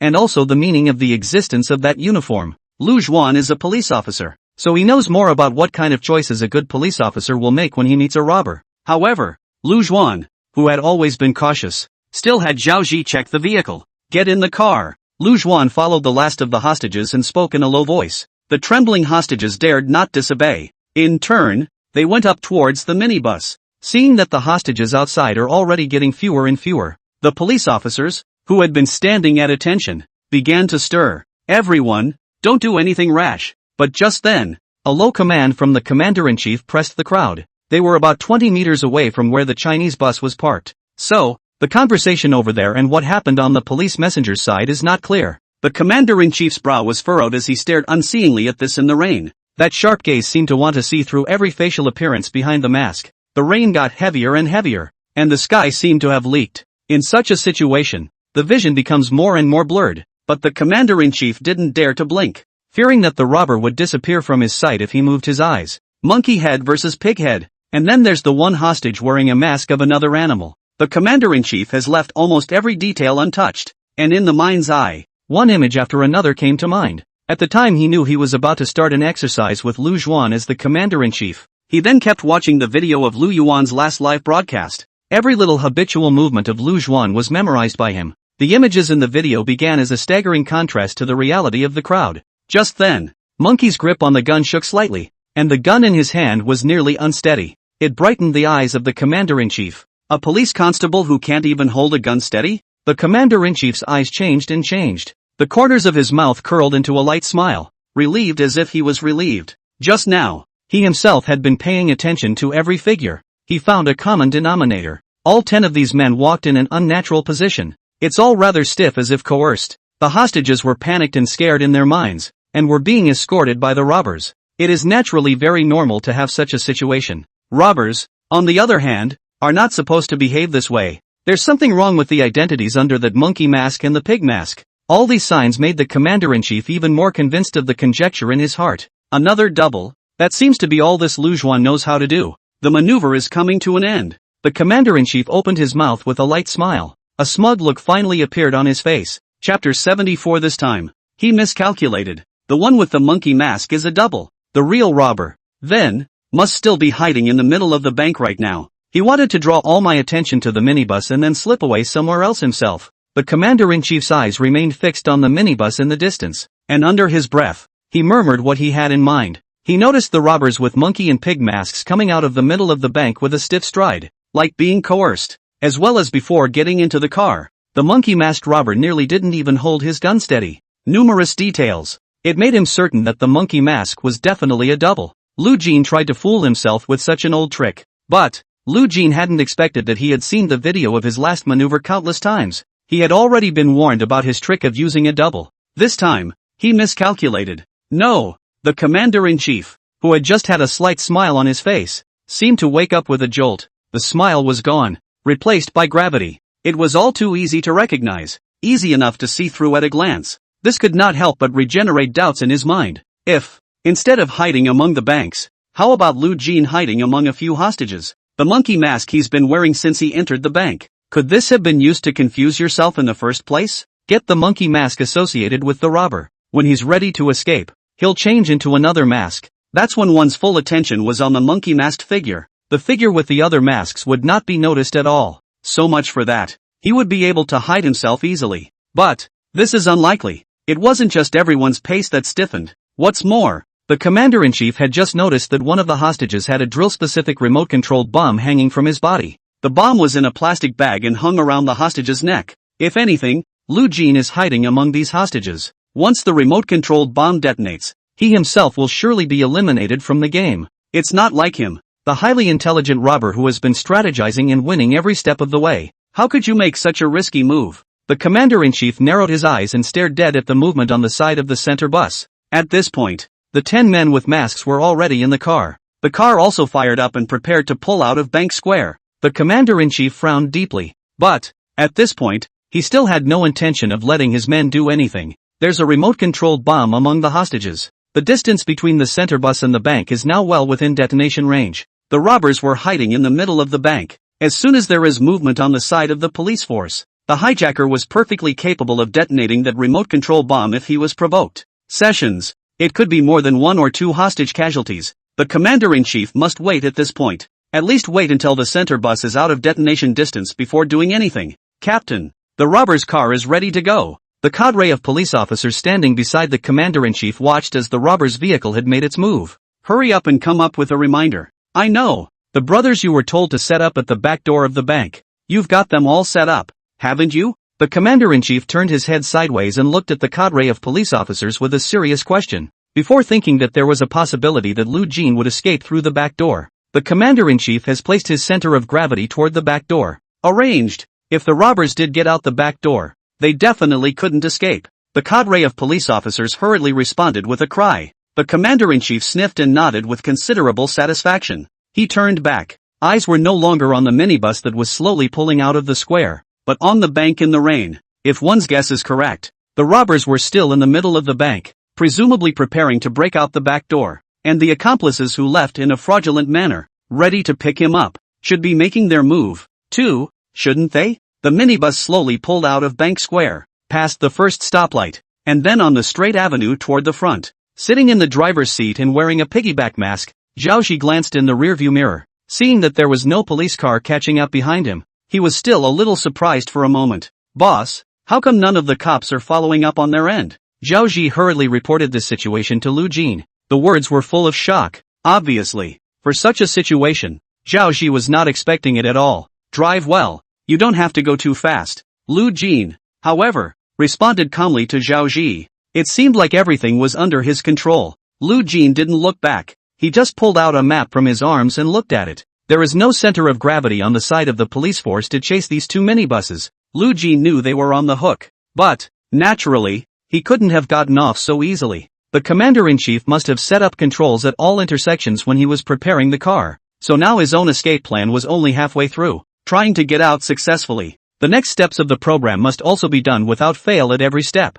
As the car traveled another few dozen meters, Lu Jin finally put away the map. Eagle, do it! His calm voice rang out as he held his headset. Rushing the sniper Ling Feng, who had been hiding not far from the back door of the bank, he gave the order. Roger that. The moment the cool response sounded in the headset, not far from the top of the office building, Ling Feng's gaze became unusually stern, the pupils focused to the extreme. The moment your finger pulls the trigger, only a muffled poof was heard as the shell exited the chamber. The bullet seemed like a meteor cutting through the sky. Freshly chambered bullets are extremely hot. The rain was vaporized the moment it made contact with the bullet. Extremely fast. Intertwined with the sound of an inaudible breaking wind, it crossed a distance of hundreds of meters in an instant. There were a couple of police constables guarding the back door of the bank. At this point they were wearing raincoats and were staring at the back door of the bank in full force. Boo! And that's when a police messenger was hit in the back by something. He froze slightly and just tried to turn around. The pupils of the co-worker standing next to him contracted extremely fast. There's a sniper. The police officer who witnessed the appearance of red paint on his colleague's back hurriedly opened his mouth. The splash of red gradually spread under the rain. The police messenger next to him just tried to take cover. The bullets had fallen on them. Boom! Boom! Almost at the same time, several others were similarly shot. No one was spared. and the commander-in-chief outside the main entrance of the bank got the message almost at the same time. After all, he had already arranged for a number of police messengers to hide in the shadows outside the back door. A police officer had been killed in action, and the news naturally reached him in the first instance. The pickup showed up. This kid is really trying to escape through the back door. The commander-in-chief clenched his teeth and spoke viciously. He had guessed early on that the person who had fraudulently left the bank earlier was Lu Jin's accomplice, and his accomplice left with the purpose of picking him up. But what the commander-in-chief didn't expect was for this accomplice to be a sniper. If this had been expected, nor is there a death toll of personnel. But, at this point, there were brothers killed in action, but at least the robbers were going down. Chapter 75, Lu Jin is not in the bank. 5 seconds. Over. Ling Feng spoke calmly. As a sharpshooter who has dominated the list for many years inside the police force, with this CSLR-4 sniper rifle, he was even more of a godsend. The time to complete the mission was much earlier than what was promised to Lu Juan. After successfully completing the task entrusted to him by Lu Juan, Ling Feng quickly unloaded the parts of the sniper rifle. All that could be heard was a clicking sound. A sniper rifle that was as long as his arm had been completely disassembled by him. He placed the parts carefully inside his backpack. Then he put on his backpack and ducktail hat and got on the elevator of the office building. Quickly left that office building, go to the prearranged location and meet up with Lu Juan. The moment. Outside the bank, the commander-in-chief stood at the front of the line. The face doesn't look too good. Commander, what now? The police messenger, next to him, spoke up eagerly. Search for that sniper immediately. Are the bomb disposal experts and signal jamming equipment over there ready? The commander-in-chief calmly asked toward the police messenger. Although the team members at the back door were killed in action, this also confirmed the commander-in-chief's previous suspicions. On the other hand, Lu Juan planted snipers at the back door to receive him, just trying to escape through the back door. It has been arranged as you requested. In the path of the vehicle, the police messenger's eyes gleamed as he spoke earnestly. Very well. Tell the brothers at the intersection to get their spirits up as well and not to be careless. The commander-in-chief nodded in satisfaction. He had long ago placed men at the intersection. The purpose was to prevent a situation where Lu Juan escaped by mixing in with the hostages. At the same time, the minibus carrying the hostages away had a remote-controlled bomb on board. The commander-in-chief had a bomb disposal expert as well as a signal jammer arranged at the first opportunity. Prepare to defuse the remote-controlled bombs among the hostages at the first opportunity after the Chinese bus is out of detonation distance. That is to say, it didn't matter if Lu Juan was in the bank at the moment or on the Chinese bus. None could escape him. This two-handed preparation is to ensure that the arrest will be foolproof. Some more time passed. The commander-in-chief raised his hand and glanced at his watch. Based on the current time, it's enough time for the center bus to drive out of detonation distance. The commander-in-chief's eyes narrowed slightly, and his stern gaze landed on the bank that sat in the pouring rain. It's time for a strong offense. If Lu Jin is still in the middle of the bank, he can't run away. Action! The commander-in-chief spoke in a loud voice. The moment this order was given, all of the police agents waiting at the front and back doors raised their guns in unison and surrounded the bank. Starting to close in on the bank, the lead police officer, with his rifle raised, made an offensive gesture toward the team next to him. The players nodded their heads. A few people lifted up their long-prepared breaker hammers, slamming towards the glass door. Only a loud clang was heard. The glass door shattered instantly. At the same time, a police messenger, who had already put on his goggles and earplugs, pulled the pull tab on the concussion bomb. Throw the concussion bomb forward with force. Only 7 or 8 concussion bombs were seen, arcing through the air, fall into the bank together.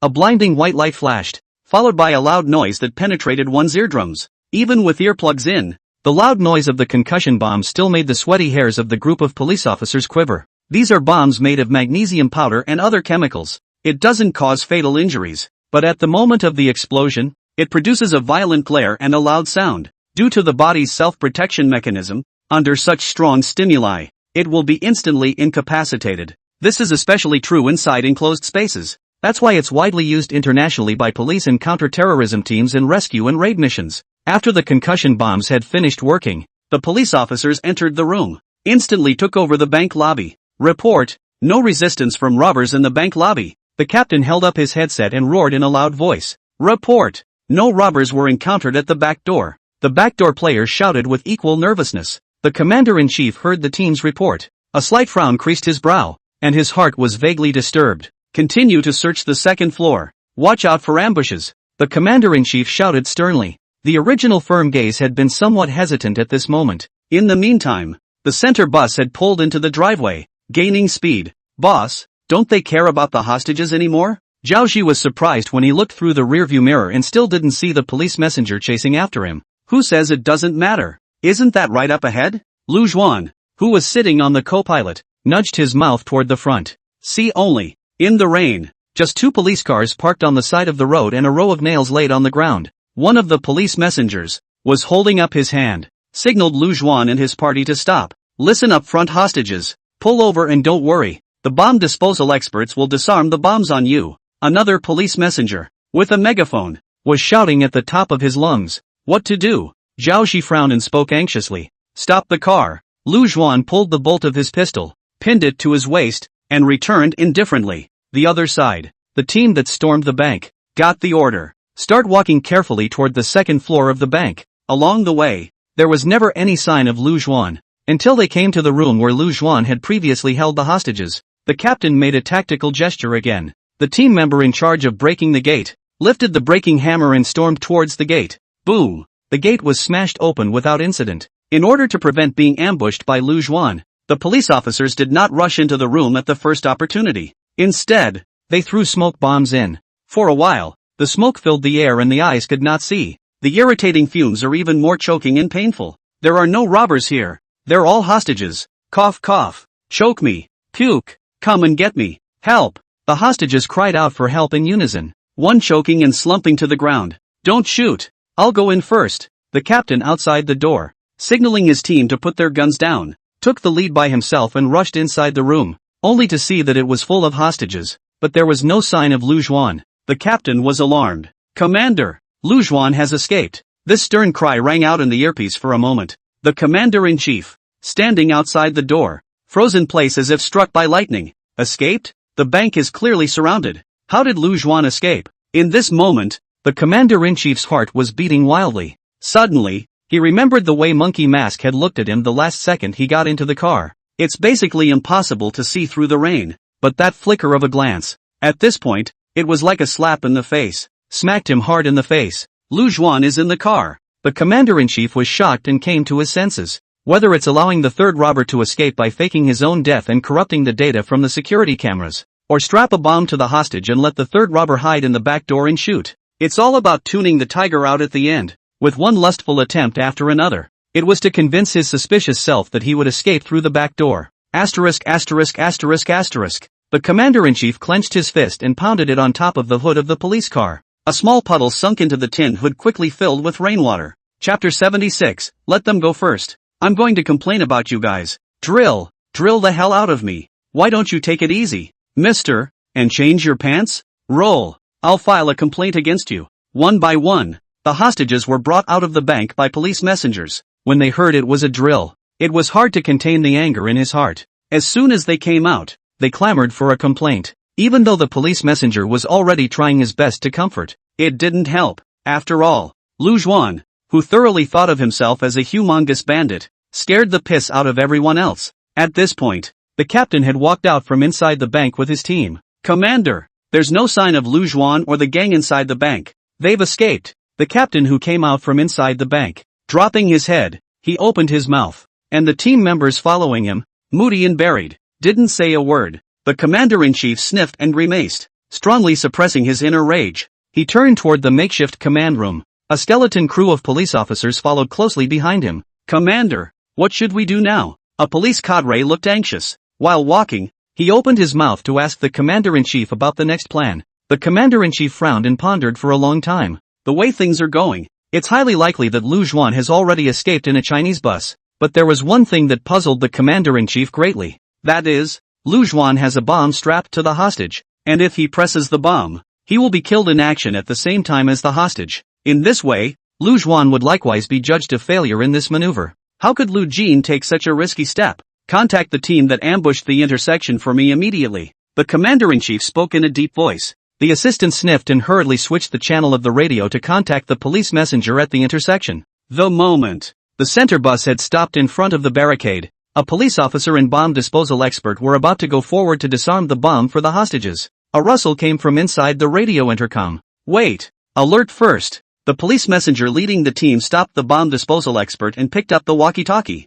Radio reception normal. Go ahead. The police messenger looked suspiciously at the center bus in front of him, raised his hand to wipe the water droplets from his face, and spoke in a proper voice. Lu Juan is now in the van, and there are likely to be casualties when several of you intercept. Find a way to stall them first and wait for reinforcements to arrive. Don't take any chances with the shots. The robbers in the car are most likely not wearing monkey or pig masks right now. The commander-in-chief spoke quickly, finishing his sentence in a very short time. He was worried that Lu Juan had already exchanged masks with the hostages. By the time the two sides clash, it is likely that there will be a situation like a police messenger shooting down a hostage. So, the commander-in-chief repeatedly instructed the intercepting police messenger not to shoot. The police messenger in charge of the interception looked grave when he heard these words from the commander-in-chief. Glancing up, he glanced at the center bus not far away. Commander, so are we letting them go now? The police messenger opened his mouth with some hesitation and inquired of the commander-in-chief. Yes, the commander-in-chief at the other end, after a few seconds of silence, agreed to the request for release, but quickly added, after the release, you follow them and wait for reinforcements to arrive. Yes, sir, the police messenger responded, and after hanging the radio intercom on his chest, he removed the megaphone from the car. Listen up, robbers on the center bus. I know you're on the bus. I can let you go, but you must keep the hostages safe. Can you do that? The police messenger ripped out his voice and spoke loudly to the front. Sitting in the van, Zhao Ji was about to stick his head out of the window and respond to the police messenger. Lu Juan, however, reached out and pressed him down. Don't talk to him, just put on a double flash. Lu Juan's cool eyes stared flatly ahead as he spoke calmly. When Zhao Ji heard Lu Juan's words, he froze for a moment. He didn't understand why Lu Juan told him not to finish. There was a 2-second hesitation before this dawned on him. Oh, I see. This guy was trying to confirm what mask the robber was wearing. This cop, he's pretty damn crafty. Zhao Ji cursed without a good breath. Then, as Lu Juan requested, he flashed his headlights twice. The police messenger's cleverness falls flat. There was a slight loss of heart, but he didn't dare to stop Lu Juan again. As the commander-in-chief said, with a bomb strapped to the hostage in the car and uncertainty about what kind of mask the hijackers were actually wearing, clash with robbers. Inevitably, the hostages will be injured by mistake. He had to get out of the way to ensure the safety of the hostages. Remove the barricades. The police messenger yelled out unwillingly. The chain of nails, laid on the ground, was pulled away by two police messengers. Several police officers just watched the van leave in the pouring rain. The van hadn't been gone long. The young police messenger immediately jumped to the car and shouted to his colleagues next to him. Quick, keep up with them. Don't lose them. At this point, Lu Juan, who was sitting in the car, also received Ling Feng's message. Boss, I've managed to escape. Heading to the next location. Ling Feng's flat voice came from inside the headset. Very well. Meet us where we are and take cover. Lu Juan was very satisfied with his return. He was still quite relieved about this person. Ling Feng doesn't say much and does things reliably. Boss, they're following us. Lu Juan received the news that Ling Feng had completed his mission. As they passed through the intersection, a police car followed them. Zhao Ji saw this police car through the rearview mirror. Opening his mouth, he asked, Boss, what should we do now? As a police constable, Zhao Ji has never been the one to follow criminals. Now the roles are switched and he's the one being stalked. Can't help but be a little flustered. Even the steering wheel is a little off. But, compared to Zhao Ji, Lu Juan was much more calm and relaxed. This composure comes from the fact that he thinks about it far more than anyone else. So, it was actually within his expectation that such a situation would arise. Accelerate. Turn left at the intersection ahead. Lu Juan spoke calmly. Zhao Ji nodded heavily. A foot on the gas. Follow. The police messenger in the back, grasping his head grip, shouted. The two cars began to speed down the highway. However, at the front intersection, Zhao Ji suddenly turned the steering wheel and made a sharp turn into the left intersection. The police car behind them almost hit the guardrail because it was going so fast. The police messenger hurriedly turned the steering wheel. Whoa! The water on the side of the road stirred up a splash. After stabilizing, the police car dead-ended behind the van. Just as the van was pulling into an isolated stretch of road, the corners of Lu Juan's mouth rose slightly in an arc. Stop the car. His sudden words. It made Zhao Ji not have time to react, and he stepped on the emergency brake. The car jerked to a stop. Everyone in the car was leaning forward uncontrollably. Chapter 77, the robbers suddenly accelerated. They must be trying to escape. Why did this kid stop all of a sudden? The police car that had been following Lu Juan closely behind him also made a sharp break and stopped at a distance from the Chinese bus. The police messenger in the main driver's compartment frowned slightly. His eyes filled with a puzzled look. Don't care about him. We just have to keep following and wait for the support unit to arrive. The other police officer in the passenger seat didn't think much of it. After all,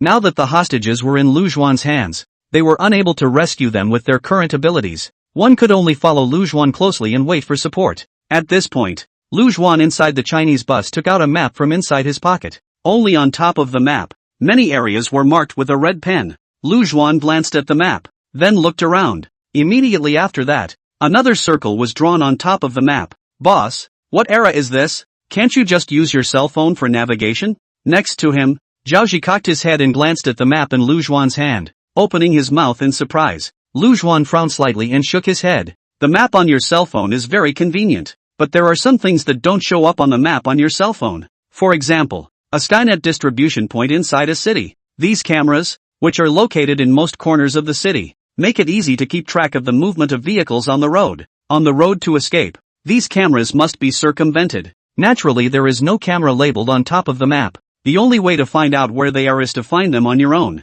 And Lu Zhuan had let Zhao Ji drive around almost every corner of the city before the maneuvers began. The locations of all the cameras were standardized on the map in his hand. So, the map on the phone was naturally not as useful as the map in Lu Jin's hand. Sure, this time parking Lu Jin wasn't just looking at the map. At this point the parking area is a straight stretch of road where you can clearly see the vehicle behind you in your rearview mirror. Lu Jin calmly glanced at the fact that there were a total of 2 police cars behind him. A police car is capable of carrying up to 5 people. That is to say, at this point in time, the ones following him or her are at most 10 police officers. There weren't many people. It's about time. Intersection ahead. Turn left. Lu Zhuan once again looked down at the map in his hands and spoke blandly. As he spoke, he was already planning the final exit route in his head. Zhao Ji stole a glance at Lu Zhuan, who was sitting on the passenger side. Even when he saw the police car right behind him through the rearview mirror, he remained calm beyond normal. It was as if every drop of blood that flowed through his body lost its temperature and became cold.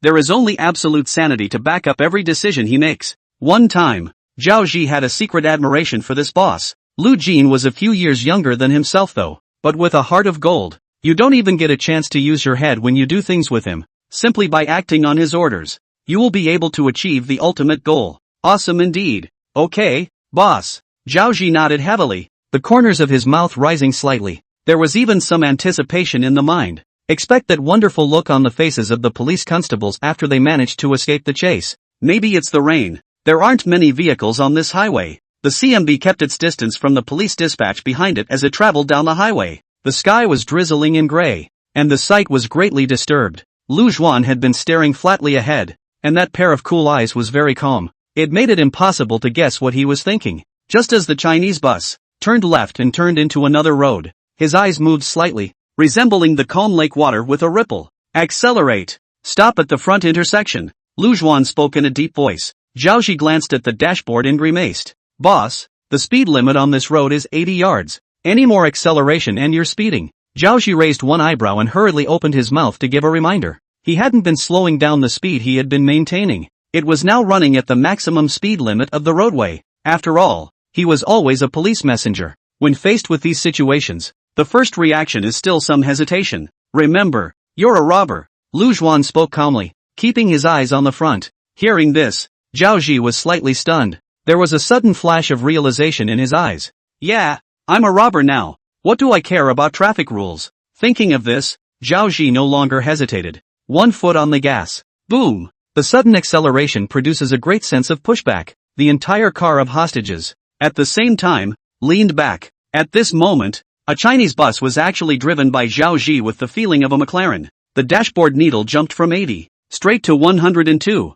The police messenger in the back saw the sudden acceleration of the Chinese bus, and his taut nerves were instantly drawn to the extreme. The speed had also exceeded 100, and, seeing that the Chinese bus was gradually drawing away from him, want to speed up? The police messenger driving the car gripped the steering wheel in a death grip and spoke nervously. This is the kind of roadway where their police cars are grossly overspeeding at this point. But if you don't continue to accelerate, the robbers in front of us are about to run. Accelerate. Now that the robbers have suddenly accelerated, they must be trying to escape. Can't lose him. The police sergeant next to him shouted sternly. Both hands grabbed the handles on top of the car and were ready. The police messenger driving the car sniffed, gritted his teeth, and similarly stepped on the gas. Zhao Ji glanced in the rearview mirror and saw that the police car was still behind him. A disdainful light smile curled the corners of his mouth. When it comes to drag racing, He's got plenty of experience. After all, he's a fierce man who can drive a car to the second floor. Come on. Usually you guys complain about the old man.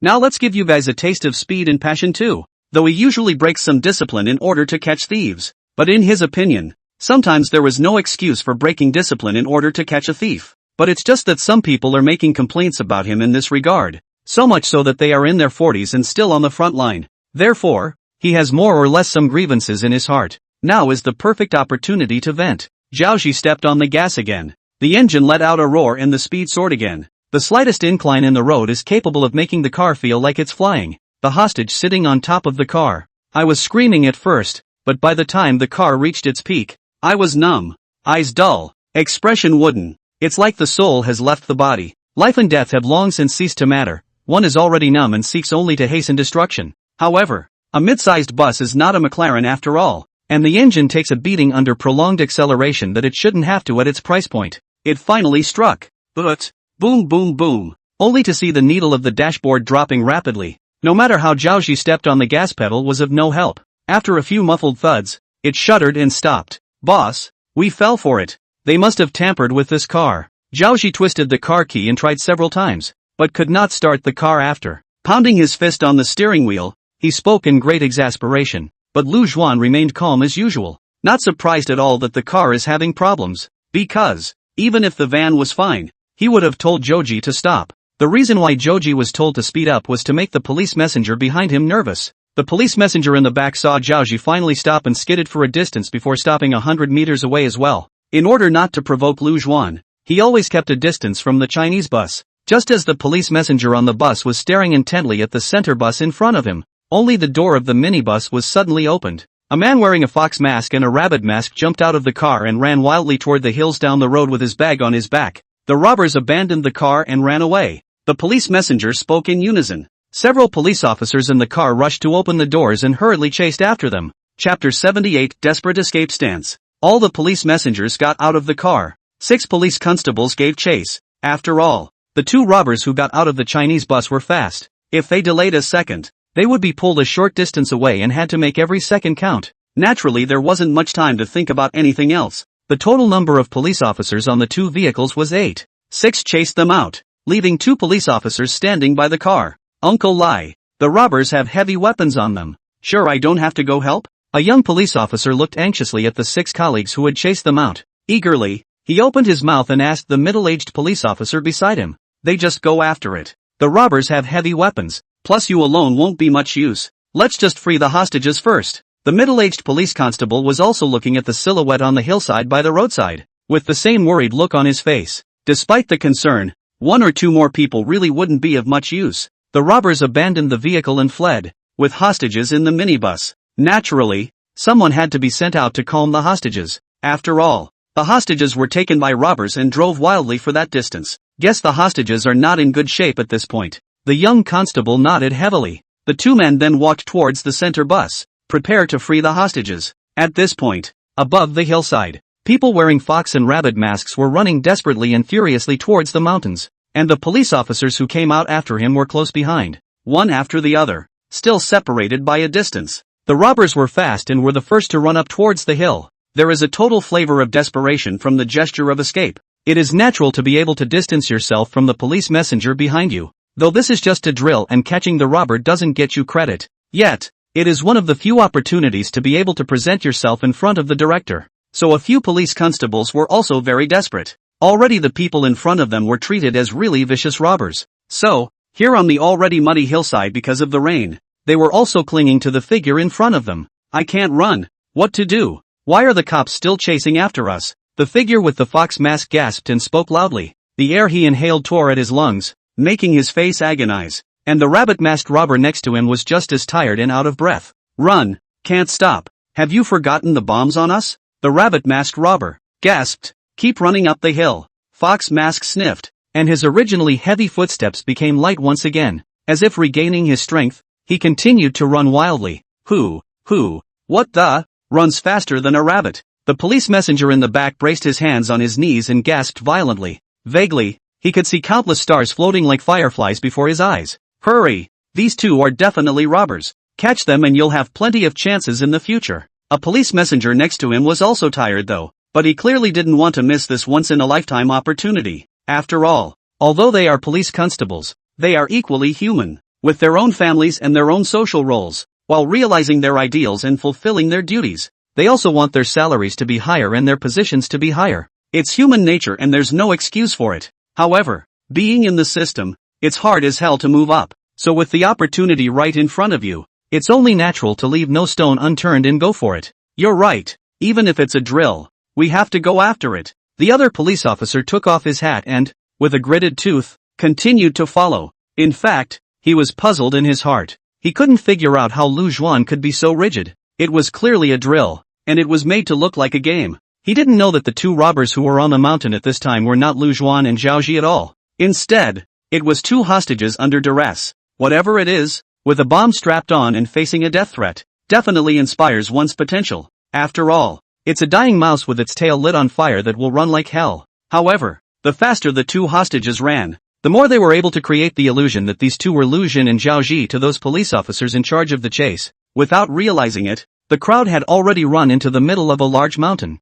Dragging his heavy feet, he moved forward slowly. Eventually, the hostage with the fox mask lay directly on the ground. "I'm not running. It's better to be blown up than exhausted." Fox Mask spoke under his breath with a lifeless look. He lay on the ground, his eyes staring lifelessly at the rain falling from the blackened sky, obviously given up struggling. "I'm not running either." Bunny Mask also gave up resisting and gasped for air. A couple of police officers shuffled slowly up to the two men, dragging their tired bodies with them, even though he was tired. A smile covered his face. "Run, isn't it quite a runner?" "Hey, can't run, can you?" One of the police constables smiled and spoke. Although his face was green and his lips were white, the smile on his face could not be hidden. "Don't bull asterisk asterisk asterisk asterisk them. Now they're robbers. Hurry up and cuff them." The other police officer was sweating profusely by now and spoke under his breath while fanning himself. Although he didn't say anything on his mouth, in his heart he greeted Lu Juan's family properly. After all, the chase had taken them at least 8 or 9 kilometers,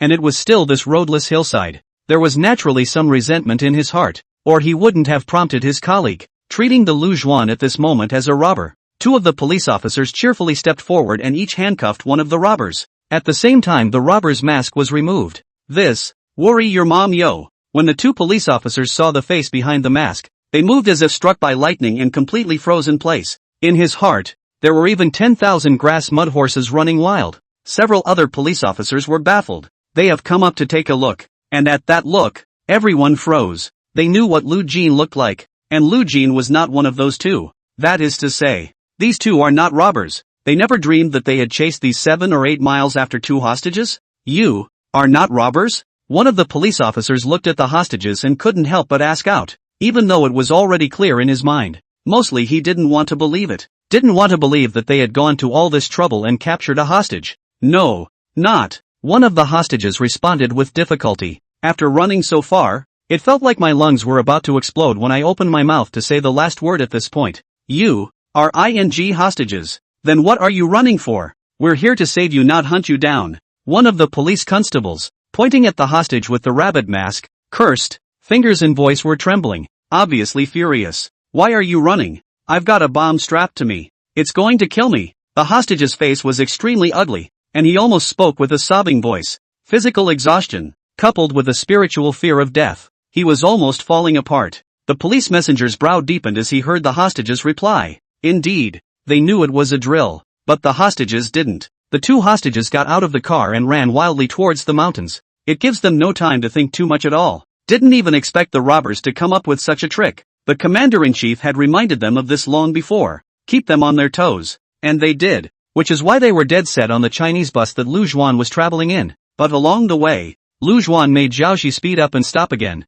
Plus this rainy, cloudy weather is obscuring the view. It made them all very nervous, afraid that in the blink of an eye Lu Juan would abandon the car and run away. So, at the sight of the originally accelerated Chinese bus suddenly stopping and two people jumping down from the bus. Plus, the commander-in-chief had said that the robbers were most likely not wearing monkey and pig masks right now. And the two men who got out of the car and ran away with exactly the same two masks. They didn't even have time to think about it, so they chased after it. Who knew that a line of people chased them all the way and ended up chasing two hostages? Chapter 79, I'm sorry, you're dead. After 6 police officers chased them out, The Chinese bus stopped in the rain. A group of figures with various animal masks were staying quietly inside the center bus. Beneath the masks were eyes that were either frightened or disturbed. The figures were trembling. The continuous rain outside the window remained, and the raindrops fell on the car window, making a rustling sound. The atmosphere was oppressive and eerie, only to see two police officers in the rain screen with one hand on their heads, running quickly towards the center bus here.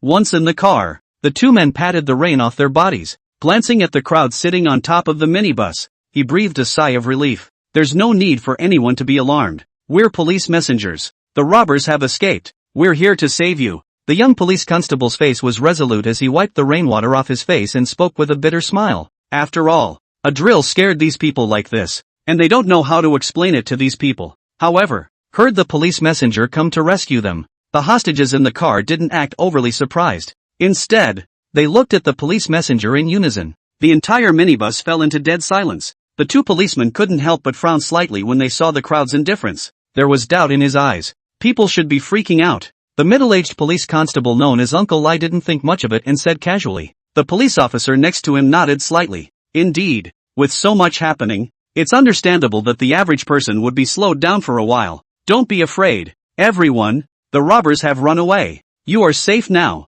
He looked at the people in the car and spoke again to calm the mood. There was a kind smile on his face. Make yourself look as amiable as possible. But, the hostages just stared at him and didn't say anything. This gave the two police officers the vague impression that there was something weird going on in the car. The two police constables frowned even tighter. Uncle Lai pondered a little, suddenly held his breath and tugged on his colleague's sleeve. Wait, the robbers are probably still in the car. Uncle Lai lowered his voice and whispered in his own colleague's ear. The young policeman's face changed dramatically as he sniffed. Then his eyes coalesced and he looked around, attempting to identify the robbers from the hostages in the car. One hand was already on top of the gun handle at his waist, ready to draw. However, these people are wearing masks. It's too hard to tell them apart just by eye. But the more they did, the more uneasy the two police constables became. Seems to look at everyone and think he's a robber. Underneath the masks, each person's eyes widened more and more, while covered in horror. Some of them even stood up. The two police constables became extraordinarily nervous at the sight. One by one, they pulled out their sidearms. All sit down. Sit down. The young police sergeant lost his voice and yelled. The gun shifted back and forth over the crowd, but with so many people, he had no idea which one was Lu Juan and Zhao Ji. In that mask of an animal, it became as hideous and horrible as a demon. Just as the two were slowly backing away, something hard was pushed against their backs. The hearts of both men lifted violently and began to pound wildly. The rest of his eyes glanced up at the window glass of the minibus. Through the reflection of the mirror, only two masked figures were visible. At the moment it was pointing a gun at them. Without guessing, they knew that these two were Lu Juan and Zhao Ji. The top of the center bus remained quiet, but the eyes of the crowd that saw this scene had changed from horror to despair. The breathing became much thicker as well. The whirring sound could be faintly heard. It was clear that everyone's nerves were on edge at the moment. Boo! Boo! Lu Juan and Zhao Ji didn't have much to say. Woody pulled the trigger. Gunshots erupted in the silence and disappeared into it again with the snap of a finger. The rain was still rustling outside the window, but the sky, at this point, seemed to have gotten a little more cloudy. Blanks hit the back. It didn't cause any fatal injuries, but it hurt so much that the two police officers bared their teeth. Seeing that they had been shot and still refused to fall to the ground, Lu Juan gently pushed forward with the muzzle of his gun. The young cop frowned deeply, although there were 10,000 reluctances in his heart. At this time, he had to fall forward. After all, there are rules for maneuvers. He was now a dead man and had to cooperate with the robbers. The two police officers fell to the ground, the paint on their backs soaking through their uniforms and spreading like ink. The bright red color is frighteningly chilling. After the police officers fell, the tall figures of Lu Juan and Zhao Ji, who had previously stood behind them, reappeared in the hostages' line of sight. Everyone was trembling violently under the grip of fear. Combined with this damp and cold weather, they just felt like they had fallen into an ice cellar. The bone-chilling cold made their hands and feet turn cold. Even breathing is careful. Under the gazes of the crowd, only Lu Juan slowly removed his mask. He crouched down on the ground and put his own mask on the cop's face after turning him over. Lu Juan gazed at the police messenger on the ground, and after a few seconds passed, he took a deep breath. I'm sorry, you're dead. Lu Juan patted the police messenger's arm and spoke rather regretfully. There was a hint of compassion in his eyes. In this moment, he seemed to actually see his colleague's sacrifice. Good does not always triumph over evil. What overcomes evil is strength. Lu Juan secretly thought this way in his mind. There was an extra hint of determination in the calm gaze. It's time to go. Get your bag. Lu Juan stood up from the ground, put on his raincoat, and turned to leave. Okay, boss. Zhao Ji put on his backpack and followed closely behind Lu Juan. The two men disappeared into the rain, one after the other. Even though Lu Juan and Zhao Ji had already left, but the hostages on top of the minibus are still distraught, and didn't dare to do anything rash. Are the robbers really gone? One of the hostages took off his mask and spoke incredulously. The crowd looked at each other in disbelief.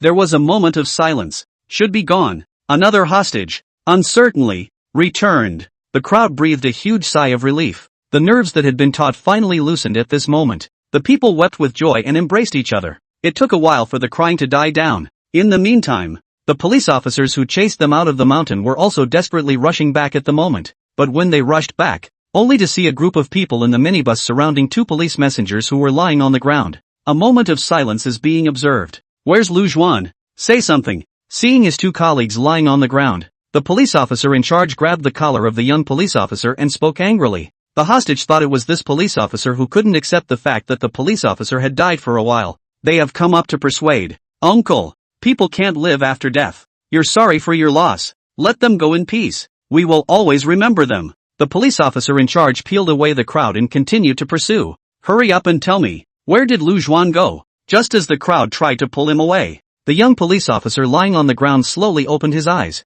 I'm sorry, I'm a dead man now. The young police officer finished breathlessly and continued to close his eyes and play dead. The hostages were so shocked to see this scene that their mouths opened extremely wide. It's scammed. Chapter 80. I'm sorry, Lu Jin ran away. Temporary command room. The commander-in-chief is standing under the awning. Behind him stood a simple regimental table, around which were gathered 5 or 6 police cadres. On top of the table, there was a map. A few of the police cadres were looking at the map and discussing it intensely. They have not been idle all the time from the feedback back to the robbers' escape route, speculating on the ultimate intentions of the robbers. There was clearly a disagreement at this point, so the discussion was slightly more heated. The commander-in-chief didn't bother with them. It's normal for discussions to be heated. The commander-in-chief looked at the curtain of rain in front of him. That dense rain fell sharply, causing little ripples as it landed on the ground. He's waiting for the squad sent out in pursuit to be able to deliver good news. Lu Jin did still have chips in his hand, but as long as the squad he had arranged for himself was able to deadhead him,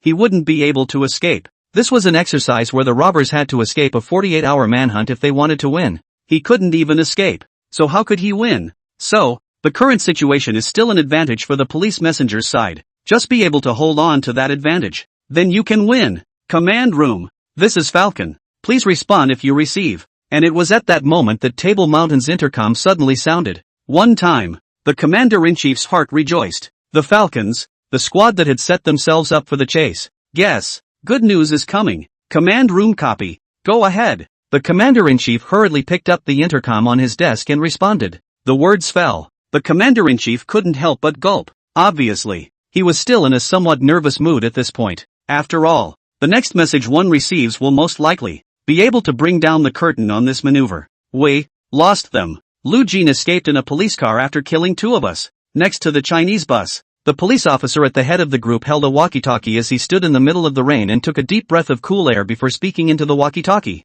The rain was quite dense, and it was painful on one's face, but the cop half tilted his head back and let the rain fall wildly on his face. It was hard on his mind. This hardness is not brought on by the fact that one may be reprimanded or chastised, more because of guilt. They followed the robbers' fleeing vehicle and could be considered the hope of the police force. But, at this point that hope was extinguished. It was because of their misjudgment that the robbers easily escaped from them by playing just a little trick. Not only did they escape, they even killed 2 of their brothers. Lost with. The commander-in-chief held the walkie-talkie in disbelief. He was a little disbelieving for a moment. How could we lose them? The instruction he gave to Falcon was nothing more than to follow the robber's vehicle from a distance while providing feedback to the command room on the robber's escape route. And now you're getting the message that you've lost him? Hijacker's vehicle stops on roadway near Richwood Hill. After killing 2 of our brothers, the robbers fled toward the east in the police car we left behind. It's been about 20 minutes on the run by now. Commander-in-chief, we apologize. The sound of a report rang out again among the intercom. That side reported what had happened to the commander-in-chief in a nutshell. A final apology full of apologies. The commander-in-chief listened to the sound of the report and let out a long sigh. Calm the hostages and bring them all back. The commander-in-chief spoke in a deep voice, and after he finished speaking, he placed the walkie-talkie back on the table. He turned to look out of the awning into the rain. The rain was still falling rapidly. The commander-in-chief gently closed his eyes, his eyebrows knitted together, and a hard expression on his face. Lu Jin still escaped. This was his plan from early on, wasn't it? He seems to be able to come up with near-perfect plans in any situation. On the means of escape just now, in hindsight, it seems pretty rough. With a little more thought, he was able to see through his plan and catch him. But really, if you put yourself in my shoes, even if it was himself who clung to Lu Jin at that time, in the face of two people suddenly getting out of a car and running madly up the hill, how can one think so much? I am afraid I will fall into his trap myself. Have to say, Lu Jin is indeed a very smart person. He's smart in the sense that he's able to pinpoint hearts and minds. It seems he was able to get everyone who fell into his plans to do exactly what he expected them to do. It's awesome. This opponent is indeed not simple. Phew. The commander-in-chief let out a long sigh. He fished a box of cigarettes from inside his pocket and shook a cigarette out of it. After lighting it, take a deep breath. The depression in his heart was only slightly relieved. In the face of the Falcon losing Lu Jin, besides being shocked, he was indeed extremely angry in his heart. But now is not the time to go on a rampage. After all, the maneuvers weren't over yet, and he still had plenty of opportunities. 48 hours was still a lot of time for him to calmly make a lot of decisions. The commander-in-chief agreed with the words of Chao Ezi, "Don't be angry. Anger will only reduce your wisdom." As commander-in-chief, the brains of the police force, he must remain calm. The robbers fled east on Fullwood Road. If I remember correctly, there are very few cameras on the Fullwood roadside because it's remote, right? The commander-in-chief flicked the ashes of his cigarette, looked back at the cadre of police officers gathered around the round table, and opened his mouth to inquire. In the time before, he also studied the map for a long time with a cadre of police officers. Exactly. Over on Fullwood Road, there's very little camera coverage. A police cadre hurriedly responded to the commander-in-chief. The commander-in-chief nodded. Since Lu Jin would be there to carry out his plan to get away, that must have known it too. Have the technical department pull up the surveillance for a kilometer radius of Fu Lin Road? Lu Jin is now riding in one of our police cars, fleeing from Fullwood Road 20 minutes ago. They should have gotten pretty far by now, but there's nothing to do but determine his course of action first. Add men to the tech department. Get the brothers pumped up. And within an hour I want to know the exact route the robbers are taking to escape. The commander-in-chief stomped out the cigarette in his hand before he opened his mouth to give the order. After saying that, he rubbed his temples with a bit of a headache. Yes. A cadre of police officers rushed to respond. Then he turned and burrowed into the middle of the makeshift command room to relay the commander-in-chief's orders. The commander-in-chief wrapped his hands around his body and once again looked at the rain with a deep frown. Lu Jin, watching the rain fall, he murmured to himself, his face full of concentration. I don't know exactly what I was thinking. Chapter 81, How come I don't have such a brain? Suburbs. A police car is traveling down the road. It's raining from the sky. The rain crackled on top of the bodywork. Boss, where are we going next? Inside the police car, Zhaoji glanced sideways at Lu Jin, who was sitting beside him, and opened his mouth to give an inquiry. It's been nearly 20 minutes since they left their hostages behind and fled. Under Lu Jin's command, Zhaoji drove the car around. Where exactly he was at this point, Zhaoji himself wasn't sure. Keep going. Turn right at the traffic light intersection ahead, then continue on for 300 meters. When you get to the fork in the road, turn onto the dirt road on the right. Lu Jin put away the map in his hands and calmly opened his mouth to respond to Zhaoji's cry. When he spoke, his face was expressionless and his eyes were always looking straight ahead.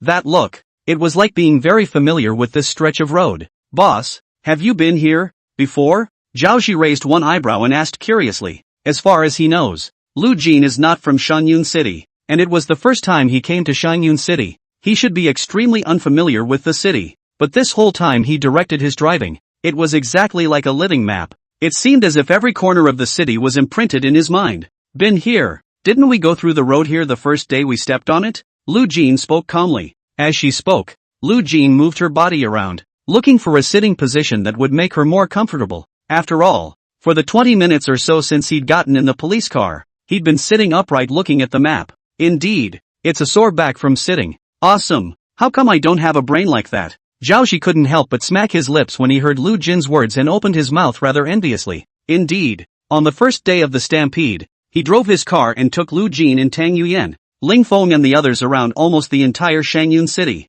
The place where they are now naturally came to be. But, Zhaoji already had no impression of this place at all. Lu Jin, on the other hand, was able to remember even one fork in the road. It's a lot of people compared to people. Zhao Xi did things by revering force for the most part. But who wouldn't want to be able to have a good brain? What about being able to strategize and win? At this point, Zhao Xi was jealous. Jealous that Lu Jin's brain was so strong. The car continued on. While facing the stoplight, Zhao Xi looked around to see that there were no cars. Then he kicked the gas and ran a red light. After all, he had just been speeding in the city, and if he had been pursued, it would have been enough to suspend his license. It doesn't matter if you run a red light now. Someone whose license is suspended? Is it hard to be afraid of getting a few more points? Not to mention, if you don't even go through a stoplight, still have the nerve to call yourself a tough guy? Turning right at the traffic light intersection, Zhao Xi continued to drive forward as Lu Jin had just said. Fruity. After a distance of over 300 meters, he came to the fork in the road. Without the slightest hesitation, Zhao Xi followed what Lu Jin said and turned directly into that rather muddy dirt road. Stop the car. Just drove less than 100 meters down the dirt road. Lu Jin suddenly spoke up and told Zhao Xi to stop the car. Zhao Xi was quite puzzled, but he didn't think much about it and hurriedly stepped on the brakes. The car wasn't going very fast at this point, and it skidded a short distance before coming to a steady stop. Boss, why are we stopping here in the middle of nowhere? After the police car stopped, Lu Jin directly opened the door and got out. Zhao Xi, on the other hand, surveyed the slopes on both sides of the road and asked with some confusion. Lu Jin didn't pay any attention to him. Instead, he walked to the side of the road in the rain on his own. There was a car parked there covered with a tarp. As soon as Lu Jin ripped away the rain cover, a 7-seater van appeared in Zhao Xi's line of sight. Change the car. Lu Jin looked at Zhao Xi and spoke calmly. Zhao Xi hurriedly nodded and got off the top of the police car, jogging towards the van in the rain. The moment he saw the van, Zhao Xi was truly stunned. He really didn't expect at all that Lu Jin had prepared a car here. The question is, when did he prepare it? Chapter 82, Lu Jin's escape plan. Zhao Xi ran to the van and was just about to pull open the driver's door and sit in it. Suddenly he saw the bushes next to him shake and a figure burrowed out. Zhao Xi was startled. Boss. He only saw the figure take off the waterproof mask on his face, then looked at Lu Jin and opened his mouth to greet him. Only then did Zhao Xi see that the figure that came out of the bushes was definitely Lingfeng. You kid scared me. Zhao Xi looked at Lingfeng, who was wearing a raincoat, and couldn't help but open his mouth to spit. Lingfeng didn't pay any attention to him. Zhao Xi also made a fool of himself and shrugged. He couldn't help but mutter in his heart that this Lingfeng was really a freak. You have a car and you don't ride in it, but you hide in the middle of a bush in the rain. Most importantly, he also covered the car with an awning. This brain, I guess, is not as good as my own. Lu Jin nodded at Lingfeng and didn't say anything. Just took the camouflage patterned awning and got back on top of the police car. Zhao Xi hurriedly got into the driver's seat. Through the window, Zhao Xi looked at the police car over there with a puzzled expression, and in his mind, he didn't understand what Lu Jin was preparing to do, only to see Lu Jin killed the direction, kicked the gas, and directly drove the police car out of the muddy dirt road and into the woods next to it. Getting out of the police car, Lu Jin entered the camouflage patterned awning over the police car. Finally a few more thick branches were broken off and thrown over the awning. Zhao Xi had a shocked look on his face. You don't say. After Lu Jin's maneuver, even Zhao Xi, who knew the location of the police car, could barely make out the outline of the car when he looked through the window. If anyone else had driven through the area, they would not have noticed a police car in the middle of those woods. Only after doing this did Lu Jin return to the panel car. Only, Lu Jin didn't choose to sit in the passenger side. Instead, he sat in the back seat. Boss, awesome. Lu Jin returned to the car and drew a few paper towels to wipe the rainwater from her hair and face. Zhao Xi started the van while heartily expressing his admiration for Lu Jin. This operation by Lu Jin was indeed too powerful. If the police car is hidden like this, it will take some effort for the police force to find it. Is that all you have to say? No other lines? Lu Jin threw the wet paper towel into a plastic bag and casually responded to Zhao Xi. Zhao Xi scratched the back of his head in slight embarrassment. Indeed, after attending the maneuvers with Lu Jin himself, and seeing Lu Jin's various operations, it also seems to be the boss. Awesome, said the most. No way. Who let Lu Jin operate and shock himself again and again? Zhao Xi didn't admire many people in his life. Lu Jin can be ranked first. Come sit in the back and let Lingfeng drive. Lu Jin dried her hair before she looked up at Zhao Xi, who was sitting in the driver's seat, and opened her mouth. Zhao Xi looked puzzled, but it was better to do what Lu Jin said. He got out of the car and resumed his seat on top of the seat behind Lu Jin. Turn around and go back the way you came. Only after Lingfeng sat in the driver's seat and started the vehicle did Lu Jin open his mouth to give the order. Without the slightest hesitation, Lingfeng hurriedly turned around. In this 7-seater van, He drove towards the road he had just come from. "Boss, there's not much going on right now. Why don't you tell me about your plans?" The vehicle drove along unhurriedly, and the atmosphere inside the car was slightly stagnant. Zhao Ji was a bit bored, so he looked at Lu Jin, who was sitting in front of him, and opened his mouth rather sincerely to ask a question. Though it was true that he only needed to do what Lu Jin said and did not need to know Lu Jin's specific plans at all. But when people are curious, it's hard to suppress. Watching all of Lu Jin's maneuvers, Zhao Ji was indeed very interested in Lu Jin's overall plan. "Do you know why we're changing cars here?"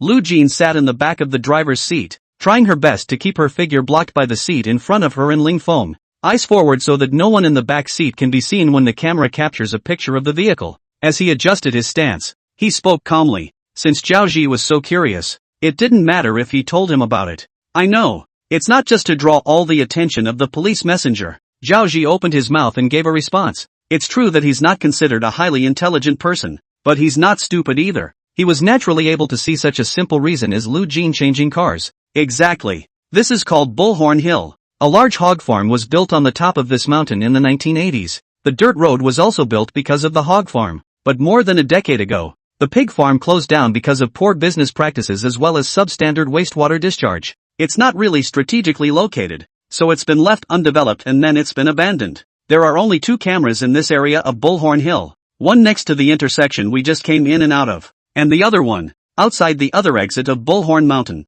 Lu Jin leisurely opened his mouth and narrated without haste. Zhao Ji quietly listened to everything Lu Jin said. The heart couldn't help but be secretly impressed. After all, as a native of Shangyun City himself, he had never heard of this Oxhorn Mountain at all. Lu Jin, on the other hand, was just an outsider who hadn't even been in Shangyun City for a week yet. He already knew so much about the place. It's hard to imagine, in the course of these few days, just how much effort did Lu Jin put into making a plan. "We took off in the police car. Although we traveled a long stretch of road without cameras over at the Fullwood Hill section, but using the eye in the sky system, it was easy for the police messenger to find the police car we were in again. What do you think the police messenger side will think when they finally see us through the surveillance and see that we drove a police car into the entrance to Bullhorn Mountain?" Lu Jin spoke again. As he spoke, he lifted the watch on his wrist to glance at the time. Zhao Ji pondered slightly after hearing Lu Jin's words. Obviously, he had also seriously pondered over Lu Jin's question. "They'll think we're hiding out in the middle of an abandoned pig farm on Oxbow Mountain?" Zhao Ji looked up at Lu Jin's back and opened his mouth rather seriously in response. "But, boss, it was only a moment after we entered the intersection that we switched vans and came out. Won't the police officers suspect this van?" Having just responded to Lu Jin, Zhao Ji thought of something else. Once again, he opened his mouth and inquired, "What if I told you that this one van, it was only a half hour ago that it pulled in from the other entrance to Bullhorn Hill?" Lu Jin raised one eyebrow and spoke calmly. Zhao Ji was slightly stunned, and instantly had a look of realization. Chapter 83, Discovering Lu Jin's Traces. But soon, Zhao Ji was puzzled again. "So, why are you in such a hurry, boss? Shouldn't we have hidden the car farther away when we all switched cars?" Zhao Ji spoke thoughtfully. In his opinion, they've switched cars. There should be plenty of time to deal with police cars. However, Lu Jin only drove the police car a few hundred meters into the intersection before changing cars. This is clearly not the best option. The shorter the time between our entrances and exits, the easier it will be for the police messenger side to overlook our switching vehicles. After all, if you think about it, we just entered Bullhorn Mountain in the middle of the security footage. Would they care about this van that appeared in the surveillance footage a few minutes later when they have a preconceived suspicion that we're hiding out in Bullhorn Mountain? The corners of Lu Zhuan's mouth hooked up into a light smile as he leaned back in his seat and looked at the Nyojiu Mountain, which was shrouded in smoke and rain. In his calm gaze, he couldn't see any semblance of joy or sorrow. Everything was going according to his plan. Even this cloudy weather was in his reckoning. It was raining, for one thing, and it was cloudy, with poor visibility, allowing him to move some of the hostages' bodies, change cars at this location, because their odor is also masked by the rain. This makes canine searches more difficult. Under the police dog's sense of smell, which is thousands of times more sensitive than that of human beings, even if your police car is well hidden, it will soon be searched out. But with the rain covering it, the canine's nose won't be as sharp. It would certainly buy him a lot of time. As for, why was Lu Zhuan so sure that the commander-in-chief would think that they were hiding in Oxhorn Mountain?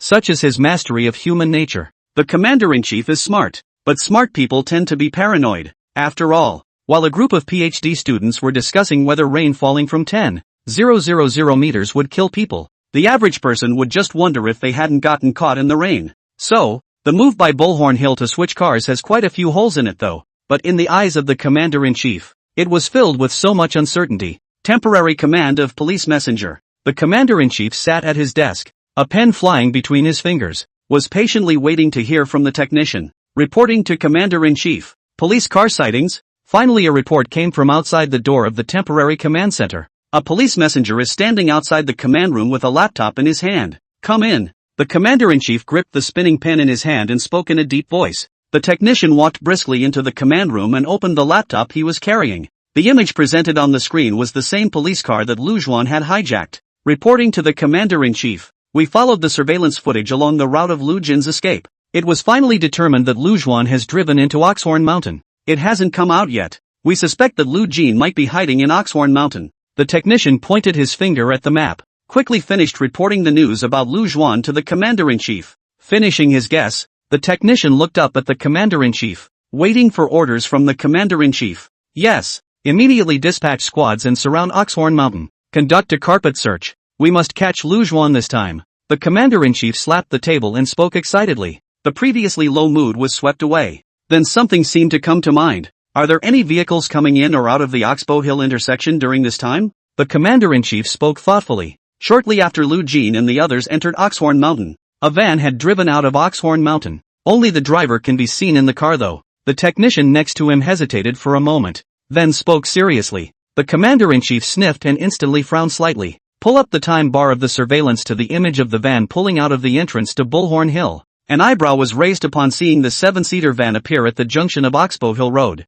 After framing the image, his eyes were fixed on the screen with a deadly stare. Again, I don't think I can see very well. Zoom in again until you can see the person sitting in the seat clearly. One man, a 7-seater van. The commander-in-chief murmured something as suspicion clouded his brow. The play button on the video screen was then pressed. As the van continued to drive for some distance, the commander-in-chief pressed the pause button again. Xiao Lu, got any paper? The commander-in-chief reached out and asked. The technician next to him hurriedly took out a piece of paper from inside his pocket and handed it to the commander-in-chief. The commander-in-chief was seen taking the paper, removing the black pen, and comparing it to the screen. Afterwards, some data was quickly written down on top of that piece of paper. From the time the police car pulled into Bullhorn Hill to the time the van pulled out, there was just over 10 minutes between them. The Winfield van, nearly 6 meters long, travels 4 spaces in 1 second, a distance of 24 meters, and a speed of about 90 mph, driving pretty fast.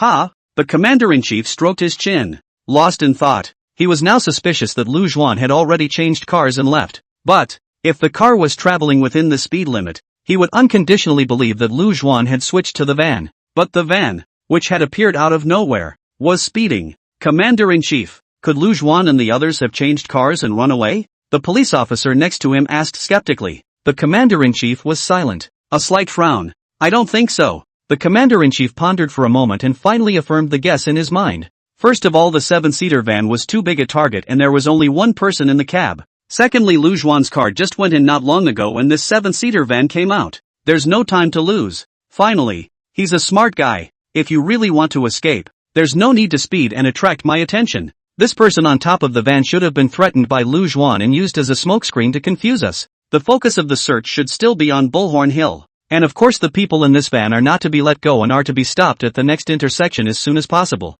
The commander-in-chief analyzed it in detail to his men. But rather than analyze it, it was more like he was convincing himself. How long will it take for our group to get near Bullhorn Mountain? The commander-in-chief glanced at the map on the table and pursued the police messenger. At top speed, it'll probably take half an hour. The police messenger hesitated for a few seconds, which gave the commander-in-chief a relatively accurate answer. Tell them to go faster. And in the meantime, keep an eye on the intersection at all times. Prevent Lu Zhuan from running away from the other exit of Oxhorn Mountain. The commander-in-chief spoke thoughtfully, a glint flashing through those eyes. Run away? The Bullhorn Mountains are a complex environment, and with the rain, they are able to mask their odor very well. Coming out of Bullhorn Hill, you're sure to be seen by the surveillance at the intersection. Wouldn't it be better to hide in the Oxhorn Mountains and escape down the mountain road inside the deep mountains? The young police officer next to him, after hearing the commander-in-chief say that Lu Zhuan will change cars, it was incredible. In his opinion, Lu Zhuan's escape down the mountain road could be far safer than escaping from the highway in a car.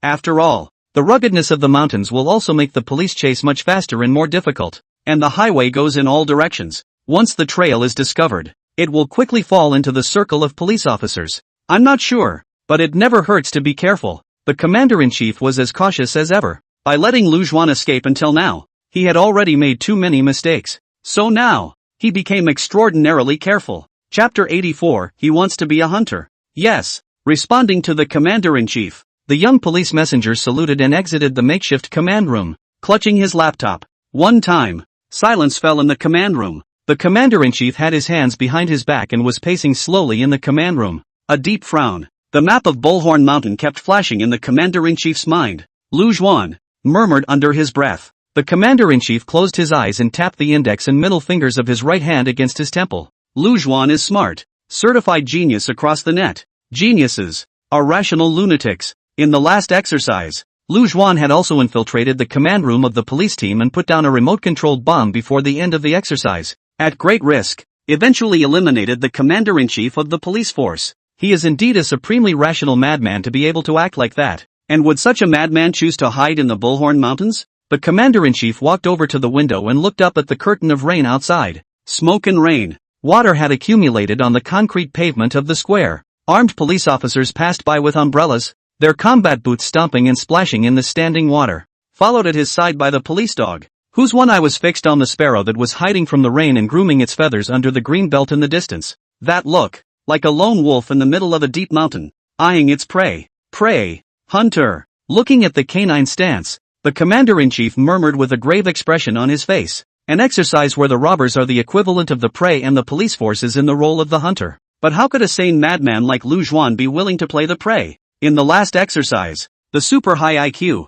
using a perfectly rigorous plan, had been holding the nose of the police team. The eventual fallout allowed him to perfect the transition from prey to hunter in the midst of that maneuver. Not only did he make everything go the way he expected, but he even took out the commander-in-chief of the police force. Then, in this maneuver, he would certainly not play the prey in peace, he would also make himself the hunter. The thought dawned on the commander-in-chief instantly. He hurriedly turned back to the whiteboard where the map hung in the makeshift command room, and settled on the location of Bullhorn Hill with a red pushpin. The huge map was rapidly shrinking in the commander-in-chief's deep eyes, and it seemed that at this point he could only see the small piece of Bullhorn Mountain. Lu Juan is a genius, a lunatic who is sane to the core. In his eyes, Bullhorn Mountain was certainly not the most perfect place to hide, but this place is the perfect hunting ground. If he had wanted to be a hunter, he would have stayed in the middle of the perfect hunting ground that is the Bullhorn Mountains. Make more noise here. That's what's crazy. Knock, knock, knock. Report, Commander-in-Chief. There's been a new discovery over at the technical department.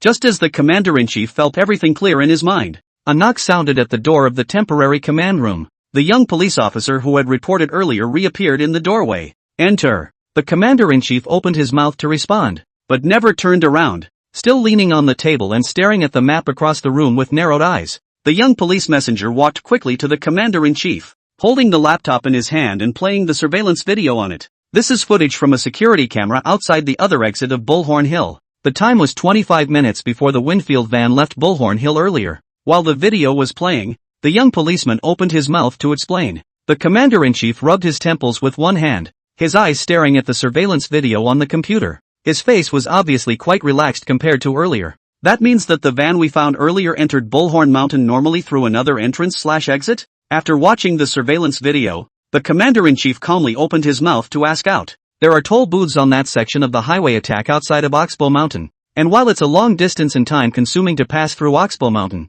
it's also true that there will be vehicles going around Oxbow Mountain as a way to get around the toll booths. So there's a big chance that this Winfield van has nothing to do with Lu Juan and the others. The young cop almost nodded, while spelling out all his thoughts. The commander-in-chief sniffed and didn't say anything. He walked to the door of the makeshift command room, looked at the rain, and lit a cigarette. Everything is clear. There are a total of 2 entrances and exits to Oxbow Mountain, and the distance between the 2 entrances and exits is almost a 30-minute drive. The security camera footage we saw earlier showed that the 7-seat Winland van was speeding. Thus his passage through the Oxbow Mountains took only 20 minutes or so. It also fits well with drivers who choose to take the long way around toll booths. All indications are that this van has nothing to do with Lu Juan, and there were no remaining vehicles coming out of Bullhorn Hill. Then Lu Juan must be in the middle of Oxhorn Mountain. Good boy. Want to be a hunter? I'm not a piece of bone to chew on, nah. The commander-in-chief took a deep drag on his cigarette, exhaled slowly, and watched as the smoke blended into the misty rain before he opened his mouth to murmur. The young police officer holding the laptop was standing behind the commander-in-chief at that moment, listening to the commander-in-chief's murmur. He had a curious look on his face, though he did not open his mouth to inquire. "Gather all the squad leaders and meet." The commander-in-chief extinguished the cigarette in his hand on the trash can's hold down, before turning to look at the young police messenger to give his orders. Temporary command room. Several of the police squad leaders who had participated in this exercise had gathered here. The commander-in-chief stood in the center of the room. He grabbed the red pen on the table and drew a circle on the map where Oxbow Mountain was. "Lujuan wants to be a hunter. If I'm not mistaken, Oxhorn Mountain is the hunting ground he chose. Gather all forces and blockade Oxhorn Mountain." The commander-in-chief braced his hands on the tabletop, looked up at those present, and spoke with extreme seriousness. As the words fell, the commander-in-chief swept his gaze over the crowd. Seeing that the squad leaders present were basically in a state of confusion, he raised his eyebrows slightly. "What's the problem?" The commander-in-chief calmly opened his mouth to inquire. "Commander-in-chief, what does this hunter mean?" A squad leader raised his hand and opened his mouth to ask out a question with a puzzled look on his face. The rest of them also looked up at the commander-in-chief. Obviously, the commander-in-chief inexplicably opened his mouth with a sentence about Lujuan wanting to be a hunter, leaving them unable to get their heads around it for a while. "An exercise, police officers and robbers. Originally we were the hunters and the robbers were the prey. But a smart man like Lujuan is not willing to act as prey. I've studied his last maneuver, and to summarize his performance in one sentence, it's a metamorphosis from prey to hunter. With this maneuver of ours, I'm afraid he's also trying to be the hunter and treat us as prey. At this time he is at Oxbow Mountain. This is where he is going to hunt us." The commander-in-chief tapped his fingers gently on the map on the desktop and looked at the group of squad leaders and opened his mouth. The words fell. Everyone's eyes fell on the location of Oxhorn Mountain on the map. Chapter 85, What a Tiger Highway. A 7-seat windmill van sped past. The wheels of the car ran over the water that had accumulated on the road,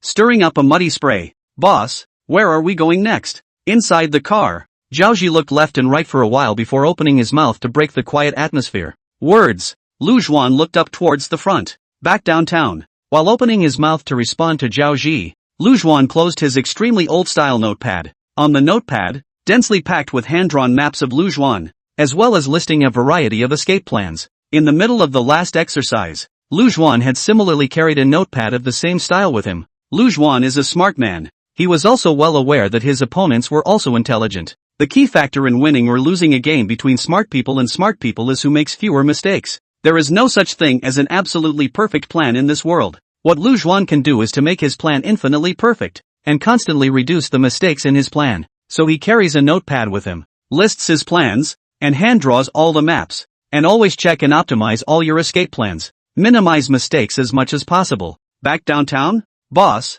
did I hear right? We're going back downtown now?" The downtown area can be filled with sky-eye cameras, and the main force of police officers are in the downtown area. "If we go back now, aren't we just shooting ourselves in the foot?" Zhaoji looked at Lu Yuan with a shocked face and staggered his mouth. Indeed, the density of surveillance cameras in this city is extremely high, with fewer blind spots on the surveillance cameras and easier for the police patrol teams to transfer officers. In the eyes of Zhaoji, whose brain perennially belonged only to the half-activated state, if they went back to the city now, wasn't it just plainly looking for death? It's a long time for this maneuver. If we're just looking for a place to stall, then this maneuver is going to be boring. Can we still be called humongous bandits if we don't make some noise? Lujuan calmly opened his mouth, and as the words fell, he wrapped his hands around his body and closed his eyes in preparation to rest for a while. His system gives rewards based on ratings. After tasting the sweetness of the system's generous rewards last time, Lujuan naturally had to improve his rating for this exercise as much as possible.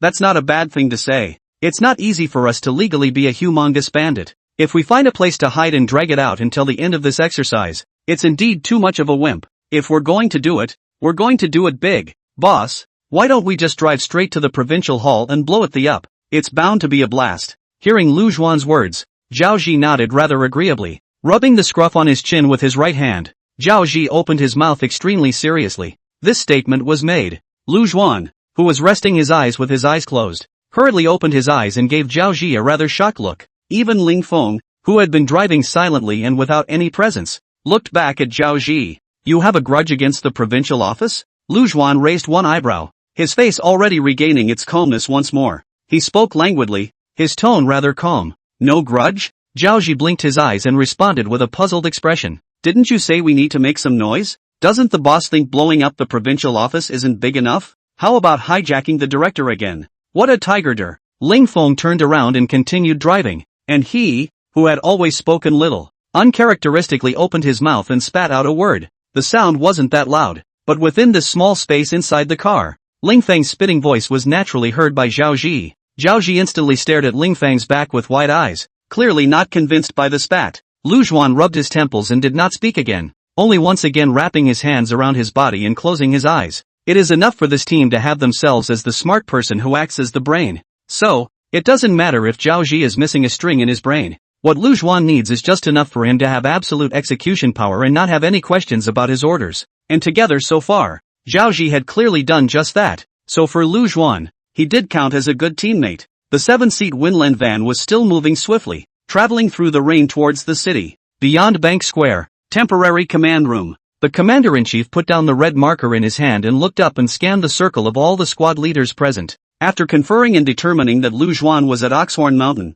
he had already made a tight deployment of his actions. This big net is spread out. This time he won. Be able to escape. After looking around at those present, the commander-in-chief's eyes returned to the map once again. The index and middle fingers of his right hand tapped the location of Oxhorn Mountain on the map, and the commander-in-chief's words carried a strong sense of confidence. The police squad leaders present all looked at the commander-in-chief in unison. The moment. Everyone's faces were full of confidence. It was as if the scales of victory were already tilting in their favor. Action! The commander-in-chief stood up straight, his hands wrapped around his body, and opened his mouth with extreme seriousness to give the order. Yes, the commander-in-chief's words have just fallen. The squad leaders present saluted the commander-in-chief in unison and responded in unison. Outside the temporary command room, the commander-in-chief stood under the awning, looked at the rain and lit a cigarette. Police dispatch is a high-intensity, brain-draining job, especially the commander-in-chief who acts as the brains, and smoking keeps his brain clear and his mind active.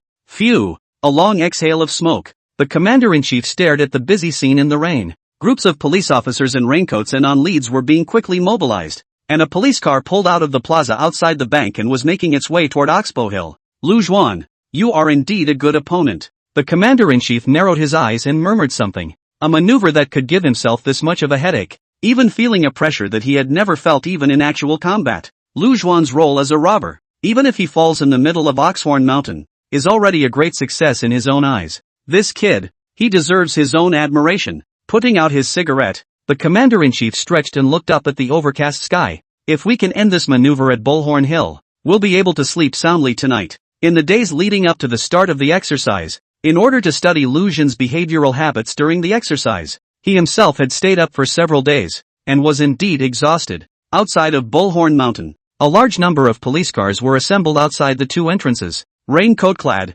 heavily armed police agents set up barriers at both entrances and exits. Several bomb-proof vehicles drove within the Bullhorn Mountains, and the destination of their trip was the abandoned hog farm building on the high point of Oxbow Mountain. There, it was the most likely hiding spot for Lu Zhuan to hide in the entire Oxhorn Mountain. The sky was terribly overcast and the dense rain greatly reduced visibility. At this time, the entire Oxhorn Mountain was shrouded in a cold and stern atmosphere. Chapter 86, Lu Zhan did not come here. Bullhorn Hill. Outside the abandoned pig farm located at the top of the hill, more than a dozen special task force members were slowly approaching the abandoned pig farm. Dense raindrops fell, striking above the raincoats of the troopers with a snapping sound. The cover of trees and the hazy smoke and rain reduced visibility. Even if you look down from the top of the abandoned pig farm, it's not easy to notice the special task force members who are traveling at this moment. Report, a team has arrived at the designated location. It was only after all the team members had reached the wall and found cover that the lead special agent held down his headset and reported the situation to the makeshift command room, and the rest of the troopers were pressed against the wall, waiting in silence. Everyone is standing by. It seemed that this was not a drill, but a real live battle. It was able to have such an effect, and regardless of the outcome, it had been a successful exercise. Temporary command room. The commander-in-chief stood behind a couple of technicians. Above the technician's body, several displays hang, and on one of them is a real-time image of the outside of the abandoned pig farm at the top of Niujiao Mountain. Each member of the special task force carries a police micro-camera, even though dozens of kilometers separate the temporary command room from Oxbow Mountain, but that's still within the signal coverage of the police cameras. Therefore, even though the commander-in-chief was in the temporary command room, he was still able to make real-time decisions to the special agents outside the abandoned pig farm. Looking at the image of the abandoned pig farm on the screen, the commander-in-chief did not rush to make a decision. He tapped his right index finger on his left arm, his brow deeply furrowed, as if he were in deep thought. In the entire Bullhorn Mountain, everyone thought that this abandoned pig farm was the best place to hide.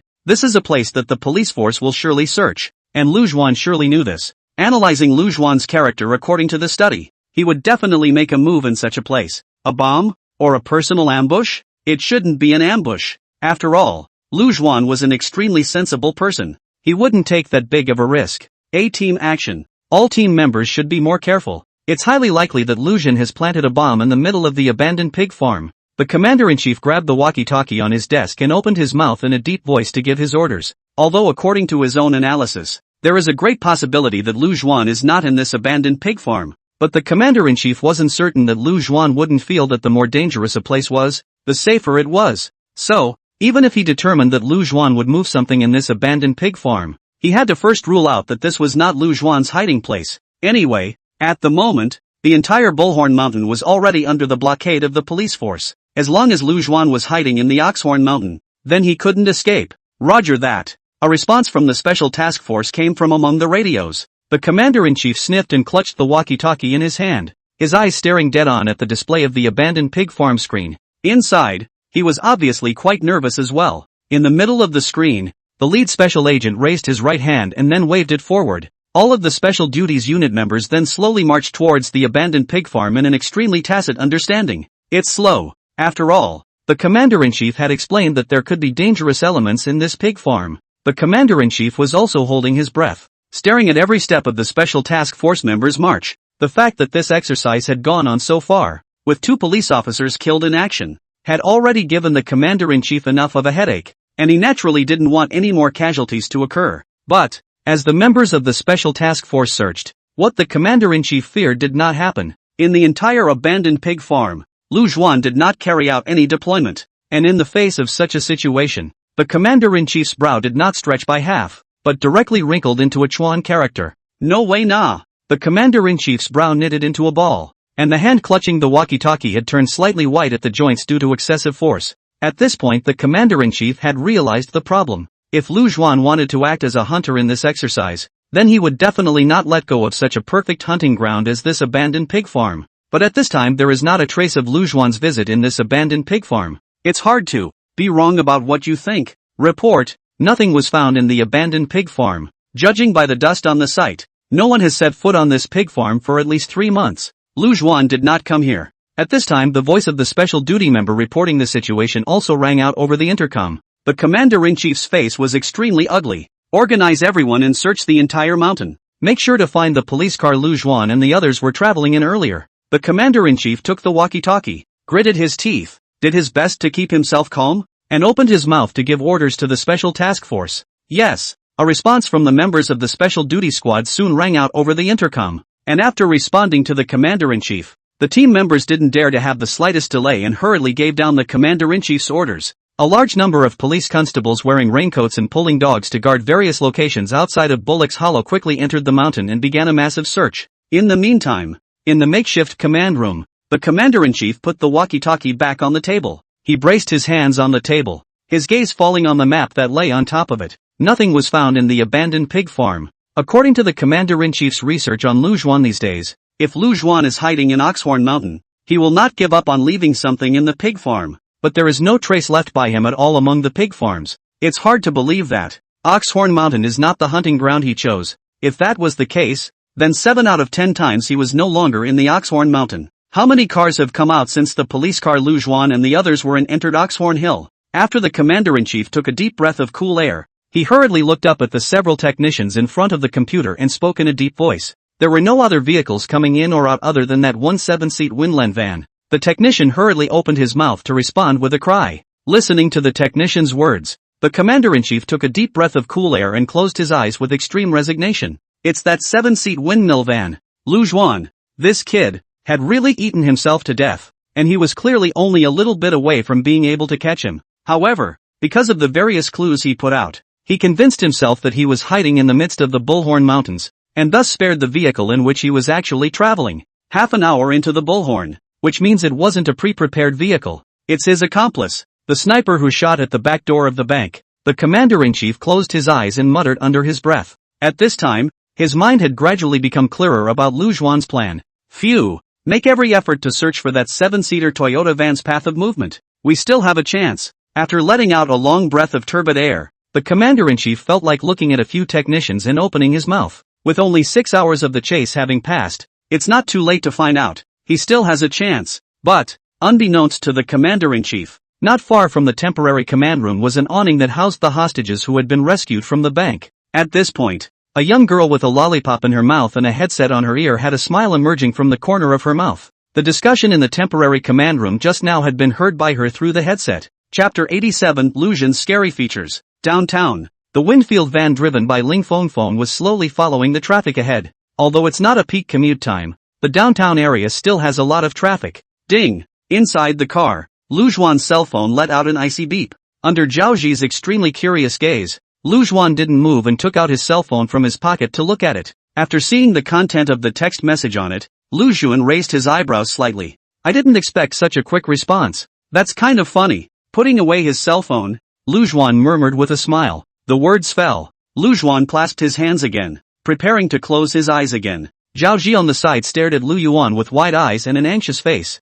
Obviously, he was very curious about what kind of text message Lu Zhuan had received. Plus the fact that Lu Zhuan's sentence was somewhat interesting. It stimulated his curiosity even more. It was expected that Lu Zhuan would take the initiative to tell them the content of the text message after reading it. Who knew that Lu Zhuan didn't seem to have this intention? Boss, what's the news? Scratching the back of his head, Zhao Ji came over to Lu Zhuan and asked out playfully. Ling Feng, who was driving ahead, also raised his head sideways when he heard Zhao Ji ask a question. Tang Yuyan sent a message saying that the side of the police force has sensed our plan to get away. Our opponent this time is quite interesting. Lu Zhuan opened his eyelids to look at Zhao Ji and calmly spoke the news he had received. The fact that the chief commander of the police force was able to react in such a short period of time was indeed beyond Lu Zhuan's expectations. With such a short time, they must not have searched the mountain yet. The fact that he had already reacted before even searching the mountain was proof enough that the commander-in-chief of this police team was indeed a smart man. This opponent is not simple. Boss, Bull, you let Tang Yuyan stay in the police command room as a hostage. Then we can control the police's decisions in real time. Won't we win this maneuver for sure? Zhao Ji looked at Lu Zhuan and spoke excitedly, unable to help but give a thumbs up as he spoke. Obviously, Zhao Ji, an extremely difficult prick in everyone's eyes, was heartily admiring of Lu Zhuan. The information Tang Yuyan can provide us with is ultimately limited. It's still up to us to win this maneuver. Lu Zhuan opened his mouth to respond to Zhao Ji. The words fell. He then closed his eyes once again to shut his eyes. The police messenger for the commander-in-chief to be able to so quickly recognize the bureau of the Oxhorn Mountain. This is indeed beyond their own expectations. But this did not affect Lu Zhuan's next plan. After all, it would take time for the police team to track down where Lu Zhuan and the others were going to be. And for a while there was enough time to execute the next plan. The vehicle continued to move forward. Almost 10 minutes later, the van arrived at a bustling shopping mall, and Ling Feng drove the car to the underground parking lot at Lu Zhuan's signal. Take everything and get out of the car. Lu Zhuan opened his mouth to remind him, and then took the lead in opening the car door to get out of the car. When Zhao Ji and Ling Feng heard this, they also hurriedly got out of the car, put on the black backpacks with guns and ammunition on their backs, and followed Lu Zhuan's footsteps. Boss, there's a camera there. Zhao Ji followed behind Lu Zhuan, and when he looked up, he saw the camera above the garage. There are just 2 entrances and exits to this underground garage, and there are cameras above the entrances and exits. If you want to leave through this underground garage, you can't avoid being caught on this camera. We didn't land here, so it wouldn't hurt to be photographed. Lu Zhuan walked towards the outside of the garage while calmly responding to Zhao Ji. The route at this time was completely the escape route that Lu Zhuan had already planned. That is to say, every step they took now was one that Lu Zhuan had already taken before he made his plan. What place has a camera? Lu Zhuan naturally knows clearly. After hearing Lu Zhuan's words, Zhao Ji nodded and didn't say anything else, only following closely behind Lu Zhuan. Ling Feng didn't talk much, so naturally he didn't open his mouth to say any words after getting off the car, just carrying his black backpack with the sniper rifle and silently following Lu Zhuan. The trio exited the underground garage and made their way to the walkway outside the mall. By now the rain had stopped. There was a lot of foot traffic on the pedestrian street, and it was not an exaggeration to say that it was shoulder to shoulder. And Lu Zhen and the 3 of them were carrying huge black backpacks because of that. So even in such a huge flow of people, it was still extremely easy to be spotted. Lu Juan remained calm and walked at the forefront to lead the way without haste. At some point, Lu Juan suddenly stopped in his tracks. He looked up at the camera directly in front of him, his deep eyes calm, a faint smile emerging from the corners of his mouth. There was a 2-second pause to make sure that a positive face had been left amongst the security footage before he turned towards a side alley. After entering the alley, Lu Jing led Zhao Ji and Ling Feng both, and began to march left and right. Zhao Ji followed behind Lu Juan, looking around while closely following Lu Juan's pace. He realized that after walking into the alley, none of the cameras appeared on the path Lu Juan had taken them on. That is to say, in Lu Juan's escape plan, he plotted a path that was completely blind to surveillance, and he hadn't glanced at a map or even one of his hand-drawn notepads along the way. It's amazing how such a complicated route is etched in his mind. Zhao Ji looked up at Lu Juan's back. After seeing Lu Juan's ability before, he had the utmost respect for Lu Juan, and at this point, in admiration, more than anything else, it was scary. Despite taking part in this maneuver, Zhao Ji was also really enjoying his time as a robber these past few days, but he never forgot who he really was. He's a police officer with a heart for justice. After seeing the horrors of Lu Juan, it began to feel that if such a person really did something illegal and criminal, what a terrible thing it would be. But, thankfully, Lu Juan was a police messenger. Just like him. Temporary command room. The commander-in-chief stood in the doorway of the temporary command room, still holding half a cigarette between his right index and middle fingers. He frowned deeply,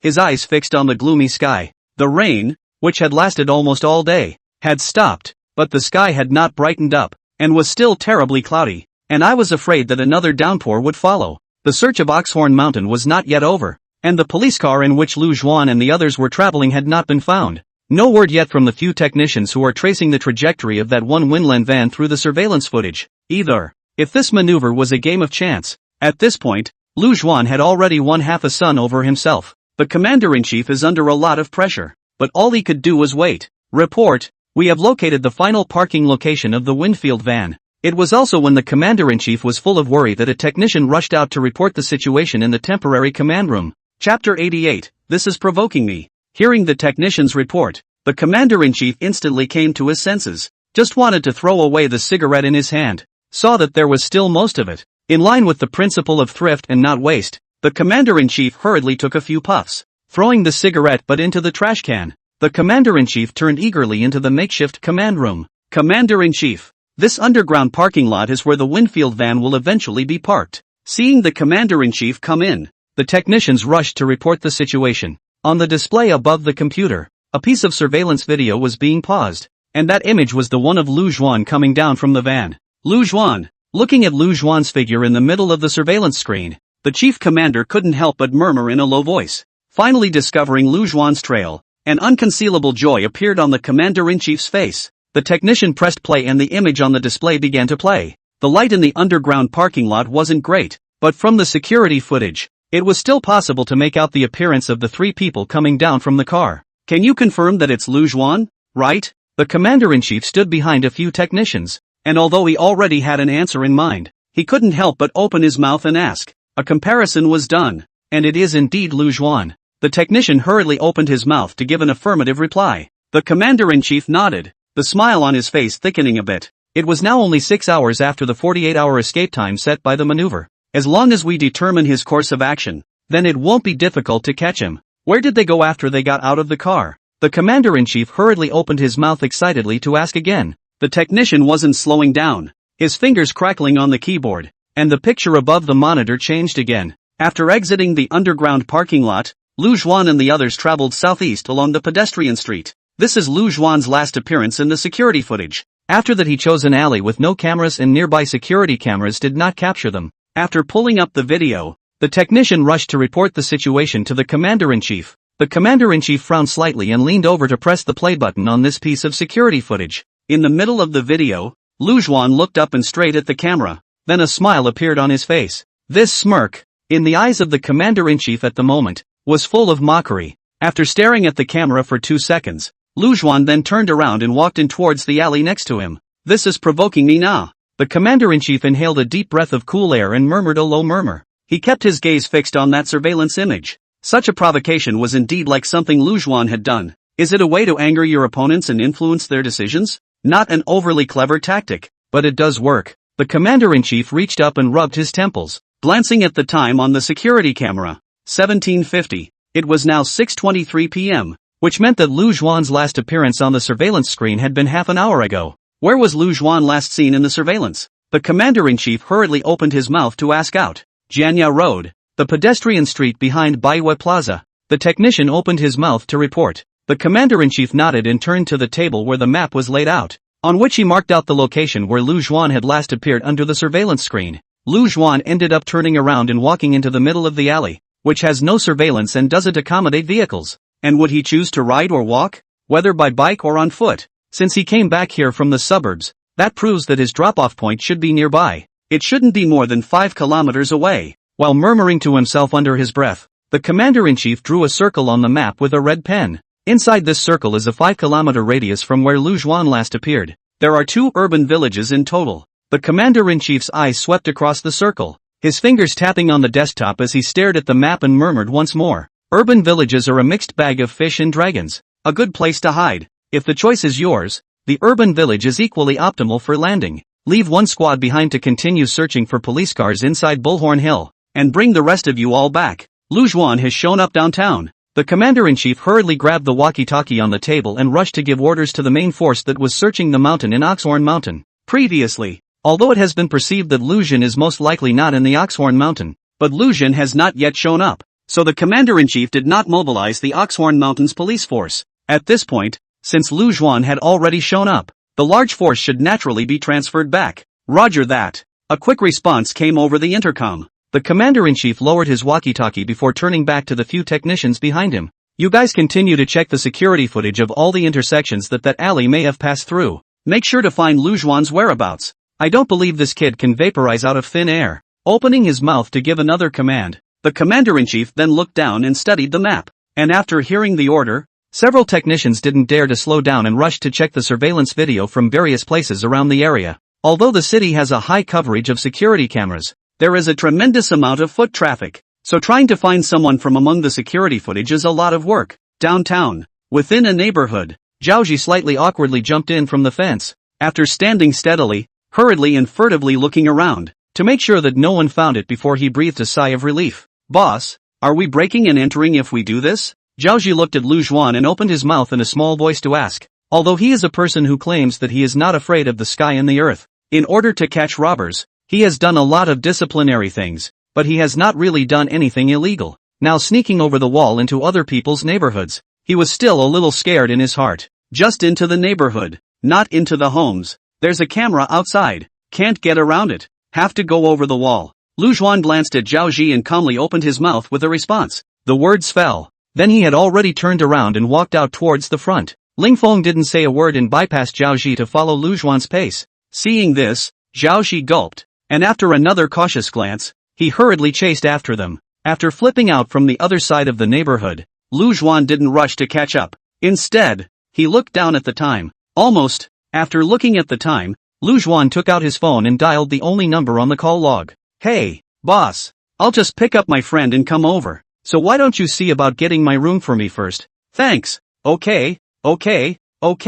After the phone was connected, Lu Zhen manipulated a mouthful of dialect-flavored Mandarin and opened his mouth smilingly. While watching Lu Chun's operation at this moment, Zhao Ji had a curious look on his face. What's going on here, boss? Chapter 89, What a Fight Between the Gods. Lu Zhuan hung up the phone, then once again walked ahead to lead the way. Zhao Ji and Ling Feng followed closely behind. Zhao Ji was very curious about Lu Zhuan's phone call just now. After wanting to speak several times, he scratched his head and opened his mouth to ask out. Boss, who was that call you just made? Listening to your tone, the person on the other side should not come from a small place. Zhao Ji came over to Lu Zhuan's side and opened his mouth with a squeeze. Indeed, in the past few days with Lu Zhuan, it was really the first time Zhao Ji had heard Lu Zhuan speak to someone in that tone, mixed with the dialect of ordinary, with that slightly formal tone, completely not the Lu Zhuan he knows. Yesterday I made a trip to the urban village on the west side of the city, left my ID at an inn there, and paid the owner an extra $200. Have the owner get me a room with my ID when he gets my notice.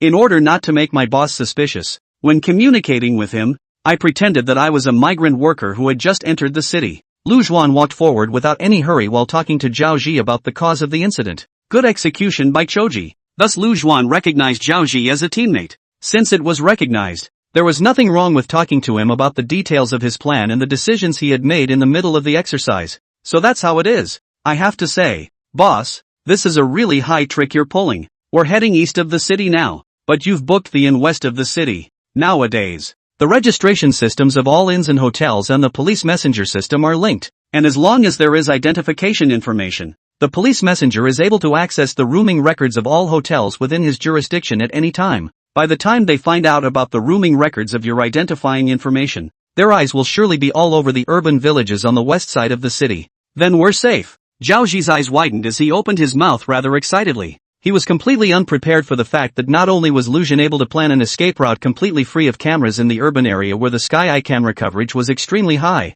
even on the way to escape, it was surprising that traps were being laid to disrupt the ranks of the police messenger. From the beginning, Ling Feng had swindled himself to death. Himself and him had gotten away from the bank, and Tang Yuyan had stayed as a hostage in the temporary command of the police force. The change of cars to the later Bullhorn Hill tricked the entire main body of the police force into going to Bullhorn Hill. It's totally 10 steps forward nah. Zhao Zi was a rough man, but the more he was, the more he admired smart people. Therefore, the admiration in his gaze toward Lu Yuan was even more fervent. By the way, boss, didn't you say that the commander-in-chief of the police force this time is also a smart guy? So do you think he'll realize that your record of running an inn is just a front? After Zhao Zi secretly admired Lu Xuan in his heart, he opened his mouth to ask out rather curiously. Bullhorn Hill has already fooled the commander-in-chief of the police force once. And this time the rooming and record in Bullhorn Hill's bureau are basically a change of scenery. That commander-in-chief is also a smart man, so he can't fail to see it. Can he? He naturally perceives problems. However, you said that the hotel opened in the face of my identity information. Even if he thinks there is a problem, can he not go to see it? We were last seen on the security cameras at 5:50, and I called my boss at 6:31. 40 minutes. The hostel where I left my identity information is almost 3 kilometers or so from where we were last seen on camera. At our fitness level, we can cover a distance of almost 4 kilometers in 40 minutes, but we have to take more detours to avoid the cameras, and 3 kilometers is about right. He's a smart guy, and he can think of these things. You say with all this corroboration, he mustn't make a trip to the fold? Lu Xuan spoke leisurely as he walked. The words were spoken in a cloudy manner, as if he was just chatting with Zhao Zi about some family matters. Zhao Zi, on the other hand, was already stunned after hearing Lu Xuan's analysis. Even Ling Feng, who looked like he was uninterested in everything, was listening with great interest. Being a smart person is so tiring nah. It's amazing how much you have to think. Zhao Zi was shocked for a moment before he smacked his lips and opened his mouth to spit. He'd had an eye-opening day. Have to say. These games between smart people and smart people. In his eyes that's a godsend. A temporary command post outside Bank Square. By this time, the main force at Oxbow Mountain had returned to the outside of the temporary command headquarters. The commander-in-chief and a couple of squad leaders with their teams were gathered around a table in the makeshift command room. A map of the downtown area was on the table, and above the ground had already been written by the commander-in-chief with a red pen full of dense markings. During the time he was waiting for the main force to pull back from Nyojia Mountain, the commander-in-chief wasn't idle, and he sifted through all of Lu Xuan's possible hiding places on top of the map. After all, now a few comrades from the technical department have yet to find Lu Xuan's trail again from the surveillance footage. If you can't find any trace of Lu Xuan from the surveillance video, you can only start a carpet search centered on the place where Lu Xuan was last seen. So, it was naturally necessary for himself to mark out Lu Xuan's possible hiding place at this time. Everyone say what you think. This man, Lu Xuan, is not easy to deal with, and it's indeed not easy for us to win this maneuver. In order not to lose face with the provincial office, everyone will work harder in the next 2 days. The commander-in-chief pressed out the cigarette in his hand in the ashtray on the table, and only then did he look at the group of squad leaders with a serious face and opened his mouth. The exercise had gone on so far, and the commander-in-chief still had far less useful information at their disposal, so this maneuver was destined to be a tough one. Overtime was already a foregone conclusion. Report, we found the rooming records of Lu Xuan's ID card in the urban village on the west side of the city. Just as the commander-in-chief was boosting his morale and preparing for this next tough battle, a technician ran over excitedly to report the new discovery to the commander-in-chief. Words. A joyful look appeared on the faces of all the squad leaders present. The commander-in-chief was the only one with a slightly locked brow and a puzzled expression. 634? From the technician's hand just printed out the rooming record. Glancing at the content on it, the commander-in-chief instantly locked his brows deeper. He murmured and read the time on the rooming record. Randomly, he hurriedly glanced toward the map again, on which the place where Lu Juan was last seen in the surveillance video was marked with a red marker pen, and the commander-in-chief also marked the time. Lu Juan disappeared here at 5:50. The urban village on the west side of the city is at this location, about 3 kilometers away. 40 minutes or so. If you're walking, that should be about right. But Lu Juan is a smart man. He could make such a mistake? The commander-in-chief held a red pen in his hand, the tip of the pen tapping on the map, his brows deeply locked as he gazed coldly. Obviously, at this point he was weighing the credibility of this rooming in record. Is this really Lu Juan's 100%? You can pay attention to my DYO. There is a burst of photos yo DY, Longdagia 152. Name, Dragon Fight. Chapter 90, Lucian, the highly intelligent robber. The commander-in-chief rubbed the scruff on his chin, his brow deeply furrowed, his eyes still fixed on the rooming records in his hands. He had watched the live video of Lu Juan's last maneuver 3 times. Although he couldn't say that he had thoroughly researched Lu Juan as a person, he did have a certain understanding of him. In the last maneuver, Lu Juan's plans were interlocked between each step, from beginning to end. The fact that the registration systems of all inns and hotels were networked with the police system was something that Lu Juan couldn't possibly be unaware of. This rooming record, there's something wrong with it. Commander-in-chief, since Lu Juan has revealed his cloak, what are we waiting for? Let's hurry up and take action. Just as the commander-in-chief was pondering, a squad leader hurriedly opened his mouth to give a reminder. The few remaining squad leaders didn't say anything, but they all looked at the commander-in-chief in unison. Everyone's was waiting for the commander-in-chief to give the order. The commander-in-chief raised one eyebrow and placed the paper record of the room opening in his hand on top of the table. He braced his hands on the tabletop and looked up at the group of junior captains who were looking at him expectantly. Lu Juan, the highly intelligent robber, won a landslide victory in the last exercise he participated in with his interlocking plans. Do you guys think such a person would make such a cheap mistake? The commander-in-chief took a deep breath of cool air before speaking seriously. As soon as these words were uttered, all the squad leaders were slightly stunned, and then fell into silence thoughtfully. When the commander-in-chief said that, it seemed to be true. If Lu Juan was someone who would make such a simple mistake, how could the last exercise have caused such a big commotion? How could the director have gone to such lengths to invite him to the provincial office? Indeed, such a low-level blunder doesn't seem like something Lu Juan could do. After all, we were just tricked by him at Oxhorn Mountain, so we can't help but learn a lesson. One of the squad leaders was silent for a moment before nodding and speaking rather approvingly. The rest of the group nodded at that. In the temporary command room, a short silence fell. Everyone was looking down at the map on the table with a thoughtful look. Lu Juan was last seen here, but the inn where the room was recorded is here. The distance between the two places is 3 or 4 kilometers, and there is only a 40-minute difference between Lu Juan's last appearance and the time on the rooming record. If they didn't use any transportation, 40 minutes would indeed only be enough time for Lu Juan and the others to walk to this part of the city village of the inn. Do you guys think that Lu Juan is now truly hiding in this area near the inn as well? After a moment of silence, the commander-in-chief pointed to 2 points on the map and opened his mouth to address a group of squad leaders. But wouldn't it be too risky for Lu Juan to do so? If he's hiding in this area of the inn right now, and he's intentionally making rooming records to lure us here, what's the plan? Is it hard not to be afraid that we'll blockade the whole area and carpet search? A squad leader reached up and scratched his brow,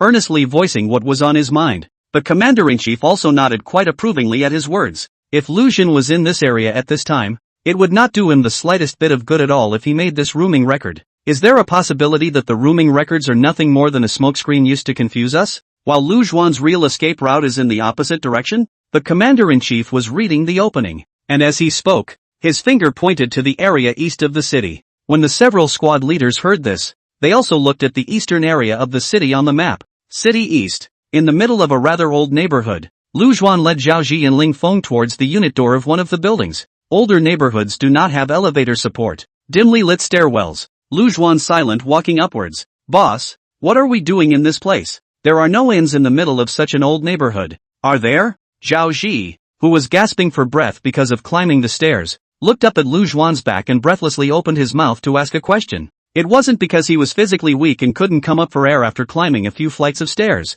The main reason was that they had already walked a few kilometers before coming to this neighborhood, and even though Zhao Ji, who was a police errand boy, already had physical strength that was quite a bit better than that of an ordinary person, he still couldn't hold out a bit. However, on the contrary, Ling Feng and Lu Juan, the two of them looked like they didn't blush or gasp. Ling Feng had good physical strength, which Zhao Ji could understand. After all, he was a top sniper, an existence that could be in an extremely harsh environment and still be on the ground for hours at a time. But how was Lu Juan's physical strength so exaggerated as well? Are all the young cops this strong now? It's too risky to stay in a hostel. And the police force side of the lineup to check out where we've landed will definitely start with hostels and hotels. 48 hours of time. And their eyes can't fall among the neighborhoods. Older neighborhoods have low camera coverage and most of the residents are elderly, making it difficult to conduct screening visits. This kind of place is the best place to land. Lu Juan calmly opened his mouth to respond to Zhao Ji. On the last day of preparation, Lu Juan acted alone.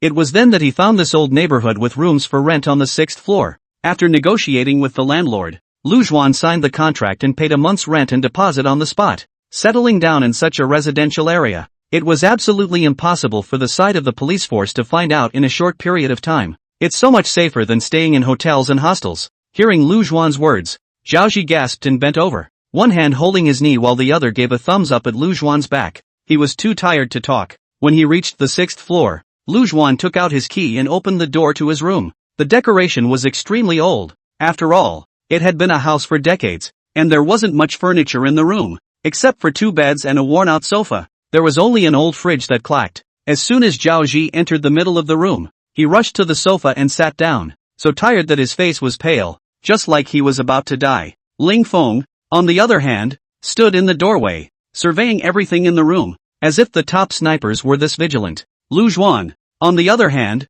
walked into the room and took out 2 bottles of water from the clacking refrigerator and handed them to the two. After renting the room yesterday, he bought the necessities of life from the supermarket downstairs. After all, after they landed here, it was too risky to go out again, and the necessities of life naturally had to be prepared in advance. For the rest of the day, you two will hide here. It will be hard for the police squad to find this, and hiding for 40 hours or so shouldn't be too much of a problem. Lu Juan drank half a bottle of water before looking up at the 2 men and speaking. What about you, boss?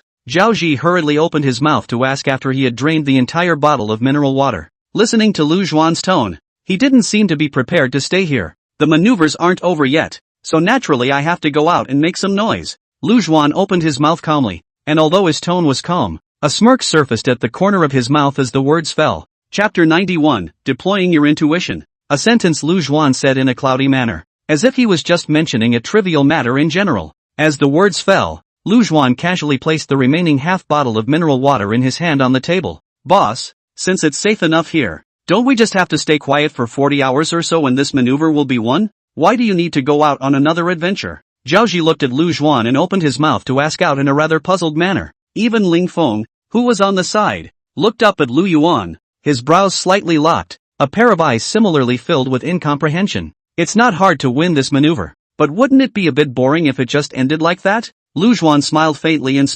said this with a playful look on his face. Lu Juan was not a person who liked to look for excitement, and the reason he chose to venture out and make some more noise was naturally for the system's rating. After all, after the exercise, the higher the rating given by the system, the more generous the rewards Lu Jun could obtain. However, it was impossible for Lu Juan to tell anyone that he had a system, so naturally, he had to find an excuse to fool Zhao Ji and the others. Boss, do you think it's possible that all you smart people are crazy like you? Going out for some excitement in a game that you can obviously win easily. Zhao Ji skimmed his lips and looked at Lu Chun to spit it out. It was true that he didn't quite understand Lu Juan's thoughts. Wouldn't it be nice to win the game on a solid basis? Why take the risk? Anyway, his legs were so weak now that he didn't even bother to move a bit. His boss could toss him around all he wanted. He just wanted to find a place to lie down. Zhao Ji moved his neck and simply came straight to a kudzu lie on the sofa. Lay flat. It smells good. Boss, I'm coming with you. Ling Feng stood at Lu Yuan's side and pulled the strap of the backpack containing the sniper rifle tight behind him, before he looked at Lu Yuan and opened his mouth in an extremely serious manner. A succinct sentence, coupled with that extremely determined look. Obviously, Ling Feng is genuinely willing to accompany Lu Juan to go out and risk his life. No, it's rather risky to have too many people. Just wait here with Zhao Ji. I'll notify you if anything happens. Lu Juan patted Ling Feng's shoulder and spoke with a smile on his face. Their team of hijackers hadn't been formed for a few days yet, but it seemed to be gelling pretty well now. Maybe pricks and pricks are easier to get along with. Academics call this stuff the stinger response. That's an order? Ling Feng raised one eyebrow and looked at Lu Juan, who still asked out in a concise manner. In 4 short words, the tone was extremely serious. Yes. Lu Juan raised one eyebrow and nodded. His reluctance to bring along Ling Feng and Zhao Ji was indeed due to selfishness on the one hand. The trio's actions were too big of a target, and it was indeed much more convenient to be on his own. And on the other hand, it's kind of for both. He wanted to make a bigger deal out of it for the sole purpose of the rewards that the system had given him, which was sort of his own personal business. If he made a bad move and was caught by the commander-in-chief, they had only caught one of them, which didn't mean that the whole team of robbers had failed. Okay, since this is your order, boss, I'll do as you say. Ling Feng nodded, responding seriously to Lu Zhuan. Since he recognized Lu Zhuan as his boss, he would naturally follow Lu Zhuan's orders. He is a soldier transferred to the local sniper. His bones still have the iron obedience of the military. He only obeys those he admires and recognizes. And because of that, Ling Feng was a complete disobedient prick in the eyes of most of his superiors. Temporary command room. The commander-in-chief and a group of squad leaders remained gathered around the table that held the map. Commander-in-chief, you said that Lu Zhuan's direction of escape was the eastern area of the city. Then how did he manage to leave a rooming record in the west side of the city? Is it hard to believe that this kid can fly? A squad leader scratched the back of his head and spoke in a rather puzzled manner. The rest of the squad leaders nodded in a rather agreeable manner when they heard this. Is there a possibility that Lu Zhuan is indeed, as the commander-in-chief said, actually fleeing towards the eastern region of the city? And this record of rooms in the direction of the west side of the city was left by Lu Zhuan, who had his gang go and leave it? After all, this kind of small inn, many of them do not abide by the rules. As long as the money is given, even if it is not the person's identity card, does not matter. One of the junior captains, who was quite old for his grade, scratched his brow and voiced out what was on his mind. Abandon ship and save the day. It's not impossible. The commander-in-chief sniffed and nodded approvingly. This statement of his is the only one that for the time being explains his vision. Whether he was watching Lu Zhuan's performance in the live video of the last exercise, or whether he was fighting Lu Zhuan in this exercise, he was an extremely strict person. Every step of his plan was near perfect. So, a blunder like opening a room record is not like something Lu Zhuan would make. The commander-in-chief is certain that this room record must be fraudulent. Commander-in-chief, then how do we deal with the rooming records that have appeared in the west of the city? Leave it alone or... A squad leader looked at the commander-in-chief, who had a deep frown on his face and stared down at the map, and opened his mouth to ask out. Can't leave it alone. Even if Lu Zhuan is really abandoning his car to protect his honor, we still have to capture this car for him. Team B, take a squad and check out this inn where the rooming records appeared. If any of the hijacker team appears on their security footage, immediately seal off the urban village where the inn is located and then seek backup. The commander-in-chief looked at the squad leader of the code-name Group B squad and opened his mouth to give his order. And then he set his eyes on the area east of the city on the map. If Lu Zhuan's escape route is in the opposite direction to the east of the city, then this urban village in the east of this city is the optimal choice for him to land. Teams A and C, your two squads head to this urban village in the east of the city, guard the entrances and exits, and conduct a sweep of the entire village. Teams D and E, two squads, stay as command and be ready to support the other teams. After the commander-in-chief took a deep breath of cool air, he stood up straight and spoke out all his deployments. His intuition told him that the rooming records that appeared on the west side of the city should just be a smokescreen that Lu Zhuan had gotten up in order to waste the energy of the police force. The east side of the city was Lu Zhuan's true direction of escape. This time, he was prepared not to think about it too much and just follow his instincts and deploy. So, in his deployment plan, only one squad had been sent to the west side of the city to check out the situation, while more men had been sent to all the villages in the east side of the city. Yes, all the squad leaders are receiving the deployment from the commander-in-chief. At that moment, they all responded in unison to the small captain's voice, and then quickly went to carry out the commander-in-chief's orders. A brief silence once again reigned in the makeshift command room. The commander-in-chief stood in front of the table. His eyes once again fell on the map. He grabbed the cigarette case on the table, pulled out a cigarette and lit it. After taking a deep breath, he once again studied the map. Chapter 92, The Game. Begin. At this point in time, the commander-in-chief had already focused his research on the eastern area of the city on the map. There is only one urban village on the east side of the city. Urban villages are large in size, inhabited by workers from all over the country all year round. Basically more than 90% of the population are tenants, and the penetration rate of eye-in-the-sky cameras in urban villages is not high. A place like this is absolutely perfect for hiding. However, the commander-in-chief felt that Lu Zhuan would not choose to hide in a city village. At this moment, he was looking at the map and pondering what kind of place he would choose if Lu Zhuan was in the eastern part of the city and he didn't choose the city village. City East. Lu Zhuan was standing under a camera's surveillance blind spot. Ding! Just as he was reaching for his old notepad and was perfecting his next plan, the cell phone in his pocket beeped. Lu Zhuan pulled out his cell phone and looked at it. The text message was naturally from Tang Yuyen. The content is quite concise. 1 team west of the city, 2 teams east of the city center. After reading the content of the text message on his cell phone, a smirk appeared on Lu Juan's face. The opponent this time is not simple nah. Interesting, Lu Juan murmured with a smile before he put the phone back in his pocket. When he first prepared to open the room to record this hand of smoke bomb, Lu Juan knew that the chief captain will certainly be suspicious. But his own evacuation route to the eastern region of the city did not show up in the monitoring at all. Even if he was suspicious, the commander-in-chief would certainly not let go in the face of only a little clue. Lu Juan guessed that he would send out quite a bit of manpower to check things out. Who knew that he would send only a small team to an inn that had a record of rooms being opened? Instead, 2 squads were dispatched to the urban villages on the east side of the city. He did not reveal his own whereabouts of fleeing in the direction of the east of the city. That is to say, that he was guessing? To dare to make such a deployment on the basis of mere speculation is indeed a man of courage. Such an opponent is indeed not simple. Snapped. Lu Juan closed the old notepad in his hand and looked up at the gloomy sky, a slightly playful expression growing on his face. He wasn't one for taking risks, but encountering such an opponent had inspired the few adventurous spirits in his heart.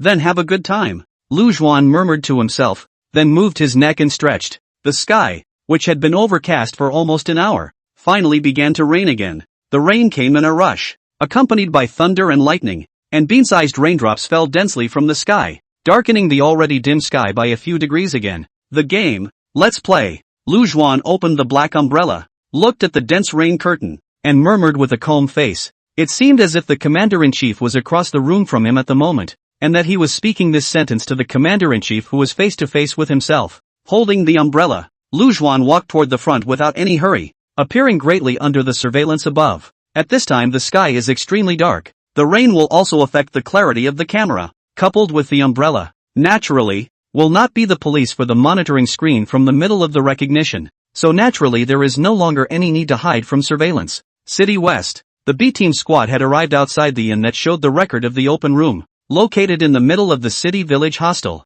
The building, decoration are quite old. Hanging in the door above the light sign are faded. Hostels located in urban villages are basically this old looking. After all, people in urban villages are basically city workers, and staying in hostels is all about affordability. The inn did not have a high income and naturally could not afford to refurbish and replace all kinds of equipment. Either they will be eliminated or they will open up as a husband and wife store and struggle to hang on. Leave 3 to guard the front door, 3 to block the back, and the rest to follow me in to investigate the situation. The squad leader looked up at the inn's door sign and made a quick deployment arrangement. The police officers were also quick to act, blocking off the entrance and exit of the inn. For his part, the squad leader took the remaining police officers into the inn to investigate the situation. This inn is a typical husband and wife store, with the owner working the night shift and the boss's wife working the day shift. It was already past 7 in the evening, and both the boss and the boss's wife were inside the counter. The 2 of them kowtowing to their melons were watching TV dramas on that old computer.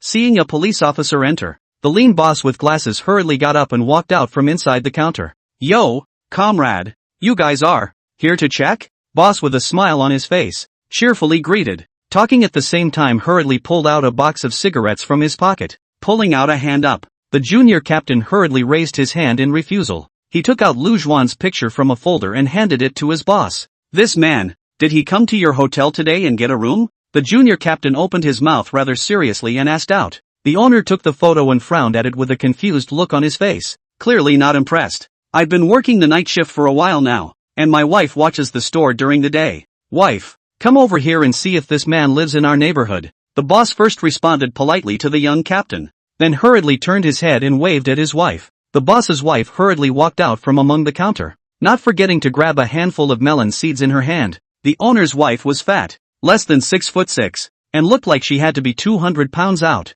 This man, coming over to look at the picture in the boss's hand. The boss's wife nodded in response as she kowtowed to her melon. Upon hearing the boss's wife's words, the young captain instantly became excited. I didn't expect Lu Juan to really be in this inn. As long as I catch him here, not only will I be able to end the maneuver, but I will also be able to get a big credit? What room is he in? The young captain looked at the boss's wife excitedly and asked. Even as he spoke, his right hand had unconsciously moved toward the gun pinned to the back of his waist. He's not staying here. He came in yesterday at noon. He left his ID with me and paid an extra $200 for the room. He explained to me at the time that he went to pick up an old countryman and would come here to stay today. And when he did, he called me in advance and asked me to use his ID card to get the room for him first. At 5 or 6 o'clock, he called and I used his ID to get the room for him. The boss's wife was gushing about the whole thing as she kowtowed to her melon. The words fell out of her mouth, and she couldn't help but glance back towards the old computer inside the counter. It seemed to be a bit of a hangover from the TV show he had just watched, and the lean boss, hearing his wife's account and seeing the little captain's not-so-good face, instantly realized what was going on. He hurriedly tugged at his wife's sleeve. "You loser! How dare you make any kind of money? People haven't even come to the store yet and you dare to give them a room? If this man is a fugitive, wouldn't you be guilty of harboring him?" The owner opened his mouth with a curse, scolding his wife. Chapter 93 this time, just be a gambler. The owner is a man of vision. Seeing the change in the young captain's face, he knew that the man they had come to check out had to be a fugitive 80 to 90% of the time. He doesn't know the law. Only thinking that his wife's behavioral actions were harboring criminals, he opened his mouth to reprimand her. With that scolding, though, the boss's wife was visibly on fire. "How dare you scold me? This is a day without hair. People come to the room with their own ID and pay more. I'm legally compliant, so how come I can't make this money? Zhang sure how? You know how to yell at me. If you have the ability to yell at outsiders, you piece of divorce, go get divorced tomorrow." The boss's wife was scolded and reprimanded by her boss. She first froze for a moment, and after she reacted, she crossed her arms and cursed. From her size and facial features, the boss's wife seems to be a spirited person. At this moment, when he started to rage, he was indeed as terrifying as hell. The junior captain looked at the situation at hand. For a moment we're dumbfounded. He is just to visit the investigation. I did not expect this turn of the situation has developed into this.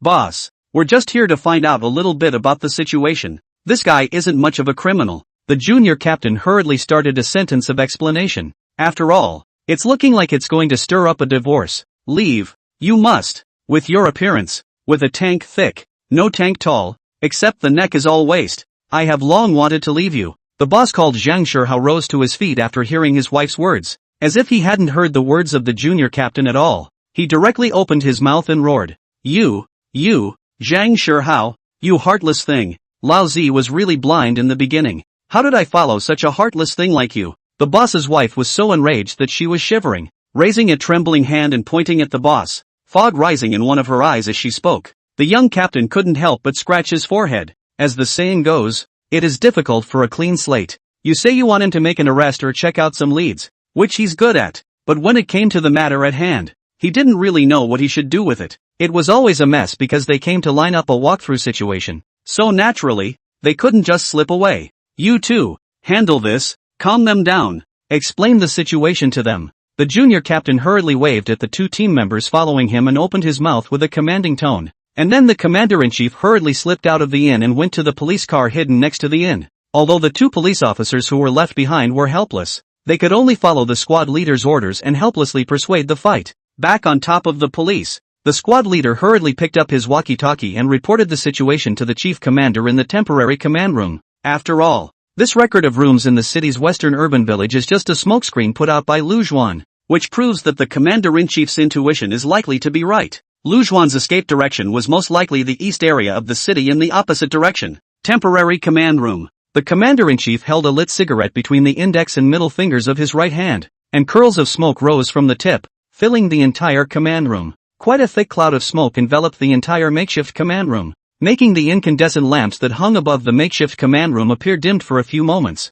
Phew! After inhaling deeply and exhaling the smoke, the commander-in-chief pressed the still half-empty cigarette butt into the ashtray. He grabbed the red pen on his desk and drew across on an area of the map that had originally been circled in a circle. Reporting to the command room. This is Team B Squad. Copy, please reply. It was at this moment that the intercom on the table suddenly rang with a report of the situation. The commander-in-chief hurriedly grabbed the walkie-talkie on his desk. This is the command room. Go ahead. The commander-in-chief responded calmly, then held his breath as he waited for a reply from the other side of the intercom. Sincerely Hotel, we've checked. Lu Zhuan didn't come here today. He came here yesterday and left his ID card with the innkeeper, asking her to use Lu Zhuan's ID card to get him a room once she received the call. That's what led to the open house in the city's west side village. A report from the team leader of Team B came from among the walkie-talkies. The commander-in-chief sniffed and a slightly relieved expression appeared on his face, which was good news for him, after all, proving that the rooming record in the city's western urban village was just a smokescreen put out by Lu Zhuan.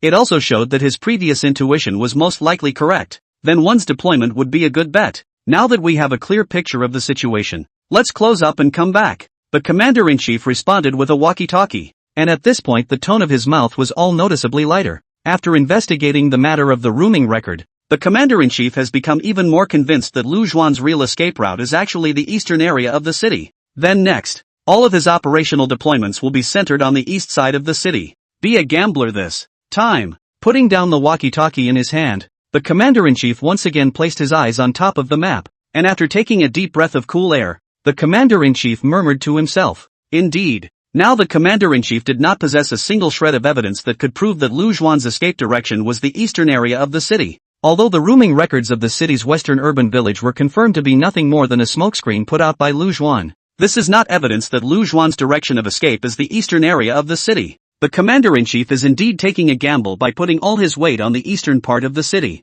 City East, Urban Village. At this time, the two squads of Group A and Group C had already arrived at the city center village. Upon arrival, both squad leaders didn't dare to be the slightest bit negligent and hurriedly deployed according to the commander-in-chief's orders. All of the exits throughout the urban village were quickly set up with guard posts and began to screen everyone entering and exiting the village. And at the moment, outside a rather old noodle shop in the middle of the city village, Lu Zhen put away his umbrella, shook off the water on the umbrella, and walked into the middle of the noodle shop in a big way. The noodle shop occupies a small area and the decoration is quite old. It is obvious that it has been opened in this urban village for many years. This kind of fly tavern that can survive for so many years in the middle of a city village usually tastes pretty good. After having breakfast at the hotel in the morning, he had been running around all the time, with no chance to eat at all, and at this time, Lu Zhuan was indeed hungry enough. This is a good time to grab a bite to eat and refresh. It's pretty rainy. Boss, a bowl of beef noodles. Make it a big one. Lu Zhuan walked into the store, looked at the boss who was sitting inside the counter with old glasses and old books, smilingly opened his mouth to greet. Okay, you find a seat first. The boss looked up at Lu Zhuan and responded with a smile as well. Although the boss didn't have any impression of Lu Zhuan, but looking at him with such a warm attitude, he seemed like a familiar customer. Thinking only that it was an acquaintance he hadn't remembered, he naturally greeted them politely. Lu Zhuan smiled and nodded, so he found himself a spot to put his backpack down and then sat down in the seat next to him. Chapter 94, A Common Acquaintance. Not much longer. The beef noodles were then cooked and served. The owner was a small old man in his early 60s, with short, nearly half-white hair, and clothes that had been washed white, obviously worn for many years, but extremely clean. The store's interior decoration was extremely old, but it was also all cleaned up very neatly, and even the tables didn't have that greasy feel to them. Obviously, this owner is an extremely sophisticated person. The old store is guarded and run with a lot of care. Boss, business isn't so good today,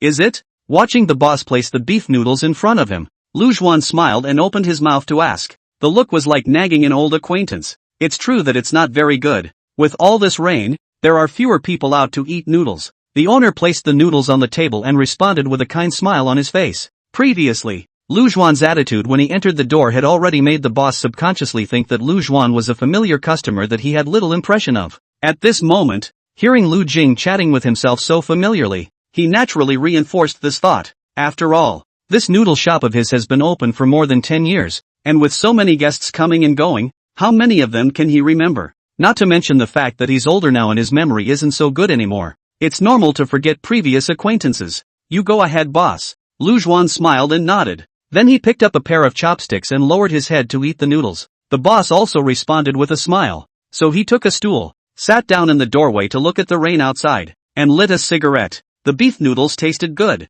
and Lu Zhuan ate them quickly. And just as Lu Zhuan was about to eat, 4 or 5 police officers in raincoats walked by on the road outside the door. Lu Zhuan looked up at the passing police officer, then lowered his head and picked up a spoon in his hand to take a sip of noodle soup. It seems those police messengers were not related to themselves in general. Several police officers passed by the door of the noodle shop, and even one of them glanced into the middle of the shop, but didn't realize that Lu Zhen, who was drinking soup with his head down, was their target. After all, at this time, Lu Zhen had already changed his clothes, and also lowered his head, just a glance. And how could he realize that the person who was calmly eating noodles was precisely the tough guy in this exercise of theirs? Most importantly, the police officers had the preconceived notion that the robbers, 3 in number, should have acted together. And in the entire noodle shop, Lu Zhuan was the only one. Therefore it will be subconsciously assumed that this person has nothing to do with the robbers. Diagonally across the street from the noodle shop, there is an inn. The purpose of the police officers was to check out the hotel. After all, the commander-in-chief thought that this urban village was the place Lu Juan had chosen to land. And with more than 40 hours left in the exercise, Lu Juan and the others naturally had to find a place to stay. And naturally, hostels are the first choice. As that squad leader said before, as long as the money is there, these small inns will give you a room at the same risk even if you don't have an ID. Therefore, even if the rooming records could not be found, after the commander-in-chief blocked the entrances and exits of the entire village, his first order was still to check all the inns in the village. And the reason why Lu Juan was within the city village at this time, it was after receiving Tang Yuyan's text message that Lu Jin directly rushed towards this side of the city village. He was already in the east area of the city, not too far from this village in the city, so naturally, he was able to rush into the village before the two squads of the police force arrived at the village. The most direct and simple way to improve your rating, then, is to eliminate as many poor police officers as possible. The previous commander-in-chief Escalation was not wrong. Lu Juan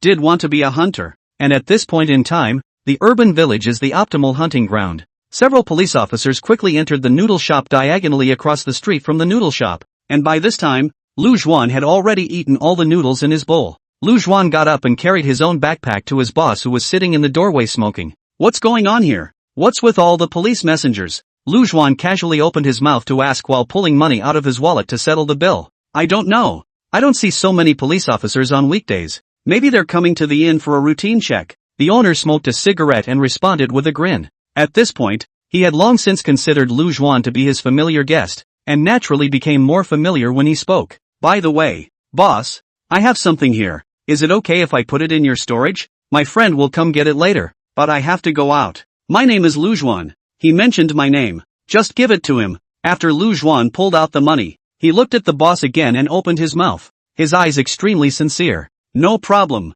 Just leave it there. I'll keep an eye on it for you." The boss exhaled his smoke and hurriedly nodded his head in response. "If you are open for business, even if you meet a stranger, you will help with this kind of small matter, not to mention your regular customers. This little thing is nothing at all." "Okay, thank you." Lu Juan smiled and nodded, then hurriedly pulled out a cardboard box from within his own backpack and placed it on top of the counter. The carton looked like an ordinary express delivery, and it wasn't too big, just about the size of 2 palms. "Boss, here's the noodle money." After placing the box on the counter, Lu Juan took out his noodle money and handed it to the boss. Then he opened his umbrella and disappeared into the rain. The boss was still sitting in the doorway smoking a cigarette and didn't feel anything was wrong. Everything looked so normal. A regular acquaintance ordered a large bowl of beef noodles and left a delivery to be temporarily stored in his store. Very common. After all, he didn't realize that this acquaintance of his was a tough guy and that the box he had placed in his store contained a remote-controlled bomb. Temporary command room.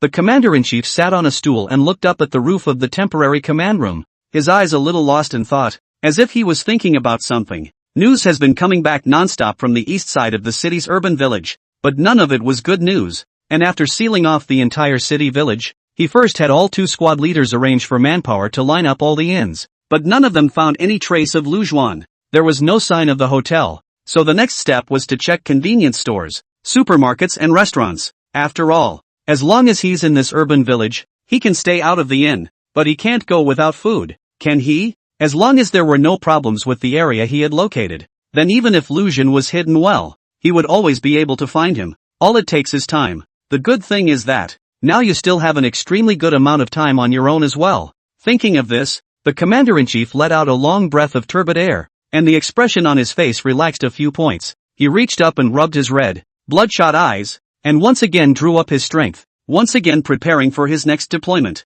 Chapter 95, The Fattened Sheep at the Door. Urban Village. In the middle of a shady alley, Lu Juan covered himself with an umbrella and opened his backpack to pull out a bag of stuff. It was almost 3 or 4 minutes before he stepped out of the middle of the alley. The black umbrella lifted slightly, and Lu Juan's face appeared underneath it, and at this moment, his appearance had just changed radically from before he entered the alley. The head was covered with a yellow ducktail cap, a pair of black-rimmed glasses, and a smattering of black mustache plastered under his nose. At this moment, with this appearance, even if he stood in front of Zhao Ji and the others, I'm afraid that he wouldn't recognize them. All of these things used for camouflage were prepared by Lu Juan on the day he acted alone. It's kind of used at this point. Holding an umbrella, Lu Juan turned around and retraced his steps in the direction of the noodle shop where he had just eaten beef noodles. As he passed by the noodle shop, Lu Juan glanced towards the store. By now the owner of the noodle shop had returned to the middle of the counter, put on his old glasses again, and was looking down at the newspaper. And the box containing the remote-controlled bomb that Lu Juan had deposited was still sitting on top of his counter.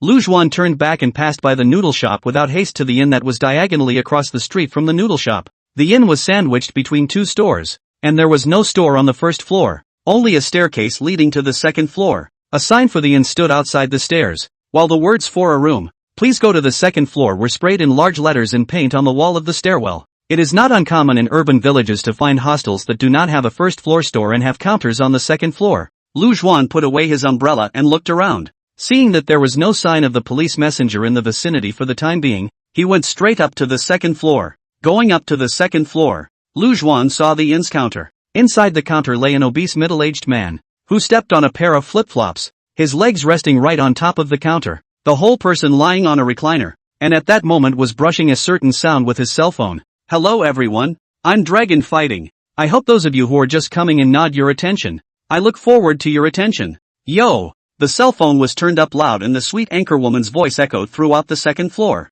"Boss?" Lu Juan came outside the counter, looked at the middle-aged man in the counter with a smile on his face, and opened his mouth with a cautious look. The obese owner heard the voice and hurriedly stretched his feet back from the counter. "Get a room?" The boss set his cell phone aside before opening his mouth with a raised eyebrow to ask a question. The face of the owner looked quite intimidating, not like an innkeeper, but more like a butcher. "Boss, here's the deal. I am a province to this side of the business. Yesterday bad thief. Wallet was stolen. Not only the body cash all gone, even ID cards are lost. Good thing I still have a bank card in my bag. I just got some cash out, but here's no ID to try and find a place to stay. Do you see? You can make it easy?" Lu Juan was full of smiles, looking at the boss cheerfully opened his mouth, and spoke with a timid look. The fat-faced boss sniffed and narrowed his eyes as he sized up Lu Yuan. If it was a normal day, when he encountered such a situation, he would definitely give Lu Juan a room without even thinking about it. After all, business at his inn was already bad, so he'd take one more deal if he could. But today things can be a bit special. Only a moment ago, a few police officers came, saying they were here to check on someone, and not only did they inventory their entire inn, they even checked the surveillance records. It looks like the situation is pretty serious, and this police messenger had just left before. And here comes a no ID. "Take your hat off and I'll take a look." The boss thwarted his obese chin and pondered for a while, before he nudged at Lu Chun and opened his mouth with a frown. Lu Juan didn't say anything, just smilingly took off his hat. The boss looked up and down a few times and didn't say anything, just squinted his eyes as if he was remembering something. He police messenger, after the search was over, did take out 3 photographs for him to memorize the people on them and told him to call the police if he was to see them, because it was a drill. The police officers didn't have the right to post Lu Juan's photo or portrait, so they could only show the boss the photo. But how could he remember just a few glances? He did remember clearly, however, that there were 3 of the group that the police officers were looking for, but there was just one person in front of him. Besides, he remembered a few of the guys in the photo, and they didn't have long beards. Nah. The most important thing is that this kid looks like a wimp, but also does not look like a person who is a criminal. Nah. Just you live alone? The owner raised one eyebrow and opened his mouth again to ask a question. "Yes, there is one, boss. As the saying goes, all within the 4 seas are brothers. You see, you just do me a favor and give me a brother." Lu Juan nodded his head frantically like a chicken pecking at rice, and even opened his mouth extremely sincerely after responding to his boss. It did look like a businessman who had his ID stolen and was about to go to the end of his rope. Looking at this appearance, the boss was already happy in his heart. This small inn, the opportunity to meet such a fat sheep is not much. This is not slaughtered for nothing. Dude, I'm trying to make it easy for you too, but you don't know. We've been checking our place tightly lately, and just now a few police officers came to check it out. You don't have an ID to register. If you get caught, my little hotel will be in trouble. The boss rubbed his obese chin and looked at Lu Chun with a difficult face as he opened his mouth. Though look, it did look a bit like he was trying to help, but couldn't do anything about it. "Tell you what, boss, you see, I'll get you some extra money, and if this is really because of me you get fined, I'll cover it for you." Lu Juan was also frowning deeply, as if he was deep in thought before he looked at his boss and opened his mouth extremely seriously. As soon as those words came out, a smile that was hard to hide surfaced on that boss's obese face. That's what he was waiting for. It's not easy to meet a fat sheep. Naturally, you have to ruthlessly slaughter it. Brother, with your words. If old brother doesn't help you again, then I'm really not a human being. Let's do it this way. You give 500. Old brother will give you a room. Even if you are really found out at that time, old brother doesn't need you to take the responsibility now. The obese boss did his best to hide the smile on his face and made a rather difficult expression before speaking. 500 Alright, 500 is 500. Boss, you give me one against this side of the window. I happen to see the rain. Lu Juan was also in quite a difficult situation,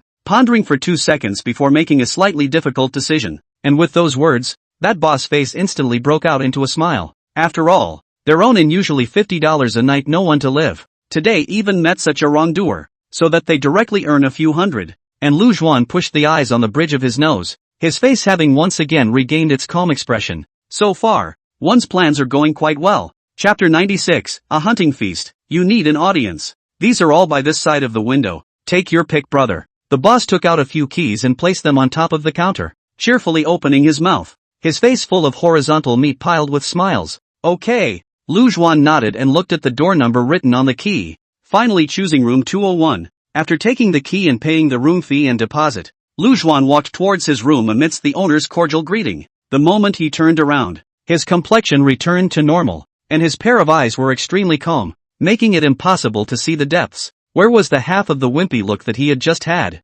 Coming to the door of the room, Lu Juan opened the door and went in before unlocking it at the first opportunity. The room was small, and apart from a bed, there was only an old sofa and a big old TV set. There is a separate bathroom in the room, but the degree of hygiene is quite worrying. The bathroom and the sink above the mirror, full of unclean limescale. After surveying the room, Lu Juan came to the window and looked towards the downstairs. As Lu Juan had expected, room 201 was in the location closest to the noodle shop. So, he was by the window now, just able to see everything in the middle of the beef noodle restaurant. The reason why Lu Juan came to this inn to open a room, on the one hand, in order to keep an eye on the noodle shop downstairs, so as to be able to find the best opportunity to detonate that remote control bomb. The other reason was that the team of police officers had just searched this inn, and even if the remote-controlled bomb exploded by then and they were sure that they were in the neighborhood, they might not suspect this inn. At this time there are no customers in the noodle shop. Still, the boss is sitting alone in the counter looking at the newspaper. Lu Juan was not in a hurry.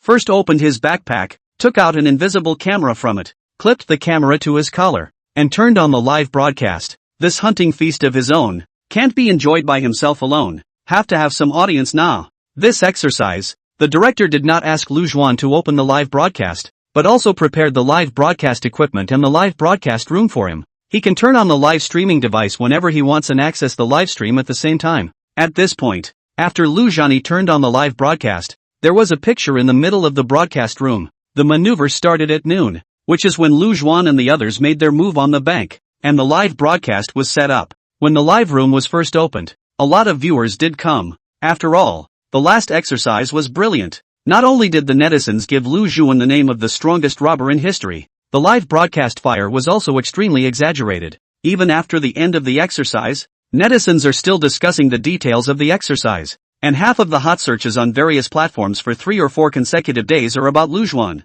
So, after the live broadcast of this maneuver was opened, there were still hundreds of thousands of viewers waiting even though it was in pitch black. But it's nearly 8 p.m. now. After 8 consecutive hours of waiting, there had been no picture in the live broadcast room, and most of the netizens had lost their patience and left the live broadcast room. But spare a thought, there were still 70,000 to 80,000 viewers in the live broadcast. At this time, Lu Juan opened the live broadcast. The live broadcast room connected to the screen. All the painstakingly waiting netizens instantly boiled up. Wow! Finally, the picture has appeared. Sure enough, Lu Juan, the strongest robber, still hasn't forgotten about us, the group of netizens. Congratulations! I didn't think I'd be able to watch another live broadcast of Lu Juan's maneuvers in my lifetime. This life is considered fulfilling. Say, where is this now? It doesn't seem like a bank. Can it be that Lu Juan has already escaped? It is said that the bank was robbed at 12 o'clock, and now it is already 8 o'clock in the evening.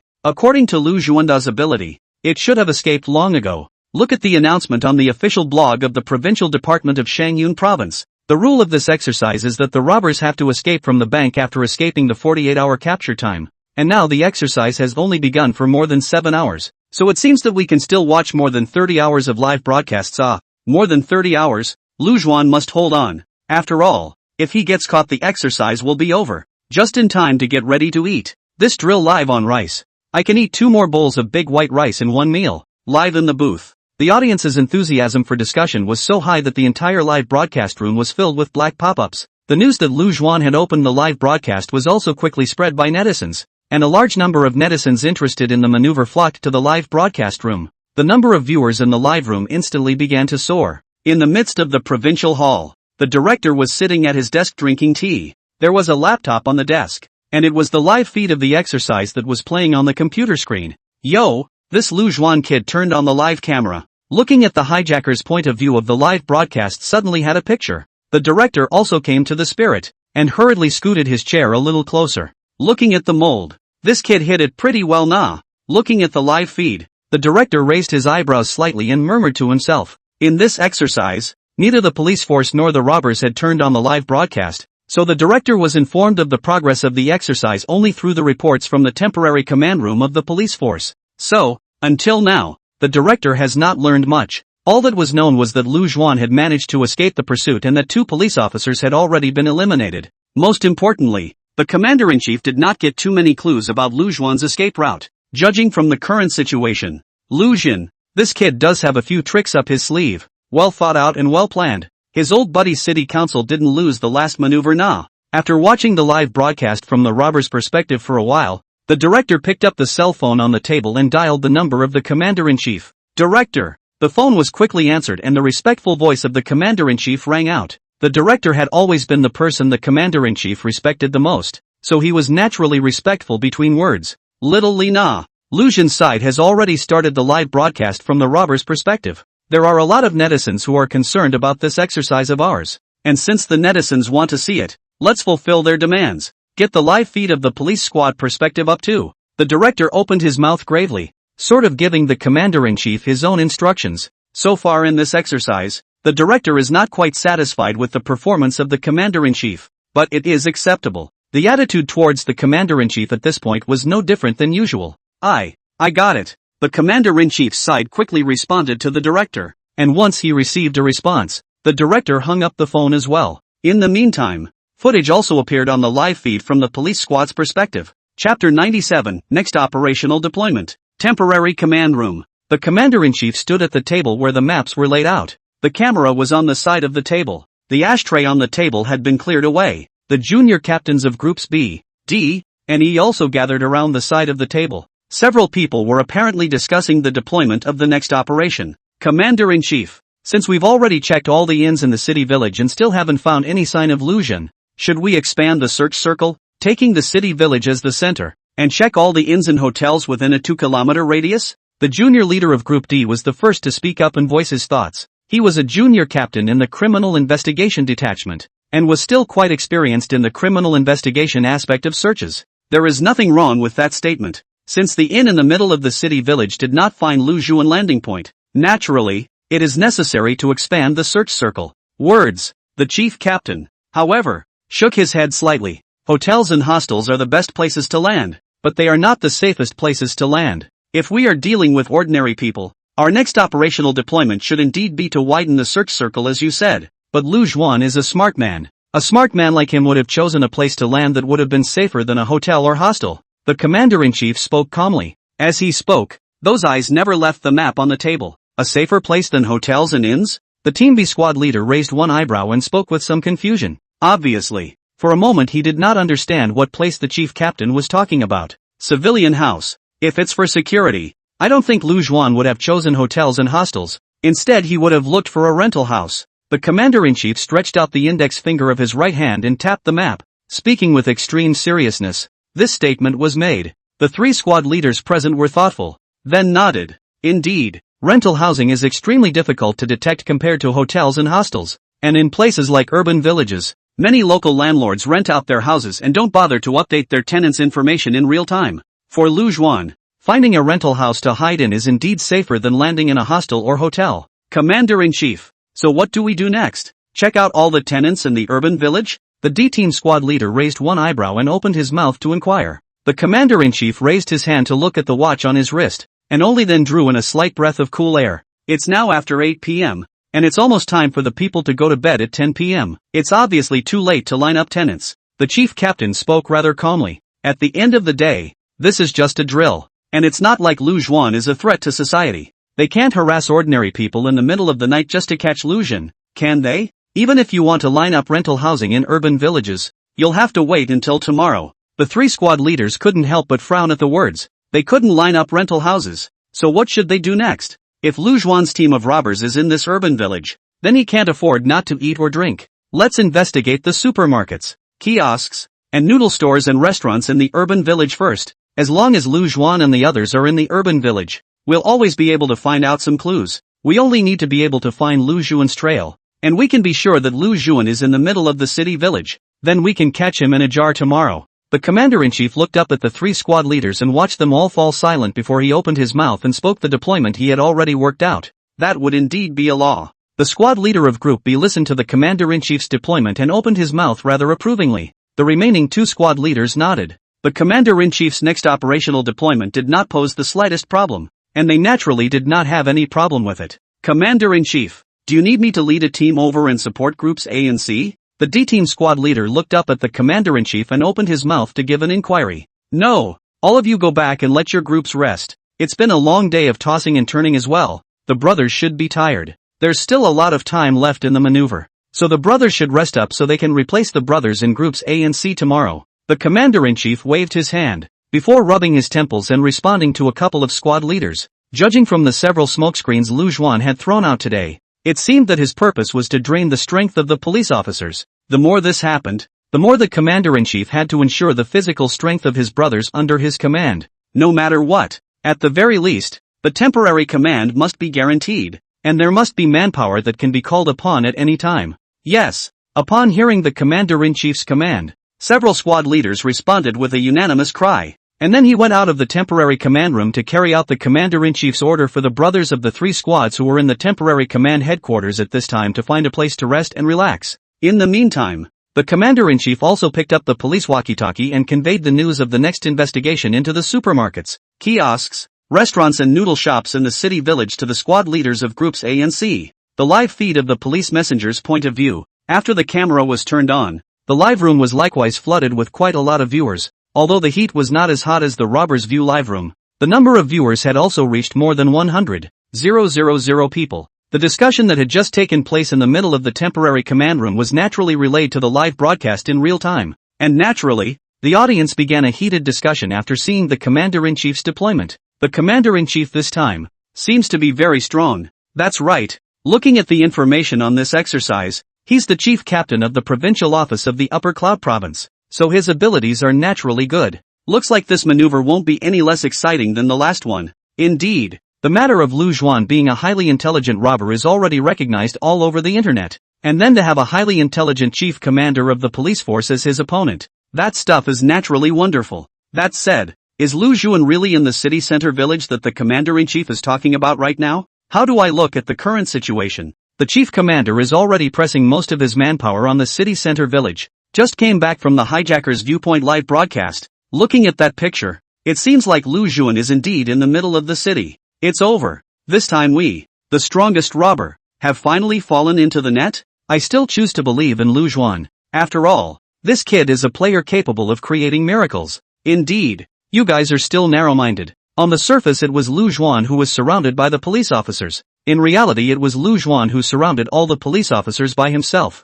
The viewers were very enthusiastic about the discussion, and the number of pop-ups in the live broadcast was naturally quite high. Among the heated discussions, many of them are on this exercise. The police force commander-in-chief is appreciated. After all, from the analysis and operational deployment of the commander-in-chief just now alone, his ability was obvious. Chapter 98, The Courier Box Lu Xun Left Behind. Urban Village. In the middle of the inn. At this time, Lu Xuan was still standing behind the window, looking downstairs at the noodle shop with a calm expression. The rain outside the window did not half weaken. Bean-sized raindrops fell densely, hitting the window above, making a crackling rattling sound. After the general commander's side of the action deployment was given, the 2 squads, Group A and Group C, which had surrounded the urban village, also acted quickly. The 2 squads of police officers split up and began to check out the supermarkets, kiosks, noodle stores and restaurants in the urban village. 2 police constables in raincoats also soon appeared in the noodle shop downstairs. Lu Xuan raised his eyebrows slightly.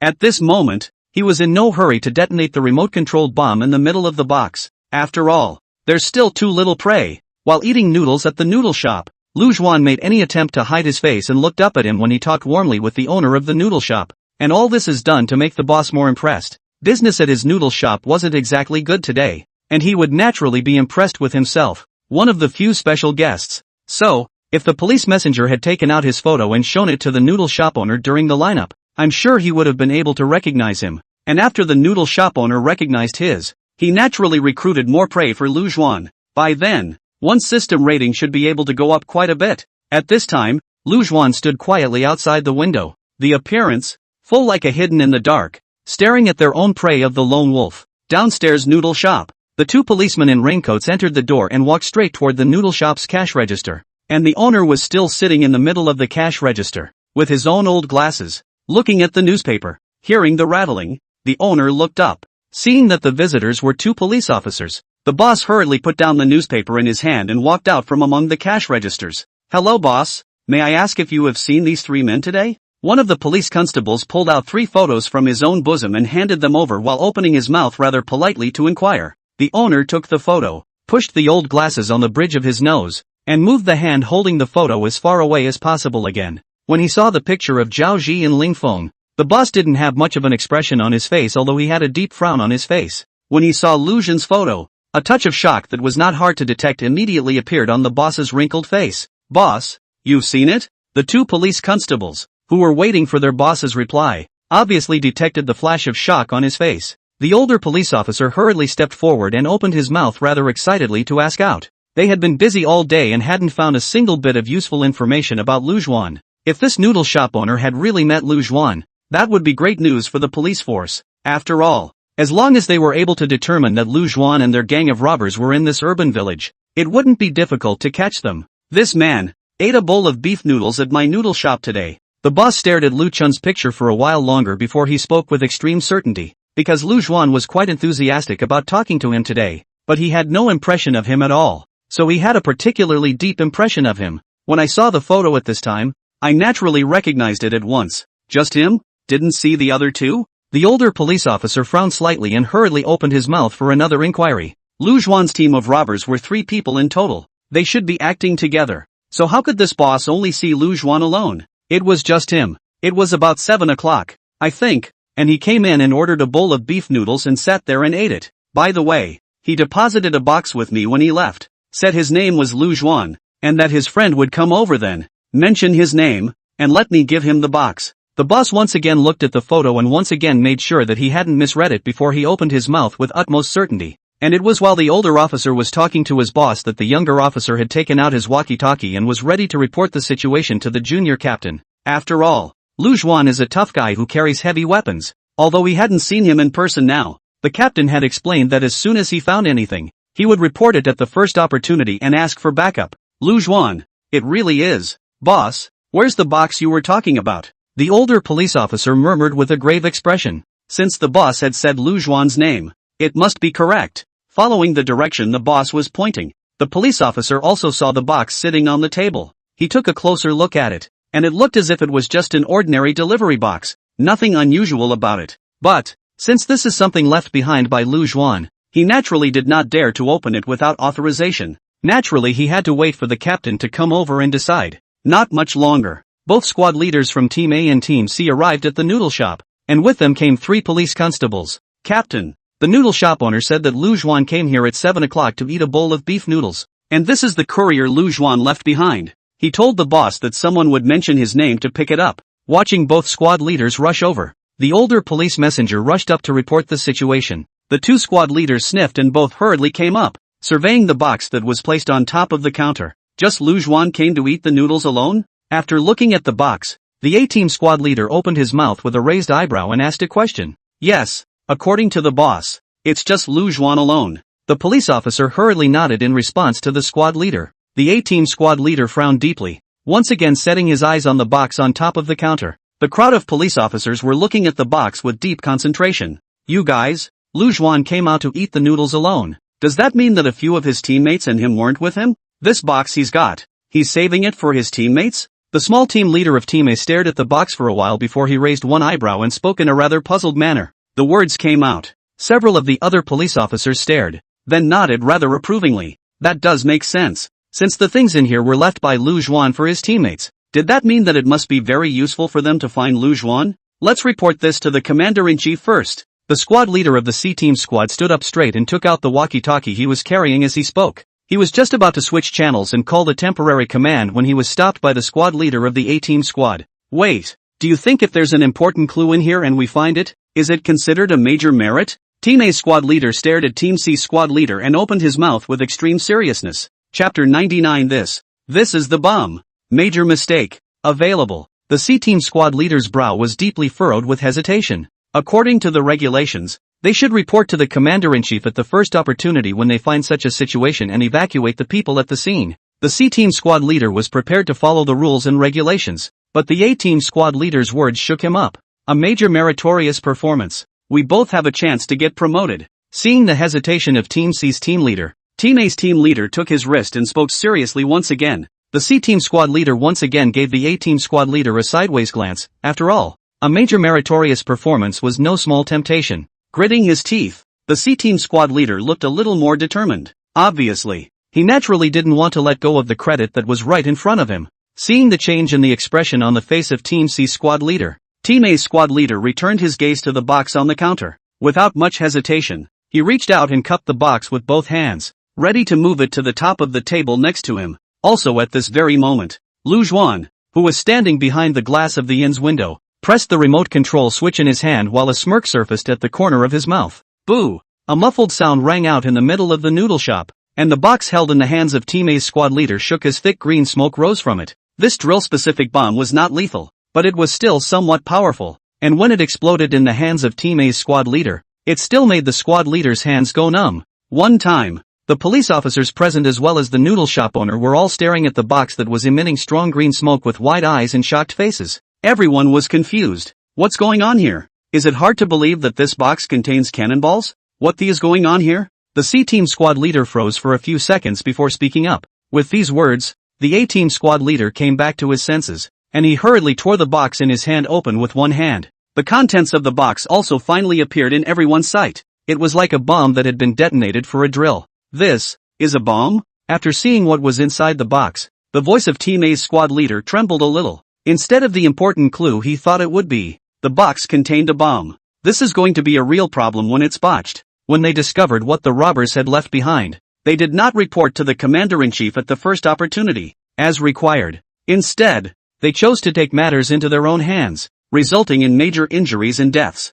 This is a trap left by Lu Juan. Exercise-specific bomb. The explosion range is judged to be 10 meters, which means, not a single person in this noodle shop can survive. The small team leader of Team C clenched his fists in death. His teeth clenched tightly, and a few words were almost squeezed out from between his teeth. At this point, he was extremely regretful. If he hadn't listened to the words of Team A's squad leader and tried to be greedy for credit, I'm afraid this wouldn't have happened. Report back to the commander-in-chief. After staring at the drill-specific time bomb that had already exploded for a long time, Team A's squad leader opened his mouth in an extremely feeble manner. Things had progressed to this point, so naturally it was impossible to hide it any longer. After all, in order to be greedy for credit, he himself did not report the situation in the first place, which is already a big fault. Now that such a large number of casualties had been caused, he naturally did not dare to have any more thoughts of withholding information. You boys report yourself. I'm not taking the blame for this one. The C-Team squad leader reached up and rubbed his temples,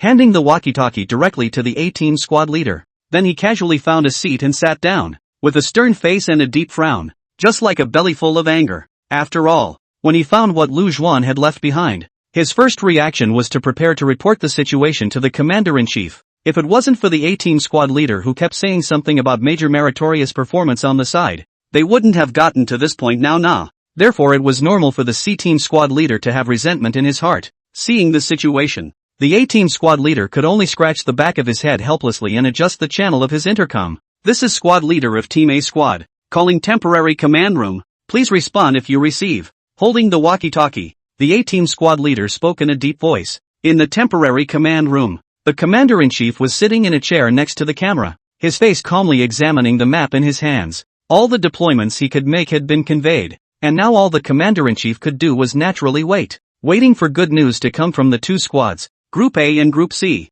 And it was at that moment that the voice of Team A's squad leader rang out from within the intercom. The commander-in-chief hurriedly grabbed his walkie-talkie and responded to the A-team squad leader. Provisional command received. Go ahead. The commander-in-chief tried his best to suppress the joy in his heart and keep his voice as calm as possible. We traced Lu Juan at a noodle shop in the middle of the city village and found a courier left behind by Lu Juan. Because of my mistake, did not first report to the temporary command? The courier in the middle of a bomb. After the bomb exploded, a total of 7 police officers as well as a crowd in the determination of the scope. That means, caused a total of 5 police officers, 2 squad leaders, and 1 mass casualty. The voice of Team A's squad leader reporting the situation rang out from the intercom. His voice was quite heavy, and it was not difficult to hear his self-reproach from the words. And after hearing the report of Team A's squad leader, the commander-in-chief's face was horribly gloomy. He cupped the walkie-talkie in his right hand, his whole hand trembling slightly from the excessive force. 5 constables, 2 squad leaders,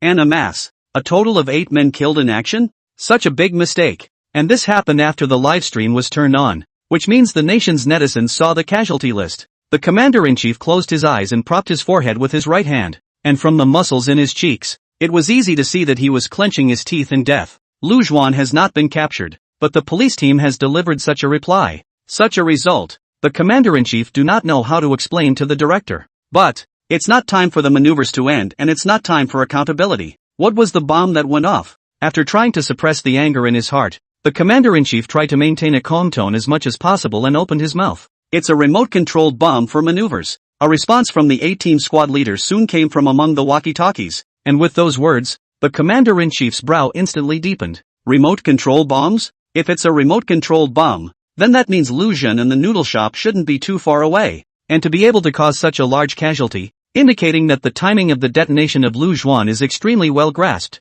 So that, Lu Juan is at this time in the vicinity of the noodle shop, and it is very likely that he is in a place where he can monitor the noodle shop. The commander-in-chief stood up with some excitement. Despite the huge blunder that occurred and caused so many casualties, he was now finally able to prove that his instincts weren't right. Lu Juan's team of robbers is in the middle of the city village, and the proximity to the noodle shop was such that it would not be impossible to catch him tonight. Anchor live yards yo. You can come to supervise yo. Chapter 100, Time to find something for the commander-in-chief. The commander-in-chief took a deep breath of cool air, and his gaze went to the darkness beyond the door of the makeshift command room. The deployment of the next action was calculated in his mind. Since they were able to determine Lu Jin's hiding range, the next step was to catch Lu Jin's team of robbers as fast as possible and end the maneuver as early as possible. So much for that. It's also a way of being able to make up a little bit for being eliminated from so many people's faults. Urban village. In the middle of the inn, Lu Jin stood behind the window and looked at everything in the noodle shop downstairs. The invisible camera from the robber's view hung just above his collar. So, what Lu Jin saw naturally appeared in the live broadcast from the robber's perspective. One time, the live feed was all abuzz. Just came over from the live feed of the police messenger's perspective. The latest news is that Lu Jin utilized a remote-controlled bomb to eliminate 5 police officers, 2 squad leaders, and a crowd. The brother upstairs is using a 2G network, right? You just got the news? We've even finished watching the live broadcast. I have to say, it's still Lu Jin nah. This strike is big news. That's right. People are at least recognized by the netizens as the strongest robbers. This maneuver Lu Jin still stayed his hand, but the last maneuver eliminated the commander-in-chief, and the commander-in-chief of this maneuver is still alive and kicking. That makes sense. That said, when will Lu Jin finish off the commander-in-chief? I'm afraid this exercise is unlikely. After all, the last exercise Lu Jin took out someone else's commander-in-chief, and things got so big, it's unlikely that this exercise the police force wouldn't want to nah.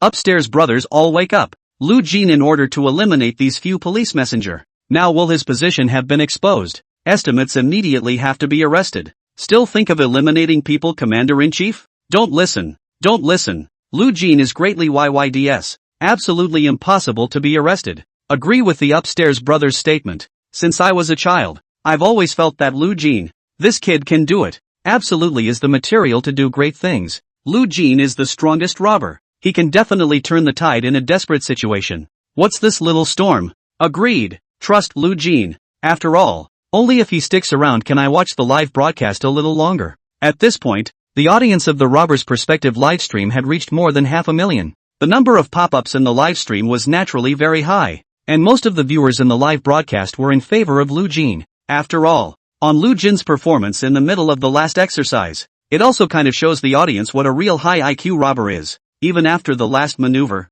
Many viewers spontaneously reviewed every step of Lu Jin's plan in the middle of the maneuver, and short videos of these rehashes were made and posted on top of various websites. And after seeing these replays, the viewers were able to truly realize how terrifying Lu Jin was. There is a ring between every step of his plan. What seemed to be a casual move, every step was in preparation for his escape. So, that's why so many viewers chose to believe Lu Jin. Just as a lively discussion was taking place on the air, Lu Jin, who was standing behind the window, also took out his cell phone from his own pocket. Lu Jin dialed the phone with a calm face. The call was quickly answered. "What's the order, boss?" On the other end of the phone, a sweet female voice came. "It's time to find something for the commander-in-chief to penetrate." In the tone of a tip-off, "Tell him that Zhao Ji and I were found at the inn in the city's eastern village." "I don't need to tell you exactly how to organize your words, do I?" Lu Jin spoke calmly. As he spoke, a playful smile appeared at the corner of his mouth. "It's time to find something for the commander-in-chief." "Got it, boss. You can count on me to do my job. I'm not brainless like the other two of them." There was an immediate response on the other end of the line. The words fell out of his mouth and he then hung up. In the middle of a hotel near the temporary command, a young girl with a double ponytail and a lollipop in her mouth placed her cell phone on the table. She held up her laptop, which had a pink sticker on it, and rested her slender legs on top of the coffee table. With a bright smile on her face, her slender fingers began to tap the keyboard. Temporary command room. The commander-in-chief has given the order to bring back the 5 police messengers and 2 squad leaders who were eliminated. After all, in the midst of this maneuver, they have been killed in action. Naturally, they were not allowed to participate in the next maneuvers. Just when the commander-in-chief had already only worked out the next search and arrest plan and was about to convey the deployment down, a technician suddenly ran to the door and knocked on it. "Enter." The commander-in-chief looked up. Seeing the anxious look on the technician's face, he hurriedly opened his mouth to respond. "Commander-in-chief." An alarm call came in from the provincial office. The call was about a report that the Sincere Inn on the west side of town was harboring criminals. Over at the provincial police reception department, they knew it was related to this exercise of ours, so they transferred the phone recordings to us. The tech entered and hurriedly opened his mouth to report the situation. The commander-in-chief sniffed, and his eyebrows instantly twisted into a Chuan character. "Sincerity Inn, west side of town? Isn't that the place where Lu Jin's ID card rooming records appeared before? Hiding criminals? Who is the whistleblower?" The commander-in-chief opened his mouth, looking at the technician rather puzzled. "Because it's just a drill. The police force also did not post portraits of Lu Jin and the others. And how did the whistleblower know who the criminal was?" The whistleblower identified himself as an innkeeper. The technician rushed to respond truthfully to the commander-in-chief, and hearing this, the commander-in-chief was even more confused. What kind of operation is it when an innkeeper reports that his inn is harboring criminals? This is a recording of a 911 call. Looking at the commander-in-chief's expression, the technician hurriedly placed the laptop in his hand on top of the table. "Start playing the recording in the computer.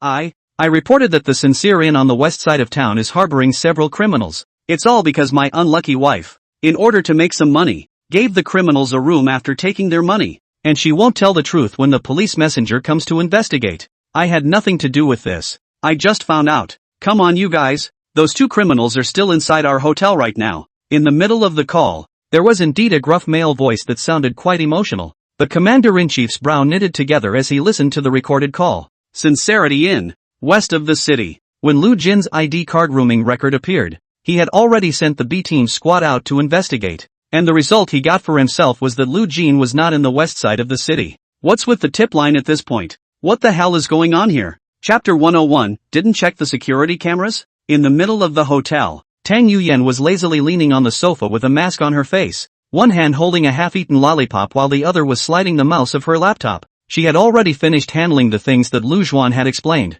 The rest of the day is, naturally, your own skincare catch-up time. And it was when Tang Yuyan had just found her favorite TV series that the cell phone next to her computer rang. Just as she was about to enjoy her cozy time, someone called her, and Tang Yuyan, who was a bit unhappy in her heart, couldn't help but frown. Patting the mask on her face, she still picked up her cell phone and looked at it, and after seeing the caller ID, she rushed to pick up the phone. "Hello, boss." Tang Yuyan held the phone. Her voice slightly slurred as she half tilted her head because she was applying a mask. After all, this mask on its own is not cheap, so naturally, it's not something you want to waste. "How did it go?" Lu Zhuan's calm voice came from the phone. "Don't you trust me to do my job?" After I changed my voice with a sound card, I called the police to the provincial office as the owner of the Sincere Inn to report my wife for harboring criminals. This call will definitely be routed to the temporary command for this exercise. And the commander-in-chief is a smart guy. And the biggest drawback of smart guys is that they think too much. And this call is definitely enough to keep him busy.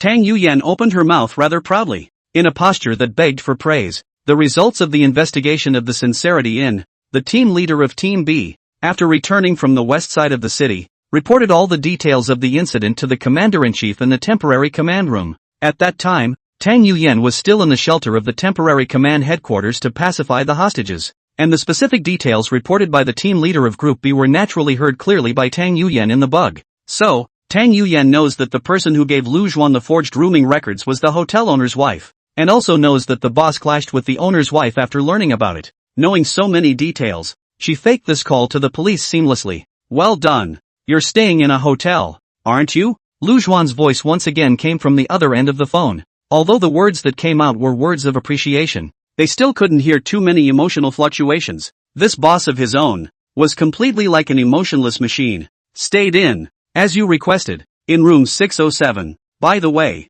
where are you now, boss? After Tang Yuyan responded to Lu Zhuan, she casually asked again. The hotel she was currently staying in, as well as the room, were all told to her by Lu Zhuan, and Tang Yuyan didn't know exactly what his purpose for doing so was, but still did what he said. And she was still quite curious about where Lu Zhuan was hiding right now, but she had put a few messages to him, so the place he was hiding right now shouldn't be too bad. I'm in the east side of town at the moment. Lu Zhuan's calm response sounded in the middle of the phone, and when Tang Yuyan heard this, she instantly sat up straight from leaning on the sofa, and because the movement was a little too large, even the mask on her face fell off. No way, boss, didn't I notify you in advance before the police team moved in? How come you're still trapped in the city center village now? Tang Yuyan opened her mouth in extreme shock. This boss himself, obviously also a smart person before in the bank in the middle of the plan are also extremely rigorous. How could he be stuck in the middle of a city village at this point after receiving his message? Just playing with them.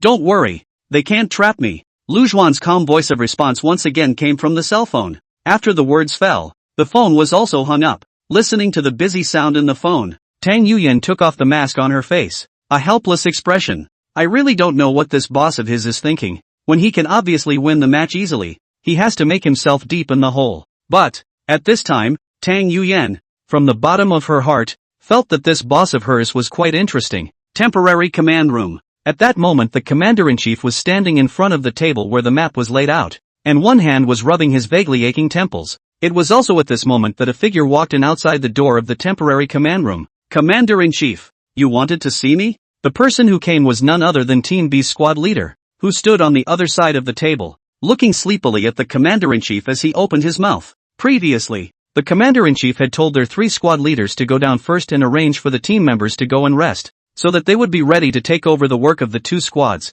Group A and Group C, when the time came. After arranging the team members under his command, Team B's squad leader made do with a lie down in the middle of the police car at the temporary command post. He had only been sleeping for a short while when he was woken up by a phone call, and he didn't even have time to wash his face before rushing to the middle of the temporary command room. Listen to this. The commander-in-chief turned the laptop on his desk to the Team B squad leader, before he pressed the play button. Among the computers, the recording of the previous alarm call soon rang out, and listening to the contents within the phone recording, the Team B squad leader's eyes widened with an expression of disbelief. When he led the team to investigate this in before, he saw the reaction of the innkeeper and the owner's wife, and it didn't look like they were lying. What's with all the police calls now? When you led the team to check out this hotel, did you check the security cameras in the middle of the inn? It was only after the recording of the phone call had been played that the commander-in-chief looked up at the B-team squad leader and opened his mouth to ask. The expression on his face was fairly calm as he spoke. After all,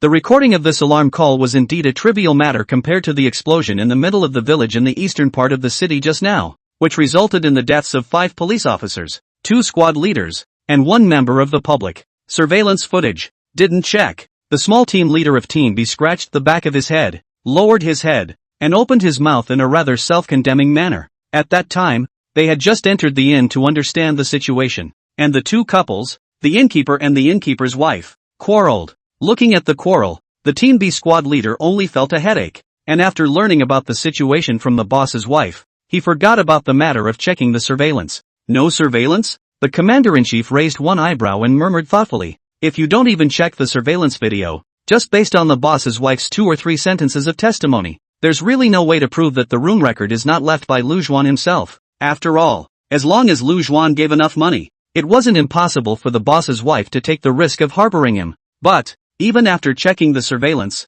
there is no way to ensure that Lu Juan is 100% not in the City West Inn. After all, a smart person like Lu Juan, as long as the boss's wife was willing to harbor him, he could surely find a way to avoid the security cameras and enter the inn's rooms as well. This call to the police claiming to be the owner of the inn, even if it was only 1% true, that was no reason to sit back and do nothing. DY number, Londagia 152, asking for attention. Chapter 102, his ultimate goal, is me, Commander-in-Chief. Why don't I lead the team again and recheck that hotel on the west side of town? This time, I will definitely find out. Team B's squad leader lowered his head and saw that the Commander-in-Chief didn't say anything for a while. Then he raised his head and spoke seriously. Didn't check the surveillance, that was my own mistake. Since there is now such a situation as an alarm call, he or she is going to take care of the matter and make up for his or her mistake. But, the Commander-in-Chief sniffed but shook his head. 2 squads, Group A and Group C, are in trouble in the city's eastern urban village.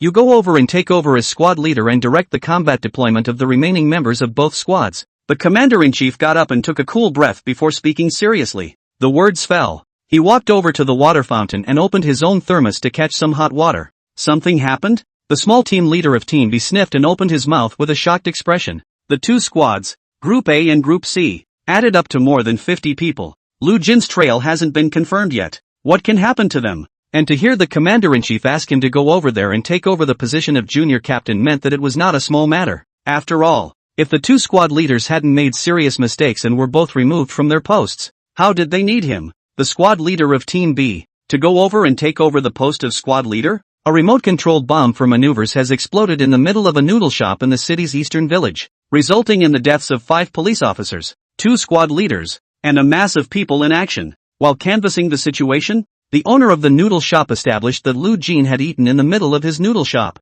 which means that the one who set off the bomb was Lu Jin, and Lu Jin's current location can't be too far from the noodle shop that caused the explosion. Only Lu Jin was the only one who showed up in the noodle shop at that time, and the rest of the 2 robber gangs, which we didn't grasp the track of action, might not be in the eastern part of the city's urban village. The Commander-in-Chief was just about to take a sip of the tea in the middle of the thermos, but because the tea was too hot, he was scalded to the point where he frowned deeply. Glancing at the thermos, it was only then that he spoke calmly. Although the words were quite calm, that face was still extremely ugly. After all, it was naturally impossible for the Commander-in-Chief to let go of such a large number of casualties. Being able to keep his tone calm while mentioning it was as far as he could go. What? To have caused so many casualties? Both squad leaders were killed in action? The small team leader of Team B opened his mouth with wide eyes and a shocked expression. When the Commander-in-Chief had asked him to prepare to take over the positions of the squad leaders of the 2 squads, Group A and Group C, he had merely assumed that the 2 squad leaders had been temporarily removed from their positions.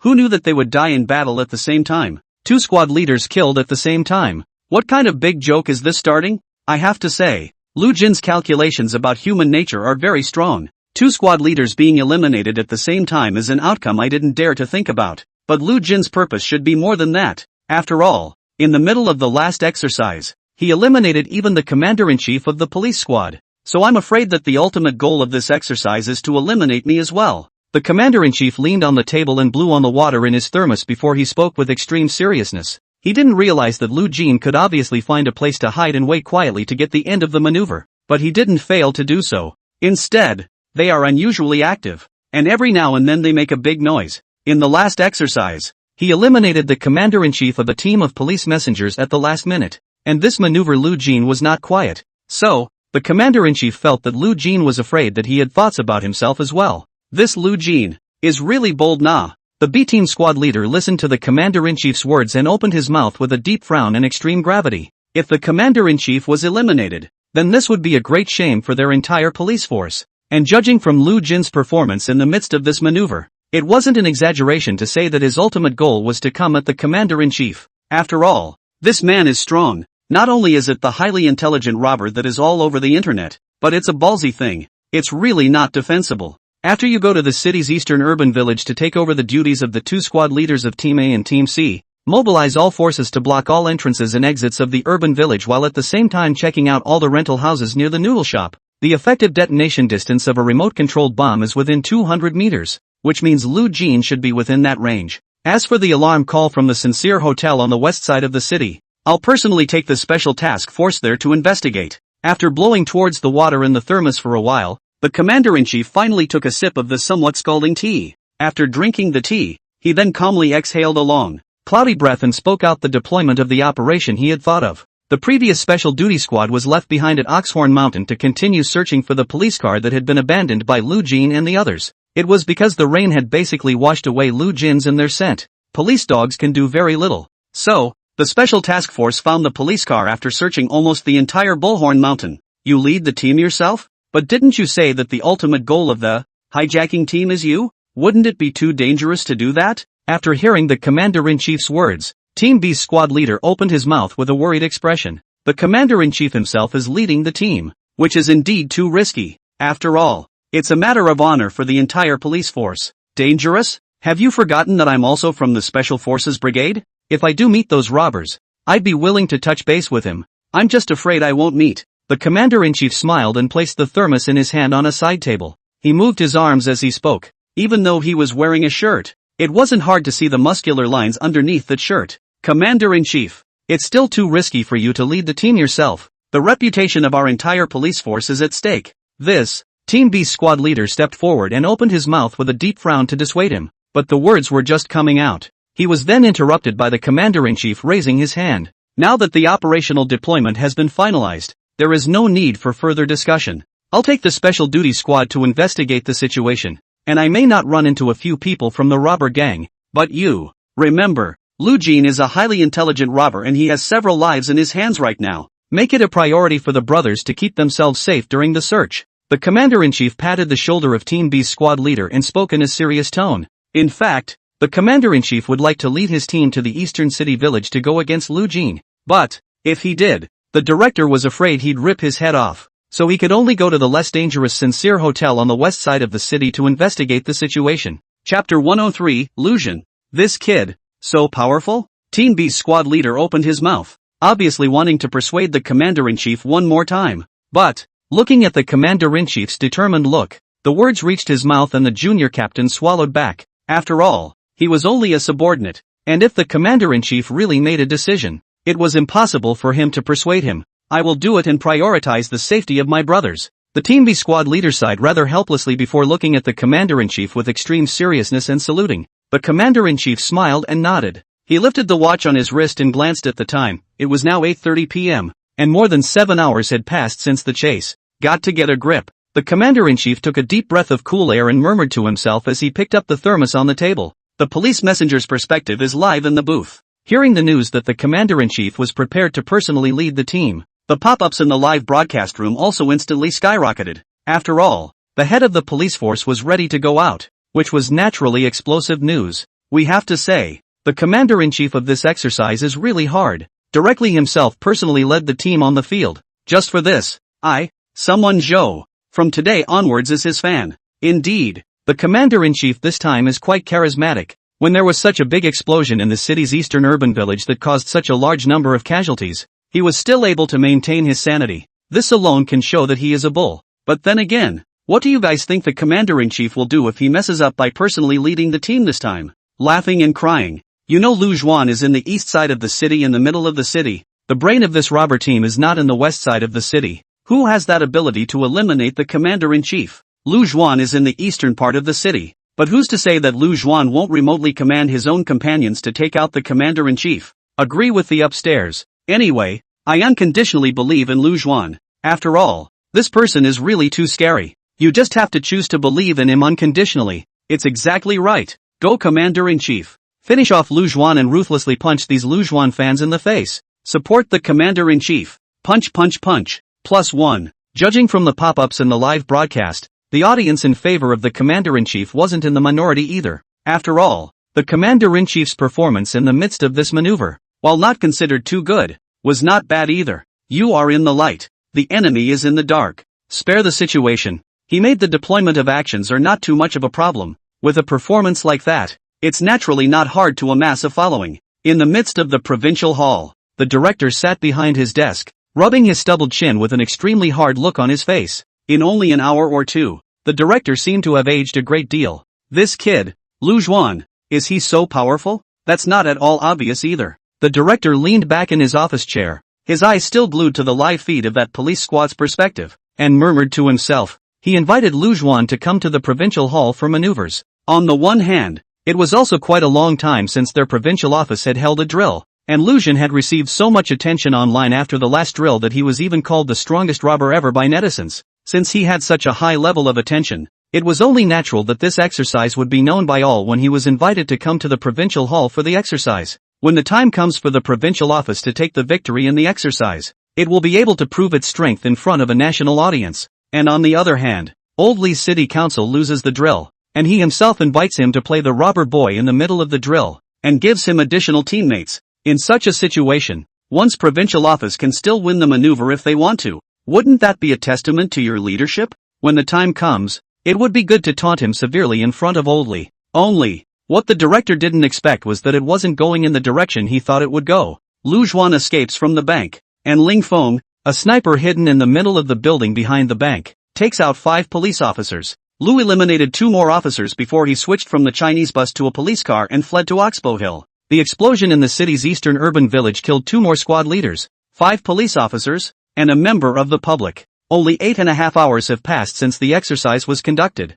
but the number of casualties has already exceeded the director's bottom line. But the director did not participate in this exercise, although the heart is anxious, but also cannot be involved in the middle of it, can only be here to watch the exercise live. Heartbreaking. Boy, you've got to fight for me now. Looking at the image of the commander-in-chief and the viewpoint of the police squad, the director murmured after letting out a long sigh. The number of casualties has been inflicted and is now impossible to reverse. The good thing is that now the exercise is not over. There is still a chance. As long as it is able to catch Lu Juan, the face of the provincial hall is considered to be able to save some. But it's really hard to tell what's going on right now. After all, the director was watching the live broadcast in real time, which was equivalent to having God's perspective on, and he naturally knew where Lu Jin was hiding. There was nothing wrong with the commander-in-chief's deployment of the operation, but just judging from Lu Jin's performance in the middle of this maneuver, I'm afraid it wouldn't be easy to catch him this time. But this was the closest the commander-in-chief had gotten to Lu Jin since he got out of the bank.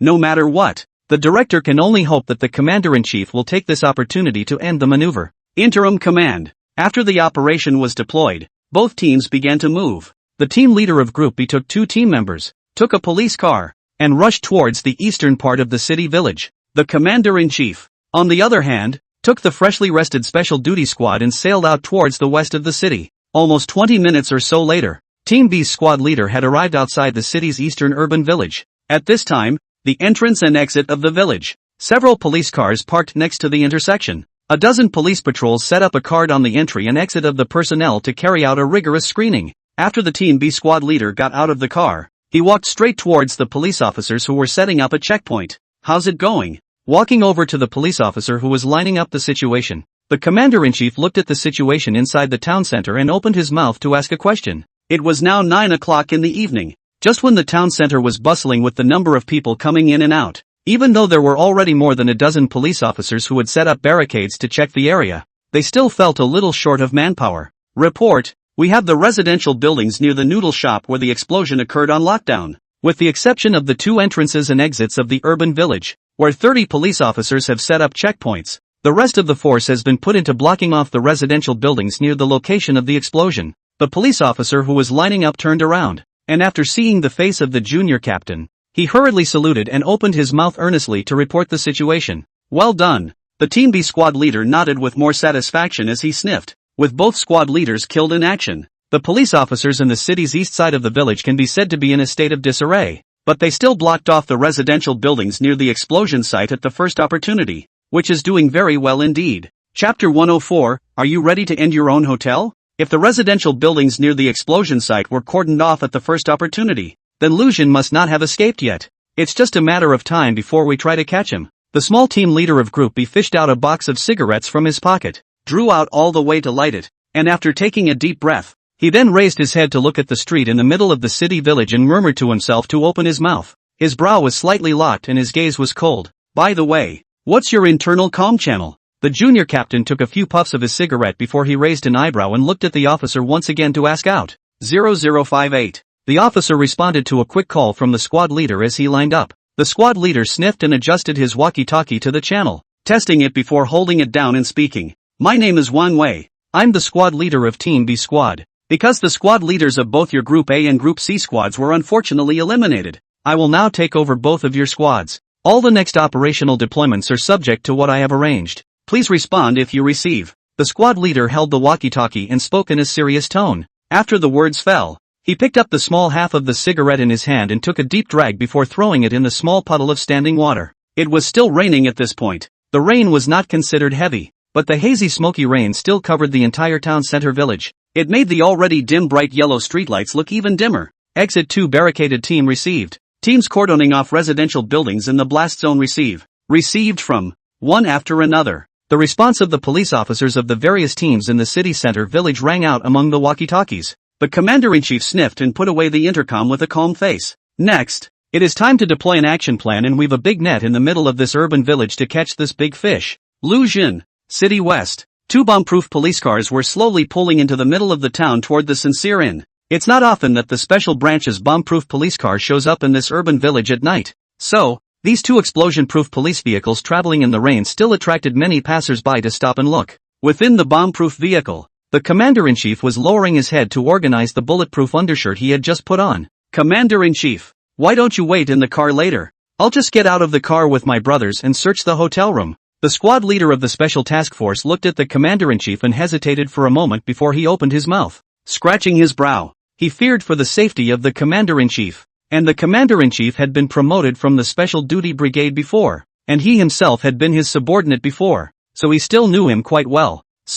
And knew he wouldn't listen to what he had to say. It was only then that he hesitated to know how to speak. You kid, do you want to get your ass kicked, and you're even trying to teach me things? Hearing the words of the special demolition squad leader, the commander-in-chief raised his head and opened his mouth with a laugh and a curse. As he spoke, he reached out and tapped the commander-in-chief's helmet. Obviously, the 2 are still very close. Otherwise there wouldn't have been such a move. The special demolition squad leader also just smiled after being tapped on the helmet by the commander-in-chief and didn't say much. After all, he knew the commander-in-chief's character, and since he had already said so, he guessed that he wouldn't be able to persuade him with anything else. The 2 bomb-proof police cars continued to move slowly. Not much longer. Then he came to the downstairs of the Sincere Hotel. After the vehicle stopped, the heavily armed members of a kind of special task force opened the door and came down, surrounding the entrance and exit of the Sincerity Hotel at the first time. The commander-in-chief put on his own coat and stepped out of the car. The special duty squad leader was right behind the commander-in-chief. Brows narrowing slightly, the commander-in-chief first looked up at the Sincere Inn in front of him. It was determined that the outdated building didn't allow for exit from anywhere other than the 2 entrances and exits. Send a couple of men downstairs to guard against them jumping off the second floor to get away. The rest of you, besides guarding the entrances and exits, all follow me in to line up the rooms in this one inn. Remember, this group of people are all brigands. If they make any rash moves, just shoot them down. The commander-in-chief looked up and surveyed the building in front of him for a few moments before opening his mouth to order the deployment of the operation. The squad leader beside him sniffed and hurriedly pressed down the headset worn on his ear, quickly going down what the commander-in-chief had ordered. In the middle of the hotel, the owner was half lying on top of a recliner, catching up on the country romance TV series on that one old computer. The corners of the lean boss's mouth grinned up to his ears as he watched the characters make a fool of themselves in the middle of the TV. Obviously, this type of drama is very popular for bosses. Welcome to. And that's when the sensor door at the front of the store rang with an icy beep. Business came. The boss hurriedly put down the hands of the melon, got up and looked ready to welcome customers. After all, this kind of small store in the middle of the city village business is not good. A day can only do business with 3 or 5 people. There are guests to the boss is naturally the first time to greet. But, seeing the group of people who came in at the doorway, who were actually heavily armed members of the Special Duties Unit, the lean boss was slightly stunned, and then had an expression worse than tears on his face. It was only a few hours before this little tie-in of his own had been surrounded by police officers. We've just sent those police officers away. How come there's a bunch of heavily armed SWAT officers here now? Is this a plan to put an end to your own little dingy inn? I'm just a law-abiding citizen myself. So what's going on here? Hello, are we here to check? The boss hurriedly stepped out from the counter, pulled out the pack of crumpled cigarettes from his pocket, and pulled out one and handed it up towards the commander-in-chief. The commander-in-chief looked at the attentive boss, hurriedly waved his hand and refused to accept the cigarettes handed over by the boss. Don't be nervous, We just came by to find out what's going on. Some of our brothers came by earlier to find out what was going on. And you said you hadn't seen these three men. And just moments ago, we received a 911 call from you about reporting your own wife for harboring criminals. So the criminals are these two? The commander-in-chief opened his mouth to ask a question after refusing the cigarettes handed over by the lean boss. As he spoke, he took out the photos of Zhao Ji and Ling Feng from within the folder and handed them to the hotel owner. The boss listened to the commander-in-chief's words and was in a state of confusion. But he still didn't dare to say anything more and took the photo handed over by the commander-in-chief. And after seeing that the photo was the same one that the police messenger who had come to investigate earlier had shown himself, the boss gulped. Sir, I haven't seen these two now. And I didn't call the police. Are you guys looking in the wrong place? The boss looked at the commander-in-chief and spoke with a smile on his face. Chapter 105, Lu Jin is really bold. And hearing the boss's words, the commander-in-chief was also confused. Are you sure you didn't call the police?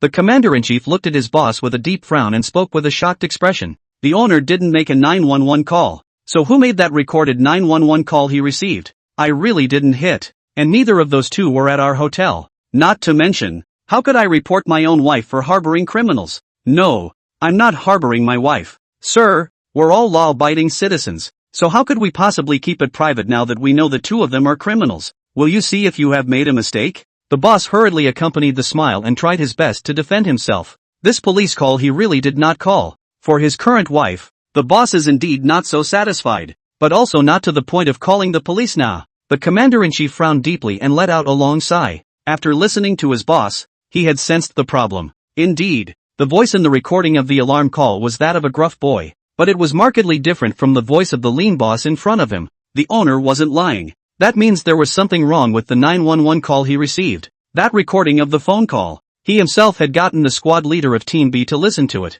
and he had indeed come to this inn to investigate the situation, and had also heard the owner's voice. But he hadn't deliberately tried to memorize this boss's voice. So it makes sense that you didn't perceive it while listening to the recorded phone calls. If this 911 call wasn't made by the innkeeper, who was it? Lu Jin? Isn't this kid stuck in the middle of a village on the east side of town? Even in the midst of being surrounded, he still puts himself in such a position? There's something about this kid. Boss, do you mind if we check your security cameras, as well as check the rooms in your inn? The commander-in-chief took a deep breath of cool air and calmed himself before looking at the innkeeper and speaking. Though this 911 call was indeed problematic. But, since he had come here himself, it was natural that he couldn't help but check out the inn. Even if there was only a 1 in a million chance, one couldn't let it go. Don't mind.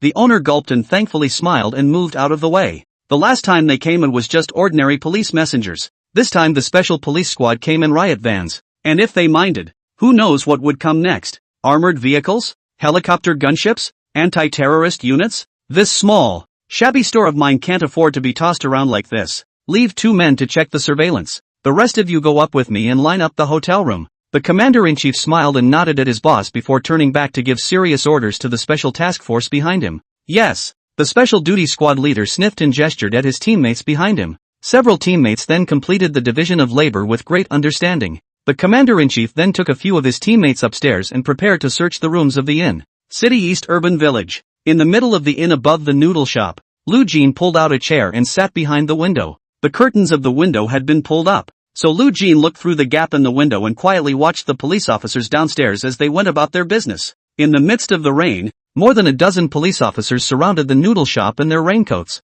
The perimeter has been cordoned off, and the new squad leader was already standing just beyond the cordon, looking up and surveying the residential buildings surrounding the noodle shop. Lu Jin's invisible camera was removed from his collar and placed on top of the windowsill at the back of the window. So, the hijacker's view of the live feed was just enough to get a perfect first view of the police messenger going about his business downstairs, live in the booth. Holy, Lu Jin today is really the legendary boldness. He is hiding right above the heads of the police officers, really walking on the tip of the knife now. I have to say it does seem a bit bold. After all, when the police constables down here look up, their eyes may be directly on each other. What do you know? Have you ever heard that the most dangerous place is the safest place? Lu Jin's place looks dangerous, but the police team just can't find it. Don't you think it's infuriating? Ha ha, what the brothers upstairs said is still quite reasonable. Come on, you guys are still blowing up Lu Jin in this situation? Now that he's clearly surrounded, it's estimated that the maneuver will be over in less than an hour. Although I am a big fan of Lu Jin, I have to admit that Lu Jin is indeed surrounded. Wow, Lu Jin Dede can hold on nah. I want to watch this live stream for a while longer. I'm afraid I won't be able to hold out much longer. After all, the current situation is indeed unfavorable for Lu Jin nah. What are you talking about? My Lu Jin is the most awesome existence. The strongest robber in history YYDS. This little situation is just that. Can this trap my Lu Jin? That's right. We don't need to do anything. We just need to trust Lu Jin forever.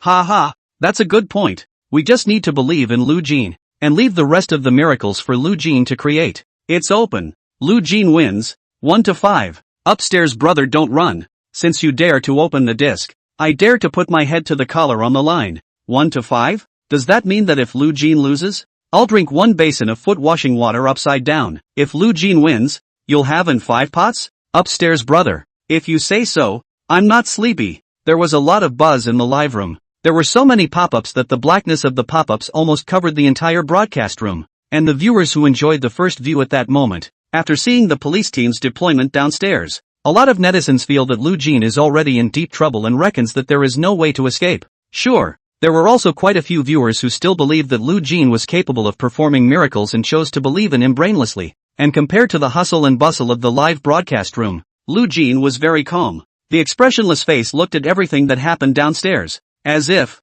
he was just a theater watcher, and everything that happened downstairs had nothing to do with him in general. A few moments later, Lu Jin stretched and got up to move around a bit before pulling out a lollipop from among his own backpack. He had prepared a lot of things, but almost nothing that could be eaten. Although I had eaten a bowl of beef noodles only 2 hours before, I was really hungry at this moment. When there was nothing to eat, they had to eat some lollipops to satisfy their hunger. It's almost time to go. Unwrapping the lollipop and placing it in his mouth, Lu Jin twisted his neck before murmuring to himself. The words were not loud, but, because the hidden cameras are placed closer together, so the murmur still made its way into the broadcast. One time, the live feed exploded once again. Chapter 106, Kid, Arrogance Leads to Defeat. Live stream. Is Lu Jin so arrogant? In his current situation, how dare he think of just saying he's leaving? Indeed, Lu Jin's wave of pretending is indeed a bit too much. That said, now that the downstairs is completely surrounded, if Lu Jin wants to go out now,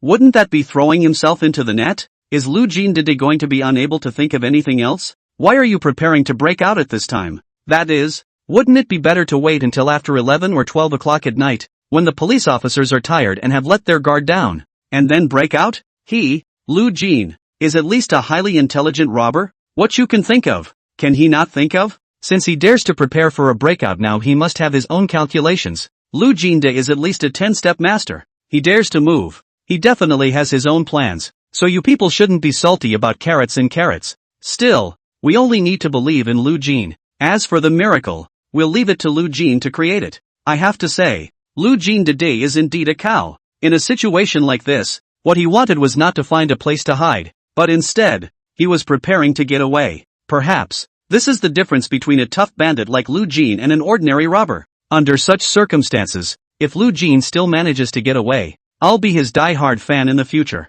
Hey, if I could have a teammate like Lu Jin, I'd have to go follow him and do a big job no matter what. The viewers in the live broadcast room were talking about Lu Jin's murmur. After all, the viewers with God's view were able to clearly see the deployment of the police team downstairs. With so many police officers cordoning off the scene, a dragnet would not be an exaggeration. And in the face of such a dragnet, Lu Jin's behavior remained so calm. A sentence almost time to go, which in the eyes of the majority of the audience in the live broadcast, naturally has an extremely serious suspicion of pretending to be 13. Sure, there were not a few diehard fans of Lu Jin in the live broadcast, even though it felt like Lu Jin's attempt to get away at this point was indeed a bit of a tall order. These diehard fans still chose to believe Lu Jin. Even they themselves felt somewhat blinded by this belief. But, in their eyes, Lu Jin is indeed an existence that can create miracles. In the midst of the provincial hall, at this time has long passed the point of the end of the day. In addition to the few police officers on duty, the entire provincial hall has not a few shadows, and the lights in the deepest part of the provincial hall, the director's office, were, rather exceptionally, still on. The director had just made himself a pot of hot tea and sat behind his desk to fill himself up with a cup, shaking the cup and smelling the sweet aroma of the tea. A live stream of the maneuvers from both perspectives was still playing simultaneously on the laptop on the desk, and Lu Jin's line, "It's almost time to go." The director naturally heard it. Hearing Lu Jin open his mouth were such rampant words, He was also not in the mood to savor the good cup of tea in the middle of his own teacup anymore. This kid, is he even this rampant? The director murmured with a deep frown, and as he spoke he sat up straight and opened the pop-up on the live feed. After seeing a number of viewers on the air who were thinking the same thing as himself, after thinking that Lu Jin was really too rampant and that trying to get away next was completely self-inflicted, the director's brow was finally a little more relaxed. That look, it was like finding a soulmate. Kid, arrogance will lead to defeat. Nah. To make a man perish, he must first be inflated. Now that you're so puffed up,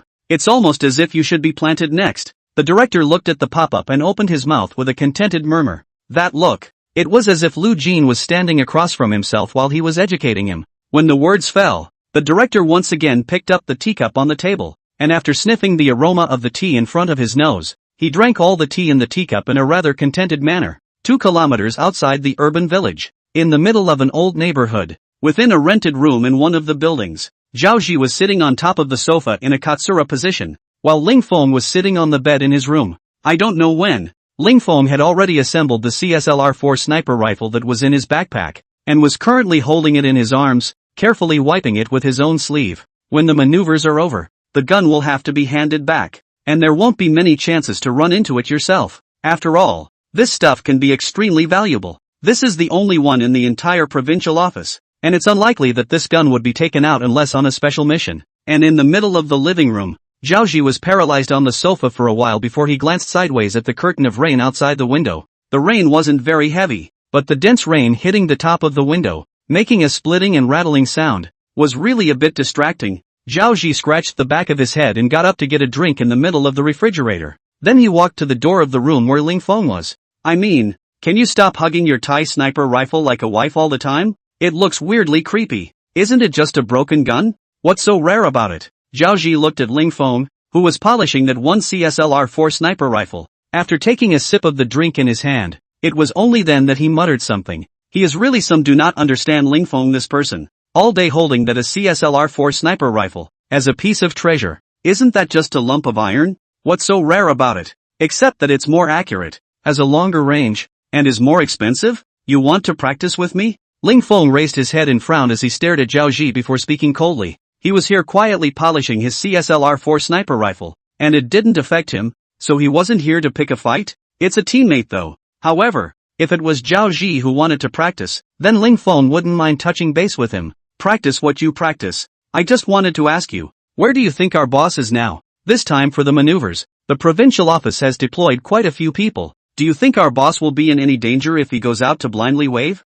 Zhao Ji scratched the top of his eyebrows, and after rejecting Ling Feng's idea of practicing a bit, he then opened his mouth with a worried expression. After 2 hours of being paralyzed on the couch, he was about as rested as he could be. There's no news from Lu Jin until now. One time, he also couldn't help but worry about Lu Jin. With that IQ of yours, is it your turn to worry about the boss? Ling Feng lowered his head once again, his gaze returning to above his sniper rifle as he responded to Zhao Ji with an indifferent tone. After saying his words, he breathed towards the top of the sniper rifle's body. Then he wiped the fingerprints on it with his sleeve. Though look, it was as if he didn't want to pay attention to Zhao Ji. Chapter 107, Canvassing Tang Yuyan. Stuffy Ling Feng. Hearing Ling Feng's words, Zhao Ji couldn't help but have the corners of his mouth twitch slightly. That's not something he'd like to hear for himself. If the boss says he has no brains, then he'll admit it. After all, his own boss that is recognized throughout the network as a highly intelligent robber. He is really not comparable. But this Ling Feng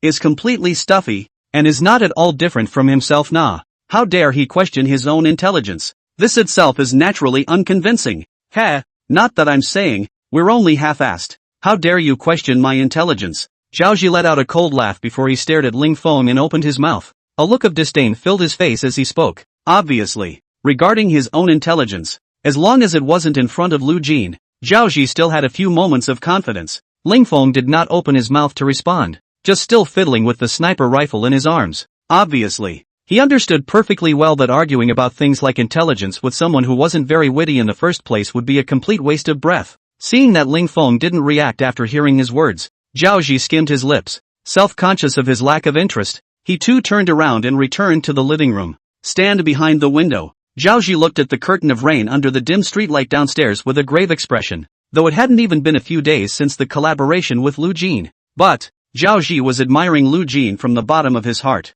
Winning or losing a maneuver was not that important in Zhao Zi's opinion. But isn't it too inadequate for you to hide in this rented house while your boss is out fighting for his life right now? The police messenger and the military are all about following orders as a first priority. But he, Zhao Zi, is not an ordinary police officer nah. He was able to join this team of robbers of Lu Jin's by virtue of the fact that he was a police officer who used a landlubber's hooligan mindset to handle cases. So, at this time, he who had already rested enough. What he wanted was not to listen to Lu Jin's words and continue to hide here, waiting for the victory of the maneuver. Instead, he pondered how to get to the boss, to die, but also to die with the boss nah. Inside the room, after Zhao Zi left, Ling Feng also frowned slightly and turned back to look out the window. After staring at the darkness outside the window for a few moments, Ling Feng pulled out an elderly phone from his pocket. This cell phone is the director's uniform communication tool for robbers. Taking his cell phone, Ling Feng first flipped through Lu Jin's contact number. There was a deep frown of silence for half a second, but he didn't press the dial button after all. He was also not sure what kind of situation Lu Jin was in at this time. If Lu Jin was being surrounded by people at this time, if it's still hiding in the freezer, wouldn't a phone call from himself expose him? Mull it over for a moment. Ling Feng still turned up Tang Yuyan's phone number. She was hiding in the temporary command headquarters of the police force, and had been in one-line contact with Lu Jin, which Ling Feng was aware of. So, Tang Yuyan should be aware of Lu Jin's whereabouts at this time. The phone was dialed and after a few seconds of ringing, the call was quickly answered. Hello? Stuffy, what are you calling me for? In the middle of the phone, Tang Yuyan's sweet voice rang out. Hearing Tang Yuyan give herself this nickname, Ling Feng was slightly stunned. A slight frown followed, obviously not very happy with the nickname Tang Yuyan had given herself. Do you know where the boss is now? Ling Feng indifferently opened his mouth to ask out. As for that nickname, he did not open his mouth to mention it. Not really happy with that nickname though, but just as well it was still accepted. You mean that little cutie Lu Jin? What about it? I've clearly told him all that the commander-in-chief of the police force has focused on the urban villages on the east side of the city. But he's still stuck in the middle of the city village. It pisses me off when I think about it. Do you think he's stupid? I should have known that I should be the boss of our team. Ling Feng simply opened his mouth indifferently and asked. Tang Yuyan then muttered and began to vent her grievances. After all, after realizing that Lu Jin was still in the middle of the urban village even after he had clearly received her message, Tang Yuyan was just filled with fire. But before he could say more to Lu Jin, he had already hung up the phone. This bellyful of anger had been bottled up until now. And finally someone was able to vent it. City East Urban Village? What's going on there now? Listening to Tang Yuyan muttering for half a day, Ling Feng acted like he hadn't heard a word. Instead, he opened his mouth to ask about the situation in the urban village east of the city. He and Zhao Zi were hiding in this rented house, completely losing access to information about this maneuver. Naturally, I don't know what's going on in the city's eastern urban villages right now. What else could be going on? The commander-in-chief of the police force sent 2 squads to surround the entire town center. Lu Jin is still in the middle of the city village. I guess he can't get out. By the way, if Lu Jin is arrested at that time, our gang of robbers can't be leaderless. See if you want to vote for me at that time with your vote? In the middle of the phone, Tang Yuyan's voice rang out once more, talking about the situation of the urban villages in the east of the city, while not forgetting to pull for themselves. After all, just Zhao Zi, that uncle, is not smart enough, but extremely confident. His vote, when the time came, would definitely be for himself, so Ling Feng's vote was especially important. Ling Feng, the stuffy man, should have no interest in the position of the boss. Canvassing on your own now has a good chance of success. City East Urban Village. Hang on, Ling Feng murmured, and then he simply hung up the phone. It seems that, for Tang Yuyan canvassing move, just completely did not hear the general. On the other end of the phone, Tang Yuyan listened to the busy tone in the middle of the phone, her pair of autumn water eyes wide. This Ling Feng guy, is this selective deafness? How come you can't hear about your own canvassing when you hear so much about the urban villages in the east of the city? Is it hard to believe that you don't have a good signal? Tang Yuyan lifted her cell phone and looked at it. The signal is clearly full nah. Looking at the full signal in his cell phone, Tang Language couldn't help but murmur. Grabbing a lollipop from the table, Tang Yuyan sat on top of the sofa like a puffer fish, puffing up. Is Lu Jin this personality so charismatic? It's only been a few days, and this makeshift gang of robbers that was just pulled together is already so solid. Are all men's friendships so easy to establish? Tang Yuyan munched on a lollipop in her mouth, her eyes staring at the hotel ceiling as she murmured to herself. Lu Jin was indeed strong. That much she recognized. But that made Ling Feng, a stuffy man, follow him to his death? After staring at the ceiling for a while, Tang Yuyan also really couldn't figure it out. And at that moment, she didn't think about it anymore and just shook her head to herself. The mind of a man is just too hard to understand. I'm afraid I won't be able to sit in this position of the robber boss anyway. P.S. It's live coding, so if you want to put the author in a dark room, feel free to come and watch. Chapter 108, Zhao Zi's Two Wonderful Plans. In the middle of a rental house, Zhao Zi was still standing behind the window, looking down at the night. He scratched the back of his head, his face full of worry. At the moment, he was wondering how he could find his boss. But with his brain, he's the kind of guy who can't be relied on when it counts. So, after mulling it over, I couldn't come up with anything. That's when it happened. Ling Feng walked out from the middle of the room. Zhao Zi, who heard the commotion, hurriedly looked back. Ling Feng still had an indifferent expression on his face, and it looked as if anyone owed him $1 million or $800,000. Go! Ling Feng looked up at Zhao Zi. Seeing that Zhao Zi was also looking at himself, between the four eyes, Ling Feng coldly spoke. Still the same attitude. This attitude, indeed, made Zhao Zi quite upset. Where to go? Zhao Zi raised one eyebrow and opened his mouth rather unpleasantly. The fire in his tone was obvious. Save the boss. Ling Feng lowered his head to wear his combat boots and responded coldly without raising his head. The attitude remains the same. However, after hearing the content of Ling Feng's words, Zhao Zi instantly came to life. He looked at Ling Feng with wide eyes and hurriedly walked towards Ling Feng's side. Save the boss? Do you know where the boss is now? Zhao Zi rubbed his hands together and looked at Zhao Zi rather shocked as he asked out. He had just stood at the window for so long, but he had no clue about Lu Jin's trail. What he couldn't even figure out. How did this Ling Feng know? I called and asked Tang Yuyan. The boss is now in the middle of the urban village in the east of the city. The police force has 2 teams surrounding the town center village, and I'm afraid the boss is in a bad way. We've got to go pick him up. Ling Feng had already dressed up a bit and put the black backpack containing his one sniper rifle on his back. Only then did he speak calmly to Zhao Zi. As the words were spoken, the gaze that looked at Zhao Zi was filled with contempt.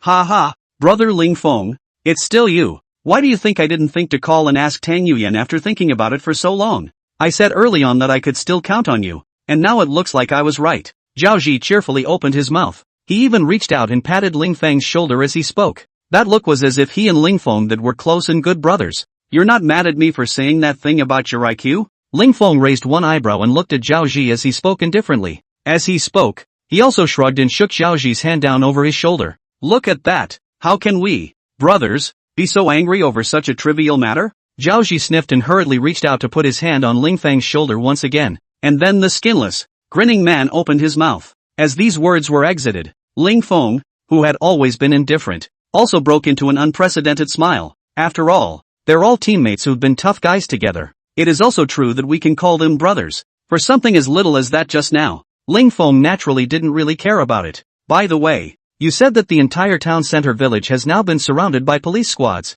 If we go to the city center village now, then I guess we're not going to save the boss, but to give away his head instead. According to me, while they're all in the middle of the city, let's go and blow up their temporary command. Won't they all be back by then? Or let's just do what I said before and go blow up the provincial office for s sake. After making such a big commotion, they definitely won't be in the mood to care about the boss's side of things anymore. Zhao Zi wrapped his arm around Ling Feng's shoulders and spoke extremely seriously, speaking with a look of excitement on his face. Obviously, Zhao Zi was extremely satisfied with the 2 plans he came up with. The smug Zhao Zi, on the other hand, didn't notice Ling Feng's look of disgust. This pickup operation is under my command. You just do what you're told. Understand? Ling Feng was really too lazy to bother with Zhao Zi. Just one raised eyebrow and spoke calmly. As an explanation, after all was said and done, Ling Feng also stopped caring about Zhao Zi and took away Zhao Zi's hand on his shoulder. Putting the backpack with the sniper rifle on his back, he turned around and walked towards the outside of the rental house. Row, row, row.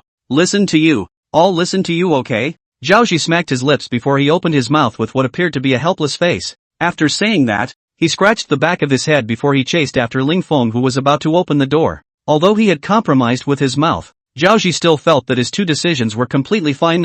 It might not be called perfect, there is that little bit of a flaw, but with these 2 schemes of his wanting to save the boss, wouldn't it be an easy task? It's a shame. Didn't need a teammate who knows what he's doing. These 2 perfect schemes of his own would have to be put on hold for the time being. Xingtung village. After Lu Jin packed up, he put on his black backpack, opened the door. Lu Jin walked toward the stairs with a calm face, and in the middle of the room, underneath the window, there was an aluminum basin with a sheet in it. and a half-lit candle. The innkeeper was still lying in the counter when he passed it. With his feet up on the counter, he was swiping a small video on his cell phone. "Brother, is this going out?" When the boss saw Lu Jin carrying a backpack, he spoke with a smile. After all, this was one of the few fat sheep in his store, so naturally he had to be polite. "Haven't had dinner yet, going out to find something to eat." Lu Jin wore a smile on his face and also gave a rather polite response. "That look, it is like a foreigner, revealing caution in every way. That noodle shop downstairs is good.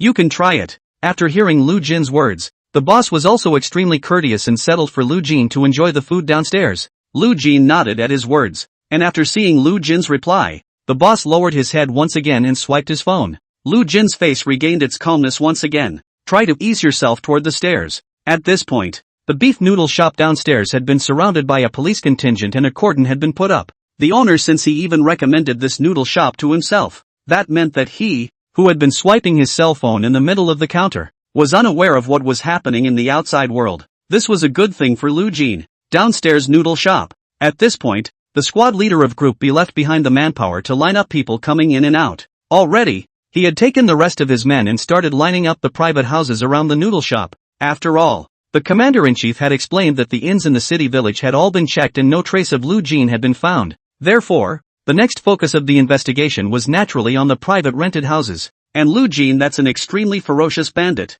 At this point in time, when searching a private house, it is natural that you have to bring along some extra manpower. Chapter 109 Boss, just go ahead. Outside the cordon, a few police constables, wearing raincoats, were checking every passing pedestrian with extreme scrutiny. Because it had been raining all day, there weren't really a lot of pedestrians on the streets. Lu Jin stepped out from the middle of the inn stairwell and first glanced towards the blocked and lined up area. The street intersection in front of himself was barricaded with a total of 6 police messengers. While checking for passers-by, their eyes are always on the neighboring homes. And this figure of Lu Jin who walked out from the entrance of the inn, apparently it wasn't attracting much of their attention. Opened the black umbrella. The umbrella was pressed down as low as possible so that no one could see his face from the front. And at this point, Lu Jin did not hurry towards the intersection where the barricade was set up. Instead, he turned and walked into a nearby mini-mart. Without haste, he took a drink out of the middle of the cooler and walked over to the counter to check out. Though look, totally like an ordinary passerby.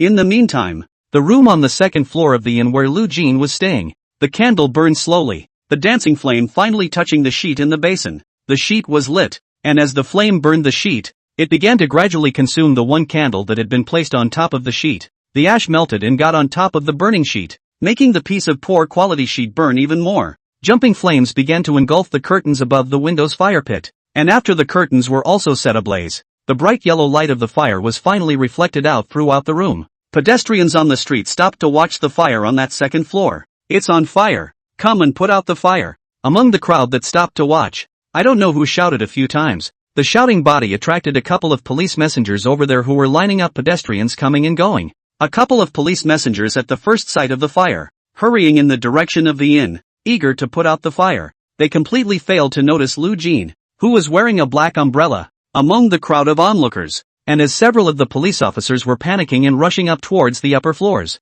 standing in the middle of a crowd of onlookers, Lu Jin, who looked up at the fire upstairs, holding his umbrella, he turned and walked toward the intersection ahead without haste. The second floor of the inn. The owner was still lying in the middle of the counter, swiping short videos on his cell phone. Watch as a couple of police messengers rush up. The owner's heart thumped. "Is it hard to believe that you've been found out about the room you gave to the kid with no ID? But, the kid just went out to eat. As long as he wasn't in the middle of the room, these police officers couldn't find any evidence. You shouldn't be penalized yourself. Boss, you hotel." The police officer running at the front opened his mouth out of breath after seeing his boss. When the boss saw this, he couldn't help but gulp, and for a moment, a heart was in his throat. "It's on fire. The room on the far right looks like it's on fire." The police constable following behind him looked at the boss, who had a weak face, and hurriedly opened his mouth following the words of the one in front of him. And with these words, the boss instantly widened his eyes. Hurrying towards room 201, using the spare key, he opened the room to see that the entire curtain had been engulfed in dancing flames.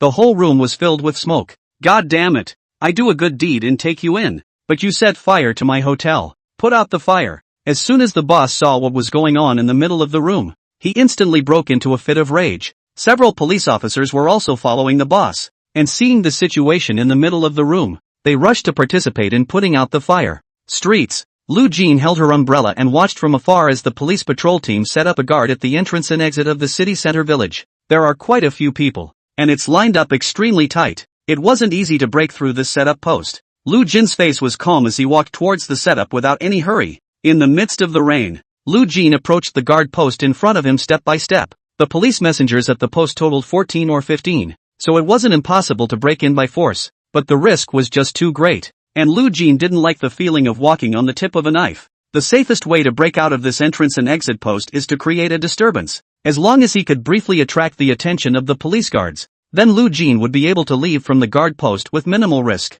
Holding the umbrella with one hand, Lu Jin's other hand reached into his jacket. At this point, he was clutching a drill grenade in his hand. It had no substantial power, but made enough noise to attract the attention of the police officers on guard duty, as well as create a small disturbance. Bell. And that was when Lu Jin was getting closer to setting up his post and was about to create a disturbance. The cell phone in his pocket suddenly rang. Lu Jin raised his eyebrows slightly. The cell phone he now had on him was specially prepared by the director for their team of robbers for this exercise. The phone card is naturally new. That is to say, the number of one's current cell phone is known only to a few people within the team of robbers. The call that came at that moment was naturally from his own teammate, Tang Yuyan. Myself and her have always maintained a single line of communication. At this moment, if she called herself, could it be that there was some new movement on the side of the chief commander of the police force? Between frowns, Lu Jin still withdrew his hand and took out his cell phone to answer the call. Boss, I see you. Just go ahead and I'll cover you.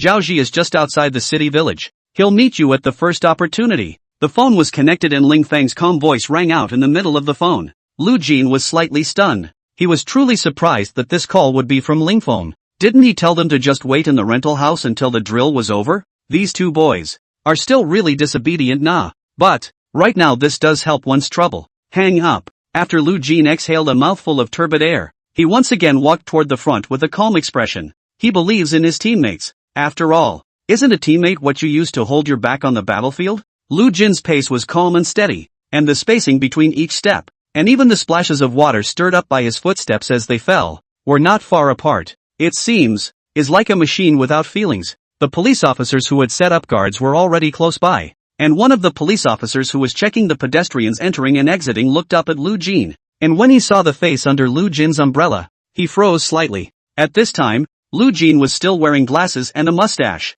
So, this police messenger didn't recognize Lu Jin at first, but after narrowing his eyes and staring at Lu Jin for a few seconds, he obviously sensed that something was wrong as well. His eyes widened and he was about to open his mouth to inform his teammates as he reached for the pistol behind his back. And that is at the same time, a scorching hot bullet specialized for sniper rifles had cut through the void and sped towards that police errant boy. Wherever the bullets passed, the rain that hadn't yet had a chance to fall was vaporized into rain mist. Snap! A muffled sound came out. The bullet struck the back of the policeman who was about to pull out his gun. Although the blanks were used for maneuvers and were not lethal, there was still a noticeable pain when they were hit. The police officer turned around with a shocked look on his face. Only the rainwater that had slid down his back had been laced with scarlet paint. That is to say, himself is now shot and killed in action. Chapter 110, This stuff really hurts. Snap! A muffled sound came out, and the shot police sergeant turned back with a shocked look on his face. And when the remaining few police officers heard the commotion, they also looked towards the shot police officer.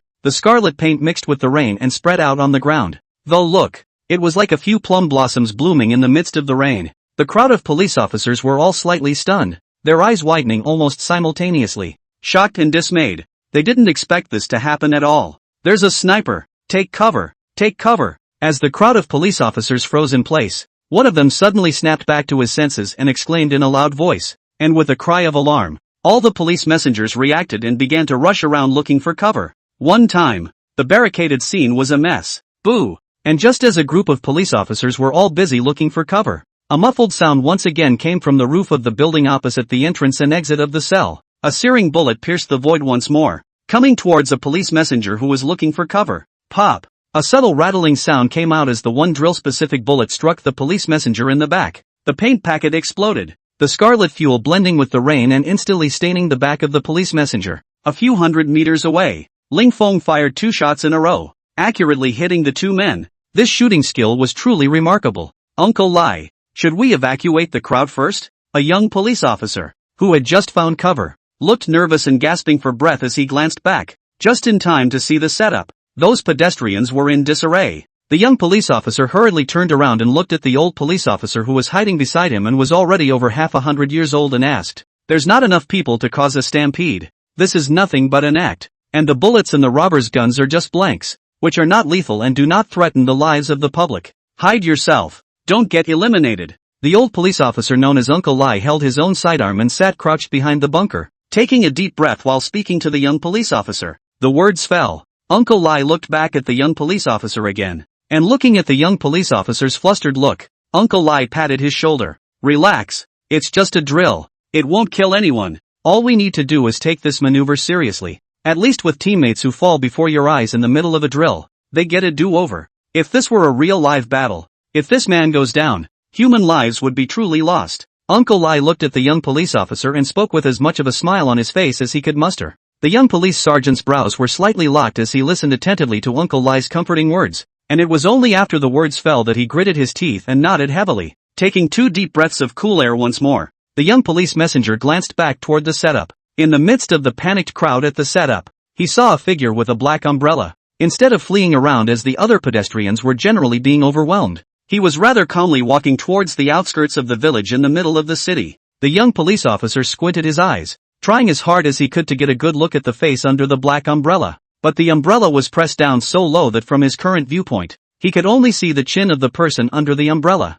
"What are you boys gawking at? Focus. It's not good enough for us to just hide. We need to find a way to counterattack." Uncle Lai, who was squatting on the side of the young police officer, looked at the young police officer who was staring blankly at the chaotic crowd over there, and for a moment thought that he was in a daze. A quick pat on the back of his head and a small reminder. After the reminder, Uncle Lai took a deep breath of cool air and prepared to probe and look at the situation outside. If they were able to find the sniper's position, they would be able to find a chance to counterattack. And it was at the moment when Uncle Lai poked his head out that Ling Feng, who was lying on the roof of the building across the street from the entrance and exit of the city center village, locked onto Uncle Lai's head at the first opportunity. Without the slightest hesitation, Ling Feng pulled the trigger. The chamber of the gun shook, and a searing hot bullet erupted from the chamber at an extremely fast speed. It cut through the void, evaporating the raindrops on the trajectory and hitting Uncle Lai squarely in the forehead with pinpoint accuracy. Hiss. Even though it was a drill bullet and not unlethal, it still hurt quite a bit when it hit the forehead.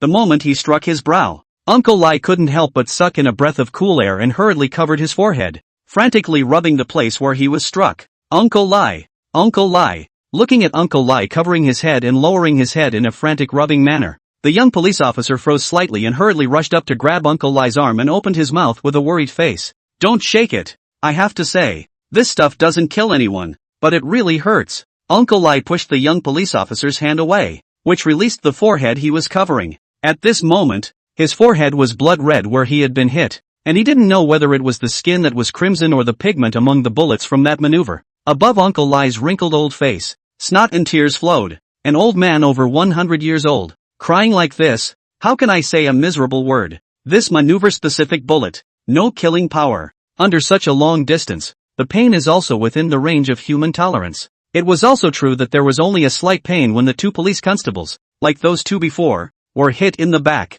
But at this time, the location where Uncle Lai was hit was the forehead. This place was struck, and although it was barely within the range of being able to endure didn't mean it wouldn't be like Uncle Lai's old tears. Set up a card at the mess of pedestrians. Lu Zhuan holding an umbrella, not hurrying towards the exit of the city center village. And at this point, the police officer who had discovered Lu Zhuan in the first place was lying on the ground, his eyes staring at Lu Zhuan with a deadpan expression. At this moment, his heart was extremely unwilling. This bruiser who had given the entire police force an extreme headache was clearly right in front of his eyes, but he had not been able to catch him, and to have to watch him slip out of his face like that, just now. Even if he was able to shout it out, his own teammates had a great chance to shoot him down. But, himself didn't he even have a chance to shout it out. Just as he opened his mouth, he was shot down by a sniper from the robber team. For the sake of the fairness of the maneuver, he himself could only lie down in the ground in the midst of his unwillingness, and act as a dead man in peace. Lu Zhuan walked over to the corpse that was extremely unwilling, with a pair of glares like bronze bells staring at him, and before stepping over, Lu Zhuan and the police officer on the ground looked at each other. And a smirk appeared on Lu Zhuan's originally calm face, and that faint smile made the police officer on the ground gnash his teeth in hatred. He was really wanting to get up and punch Lu Juan up. But he is only a dead man at this time. Chapter 111. A team of robbers, and even a sniper. Lu Jin walked out of the city center village without haste amidst the gaze of the police officer on the ground who wanted to knife people, and the rest of the police messengers were hidden behind cover. Self-concerned, they naturally didn't notice Lu Jin. Hijacker's perspective live in the room. Seeing that Lu Jin had gotten out of the city center so easily, hundreds of thousands of viewers were stunned. After all, this was an outcome they never expected. There are not a few viewers who believe that Lu Jin will be able to successfully get out of the city village, but they also didn't dare to think that Lu Jin got away so easily. Wow, Lu Jin actually walked out of the middle of the city village so easily? This is a bit too fake, isn't it? Sure enough, it's still Lu Jin who's bullish still saying he'll leave despite the siege of the city center village. Indeed, even though I'm a big fan of Lu Jin, the fact that Lu Jin was able to get out of the city center so easily is something I really didn't dare to think about. That said, where are the brothers who said Lu Jin was already going to be cool in the middle of the live broadcast before? Why don't they call out now? I said a long time ago that we only need to believe in Lu Jin, and as for the miracle, let's leave it to Lu Jin to create it. As expected, I, Lu Jin, am the one who can create miracles. I have to say, to see a humongous bandit, you have to look at me. Lu Jin, greatly, indeed, Lu Jin de YYDS. Surprisingly, he can easily get away in such a situation. From today onwards, I am Lu Jin Da's brainwashed fan. Right, just now wasn't there a brother who bet against me,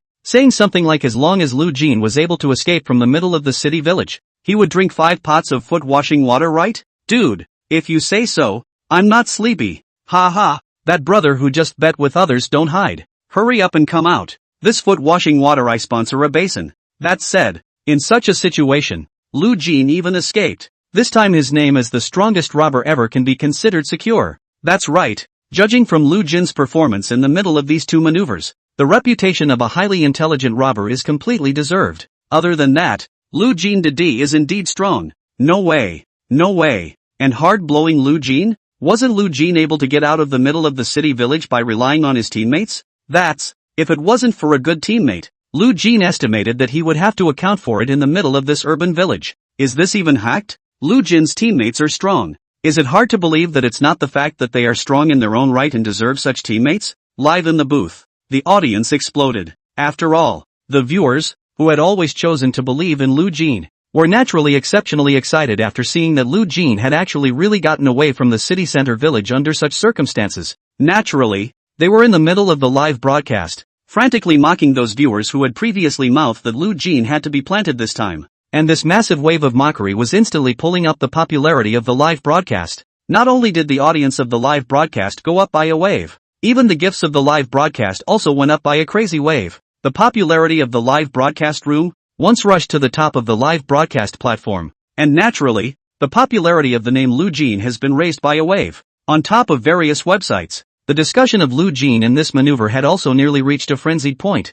On top of the hot searches of the major portals, you could basically see words like maneuvers as well as Lu Jin. Lu Jin's fame had almost reached the point of being known by everyone for a while, only because the camera in the robber's view is Lu Jin hanging above his collar. So, even though the name of the strongest bandit, Lu Jin, had reached the point of being known by everyone, Lu Jin did not show his face in the middle of the live broadcast, so although he knew the name Lu Jin, no one recognized what he looked like, and this naturally made Lu Jin seem even more mysterious in the hearts of the audience. But this was quite a good thing for Lu Jin. After all, the fewer people who knew what he looked like, then it would naturally be easier for him to be secretive on the road to escape. Residential building across the street from the urban village. Above the roof, Ling Feng, who was wearing a raincoat, was lying on the ground. His face was calm, one eye was closed, and the open one was staring right at everything at the entrance and exit of the city center village through the magnifying glass. As soon as a police messenger shows his head, he'll be the first to shoot. And naturally, Ling Feng's marksmanship is not to be questioned. As long as the shot is fired, it is inevitable that someone has to be eliminated. The boss is out. Get ready to receive. Seeing that Lu Jin had already walked out from the middle of the city village, Ling Feng spoke into the earpiece on his ear while staring dead-on through the magnifying glass at the movements of the police detail hidden behind the bunker. The rain had been going on for hours at a time and still hadn't abated by half. And above the roof of the building, there was already nearly 5 centimeters of standing water. Ling Feng was lying on his back in the middle of the standing water like this, and his tone remained extremely calm as he spoke. It seems Even with this inclement weather, he was still able to remain absolutely calm. Deli, I'll take care of the rest. Within Ling Feng's earpiece, the sound of Zhao Zi's response soon came, and the response fell. A dilapidated second-hand Santana then from the village not far from a parking lot, rushed out of the rampage. The car was fast. In just a few seconds, that one used car came to the exit of the town center. After a drift and a tail,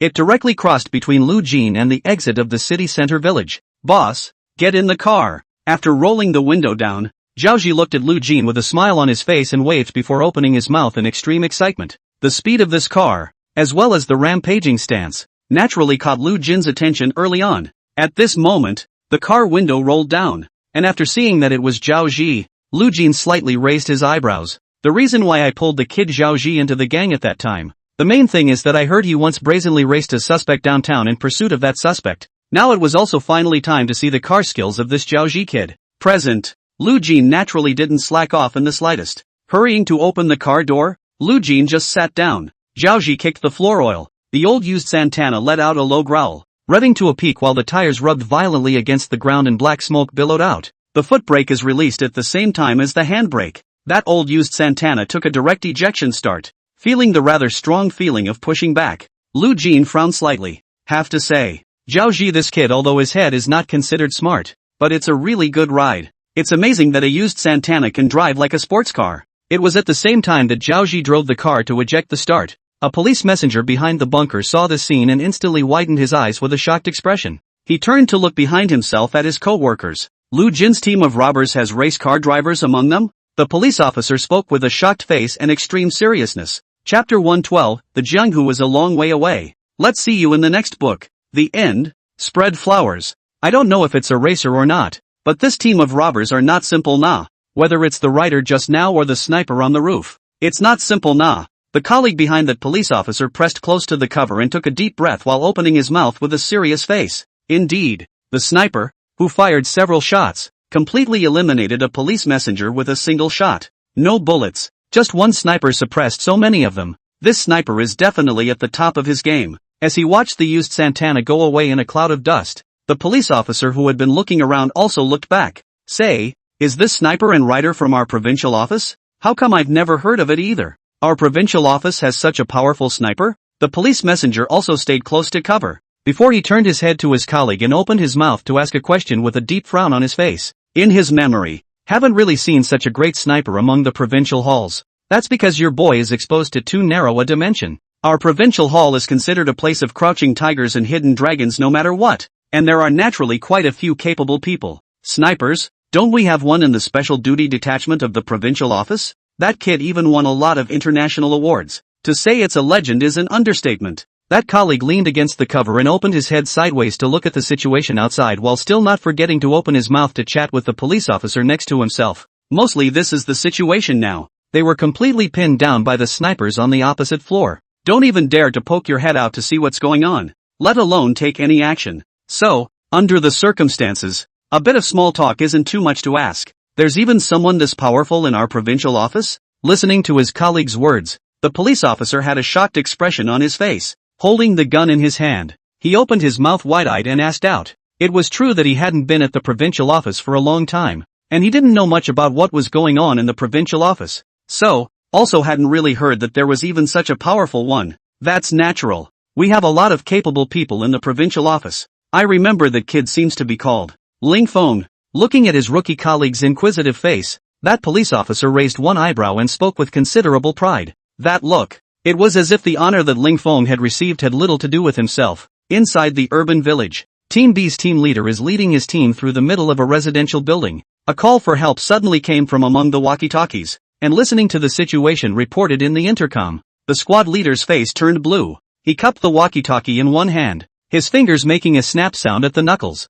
2 teams of men, and they managed to let Lu Jin escape. And that's with a nationally televised broadcast. All of us, wait for us to go back and write a check. The small team leader of Team B's teeth were clenched, and a few words were almost squeezed out from between his teeth. In the middle of the building, the faces of the group of team members following the junior captain were all extremely ugly as well. In the middle of the hotel, Tang Yuyan was lying on the sofa catching up on the drama. The hotel's doorbell suddenly rang, and Tang Yuyan looked up, her brows slightly locked. She hadn't called for any hotel service, so why was the doorbell suddenly ringing? Though the mind is quite puzzled. But, still getting up, Tang Yuyan walked to the door of the room and looked out through the cat's eye. And seeing the few figures outside, Tang Yuyan's heart rejoiced and hurriedly opened the door to the room. The door to the room opened. Lu Jin walked in with Zhao Ji and Ling Feng. "Boss, I'm surprised you didn't get caught? You know that the commander-in-chief of the police force has sent 2 squads to surround the village in the middle of the city. You even escaped under those circumstances?" Tang Yuyan looked at Lu Jin and spoke with a shocked expression.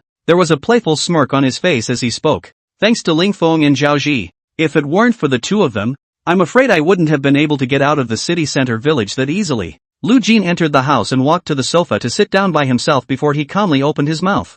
Zhao Ji followed Ling Feng into the house, and once inside, it was time to find a place to sit on his butt. Ling Feng entered the house, but he looked around. It seems, snipers are all a little more alert than normal. "Say, boss, you don't think you're going to go out and make a scene next?" Zhao Ji rested for a few moments before he looked up at Lu Jin and opened his mouth with a breathless look. Racing around the city, it was quite a drain on his mental energy. He's exhausted now. If Lu Jin was still prepared to go out and make a scene, he really couldn't accompany her. What's done is pretty much done. Next, wait for the maneuver to end. Lu Jin glanced out towards the window of the room before speaking calmly. The number of police messengers eliminated so far in this exercise has been considerable. Lu Jin estimated how the system's rating wouldn't be too low, since he had been able to obtain enough rewards. He naturally didn't need to take too many risks. The 40 hours or so went by in a flash. Provisional command. The commander-in-chief sat inside the awning, looking out at the wet world, his face calm as he smoked a cigarette. Lu Jin was once again nowhere to be found after escaping from the city center village. This kid's tactics are just brilliant. No trace of him could be found after he disappeared beyond the surveillance screen. It's like having wings. After more than 40 hours of searching, the commander-in-chief was indeed tired. Now that Lu Jin's victory was a foregone conclusion, the commander-in-chief gave up the struggle and enjoyed a moment of tranquility. Provincial office. In the director's office, the director sat at the back of his desk. At this moment, he watched the live broadcast with an extremely ugly face. This maneuver had resulted in a high casualty count for their provincial office and had ultimately failed to capture Lu Jin. That's a pretty ugly score, to say the least. Would like to prove the strength of their own provincial hall. Did not expect to be hit hard in the face? The director of this heart is naturally not good. In the middle of the hotel, the 4 of them, Lu Jin, were eating breakfast in the hotel restaurant at the moment. After finishing the last noodle in her bowl, Lu Jin looked up at the clock on the wall. The time allotted for the maneuver to make the arrest has come and gone.